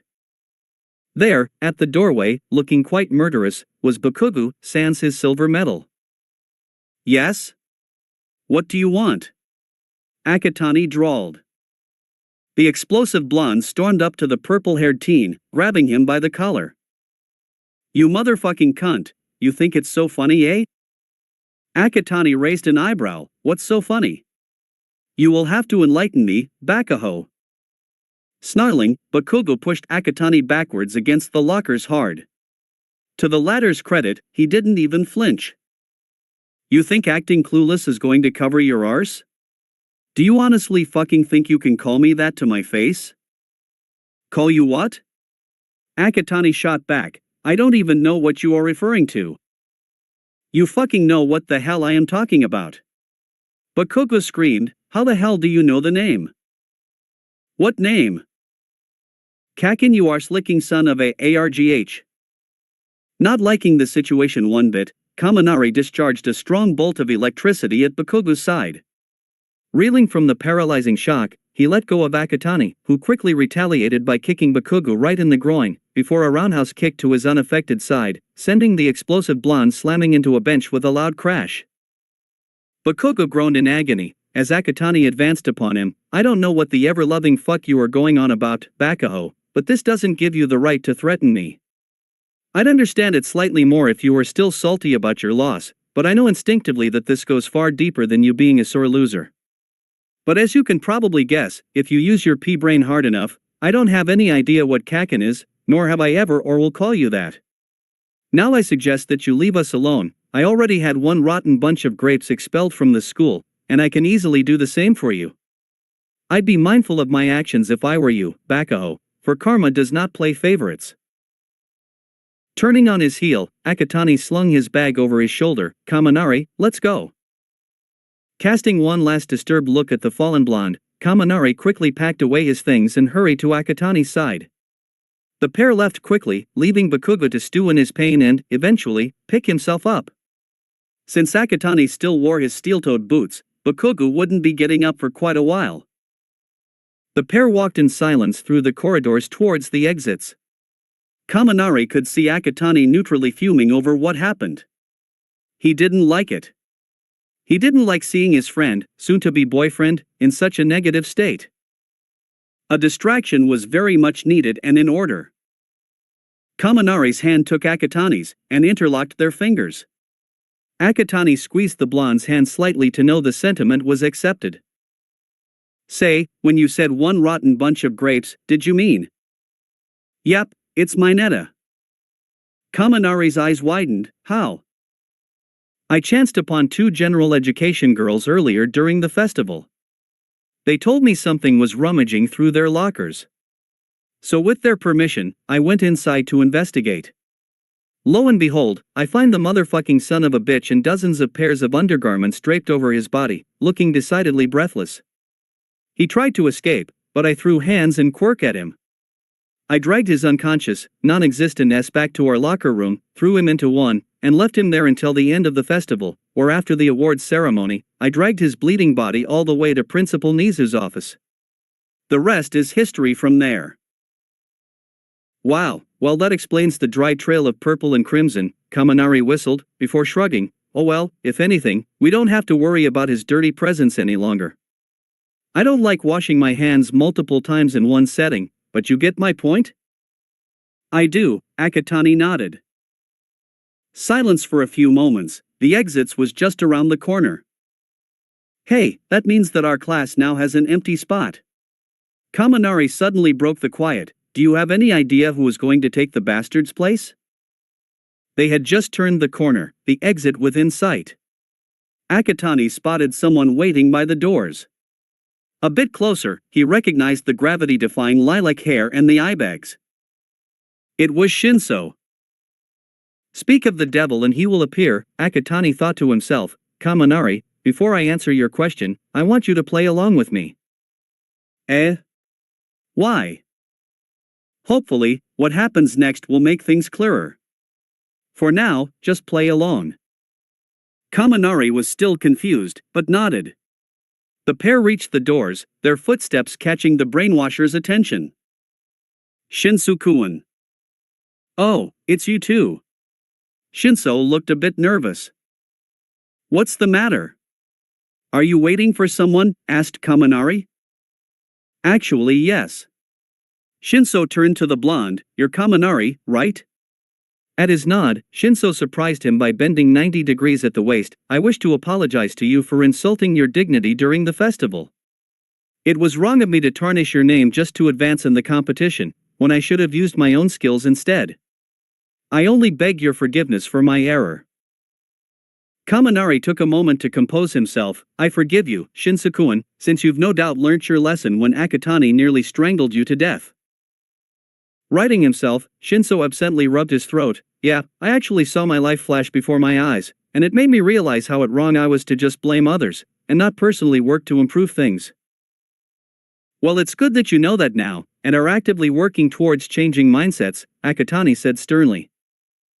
Shinso nodded quietly, eyes face down. Akatani decided to offer him an olive branch. Hey, eyes up. Kaminari has already forgiven you, what's in the past stays in the past, am I right? Again, Shinso nodded. But at least he wasn't so downcast now. And besides, you will be given chances to work towards self-improvement in the coming days, for sure. What do you mean? The brainwasher asked. This might be completely irrelevant, but someone from our class just got expelled today. You might remember him as Mineta Minoru, or the pervert with grapes for hair. Yeah, but what are you talking about? All I'm saying is that there's an open spot in our class, Akatani shrugged. That's all really, just thought you should know. Anyway, it's getting late, I need to send Kaminari home. I'll see you in class next Monday. Kaminari nodded. See you then, Shinso-kun. Shinso watched the pair leave through the doors. For a moment, his mind was as blank as a person he had just brainwashed. Then it began replaying the last words Akatani and Kaminari spoke to him. It slowly connected the dots. His eyes widened. He threw the doors open and rushed outside. Akatani and Kaminari were not too far off yet. Wait! Shinso called out to them. They turned around. What do you mean by that? Kaminari just gave him a knowing smile. Akatani winked. That was all they did before running off towards the gates, hand in hand. Shinso wanted to run after them, demand that they give him an explanation. But his feet were frozen, his mind too distracted with itself to get his legs moving, far too busy debating with itself on whether he had heard right, and had guessed what both heroic students were implying. Surely not, right? He didn't place well in the festival, and only non-heroic students who made it to top 5, heck, maybe even only the top 3 before they are considered a place in the heroics course. He was far from that, so why were they implying? Suddenly, Shinso felt a buzzing inside his pocket. It was an incoming call, and it was an unknown number. He answered, hello? Good evening. Am I speaking to Shinso Hitoshi? Came a bright, chippy voice. Yes, this is him speaking. Who is this? It's Principal Nizu, Shinso-kun. Shinso stiffened. How may I help you, sir? Are you still at the stadium? If you are, I hope you can swing by my office, I do wish to speak with you. Fear began to creep up his throat. Did he? You're not in trouble, I can assure you, Shinso-kun. It is a rather important matter I do need to discuss with you, however, so I do appreciate it if you could come to my office at your earliest convenience. Shinso thought about it. His guardians honestly didn't really care what time he returned home, in fact they didn't really seem to care much about anything unless it's about basic necessities. And besides, it's not like he has a choice on this matter anyway, this was the principal he was speaking to. I am still at the stadium, sir. I'll make my over as quickly as possible. Splendid. Then I'll see you soon, Shinso-kun. Take care. With that, the principal hung up. Staring at his phone, Shinso wondered if the evening was going to get any more weirder. But he had no time to contemplate, he didn't want to keep the mammal waiting after all. Do you think Shinso-kun got the hint? Kaminari asked. I think so, Akatani replied. I don't see him as someone not being able to pick up an implication after a few moments of thought. True. The pair reached the entrance of UA Station. Hey Akatani? Call me Denki from now on, will you? Kaminari blushed slightly. Since we're going to become a couple in the near future, don't you think it's appropriate? Akatani smiled, bringing Kaminari's hand up to kiss it. It's more than appropriate, as long as you call me Makumo in return. Kaminari's blush deepened, but he smiled too. Oh okay. The pair made their way down into the station concourse. Akatani spoke again. Just remember to tell me what you want to do tomorrow. Don't worry about anything, it's all on you. Kaminari nodded, blush unabated. I will. He couldn't wait for tomorrow. In a small bedroom just down the corridor from a dingy, but well-maintained bar, a certain blue-haired man-child with terrible skin crouched in front of a computer monitor, watching the live coverage of the UA Sports Festival as it happened. As the spectators cheered amidst present mixed excited commentary, he sneered irritably, especially when the focus was turned on a purple-haired vice president from Class 1A plowing his way through the competition. Watching Akatani Makumo take down his competitors with ease, Shigaraki began scratching at his neck furiously. I'll kill him. One day, he will be dead by my hands. He thinks he's so strong, he'll be nothing but dust when I'm done with him. The final push to that resolve came when Akatani appeared at the top of the podium at the end, just as Shigaraki's incessant scratching broke the skin, blood rising up the rupture and trickling down his neck in a thin trail. Shigaraki growled. Akatani came home to a happy crying mother, both for his victory and the moving dedication he made for her on live television. Akatani swore he could feel his bones creak from the suffocating bear hug she subjected him to when she was too overcome with emotion to speak. Once the tears were wiped away, she had released her son from her death grip and calmed down enough to be coherent. Inko asked if his confession to Kaminari was genuine, and that he was truly serious in taking the blonde out on a date. He nodded. My feelings for Denki have blossomed into true love, Mom. I care for him deeply, and I know this is far too early for me to say, but I will go to the ends of the world to make him the happiest man alive. With feelings so pure, Inko was all for her son taking his date out for the day. She then began fretting over what her son was going to wear, what food she had to cook if he were to bring Kaminari home for dinner, or if she had to prepare food for them tomorrow for a picnic, or... Akatani stopped his mother before she could work herself into a frenzy. Mom, calm down. It's all up to Denki. He'll contact me later on what he wants to do tomorrow. I'll let you know as soon as he does so. No need to panic just yet. Inko took her deep breaths. I understand, Makumo. But my baby's going on his first date tomorrow. How can a mother not be excited and worried about it and whether it goes well or not? You need not worry, Mom, Akatani reassured her. I'll make sure tomorrow goes off without a hitch. He didn't know it at the time, but he will be staying true to that statement. Just not in the way he meant it to be. In the end, Inko didn't really need to do much in preparation for the date. An hour after their conversation, Akatani received a call from Kaminari. After a brief moment to complain about how his parents teased him about what happened during the sports festival, Akatani had to hold in the chuckle when Kaminari recounted burying his face and making dying whale noises when footage of their flight in the first obstacle was rewound for him to watch. Kaminari quickly revealed that his parents were also supportive of their date, even reading off a list of potential date activities his mother came up with on the spot. Akatani's sweat dropped at how long the list was, eventually asking, "So what do you want to do tomorrow?" Kaminari made a noise of trepidation. Actually, if you don't mind, I want to spend tomorrow working out." "Oh? Why?" "Because, oh my god, this is so embarrassing." Akatani could hear his date fumbling over the phone. "It's because, you know what, fuck it. Iliko yorbo deluxe and I want to be a spuffasiu." What? Could you repeat that?" Kaminari took a deep breath. "I'm really attracted to your physique, and I want a body like yours too."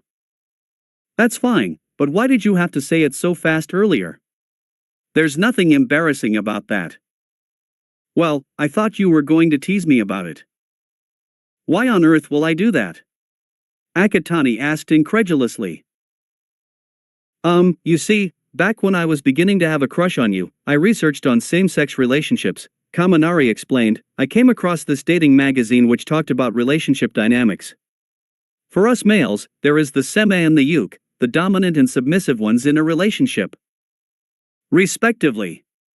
The seme is usually more muscular in appearance and more proactive, while the yuke is slimmer and usually more reactive.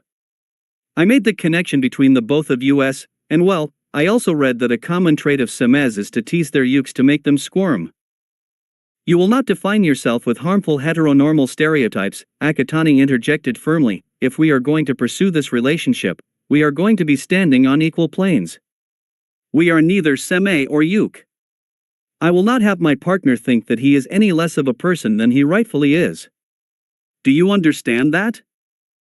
It took a moment for Kaminari to reply, why yes, Mikumo. Good, that's settled then, Akatani relaxed. We'll go to my local gym tomorrow, I'll pick you up at the station. Is there anything else you want to do? Kaminari thought about it for a moment. Maybe we can go to a cat cafe after that? I've never been to one of those before. We can do that too, Akatani replied. I know of a few in my area, though we'll have to take the train. Are you okay with that? That's fine. Great, everything's good to go then, Akatani nodded. Let's say that we meet at the station at 9 tomorrow? Sure thing. Alright, I'll see you then. Good night, Denki. The purple-haired teen blew a kiss into his phone. Kaminari made a love-struck noise. Good night, Mikumo. After that, the connection was cut. Akatani allowed a small grin, putting his phone aside to charge for the night. Getting up to switch off the lights, he ambled back to his bed and slipped under the covers for a good night's rest. Akatani checked his watch. It was 5 minutes to 9 in the morning. Hopefully Kaminari would manage to arrive on time. He couldn't wait to spend the entire day with his date, after all. Oh my god. You're Akatani Mikumo, sports festival champion. The teen inwardly sighed, maintaining a neutral expression when a group of middle schoolers rush up to him like a bunch of rabid fans. Ever since leaving his apartment, he had been stopped and inundated with praise and congratulations from pretty much the entire general public. Old and young alike, many coming up to shake his hand, ask for autographs and selfies, even being offered business propositions for advertising and modeling gigs by company representatives of varying degrees of legitimacy. He understood that this was bound to happen as the entire country, at the very least, was watching him win the festival, but this was slowly inching towards ridiculous territory. He just hoped that Kaminari would arrive soon, before he accidentally lost his cool on an innocent person. Mikumo. Akatani barely had time to turn around when a familiar blonde date crashed right into him, almost sending him over had it not been for the former's strength in keeping them steady. Akatani wrapped his arms tightly around his date in a strong hug, lifting him off the ground. Honestly, that drew a few stares from other commuters, but given Akatani's public confession to Kaminari at the end of the festival, most didn't really care, ignoring the scarred teen spin his date in the air once before putting him back onto the ground again. I'm so sorry for being late, there was a train delay along my usual line. It's no problem, Denki. I'm just so glad you made it. Kaminari pulled away, and there were the interruptions. I was stopped by God knows how many people either recognizing me from the festival or congratulating me on scoring a date with the winner. I almost missed my train because of that. You too, huh? Akatani raised an eyebrow. I got mostly congratulations from winning the festival, but the most ridiculous interactions were from representatives who came up to me offering modeling gigs. I swear some of them were shady as fuck. Let me guess, Kaminari thought about it, men in suits, crooked smiles, sunglasses and cigarettes sticking out of their mouths? Akatani frowned, not quite, though the smiles were not far from the truth. I just got a really exploitative vibe from them. And of fucking course no cigarettes, you can't smoke in the train stations. I know. I'm just kidding with ya. Kaminari threw his arm over his date's shoulders. So, we good to go? Yep. So is this the place? Yep, it's just like your typical gym. The pair were in one of Mizutofu's shopping complexes, standing at the front doors of a privately owned gym. It was quite big, taking up almost half the space available on the floor it was situated. As it was also the weekend, the gym was packed with patrons. At the back of his mind, Kaminari wondered if they would be able to get anything done at such a rate. It's quite crowded. Don't worry, it's not so bad, Akatani reassured, taking his date's hand. The gym has a strict policy of no more than a half hour for treadmills and bicycles, 15 minutes for weight machines, and 10 minutes for free weights per patron. Really? Really, the purple-haired teen nodded. I've known the owners for months now. They are extremely particular about giving every single patron a chance on their desired workout. And they enforce this rule strictly. The only places that don't have cameras covering every angle are the locker rooms and the showers. They have an employee monitor the cameras and make announcements to move people along should they spend too much time in a particular spot. That's really efficient of them. You got that right. Akatani opened the door for his date, letting him first before entering himself. Inside, the sounds of grunting, hard breaths, treadmills running, iron being pumped and incoherent chatter mixed together in an amalgam of noise. Akatani led his date towards the front desk, signing them both in, Kaminari as his guest, and collecting towels for themselves. Just as they were about to go, the door behind the desk opened. Out stepped a man with long aquamarine hair tied back in a loose ponytail. He was leanly muscular, had fins in place of ears, scales dotted his cheeks and exposed arms, and his fingers were webbed. He was extremely good-looking, Kaminari inwardly noted. The man's eyes lit up when he noticed them. Hey! How's the champion doing? I'm doing fine, Sakanama-san. You did great during the sports festival, Sakanama continued with a toothy grin, and you won me a bet with Tsuchiji. You bet on me? Of course we did. You know how competitive we are over everything. Now Tsuchiji owes me a date at that really expensive seafood restaurant downtown tonight.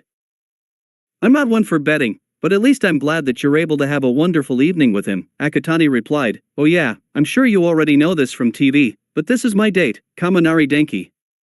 Denki, this is Sakanama Ankai, one of the owners of the gym. It's a pleasure to meet you, Sakanama-san, Kaminari bowed. Likewise, Kaminari-kun. I'm surprised, though, that you wanted to spend your date here. I thought a nice restaurant or cafe would have been a better place. We are going to a cat cafe after this, Akatani clarified. But I want to build up in my strength, Kaminari added, and also because I want to be as buff as Mikumo. Sakanama chuckled. I feel you, bro. One of the things I can't beat Tsuchiji at is being as buff as him. Honestly, when someone has been working out since the age of 4, it's hard to top that one. I heard my name being mentioned, came a deep, gravelly voice. From the door came a tall, huge man with a buzz cut and muscles so big it would put any seasoned bodybuilder to shame. He also had skin that had a stony appearance and his fingers looked like they were made of soil. Kaminari blushed at how the muscles rippled with every small movement, despite how hard the skin was. And the god himself has been summoned, Sakanama teased. Kaminari-kun, this is Rikujo Tsuchiji, co-owner of this establishment, and my loving boyfriend. It's a pleasure to meet you, Rikujo-san, the electric blonde slightly stuttered. Pleasure, Rikujo nodded. You okay there, kid? You're really red. Sakanama had a knowing look, confiding to his boyfriend, I think he's quite taken to your eye-catching appearance, Tsuchiji. Understanding the insinuation, Rikujo smirked. Oh? See something you like? The man flexed his bicep, and chuckled at how Kaminari's blush intensified, sparks of electricity crackling throughout his body. Akatani was not amused. I'd appreciate it if you would not short-circuit my date, Rikujo-san. I know, I'm just teasing him, the man laughed. Anyway, we won't disturb you two any longer.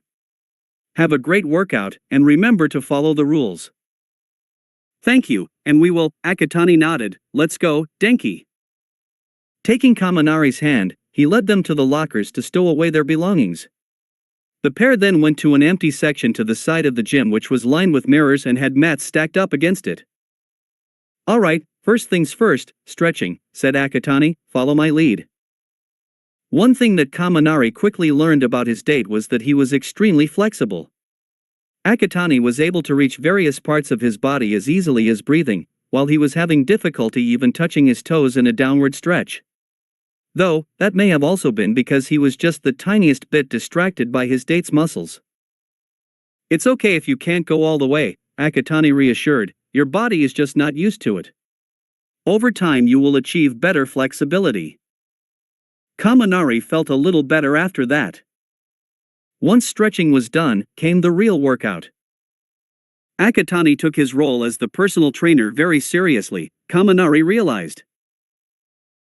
At every weight machine, he would analyze the blonde's form, movement and placement of effort, correcting any imperfections that could otherwise cause damage to his muscles or tendons if he were to keep going at it. Even at the free weights, Akatani always positioned himself behind Kaminari, guiding him in the proper way of lifting the dumbbells without straining his muscles until he was sure the blonde could do it by himself. Then again, Kaminari was distracted once more, feeling his date's hard, muscled chest press up behind his back, his calloused hands guiding his own and basically being enveloped in Akatani's warmth. Can you really blame him for not being able to keep his concentration on track at all times? Anyway, flustered hearts aside, Kaminari went through quite a good workout in his terms. Akatani made sure to set the weights were set at what was comfortable for him, and he made him take breaks in between sets and machines to replenish his fluid levels. Akatani also served as a pseudo-cheerleader of sorts, encouraging him through difficult reps and rewarding him with hugs and kisses to the cheek for every completed set. Kaminari quite liked that, to be honest. As it was, he had just finished his latest set of 20 reps doing a dumbbell bench press. Setting the dumbbells down, he lifted himself up from the bench, panting a bit from the exertion. You did well, Denki, good job, Akatani praised, leaning in to kiss his date on the cheek. Kaminari giggled. Disgusting, fucking fags. That was when everything came crashing down. Both teens slowly turned around. What did you fucking call us? It was a middle-aged man, with splotchy skin and the beginnings of a beer belly. He sneered, fucking faggots, that's what you are. Freaks of nature. At first, no one seemed to notice, or even pay attention to what the man had just said. But everyone quickly did, when Akatani stepped forward, crackled his electricity into his fist, and punched the man right in the cheek, dislodging a yellowed tooth from his gums. The force of the impact sent the man crashing to the ground, barely missing another gymgoer who was only innocently passing by. People shrieked. Heads and eyes turned. Conversations were silenced and workouts interrupted. The splotchy man growled as he tried to pick himself up, you piece of. Akatani produced a whip of electricity and cracked it over the man's exposed skin, making him shout in pain. His skin broke, letting blood seep out. Words cannot describe your stain upon this world, you motherfucking douchebag. The man stood no chance as Kaminari appeared, struggling with a 10-kilogram dumbbell. The blonde threw the dumbbell onto the man's stomach, forcing spittle and phlegm to spray from his mouth. As the watching crowd took steps back, Sakanama and Rikujo came running to the scene. What's going on here? Asked Sakanama. This homophobic son of a bitch called us disgusting, fucking fags and freaks of nature because he saw me kissing my date, Sakanama-san. We took offense to that. Akatani replied. Then came a collective shiver as a dark aura began rising around Rikujo. Nibiki, this is the 10th complaint we've heard about you in less than a week, but you have crossed the line with that slur. I don't know what your problem is for not knowing basic decency, but you clearly don't have the right to remain a member of this gym. The towering mass of muscle stepped forward, and grabbed the groaning Nibiki by the scruff of his tank top. He turned to his boyfriend, Ankai, go and remove this filth from the members' register and put a lifetime ban on his name. I'm going to throw him out. Sakanama nodded grimly. He turned to the two teens, are you both alright? We're fine, said Akatani. Has that man really been causing problems for a while now? Asked Kaminari. Unfortunately, Sakanama confirmed, I'm sorry that your date was interrupted by that horrible man. That's okay, Kaminari perked up, we both handed his ass to him, so it's all good. If you say so. As Sakanama left, Akatani turned to his date, Denki, are you really feeling okay? The electric blonde sagged a little, to be honest, it did hurt when that bastard threw that homophobic slur at us. Were there previous times that you were the victim of such hate speech? Asked Akatani. This was the first time I was targeted personally, Kaminari revealed, but back in my old middle school, I would often witness homophobic attacks on my classmates and schoolmates on a daily basis. Didn't the teachers do anything? Not that I was aware of. The two fell silent for a moment. Akatani spoke up, "Why don't we finish off with some cooldown on the bicycles? It'll work some of the stress out." "Your call, Mikumo." The pair headed over to the stationary bicycles.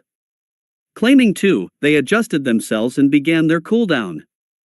They chatted idly for a few minutes, when Kaminari noticed what was currently playing on a nearby flat-screen television.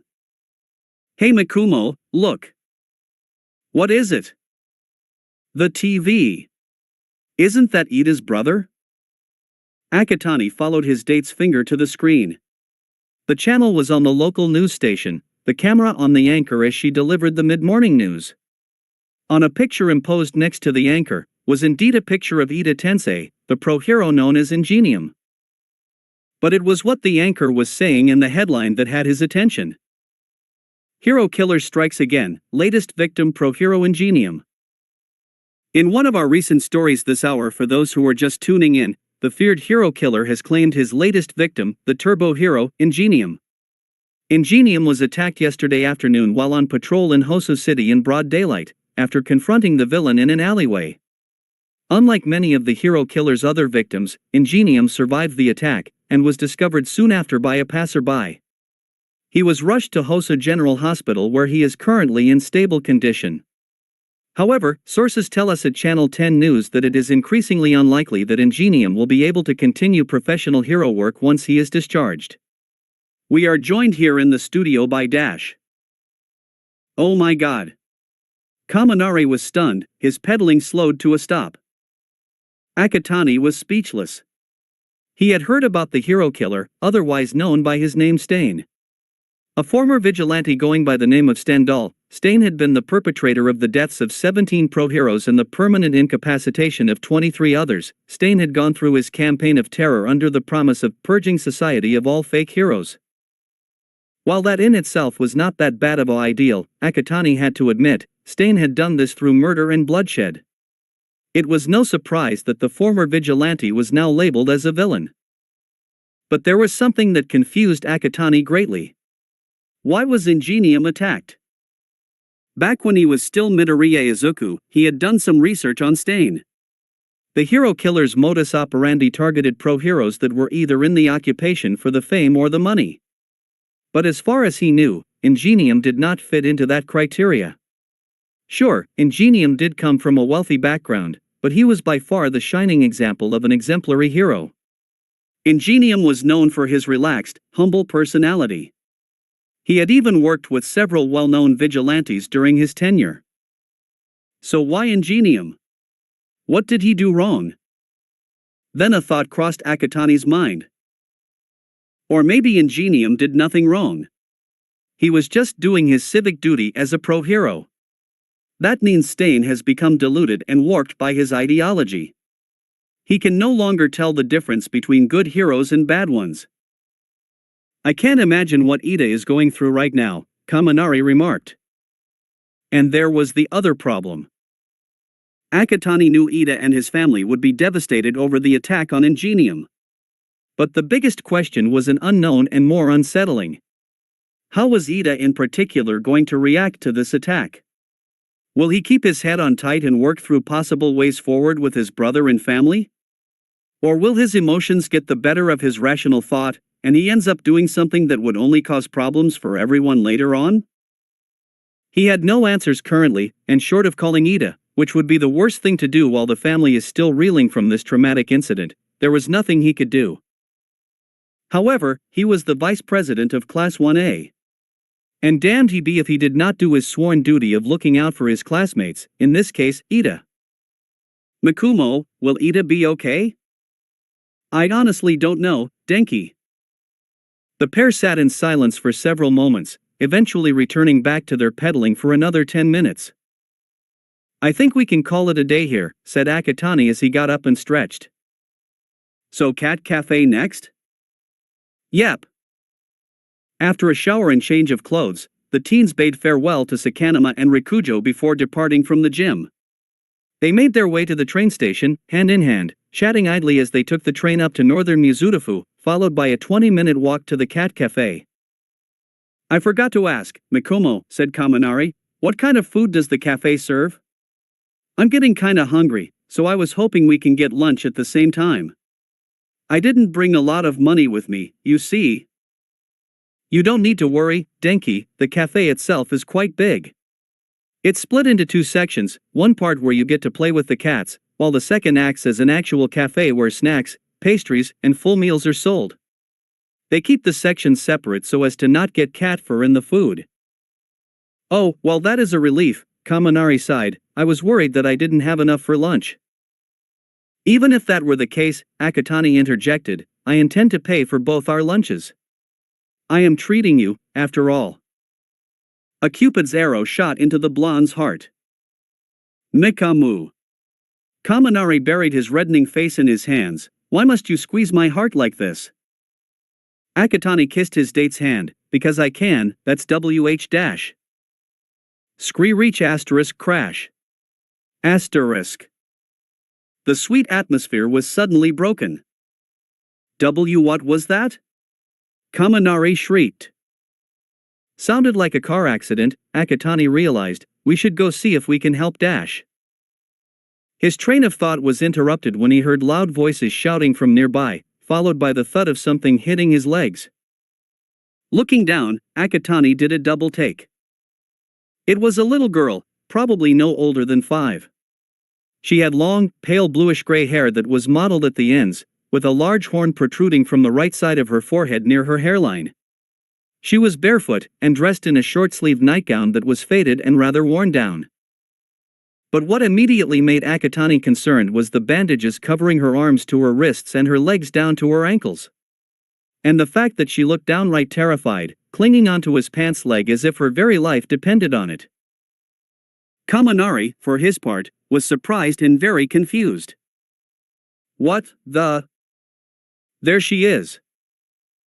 Both teens turned to the unfamiliar voice, while the girl squeaked and tried to hide herself into Akatani. Across the alley from where they were standing, were 3 men, one in a long hooded white robe and another in a cartoonish black suit, and the last in smart casual clothes with a fur-lined bomber jacket, all wearing masks that reminded him of those worn by plague doctors during the pre-Quark medieval period in Europe. Just from their menacing looks and rapid approach towards them, Akatani knew they were men of ill will and intention. So he did what was naturally to be done. He hoisted the little girl up with one arm, grabbed Kaminari with his free hand, and broke off into a sprint in the opposite direction, right into the busy flow of human traffic. Stop right there. Give her back. The 3 men gave chase right after.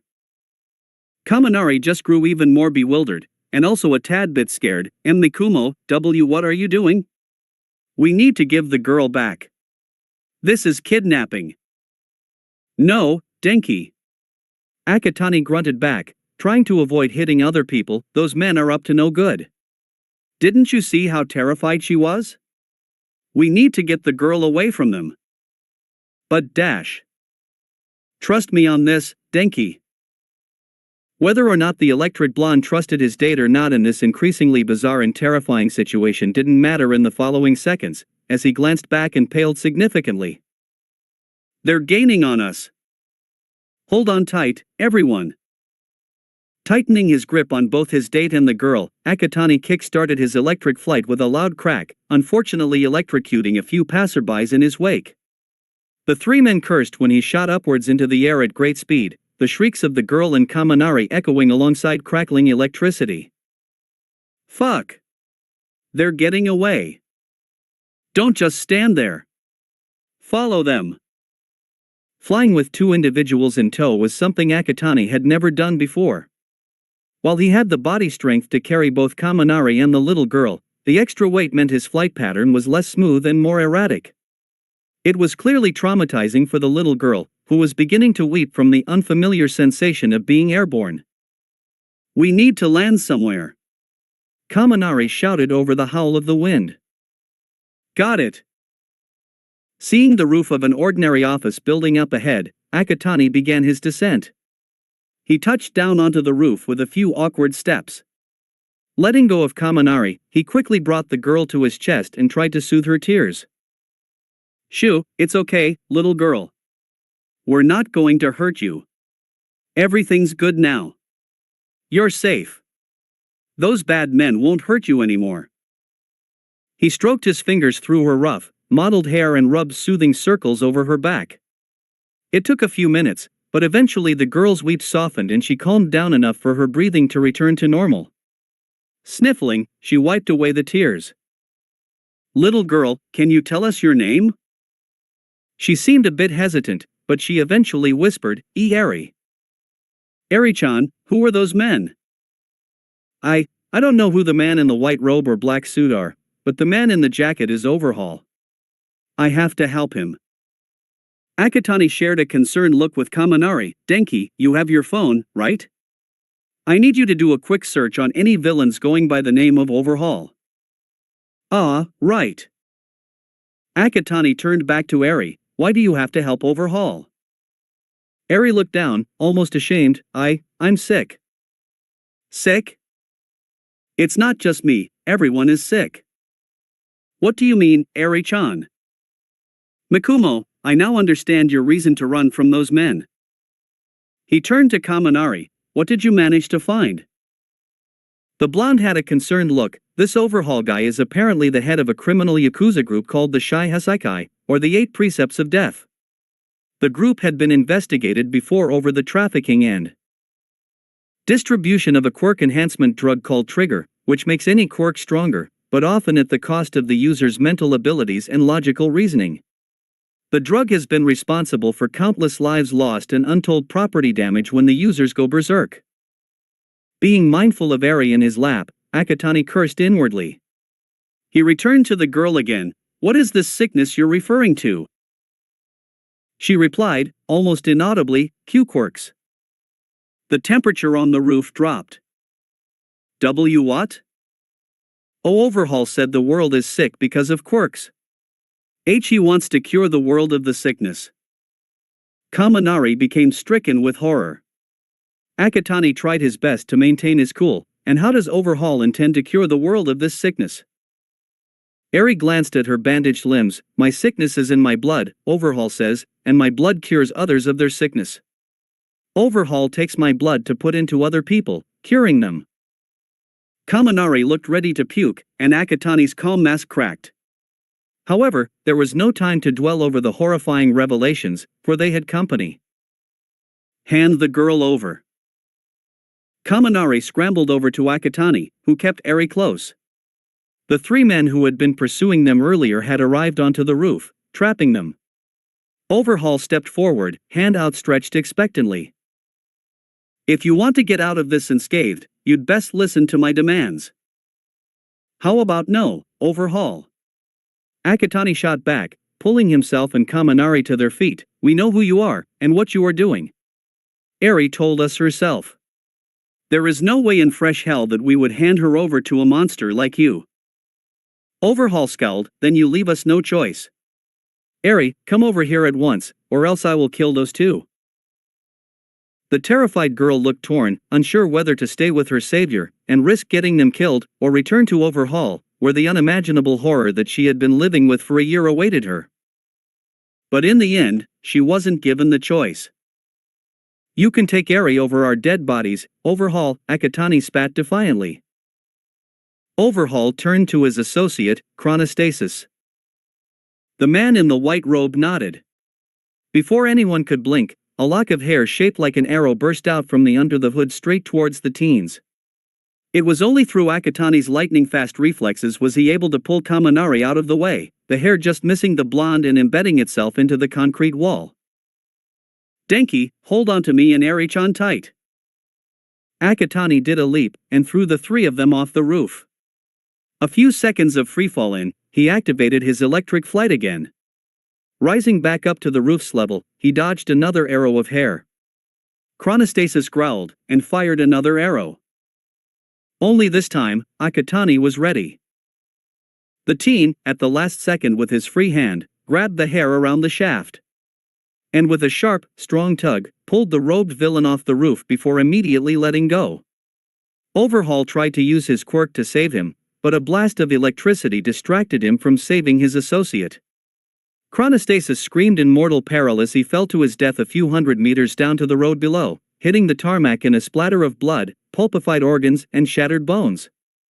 Screams echoed as bystanders watched the villain's life come to a messy end. Akatani returned to glare at Overhaul and his remaining associate. Who's next? Mimic, finish them.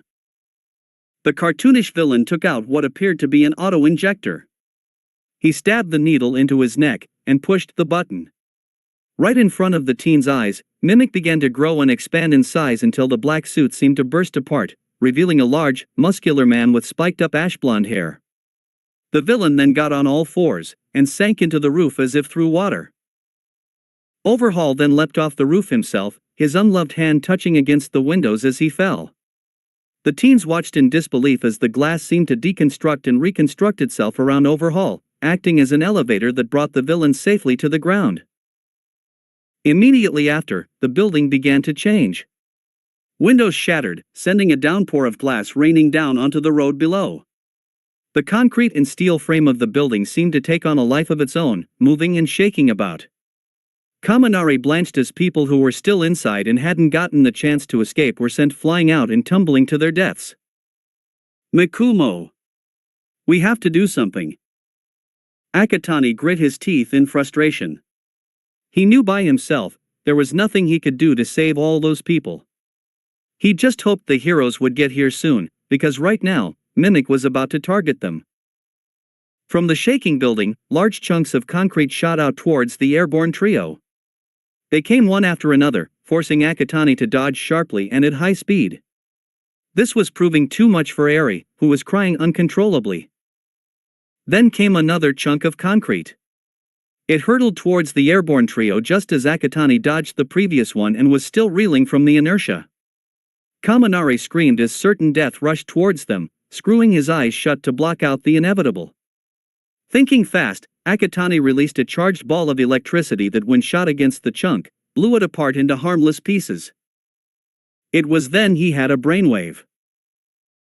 Denki, remember how during the sports festival our electricity combined with explosive results? What are you suggesting? That villain is controlling the building somehow. We need to collapse the building onto the villain to stop him. Kaminari turned his head so hard he almost got whiplash. Are you crazy? There might be people still inside. Not to mention all the bystanders. Akatani glanced down to the road while dodging another chunk of concrete. The heroes and paramedics have already arrived, and were implementing damage control, keeping back the growing crowd of onlookers, tending to the injured and clearing away the dead. The most important detail, however, was that no one was near the building. I'm willing to risk it. We've got to stop that villain, otherwise more people will be threatened. How are we going to do that? Akatani blasted another chunk of concrete. We've got to concentrate our power into the middle of the building and let it explode outwards. It will destroy the support columns and cause the building to pancake down on itself. With a bit of luck, the cascade of debris will be only directed downwards, not outwards towards the people. But what if there are people still inside? Asked Kaminari. I'm banking on the possibility that the erratic movements of the building have forced everyone to vacate at this point, said Akatani, but right now, we need to focus on the villain. Kaminari wasn't completely sold on the plan, but it was the only one they currently had, lest they get distracted and then knocked out of the sky by the incoming concrete chunks. Denki, take hold of my hand. Kaminari realized a problem with that. But if I release my hand, Eri will fall. Cursing under his breath, Akatani forced his electricity to encircle around his date and Eri like a rope, keeping all three secured. Quickly! Kaminari grabbed his hand and interlocked their fingers. I honestly don't know how this is going to work, but we've got to channel our electricity together into a charged-up ball, and shoot it right into the middle of the building. My gut instinct is that we only have one shot at this, so we gotta get it right. Are you ready? Kaminari swallowed. I guess as I'll ever be. On my count, 3. Their joined hands started glowing, bolts of electricity, green and yellow, began coursing up their arms towards their hands. Kaminari thought it would be difficult to summon his electricity so forcefully, but with Akatani, it was surprisingly easy. Granted, the energy appeared to fight for its release, but the sheer will from both teens kept it contained. Just barely. 2. From their joined hands, a ball of crackling electricity in a mix of green and yellow formed. 1. The ball grew until it was the size of a bowling ball. Now, Kaminari didn't care about anything other than releasing the built-up electrical power created between him and his date. There was a loud crack, and the ball blasted from their hands and shot straight into the building through a shattered window. Inside, unseen by the two teens, the ball bounced right into the middle of the floor. It crackled for a moment longer, when all of the energy inside it erupted into an explosion of force so intense it blew apart the already weakened support columns like toothpicks. With nothing holding the floor above, the ceiling fell in, taking the rest of the floors above with it. Mimic suddenly had tons of concrete, metal and steel come crashing down upon him and a great roar of noise. A stampede almost broke out amongst the crowd below as everyone rushed to get away from the falling debris and the advancing cloud of dust. Inside the crumbling building, Mimic tried to cancel his quirk to escape, only for a steel beam to impale him from behind, cut through his torso and burst out of his chest. The life had barely left the villain's body when it hit the pile of rubble and was quickly buried by the rest of the building caving in onto it.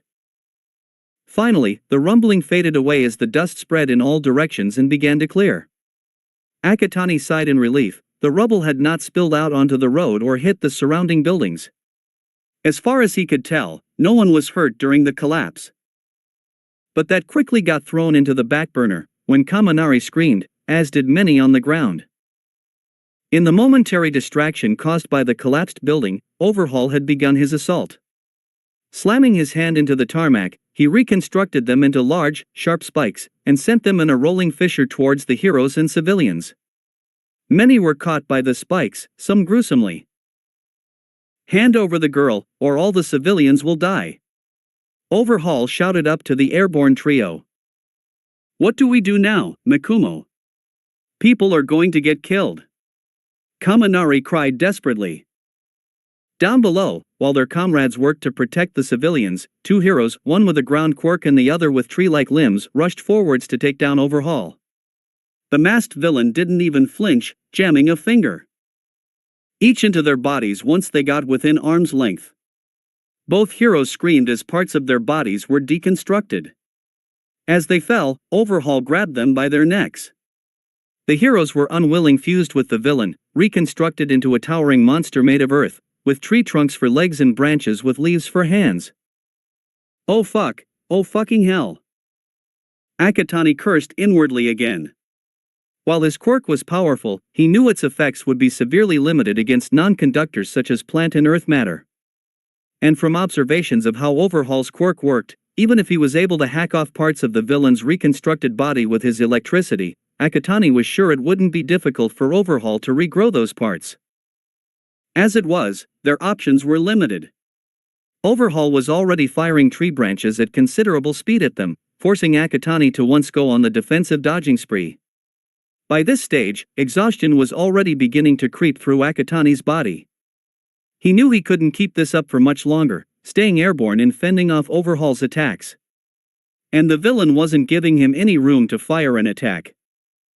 Increasingly, it was a dire situation with no easy way out. Sandwiched between the two teens, Eri frantically glanced about. Somehow, she could sense that her savior was already tired, losing the battle against the man who was supposed to take care of her, only to put her through hell day after day, torturing her with needles and machines to draw her blood, all for the purpose of curing others.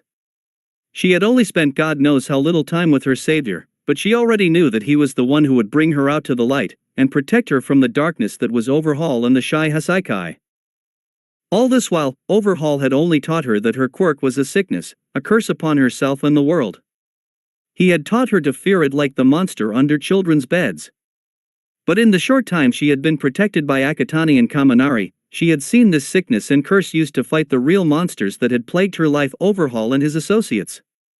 There was nothing bad about quirks, only people were bad. Eri squeaked when she was suddenly jolted to the side. Akatani had just barely dodged another rush of foliage and tree branches. His movements had become dangerously sluggish, and it appeared that he was having difficulty maintaining altitude. Eri subconsciously knew that this would be the best moment for Overhaul to strike. "Makumo, watch out!" Kaminari screamed. Eri's heart palpitated in terror as Overhaul sent another rush of foliage towards them.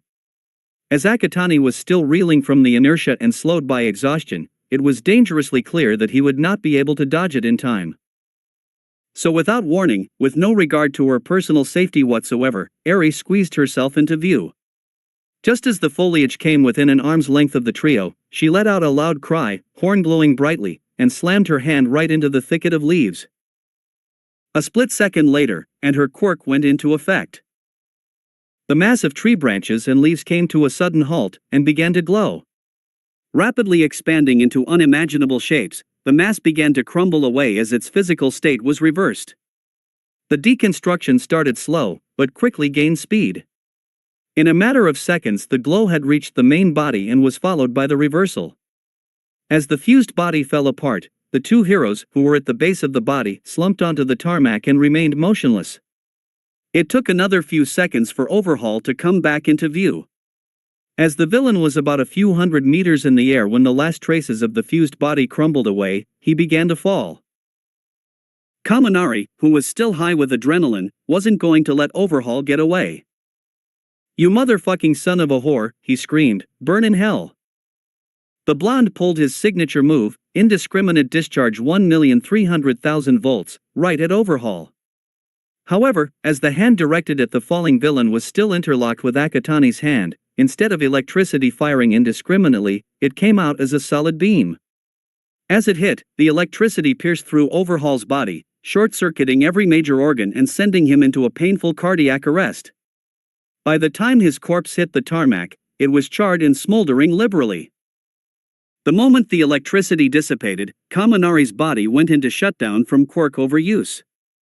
Eri too had slipped into unconsciousness from straining her quirk to the furthest since its manifestation, her horn now just barely visible on her forehead. Akatani remained the only one who was still conscious, but that too was quickly fading. Not wasting any time, he slowly lowered the three of them down towards the tarmac, which had reformed itself when Overhaul's quirk was reversed and subsequently destroyed. He had barely time to set everyone down when the exhaustion finally overcame him. He hit the tarmac in a dead faint right after. As his eyelids flickered close, the last things he registered were the shouts of the crowd and the footsteps of both pro-heroes and paramedics rushing towards them. "Makumo! Makumo!" Akatani stirred. Something was calling out his name. "Makumo, open your eyes." Slowly, his eyelids fluttered open. At first, his vision was blurry. He couldn't really make out what was in front of him. Then he blinked several times, and rubbed his eyes. His vision gradually cleared up. Where am I? He appeared to be in some kind of dark void that was saturated with light, and he was suspended in the air, his feet hanging limply over nothing. He could move his limbs, but it didn't appear that he could physically change his position. It was as if someone had strung him up like a Thanksgiving turkey about to be slaughtered for the oven. And there was the question of what was he doing in this void? "Makumo! Who's there?" At first, nothing happened. Then his chest began to glow. Akatani gasped as his body was jerked forward.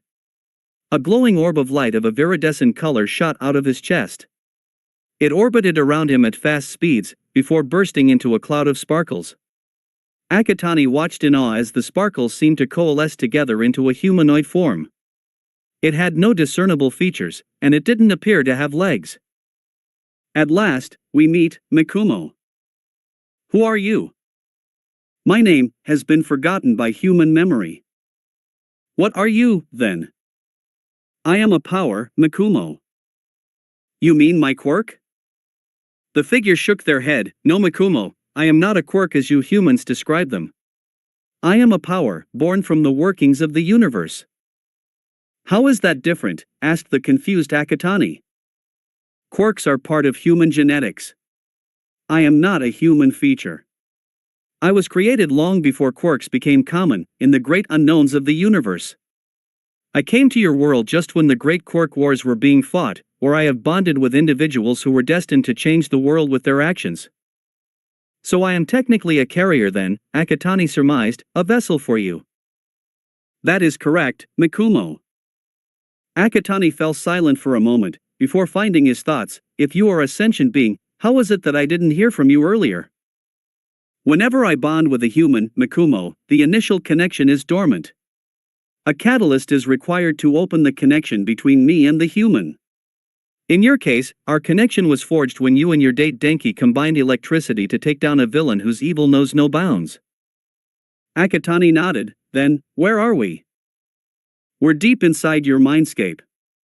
As it is, you are unconscious, lying in a hospital bed. Denki is in the bed next to you, while the little girl you saved is currently being questioned by the police. And is there something I need to know? Since our connection has been opened, I am able to communicate with you through your conscience in your times of need. I will become your confidant. You can ask me anything, and I will do my best to answer. I only have one question now, said Akatani. Since this power I wield is not actually a quirk, does that mean it is not bound to natural limitations? To some extent. Quirk suppressance, and the cancellation or elimination of a quirk through whatever means will be useless against the power you are hosting. However, nothing in the universe is perfect. The power, while replenishable, is ultimately finite. And it is the reason why the Reaper has not claimed you yet. If you are to completely deplete your core in one shot, our connection will be broken, and your life will come to an end without the power to support it. I understand. Excellent, the figure nodded. Now, Mikumo, it is time to wake. There is someone who needs to speak to you. You need not worry, I will be with you. With that, the light saturating the void grew increasingly brighter. The figure shimmered and burst into a cloud of sparkles, which coalesced into the orb of light from before and shot back into Akatani's chest. The void rumbled like an earthquake was rolling in, the light almost blinding. Then, everything seemed to implode on itself, throwing Akatani right back into the mortal realm. His eyes snapped open with a soft gasp. It took a moment for Akatani to realize where he was. As the figure in his mindscape had said, he was in a hospital ward, the smell of disinfectant strong on his nostrils and the regular, timely beeps of the heart monitor he was attached to. He slowly attempted to sit up, only to realize he couldn't move much because his left wrist was handcuffed to the side of the bed. Well, shit. Akatani didn't have to think too much to know why he was in his current predicament. In fighting Overhaul and his two lackeys, he and Kaminari had caused untold property damage, had a hand in injuring dozens of innocent lives, quite possibly killing all 3 Yakuza members, and breaking all kinds of quirk laws at the same time. Mikumo. He turned to the bed next to his own. Kaminari had just regained consciousness. Mikumo? Are you there? I'm here, Denki. Akatani could literally hear the relief in his date's voice. Mikumo, where are we? And dash. Then came the frantic confusion. Why am I handcuffed to the bed? Mikumo, what's going on? I've been handcuffed too, Akatani replied. It's to prevent us from escaping. Escaping? From Wa dash. The memories came flooding back. Shit. Is it because of what we did? As much as I don't want to believe so, I think it is. Fear not, Mikumo. You will be safe. As Kaminari started to panic, Akatani heard the figure's soothing voice in his head, but before he could react or even come up with a single thought, a door opened. Footsteps rushed in, then someone literally climbed up his hospital bed and threw themselves into him. Reeling from the air knocked out of his lungs, it took a moment for Akatani to realize it was Eri who was clinging onto him as if her very life depended on it. She was trembling hard, and it didn't take much to know that she was crying. Akatani quickly rubbed gentle circles on her back with his free hand. She refused to answer any of my questions. She only wanted you. Akatani looked up. A familiar detective entered the ward, closing the door behind him. Detective Tsukachi, we meet again. Tsukachi nodded, going up to the two teens' beds. You can't imagine my surprise when I heard that you two were involved in the attack downtown earlier. I'm hoping I can hear you're on the little girl's side of the story, because I would honestly not want to have to escort the sports festival winner and his date to prison for violation of quirk laws, kidnapping, property damage and murder. A fresh wave of panic washed over Kaminari, while Akatani hid his rising fear behind a neutral mask. I will admit that Denki and I went overboard when rescuing Eri-chan, but she clearly needed to be protected from the monster that was Overhaul and his minions. The detective produced a notepad and pen. Explain, if you will. Also, my quirk is lie detector, which means I will be able to tell if you are speaking the truth or lying. Akatani nodded, beginning his account. Overhaul already has a bad track record with the smuggling and trafficking of the quirk enhancement drug trigger. Then, Denki and I found out that he was using Eri-chan to create a drug that could destroy a person's quirk. Truth. Tsukachi stopped writing. Could you repeat that again? Overhaul was using Eri-chan's blood to create a drug that could completely and permanently erase a person's quirk from their body. Kaminari backed up his date's words. Truth. The detective went deathly pale. He turned to Eri. Is this true, Eri-chan? The frightened girl was hesitant to speak, but Akatani gently coaxed her. It's okay, Eri-chan. This man is not going to hurt you. He protects others, keeps them safe from bad people. You can talk to him, he is a good person. Eri stayed silent for a moment longer, before slowly stammering. Overhaul said the world I is sick. He has said the sickness is in my B-blood. Overhaul you uses my B-blood to secure the sickness in others. And this sickness is quirks, asked Tsukachi. Yes, Eri replied. Truth. The detective took a loud, shuddering breath. He spent several moments trying to pull himself together, before turning to Akatani. As a law enforcement officer, I thank you two enough wholeheartedly for saving Eri from a monstrous villain like Overhaul. However, this doesn't excuse the fact that the both of you caused untold property damage, had a play in dozens of injuries, and violated literally all of the quirk laws in place. Akatani's lips thinned. He did not regret saving Eri hours before, but his worry about the repercussions was starting to rear its head. Poor Kaminari looked like he was going to pass out from fear. It would take a literal miracle to get them out of this mess. The door opened again. Ah. Good to see you're awake, both of you. Principal Nizu. The hybrid principal of Yui bounced into the ward jovially, followed closely by a bespectacled man with combed green hair accentuated with golden stripes, dressed immaculately in a gray suit. Akatani instantly recognized the man as Sir Night Eye, the former sidekick of All Might. Eri eyed the hero with a nervous glance. Before I continue, Nizu said, I want to introduce to you two someone who you both have inadvertently helped through your actions today. Sir Night Eye, former sidekick to All Might, quirk, Foresight, allows him to accurately see a target's movement and actions for a full hour. The aforementioned hero raised an eyebrow, while Nizu took on an interested look. Oh? I didn't know you two were acquainted, Akatani-kun. We aren't, Principal Nizu. Akatani shook his head. I just know the facts beforehand. Sir nodded approvingly. Impressive. Sir Night Eye had been investigating Overhaul and the Shai Hasaikai for several years now, Nizu explained. His main goal was to break up the Yakuza and see Overhaul and his minions sent to Tartarus. But Akatani-kun, you and your date literally did his job for him. There is not a lot that surprises me, Akatani-kun, Sir added, but hearing how you and Kaminari-kun essentially crippled the Shai Hasaikai without any planning or discretion is perhaps one of the rare exceptions. Our first intention wasn't to kill Overhaul or his two minions, Akatani replied, it was to protect Eri-chan. And that noble intention is what will protect you from legal repercussions. Nizu declared brightly. All eyes turned to the principal. Principal Nizu, I. Tsukachi was stunned. Hear me out, everyone, Nizu raised his paws placatingly. I know Akatani-kun and Kaminari-kun dealt with dangerous villains in less than legal ways, and people were hurt in the process.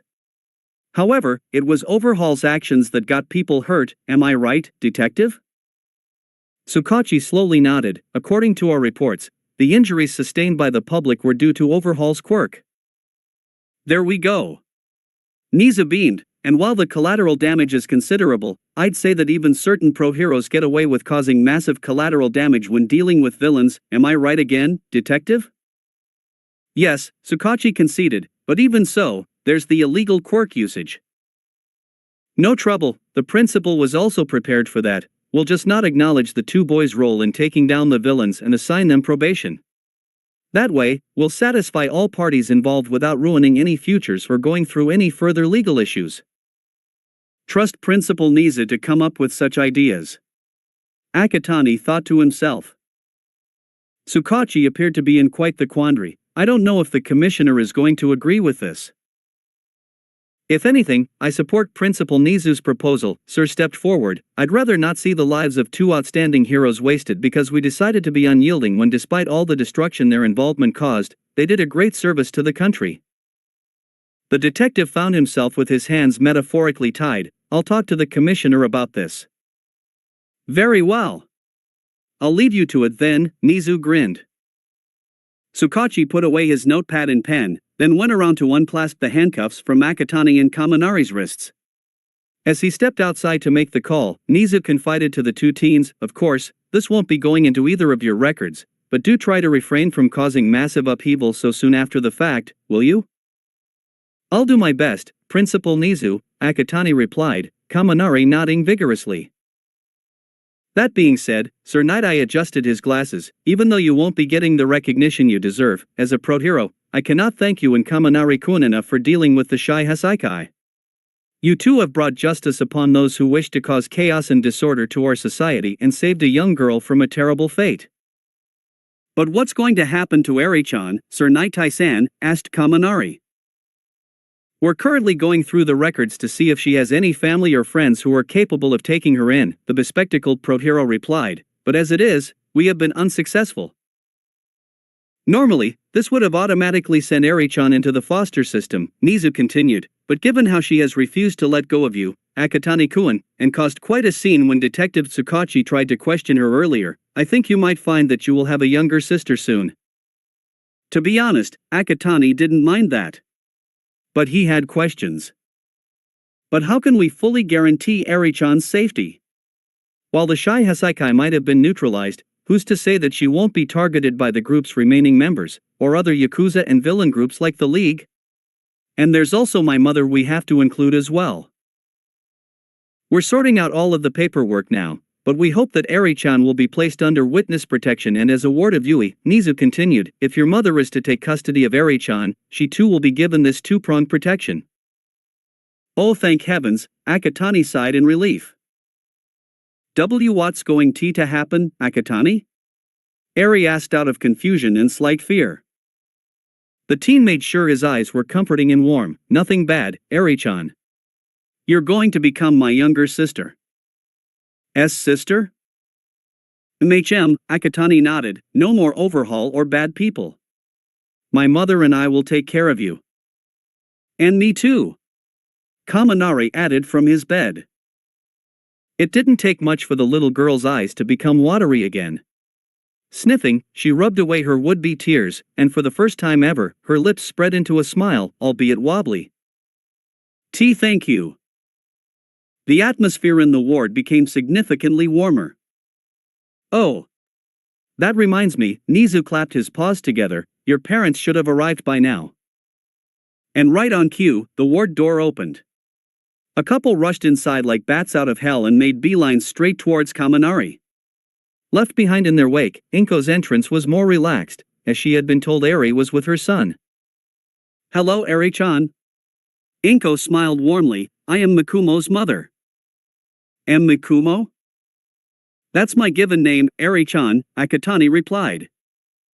How are you feeling? Inko asked gently, do you need me to get you anything? For Eri, she didn't need much. All she wanted was the genuine love and care by people who will protect her, like a family would. And she was definitely going to get it, if Akatani and Inko had anything to say about that. Everything was smooth sailing after that. Mizu and Sir Night-Eye left to give the families some privacy, and the ward became a much livelier place once the initial fretting courtesy of Kaminari's parents subsided. After his father joked to Akatani that his first date with his wife didn't involve fighting villains and rescuing a child, the ice was broken. More jokes, some at the expense of Akatani, and conversation filled the ward as the adults got to know one another and Kaminari climbed onto his date's bed to acquaint himself better with Eri. Half an hour later, a doctor came in, and after conducting an assessment on both Akatani and Kaminari, she deemed them fit to be discharged. Mizu returned not long after with news that Inko was to maintain temporary custody of Eri until it was definitively proven that she had no kin to take her in. As the young girl had no other clothes than the dirty nightdress she was found in, the hospital allowed Eri to continue wearing her hospital gown and slippers until Inko could buy her some fresh clothes. A bit of paperwork and administrative stuff later, and the two families were ready to depart. Kaminari had to use the bathroom, so everyone waited in the hospital atrium for the blonde to return. It was then that an interesting development bloomed for Akatani. As he waited for his date, the purple-haired teen spotted Tsukachi talking to someone on the phone at a quiet corner not far from the group. "I sense something interesting with the good detective." "What is it?" "A small detail that could go many directions." Curiosity piqued, Akatani cast a glance towards his mother, who was preoccupied chatting with Kaminari's parents, and Eri too busy listening in. Silently, he slipped away from the group and as inconspicuous as possible sneaked over towards Tsukachi. Hiding behind a curved pillar, Akatani strained his ears to pick up the conversation spoken. "Yes, we need to conduct the raid as soon as possible. We can't afford to give them time to reorganize and possibly destroy the drug." "A raid? They're planning on raiding the Shai Hasaikai's location?" "I'd say we do it tonight. Are we able to put together enough pro-heroes and personnel before then?" A few moments of silence. "I see. All right, I understand." Tsukachi hung up, and Akatani stiffened, hoping that the detective wouldn't come in his direction. Luckily, Tsukachi went in the opposite direction, completely none the wiser that he had been eavesdropped on. Akatani released the breath he had been holding in. "So what are you going to do about this?" Akatani spotted Kaminari emerging from the bathroom. "I'll think it over for a while." The voice said no more after that. Akatani quickly rejoined the group, again no one any wiser that he had split off in the first place. The two families went their separate ways after bidding each other farewell, Kaminari promising to call Akatani later that evening. Everything seemed perfectly normal, everyone, except Akatani, none the wiser about the shift in the flow of fate that was to come. Akatani didn't have the time to think about the upcoming raid until he got home with his mother and Eri a few hours later with bags of clothing in hand. Eri was still a little apprehensive with the new environment, and stuck to Akatani's side like glue. To ease her worries, Akatani turned on the TV and switched to kids programming to keep the girl engrossed. It worked, and while Eri was entranced by the current program, it left Akatani a few moments to delve into his thoughts. If the raid happens tonight, how do I get to the hideout before the police and heroes get there? Well, you could always travel through electrical systems. How do I do that? I'll teach you when we have more privacy. The cosmic force within him went silent, just as Eri asked him a question about what was currently on the screen. Akatani was more than happy to oblige, leading to a deep conversation about mascots that was eventually interrupted by Inko calling everyone to dinner. It really spoke to how badly Eri had been treated by the Shai Hasaikai when she immediately burst into tears of happiness upon taking her first bite of katsudon. After many hugs and a full stomach later, Eri returned to the TV to continue feeding her growing enjoyment of kids programs, this time with Inko by her side. This allowed Akatani some privacy to take the call from Kaminari, and to seek an answer with the cosmic force. So how do I travel through electrical systems? You'll first need a power outlet. He crouched down under his desk, and unplugged his table lamp socket from the outlet. With the switch on, place 3 fingers against the holes. Akatani did as instructed, feeling the slight tingle of electricity against his fingertips. Now self-destruct into electricity. He took a moment to remember how to self-destruct, thinking back to his match against Shinso during the sports festival. Closing his eyes, he reached down into his core and pulled. What followed was a surreal experience. First, he felt his body explode into electricity. Then, he was sucked into the outlet like dust against a vacuum cleaner. That was followed by a split second of being pulled through something akin to a tunnel, before he was spat out, the electricity reforming into his body as he hit the floor. Ow! Akatani picked himself up. Glancing about, he realized he was in his mother's bedroom. That was weird. I understand. It's bound to be an unfamiliar feeling. I do have a question though. How am I able to navigate where I'm going? I had no idea I was going to end up in my mother's room. I will be your eyes, Mikumo. I will guide you. Over time you will become accustomed to electric travel. Your own sight will grow, and you will no longer need my guidance. Thank you. There is no need to thank me. I am merely your companion on the journey of your life. At that moment, Inko called for him from the living room. The force inside him went silent, and Akatani hurried outside to attend to whatever his mother needed him to do. Akatani shifted in his bed, waiting for the right moment to quietly leave his room to intercept the planned raid. No one was to know that he was infiltrating the hideout of one of the most notorious Yakuza groups in the country, especially Eri, who was curled up next to him in his bed. The young girl had been absolutely terrified of sleeping by herself, courtesy of her years under Overhaul's torture. Between Inko and Akatani, she trusted the latter more, so she stayed by his side even when the lights went out. Akatani loathed to leave Eri alone, especially if she woke up and found that he was gone. But if he wanted to intercept the raid, for what reason again, he would have to risk it. Just as he was about to slip out of bed though, Eri stirred. Miku, Amo? Where are you going? I'm just going to the bathroom, Eri. I'll be right back. Promise? I promise, Eri. Just go back to sleep. Okay. Akatani waited for the young girl to drift off again, humming a lullaby whilst gently stroking her hair. When her breath evened out, he made his move.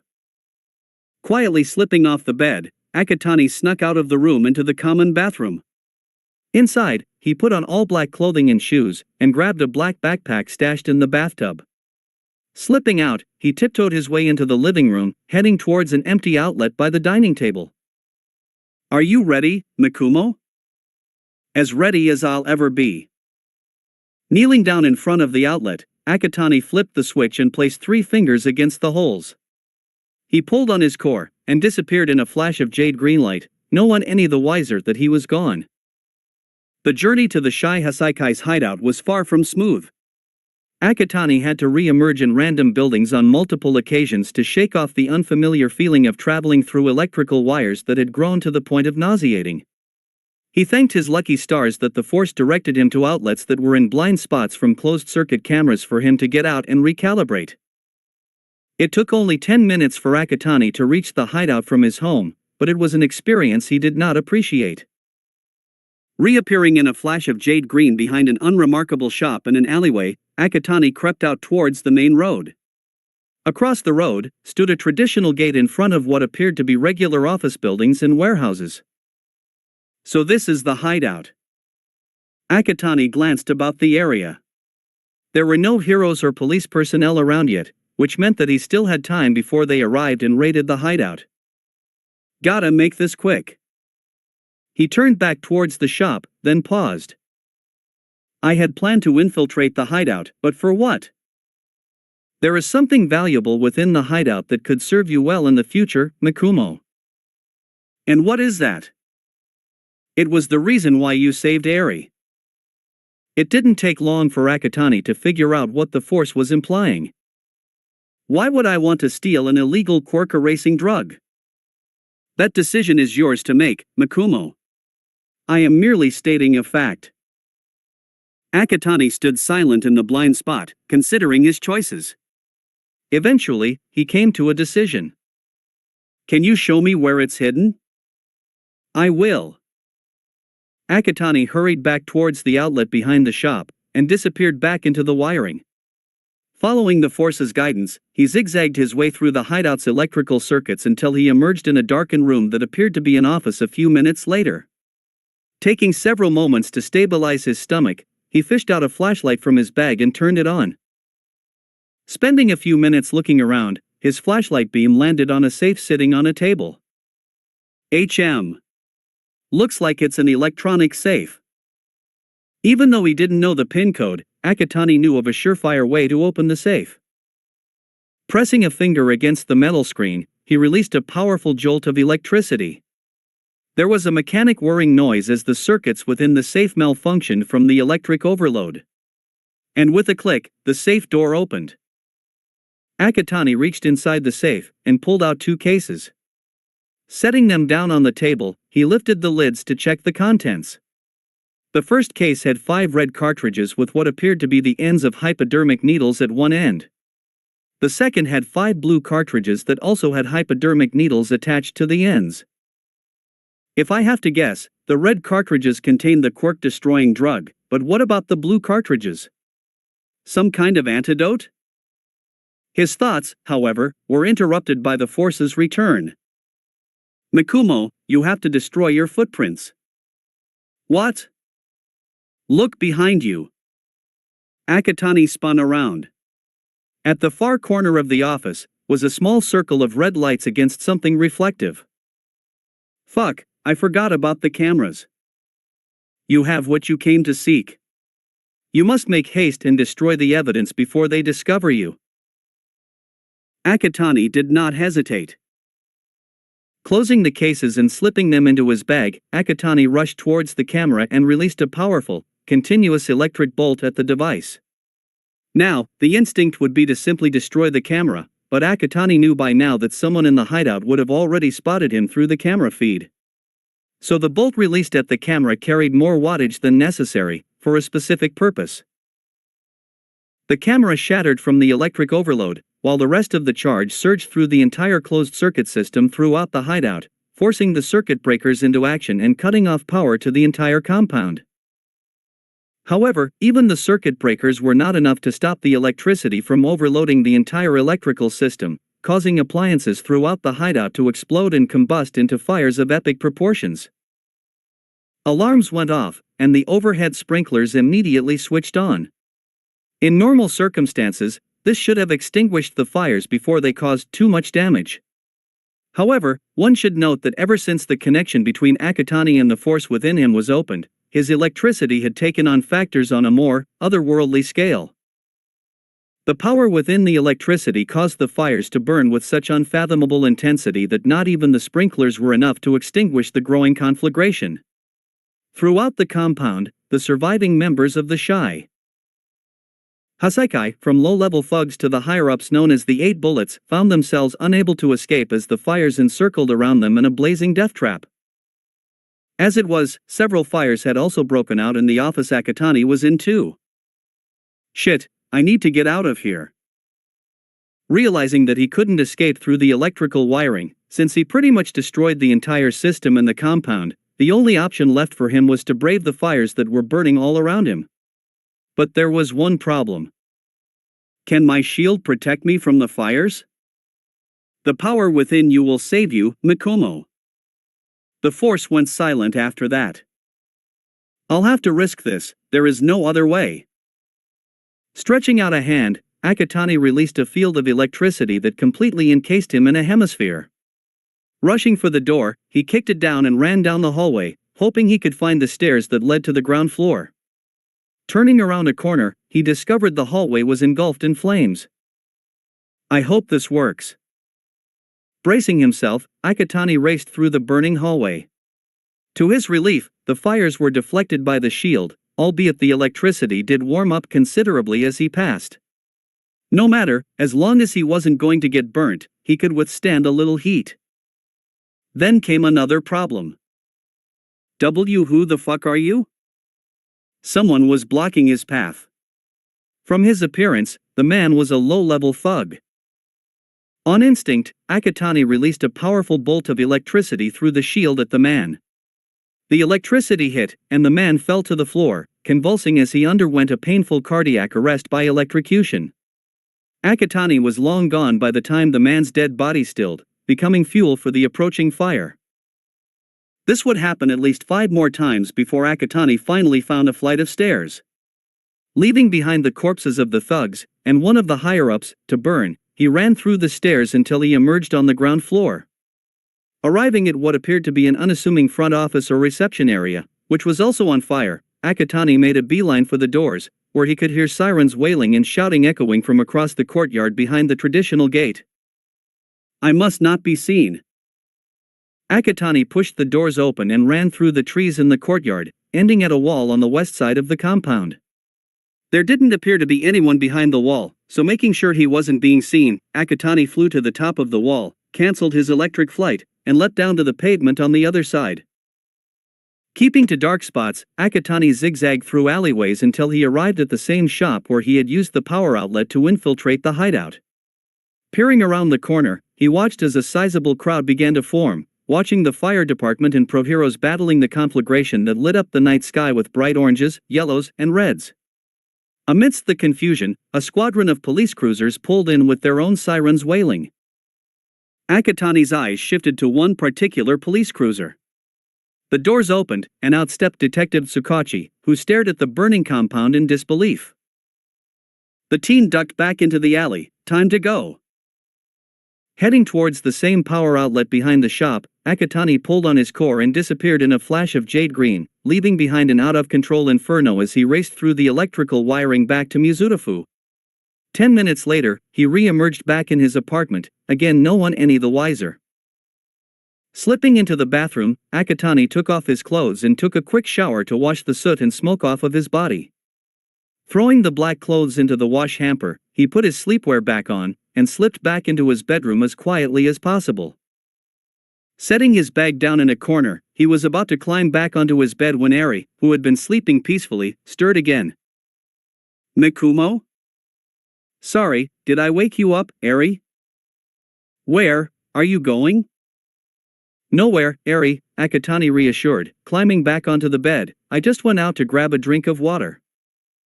Oh, I see. Don't worry about it, Eri. I'm here. Just go back to sleep. The young girl said no more, closing her eyes and drifting off again.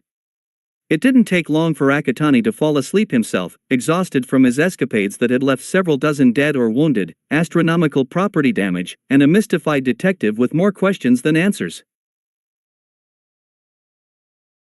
The weekend after the infiltration was a busy one for Akatani. Saturday was initially going to be a day out for him, Inko and Eri. But at the last minute, he received a phone call from Nizu. Principal Nizu? Mikumo. I hope I'm not calling at a bad time? Well, I am about to leave the house to spend the day out with my mom and Eri. What is it that you want to talk about? I saw what happened to the Shai Hasaikai hideout last night on the news.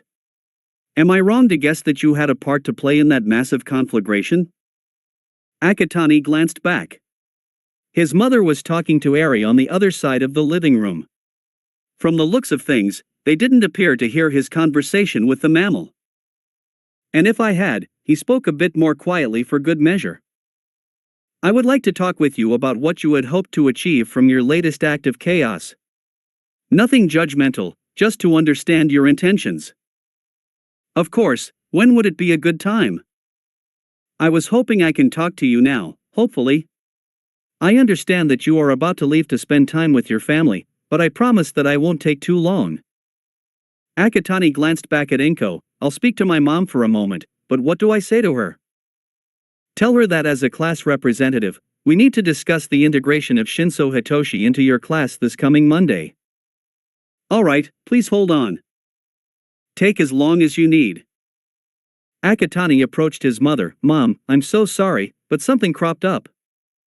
What is it, Mikumo? Principal Nizu wants to speak with me regarding the integration of a new student to my class.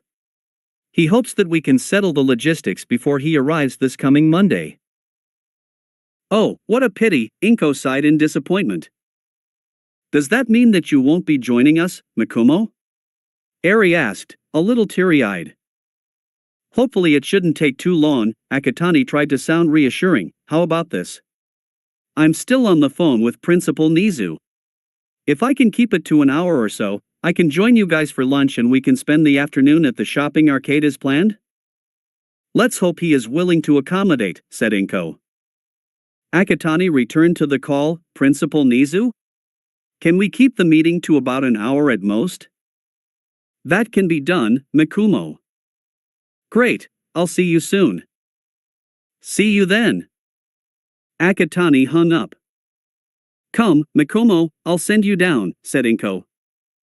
Ah. Mikumo, I'm glad that we get to meet on such short notice. Akatani nodded, taking a seat across the mammal. So to start off, I want your reassurance that you won't think I have lost my marbles until I finish my explanation. I'll keep an open mind. Okay, so when I lost consciousness following our murder of Overhaul and his goons, I woke up in a void. Suddenly, this celestial being appears before me, and says they are the power my body is the vessel of. Before you ask, they are not a quirk, rather a cosmic force that came to Earth just when the Great Quirk Wars were being fought. The power has found humans before me who are destined to change the world. Nizu nodded, not saying anything. After Denki and I saved Eri from the Shai Hasaikai, the power has been a guiding force of sorts.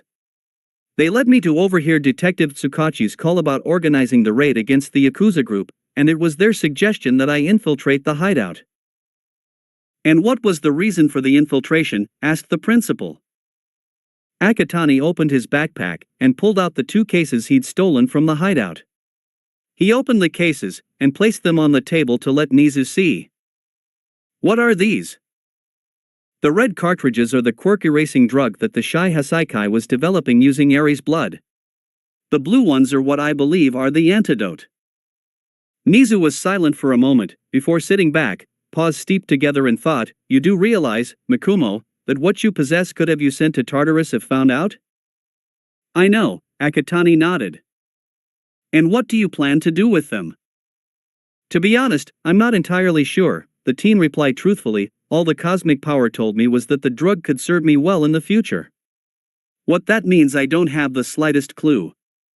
However, I won't be letting these cartridges out of my possession. Nizu nodded after a moment. Tell me, Mikumo, where do you intend to keep the cases? I'm hoping that you will be willing to hold on to them for me temporarily, Akatani said. While I cannot say for Yui as a whole, your office is probably the most secure place in the entire campus to hide a dangerous drug. As I said, it's only temporary until I find a purpose to use them. Nizu appeared deep in thought. Very well, Mikumo. I will hold on to the cases on your behalf for a time. I do expect you to come up with a use for them, sooner or later, though. I trust the force within me, Akatani replied. I'm sure they'll guide me through this. The principal nodded. Very well, Mikumo. Is there anything else that you want to talk about with me? There is, actually. Do you know what happened to Ingenium? Nizu's expression took on a grave cast. Yes, I did hear about what happened to poor Tensei. Such a promising hero, his career cut short by a madman bent on a twisted ideology. I had a call with his family last night just before I watched the news of the conflagration. They are still reeling from the incident. How is Ida? Asked Akatani. I only spoke to the mother, Nizu replied, but understandably, the entire family is not doing too good. That's where I am concerned for Ida. Akatani leaned back into the sofa. The hero killer has hit far too close to home for him. I fear that he may do something absolutely stupid in his grief and anger. I understand your worries, Mikumo, Nizu nodded, and I trust that you will be keeping a close eye on young Tenya? You can bet my left butt cheek that I will, the teen said resolutely. As it was, Akatani tried to keep Ida at the back of his mind as he attempted to have fun during the outing with Eri and his mother. They had a nice lunch at a restaurant, before doing a spot of shopping. The trio returned home in good spirits and ready to call it a day with a home-cooked meal. Sunday came with considerable fanfare. Despite it being the traditional off day for most Child Protection Services employees, Inko was called down to the local Mizutafu branch to be declared Eri's legal guardian with the right to adoption if she so chooses. Understandably, Eri broke down in happy tears when Inko returned home with the news, and the trio went out for a celebratory dinner with Kaminari and his parents after Akatani shared the good news with his boyfriend. Akatani also kept Nizu up to speed with Eri's custody. It was through the principal's advice that it was decided that Eri would follow Akatani and Kaminari to school every day, primarily for her safety. Nizu offered to look after the girl while the two teens were at lessons, something which Akatani was all for without any hesitation. Then came Monday. "You ready for your first day of school, Eri?" "Why yeah." Inko smiled and hugged her ward. "Eri, don't be nervous. You are in good hands while you are at Yui. Mikumo and Denki will bring you to Principal Nizu's office. I'm sure you remember Nizu, right? He'll take care of you while Mikumo and Denki are in their classes. You can even join them for lunch. How does that sound?" Eri gave a wobbly smile. "That does sound good." The matriarch beamed. "Wonderful, then look forward to it, okay?" She got up and turned to her son. "Keep her safe, Mikumo." "I will, swear on my life." "All right, take care." "See you, Mom." "Bye." With that, Akatani and Eri left the apartment for the train station. It was raining when they departed, so Eri put on a raincoat while Akatani opened his umbrella. The ride to Yui Station was unremarkable. Joining the rush hour crowd as they alighted, the pair rode the escalators up to the concourse where they paused to pick someone up. "Denki." Kaminari looked up from his phone and beamed. "Mikumo." "Eri-chan." Akatani pulled the electric blonde into a one-armed hug and kissed his cheek. "Were you waiting long?" "Nope." Kaminari replied, "Only waited about 5 minutes or so." "Ready to go?" Akatani grunted and took the blonde's hand into his own. Hand in hand, the pair shared Akatani's umbrella while Eri walked alongside holding his free hand. The short walk to the gates was uneventful, but when the trio reached the lockers, things took a somewhat darker turn. "Mikumo, it's Ida." True enough, the youngest son of the Ida family had just arrived, wearing a green raincoat and boots. Though his face was obscured by the hood, Akatani didn't have to guess that he was still troubled by what happened to his older brother. Doing his duty as vice-class president, Akatani approached Ida. "Ida-san, good morning." "Good morning, Akatani," Ida replied as he kept away his boots. "Ida-san, I heard about what happened to your brother. If there is anything I can help with, please let me dash." "Akatani, you don't have to worry," Ida interjected, unbuttoning his raincoat. "We're dealing with it the best that we can. I know that you're just doing your job as class representative, but I promise you that we'll get through this somehow. Thank you for your concern." The robot-like student smiled, but Akatani could easily tell that it was forced. Ida's smile, however, turned into a look of surprised confusion when he laid eyes on Eri. "Who's this?" "This is Eri," Akatani introduced. "She was rescued from a villain over the weekend. She's currently under my family's legal custody. We're moving along the adoption process over the coming week." "I see." Ida boomed, unwittingly startling the young girl. He bowed deeply. "It's a pleasure to make your acquaintance, Eri-chan." "Aye, it's nice to meet you too." "Ida, tone it down, will you?" Kaminari said. "Eri-chan's not used to loud noises." "Ah. My apologies. I promise to keep my voice volume down in Eri-chan's presence." Akatani's sweat dropped. While it was still loud, at least Eri wasn't flinching this time around. "Anyway. Homeroom starts in 5 minutes. We should be making our way to class right away." "Don't wait up, Ida-san," Akatani replied. "We need to bring Eri to Principal Nizu's office first. Let Aizawa-sensei know, could you?" "You can count on me, Akatani." With that, Ida took off towards the classroom. If I hadn't known that Ida is putting up a front, I'd think that he was his normal self, Kaminari remarked. That's why I'm keeping an eye on him for now, Akatani replied. Come on, Eri, let's go to Principal Nizu's office. After seeing Eri off with Principal Nizu, Akatani and Kaminari headed to class, hand in hand. Along the way, they met Aizawa, now bandage-free, much to the pair's relief. When they reached the 1A classroom, they encountered Shinso, who just managed to find the right classroom after getting lost. Aizawa told the lilac-haired brainwasher to wait outside until he was called in. Kaminari flashed a thumbs up, before hurrying inside. Good morning, class. Good morning, Aizawa-sensei. Ajui pressed a finger to her lips. Your bandages are off, Karo. I'm so glad. Yes, the old woman went overboard with her treatment, Aizawa sighed. Anyway, before we start, there's a couple of announcements I have to get through. Yayarosa raised her hand. Aizawa-sensei, where's Mineta? I was getting to that, said the eternally tired underground hero. First off, you can expect to never see Mineta again anywhere in Yui from now on.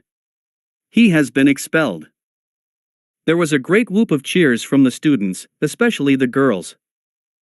As such, we have a new student who will take the rat bitch's place, Aizawa continued, before turning to the open doorway. You can come in now. Shinso nervously stepped into the room. Ojiro started at this, immediately frowning at the teen who took advantage of him during the sports festival. However, that quickly became surprise when Shinso approached him and bowed deeply. Ojiro-kun, I hope that you can accept my humblest apologies for brainwashing you without your consent. It was wrong of me to do so, and I hope that you can forgive me, so that there will be no animosity as we become classmates for the rest of our 3 years here. The tailed student blinked, unsure of how to take the unexpected apology. Akatani quickly came over. Shinso-kun is being genuine, Ojiro-kun. He has learned his lesson, and I hope that you can let things go and start afresh with him. Ojiro considered his vice-class president's words, before nodding. All right, I forgive you, Shinso. Thank you very much. I promise to never take advantage of you or anyone else in the future. Akatani allowed a slight upturn of his lips, before guiding Shinso to the empty seat that was once occupied by the rat bitch. Now that is out of the way, I have an important announcement to make, Aizawa drawled. Today, we will be having a special hero informatics class. The entire class, sans a pair, froze. Several students feared that there was a pop quiz to come, and fretted about their shortcomings in their respective areas of study. Akatani and Kaminari, on the other hand, had no such worries. Aizawa had already filled them in on what homeroom today was going to entail, and it wasn't a pop quiz. We'll be coming up with your hero names. Everyone, except for Akatani and Kaminari, burst into wild cheers. Aizawa glared at the class, quirk activated, and everyone went quiet immediately. As I was saying, this is related to the draft picks I mentioned before the sports festival. While in previous years, these draft picks usually only take place in your second and third years, this time round, in response to the USJ incident, Yui will be opening hero internships to first years too. Not only are we showing that our newest batch of students are work ready, but it also shows that the industry thinks you are worthy. I don't think I need to remind you that your performance during these internships could make or break your career as a pro hero before you've even graduated from Yui. It went unspoken, but the entire class got the message. Now, these are the number of offers for each student of 1A. Aizawa produced a remote, and pressed a button. On the blackboard, a holographic screen appeared with a horizontal bar chart. The names of each student were displayed next to each bar. Akatani blinked. His name was right at the top of the chart, with over 7,500 offers from pro heroes around the country. Next was Todoroki with just over 4,000 offers, followed by Bakugo, who had just under 3,000 offers. From there, the rest of the students each had a couple hundred offers to their names. Kaminari breathed a sigh of relief when he saw that he had about 200 offers. For a brief moment, he thought that he wouldn't be getting any given his performance during the sports festival. And while he did feel a smidgen of envy that Akatani had way more offers than he did, Kaminari quickly pushed that thought away. His date had won the sports festival, it was only natural that he would get more offers than he did. As it was, there was one member of their class who wasn't on the list. Shinso does not have any offers because he has only officially joined the heroics course as of today, said Aizawa. However, that does not mean that he will be slacking off while you lot are gone. He will be interning with me, and I will put him through the ringer to get him up to par with the rest of you. Am I clear, Shinso? Yes, Aizawa-sensei. Good. Going back to hero names, while it may be temporary, you will still be presenting yourself as prospective heroes. This is a serious matter. The door suddenly slammed open. Because there will be hell to pay should you regret it. Everyone looked up as Midnight sashayed into the room in such a sensual manner that it made Akatani slightly nauseous. How Yui hasn't come under sexual harassment lawsuits, the purple-haired teen had no idea. A lot of hero names used by students will be recognized by the public, and more often than not, will become the student's actual hero alias when they go pro. Aizawa sighed, that's how it is. Midnight will oversee the creation of your hero names. When you give yourself a name, you'll be in turn creating a concrete vision of what you will become. This is what the saying means, names and natures go hand in hand, like All Might. Akatani felt the urge to throw up his breakfast, so he took a sip of water to settle down the bile as Bakugo threw a set of 3 whiteboards onto his desk. Frowning a little, Akatani took one and smacked the explosive blonde's head with it, before passing the remaining 2 behind him to Kaminari and Yaoyorozu. Bakugo couldn't do anything without earning the teacher's ire. Now, I'm going to take a nap. Don't disturb me unless there's a villain attack, someone is injured or dying, or Bakugo has lost his marbles for the upteenth time. A name. Akatani would spend 10 minutes writing, erasing and rewriting until he settled for a name. Just as he put his marker down, Midnight turned to the class. Alrighty children. Let's start presenting names for those who are ready. That got everyone's attention, some unexpectedly. A couple of students broke into nervous sweat, fearing the judgment of their chosen hero names by Midnight and their peers. Aoyama, the brave and flamboyant soul that he was, stood up and made his way to the lectern. Here's my name. The shining hero, I cannot stop twinkling. Akatani's sweat dropped, what a mouthful. Midnight shared the sentiment, that's too long. Why don't you remove the I and change the cannot to can't? Aoyama literally sparkled, very well, mademoiselle, and returned to his seat. Akatani raised an eyebrow, that's acceptable? Ashido went next, I'm going with Alien Queen. Midnight visibly flinched, are you trying to emulate that thing with acidic blood? I wouldn't do that if I were you. You'd scare the innocent civilians. Ashido went back to her seat, disheartened. Karo, I'll go next, Azui raised her hand. Come on up. Akatani leaned back, pissed, Denki. Have you come up with a name yet? Almost.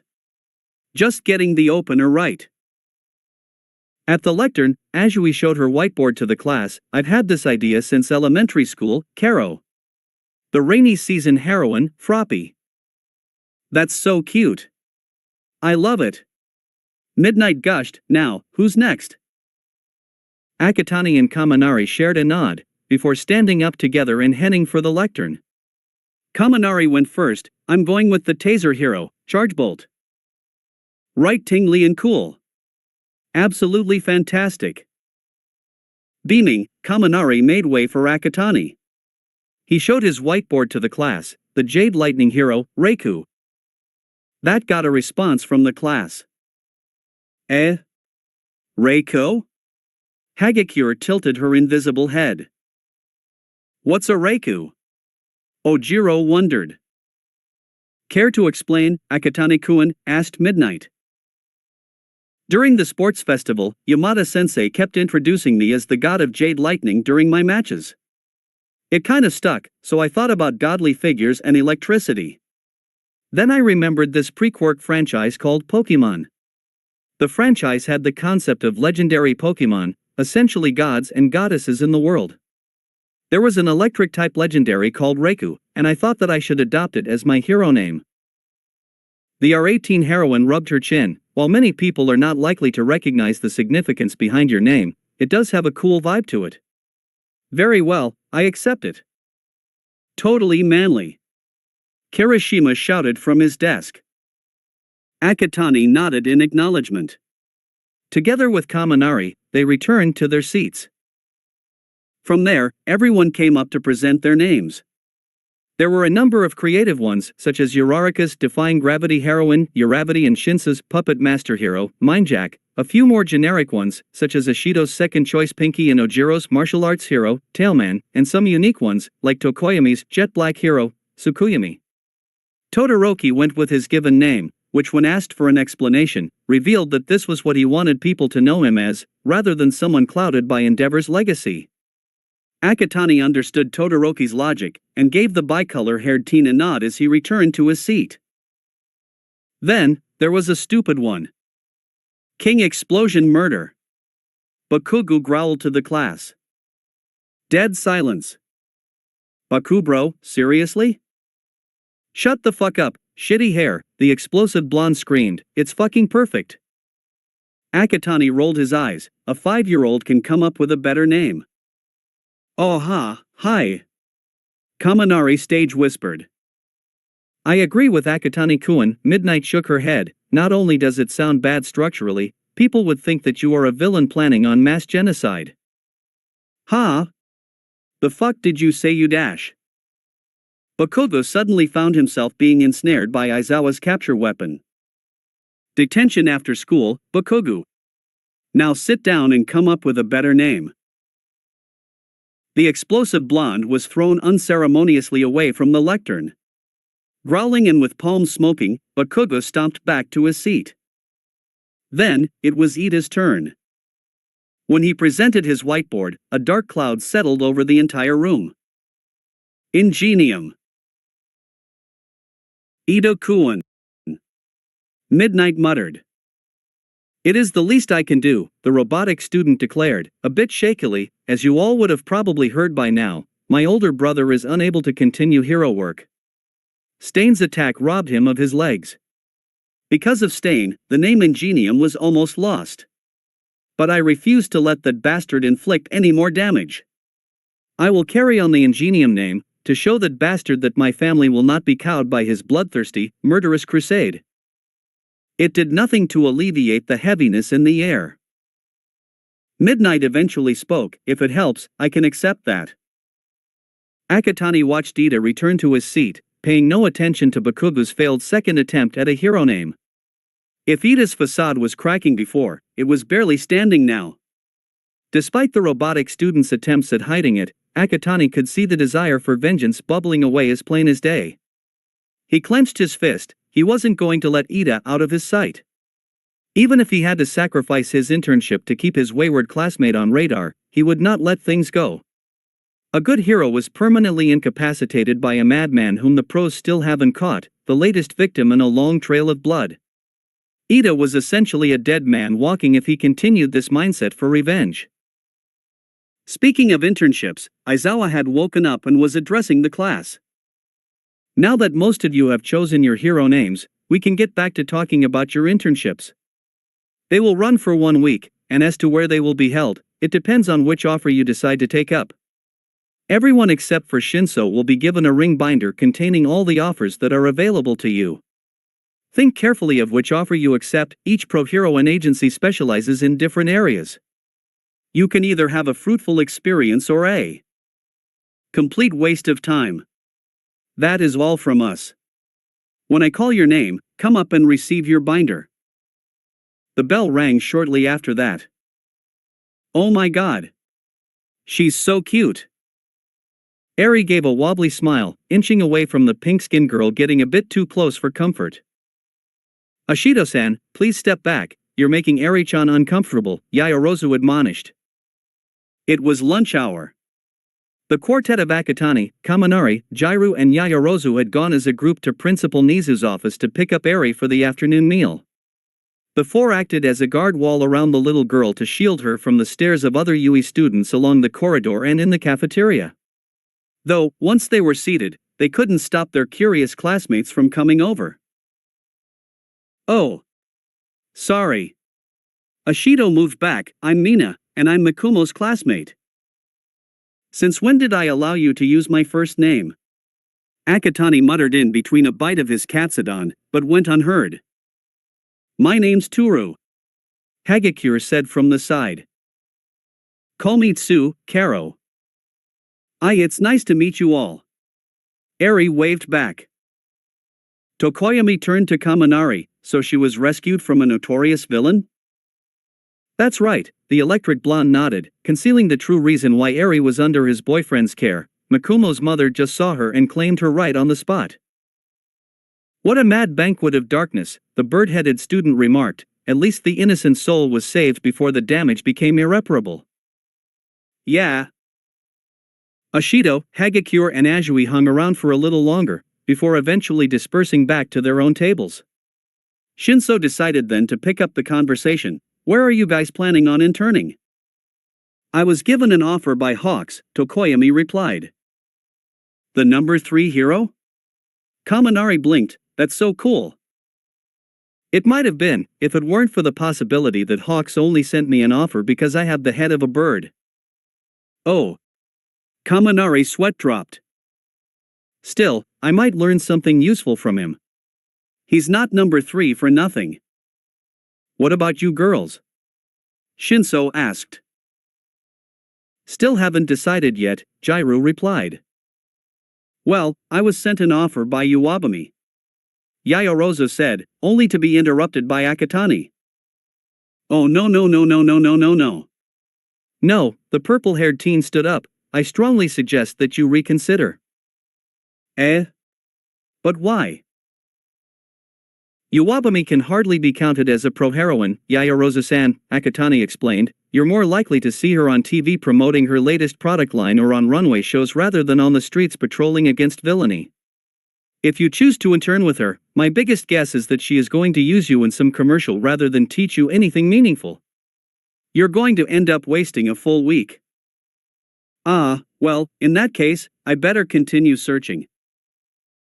Also, if you happen to chance upon anyone else considering Uwabami's offer, do them a favor and ask them to reconsider, Akatani added before sitting back down. You're surprisingly into this, Akatani, Jairu remarked. Look, if there is one singular thing that I can agree with that bastard Stain, is that some people are not worthy to be heroes. They saturate an industry that is already difficult to get into, depriving other pure-hearted and dedicated prospects the chance to do good in a world that is completely fucked up. While that is really deep and insightful, Akatani, Tokoyami spoke up after a moment, I must remind you that you are in the presence of a young child. And right on cue, Eri asked, what is fucked up? Akatani slammed his head onto the table. Shit, mom's gonna kill me. What's shit? The rest of the lunch hour was spent trying to teach Eri that those were bad words and were not meant to be repeated in polite company. So which agency are you planning on choosing? Kaminari asked. Probably the best one available in Hoso City, Akatani replied, leaning back into the pillow. The pair was ensconced in the purple-haired teen's bedroom, spending the afternoon chilling together in each other's company. I did some research. Stain attacked Ingenium in Hoso City, so by all accounts, Ida-san will also choose an internship in Hoso too. Stain often moves between city districts after each attack, but he normally doesn't do so for at least 2 weeks. With a bit of luck, I will be able to catch Ida-san before he does anything stupid. Kaminari cuddled into his boyfriend's chest. Are you actually going to go after Stain, though? Hopefully not, Akatani replied, but if the situation calls for it, I just might. The electric quirk blonde hummed, Mikumo, I know that you took on Shigaraki in the Numa back at the USJ, and ultimately came out of it on top. But Stain, he's on a level that I think surpasses the League of Villains. You know how the pros and law enforcement have never been able to catch him. And, I care for you too much to see you get maimed or even killed by him. Akatani immediately wrapped his arms around his boyfriend in a tight embrace. Pressing kisses all over Kaminari's face, he whispered, I know. But if I were to keep an eye on Ida-san, the possibility of encountering Stain is extremely high. Either way, I will have to fight the bastard. But, I promise that I will keep myself safe. I will not go looking for trouble. My main priority is to beat some sense into Ida-san. But if Stain attacks me, I will fight back without hesitation. His boyfriend's reassurances helped settle Kaminari's nerves a bit. The pair remained silent for several moments, enjoying each other's presence. Say, Denki, have you decided on your internship place? About that, actually, the blonde straightened up. I received an offer from a pro-heroine called Miruko? Akatani's eyes went comically wide in an uncharacteristic show of emotion. Mikumo? Denki, you are so fucking lucky. Kaminari was stunned. What do you mean? For the first time in a long while, a tiny piece of Midoriya Izuku came into Akatani, Maruko, civilian named Usajiyama Rumi and hero alias the Rabbit. Heroine. She is the number 5 pro hero in the country, and she almost never, ever, takes on interns. The very fact that she sent you an internship offer shows just how rare this opportunity is being presented to you on a silver platter. God knows how many rookie hero wannabes have sent her requests pleading her to take them on as interns or sidekicks. And despite that, she turns down every single one of them. She sees teaming up with other heroes as cowardly. This is so completely unlike her. Either she has had a change of heart, or she sees so much potential within you that she decided to throw away years of tradition just like that. Denki, please consider her offer very carefully. This is an opportunity that almost never comes again once it's gone. The electric quark blonde was visibly stupefied. Never had he seen his boyfriend devolve into such passion before, but also equally important, he had no idea that such a high-ranking hero had actually sent him an internship offer. Akatani was right, this was an opportunity that he simply could not refuse. Also, Miruko is a master at physical combat. While her quirk doesn't give her flashy powers, it gives her the strength to take down villains just by using her limbs. Denki, you have a potentially powerful, dare I say flashy quirk. Add that with terrifying physical prowess, you will be an unstoppable storm that villains big and small will cower before you. Alarm bells, the good ones, were ringing in Kaminari's head. He never denied the fact that he was, occasionally, envious of Akatani's power and strength. He had tried to forget it, but in the periods of commuting during their first date, people from all walks of life came up to his boyfriend and praised him for such a stellar performance during the sports festival. Each and every time that happened, Kaminari was ignored. It was as if he wasn't there, even though he was holding Akatani's hand. Kaminari would be lying to himself if this unintentional snubbing stung his heart each and every time. But given what happened during that first date, the hurt was quickly put into the back of his mind. Now, though, he had the chance to catch up to his boyfriend. I know which offer I will take. Akatani nodded, hugging his boyfriend tighter. Choices of agency were submitted to Aizawa, and 1 week later, Class 1A, San Shinso, were gathered at Yui Station, carrying their allocated briefcases containing their hero outfits. The time had come for them to head off for their 1-week internships, and Aizawa was briefing them on what was expected of them during their time away. You're not allowed to wear your hero outfits unless given permission by your interning agencies. And always be mindful of your manners, behaviors, and actions. You are representing Yui, so make sure you do not do anything stupid that would dishonor the school's name. Akatani glanced at Ida at this. Other than that, I have nothing else to say. Off you go. Yes, Aizawa-sensei. The class split off, talking to one another excitedly about the week ahead. Akatani turned to Kaminari and hugged him. Stay safe, alright? I'll text and call you when I can. You especially, Mikumo. Akatani tightened the hug and kissed his boyfriend. With a final nod, the couple separated and went off to their respective platforms to await their trains. Ida was already at the platform, his stoic expression struggling to hide the inner turmoil from his festering desire for revenge. Even though the bespectacled teen did his best to hide his true thoughts, it was clear as day to Akatani, who stood several meters away so as to not get noticed. He and Ida were off to different agencies within Hosu, but with a bit of luck, he could convince his supervisor to also be on the lookout for his wayward classmate. Speaking of his supervisor, wasn't she an interesting bunch? Doing research into the agency that he accepted, Akatani learned that they had a whole locomotive vibe going on. The agency was called the Trainyard, and all of the heroes who worked there dressed as characters from a pre-Quirk era musical called Starlight Express. In essence, the heroes were portraying anthropomorphic trains and carriages, even going so far as to move about on roller skates to emulate the wheels of locomotives. Might as well that Hatsum gave him a pair of the multi-purpose skates that she had worn during the sports festival. And speaking of the pink-haired crazy inventor, Hatsum-san? Akatani asked with as much calmness as he could from just dodging an exploding piece of machinery. The day after he submitted his choice of internship agency to Aizawa, the purple-haired teen had made his way to the support labs in search of his former teammate during the cavalry battle. He was just approaching the doors when the cosmic voice within him suddenly manifested. Mikumo! Get out of the way! Instincts kicking in, Akatani dove away from the doors, just as an explosion rocked the corridor. The doors burst open with a bang, and a flaming piece of scrap metal came sailing through the doorway, smashed through the window and disappeared from sight. Picking himself up, Akatani crept towards the doorway, checking for any other projectiles before allowing himself in. Hatsum-san? Are you inside? Amidst the whirring of machinery and equipment, a familiar pink-haired girl, covered in soot and grease, popped up from behind a workbench. Mr. 10 million points. Good to see ya. What brings you here to my humble abode? Ignoring the fact that Hatsum still wasn't addressing him by his name, Akatani made the point of his visit known. I will be going on my 1-week internship soon, and I need some gear. Sure.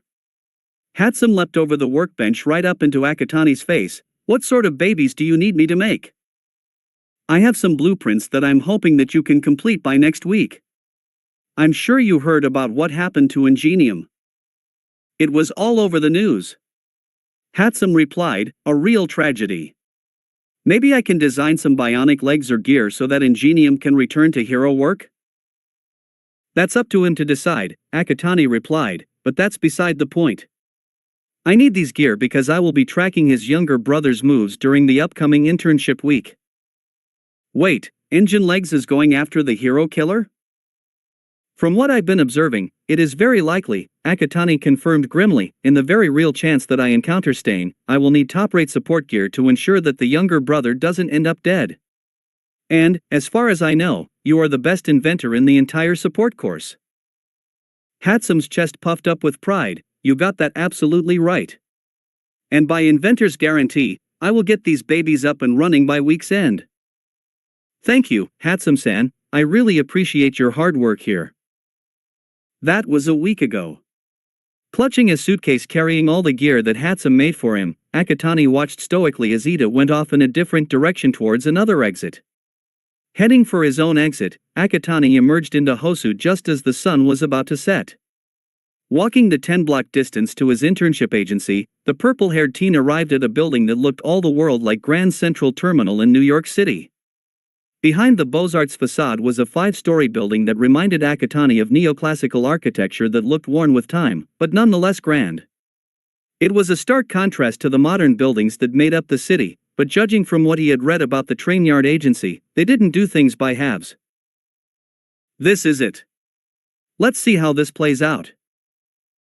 Akatani noticed right away that instead of steps leading towards the front doors, a series of ramps going up and down a platform running along the front of the building stood in place. Immediately reminded of the roller skating vibe going on inside the agency, Akatani opened his suitcase and pulled out a modified version of Hatsum's sports festival skates that were less clunky than the original prototypes. Taking off his shoes and putting on his skates, he rolled up the ramp to the front doors and let himself in. Just like the exterior facade, the main lobby of the Trainyard was modeled after the concourse of a major train station.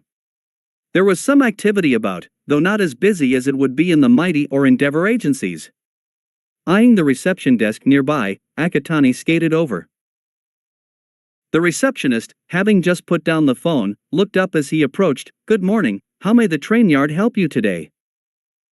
Hi, my name is Akatani Mikumo, and I'm from Yui High School, the teen replied. I'm here for my 1-week internship. Akatani Mikumo? Let me check first.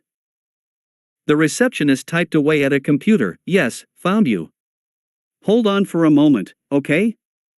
I'm going to call Ms. Electra to let her know that you've arrived. Sure. A few moments passed, and the receptionist put down the phone again. Akatani-kun, Ms. Electra is on her way down. Thank you. At most a minute went, before all attention seemed to turn towards where the elevators were. Akatani raised an eyebrow. A tall woman dressed in what appeared to be a complex, silver monochrome suit of curved shoulder boxes, a chest box that had LED lights blinking in patterns, thigh and calf panels, and an extremely striking mohawk wig that easily gave her at least another head in height, made up of fiber optic cables that had blue and red lights at the ends, skated out with a distinct swagger in her movement. A few civilians had taken their phones out to snap pictures, as the woman scanned the lobby. Her eyes met with Akatani's purple ones, and her attention sharpened. She skated over. So, you're Akatani Makumo, champion of the Yui Sports Festival. That I am, and I presume that you are Ms. Electra? The one and only, the heroine weaved a gloved hand through her mohawk, her German accent somewhat noticeable. I was very surprised to hear that you have chosen the train yard as your place of internship. Surely the champion of the biggest sporting festival in the entirety of Japan would rather intern in an agency that has a more elevated standing than us? I have my reasons, Ms. Electra, which I will not divulge in public. Ooh, harboring secrets, aren't you? Electra smirked. No worry, I'm sure you'll tell me in your own time. She glanced down at the skates the team wore. I have to say, those are some interesting wheels you have there. Certainly unconventional. An acquaintance of mine invented them, Akatani replied with a hint of pride. I'm sure you know Hatsum Mei, the second runner-up? These skates are a modified version of her original blueprint, which helped my team pass into the final round. Ah yes, I do remember her, extremely quirky and full of life. Electra chuckled. I must say that I was intrigued when I saw her roll about on stage. Perhaps I should give her a call for some quotations. She will be extremely delighted, Ms. Electra. And I'm sure she will be. Now then, we must get rolling, we have a schedule to keep up. Do couple on, Makumo, and don't worry about your bags, the assistants will move them up to your room for the week. Electra turned around, revealed two metal rings attached to the belt at her waist. Akatani grabbed on, and the pro-heroine skated back towards the elevators with her intern in tow. A quick ride up, and the pair emerged into an expansive space that looked like a mix between a typical office and a stage. Along the walls were more elevators that served the upper floors. Akatani was quick to notice the people milling around the stage area, all dressed in the costumes he read about from the musical this agency took inspiration from. Everyone! Electra called out, grabbing everyone's attention, our newest locomotive has arrived. The space burst into loud applause. Electra and Akatani skated up to the stage, where a middle-aged black woman with graying hair tied up in a bun end, dressed in a green costume that resembled overalls with an open boilerplate on the chest and a coal tender backpack, skated towards them. Young one, it's a pleasure to have you in the train yard. My name's Mama, and if you have any difficulties or problems, please come to me. Mama is the head honcho of the agency, Electra further introduced. She may be getting on with age, but that is by far only a number. Many villains have fallen afoul of her blistering steam, but don't let that stop you from seeking her for guidance. She is literally the mother figure to all of us here in the train yard, and her age comes with great wisdom and experience. We wouldn't be who we are today without her. It's an honor to meet you, Mama, Akatani bowed. I will take you up on your offer. Other introductions followed. Mama's son, hero named Rusty, started the wheels rolling, followed by the carriages, Greaseball the diesel engine, the freight, Electra's support components and the other pro-heroes and heroines who called themselves the national engines. Electra dear, why don't you bring Makumo up to his room? He must be exhausted after a long day, Mama suggested. I will do that, the heroine nodded. Come on Makumo, let's get you settled in for the day. The real work starts tomorrow, and you have to get your charge up for it. Lead the way, Ms. Electra. That's it for today. Remember to show your support to the creator of this story if you enjoyed it. If you would like more parts of the story to be uploaded, leave a comment and subscribe to get notified when the story continues. Bye-bye for now, and I hope that you all have a wonderful rest of your day.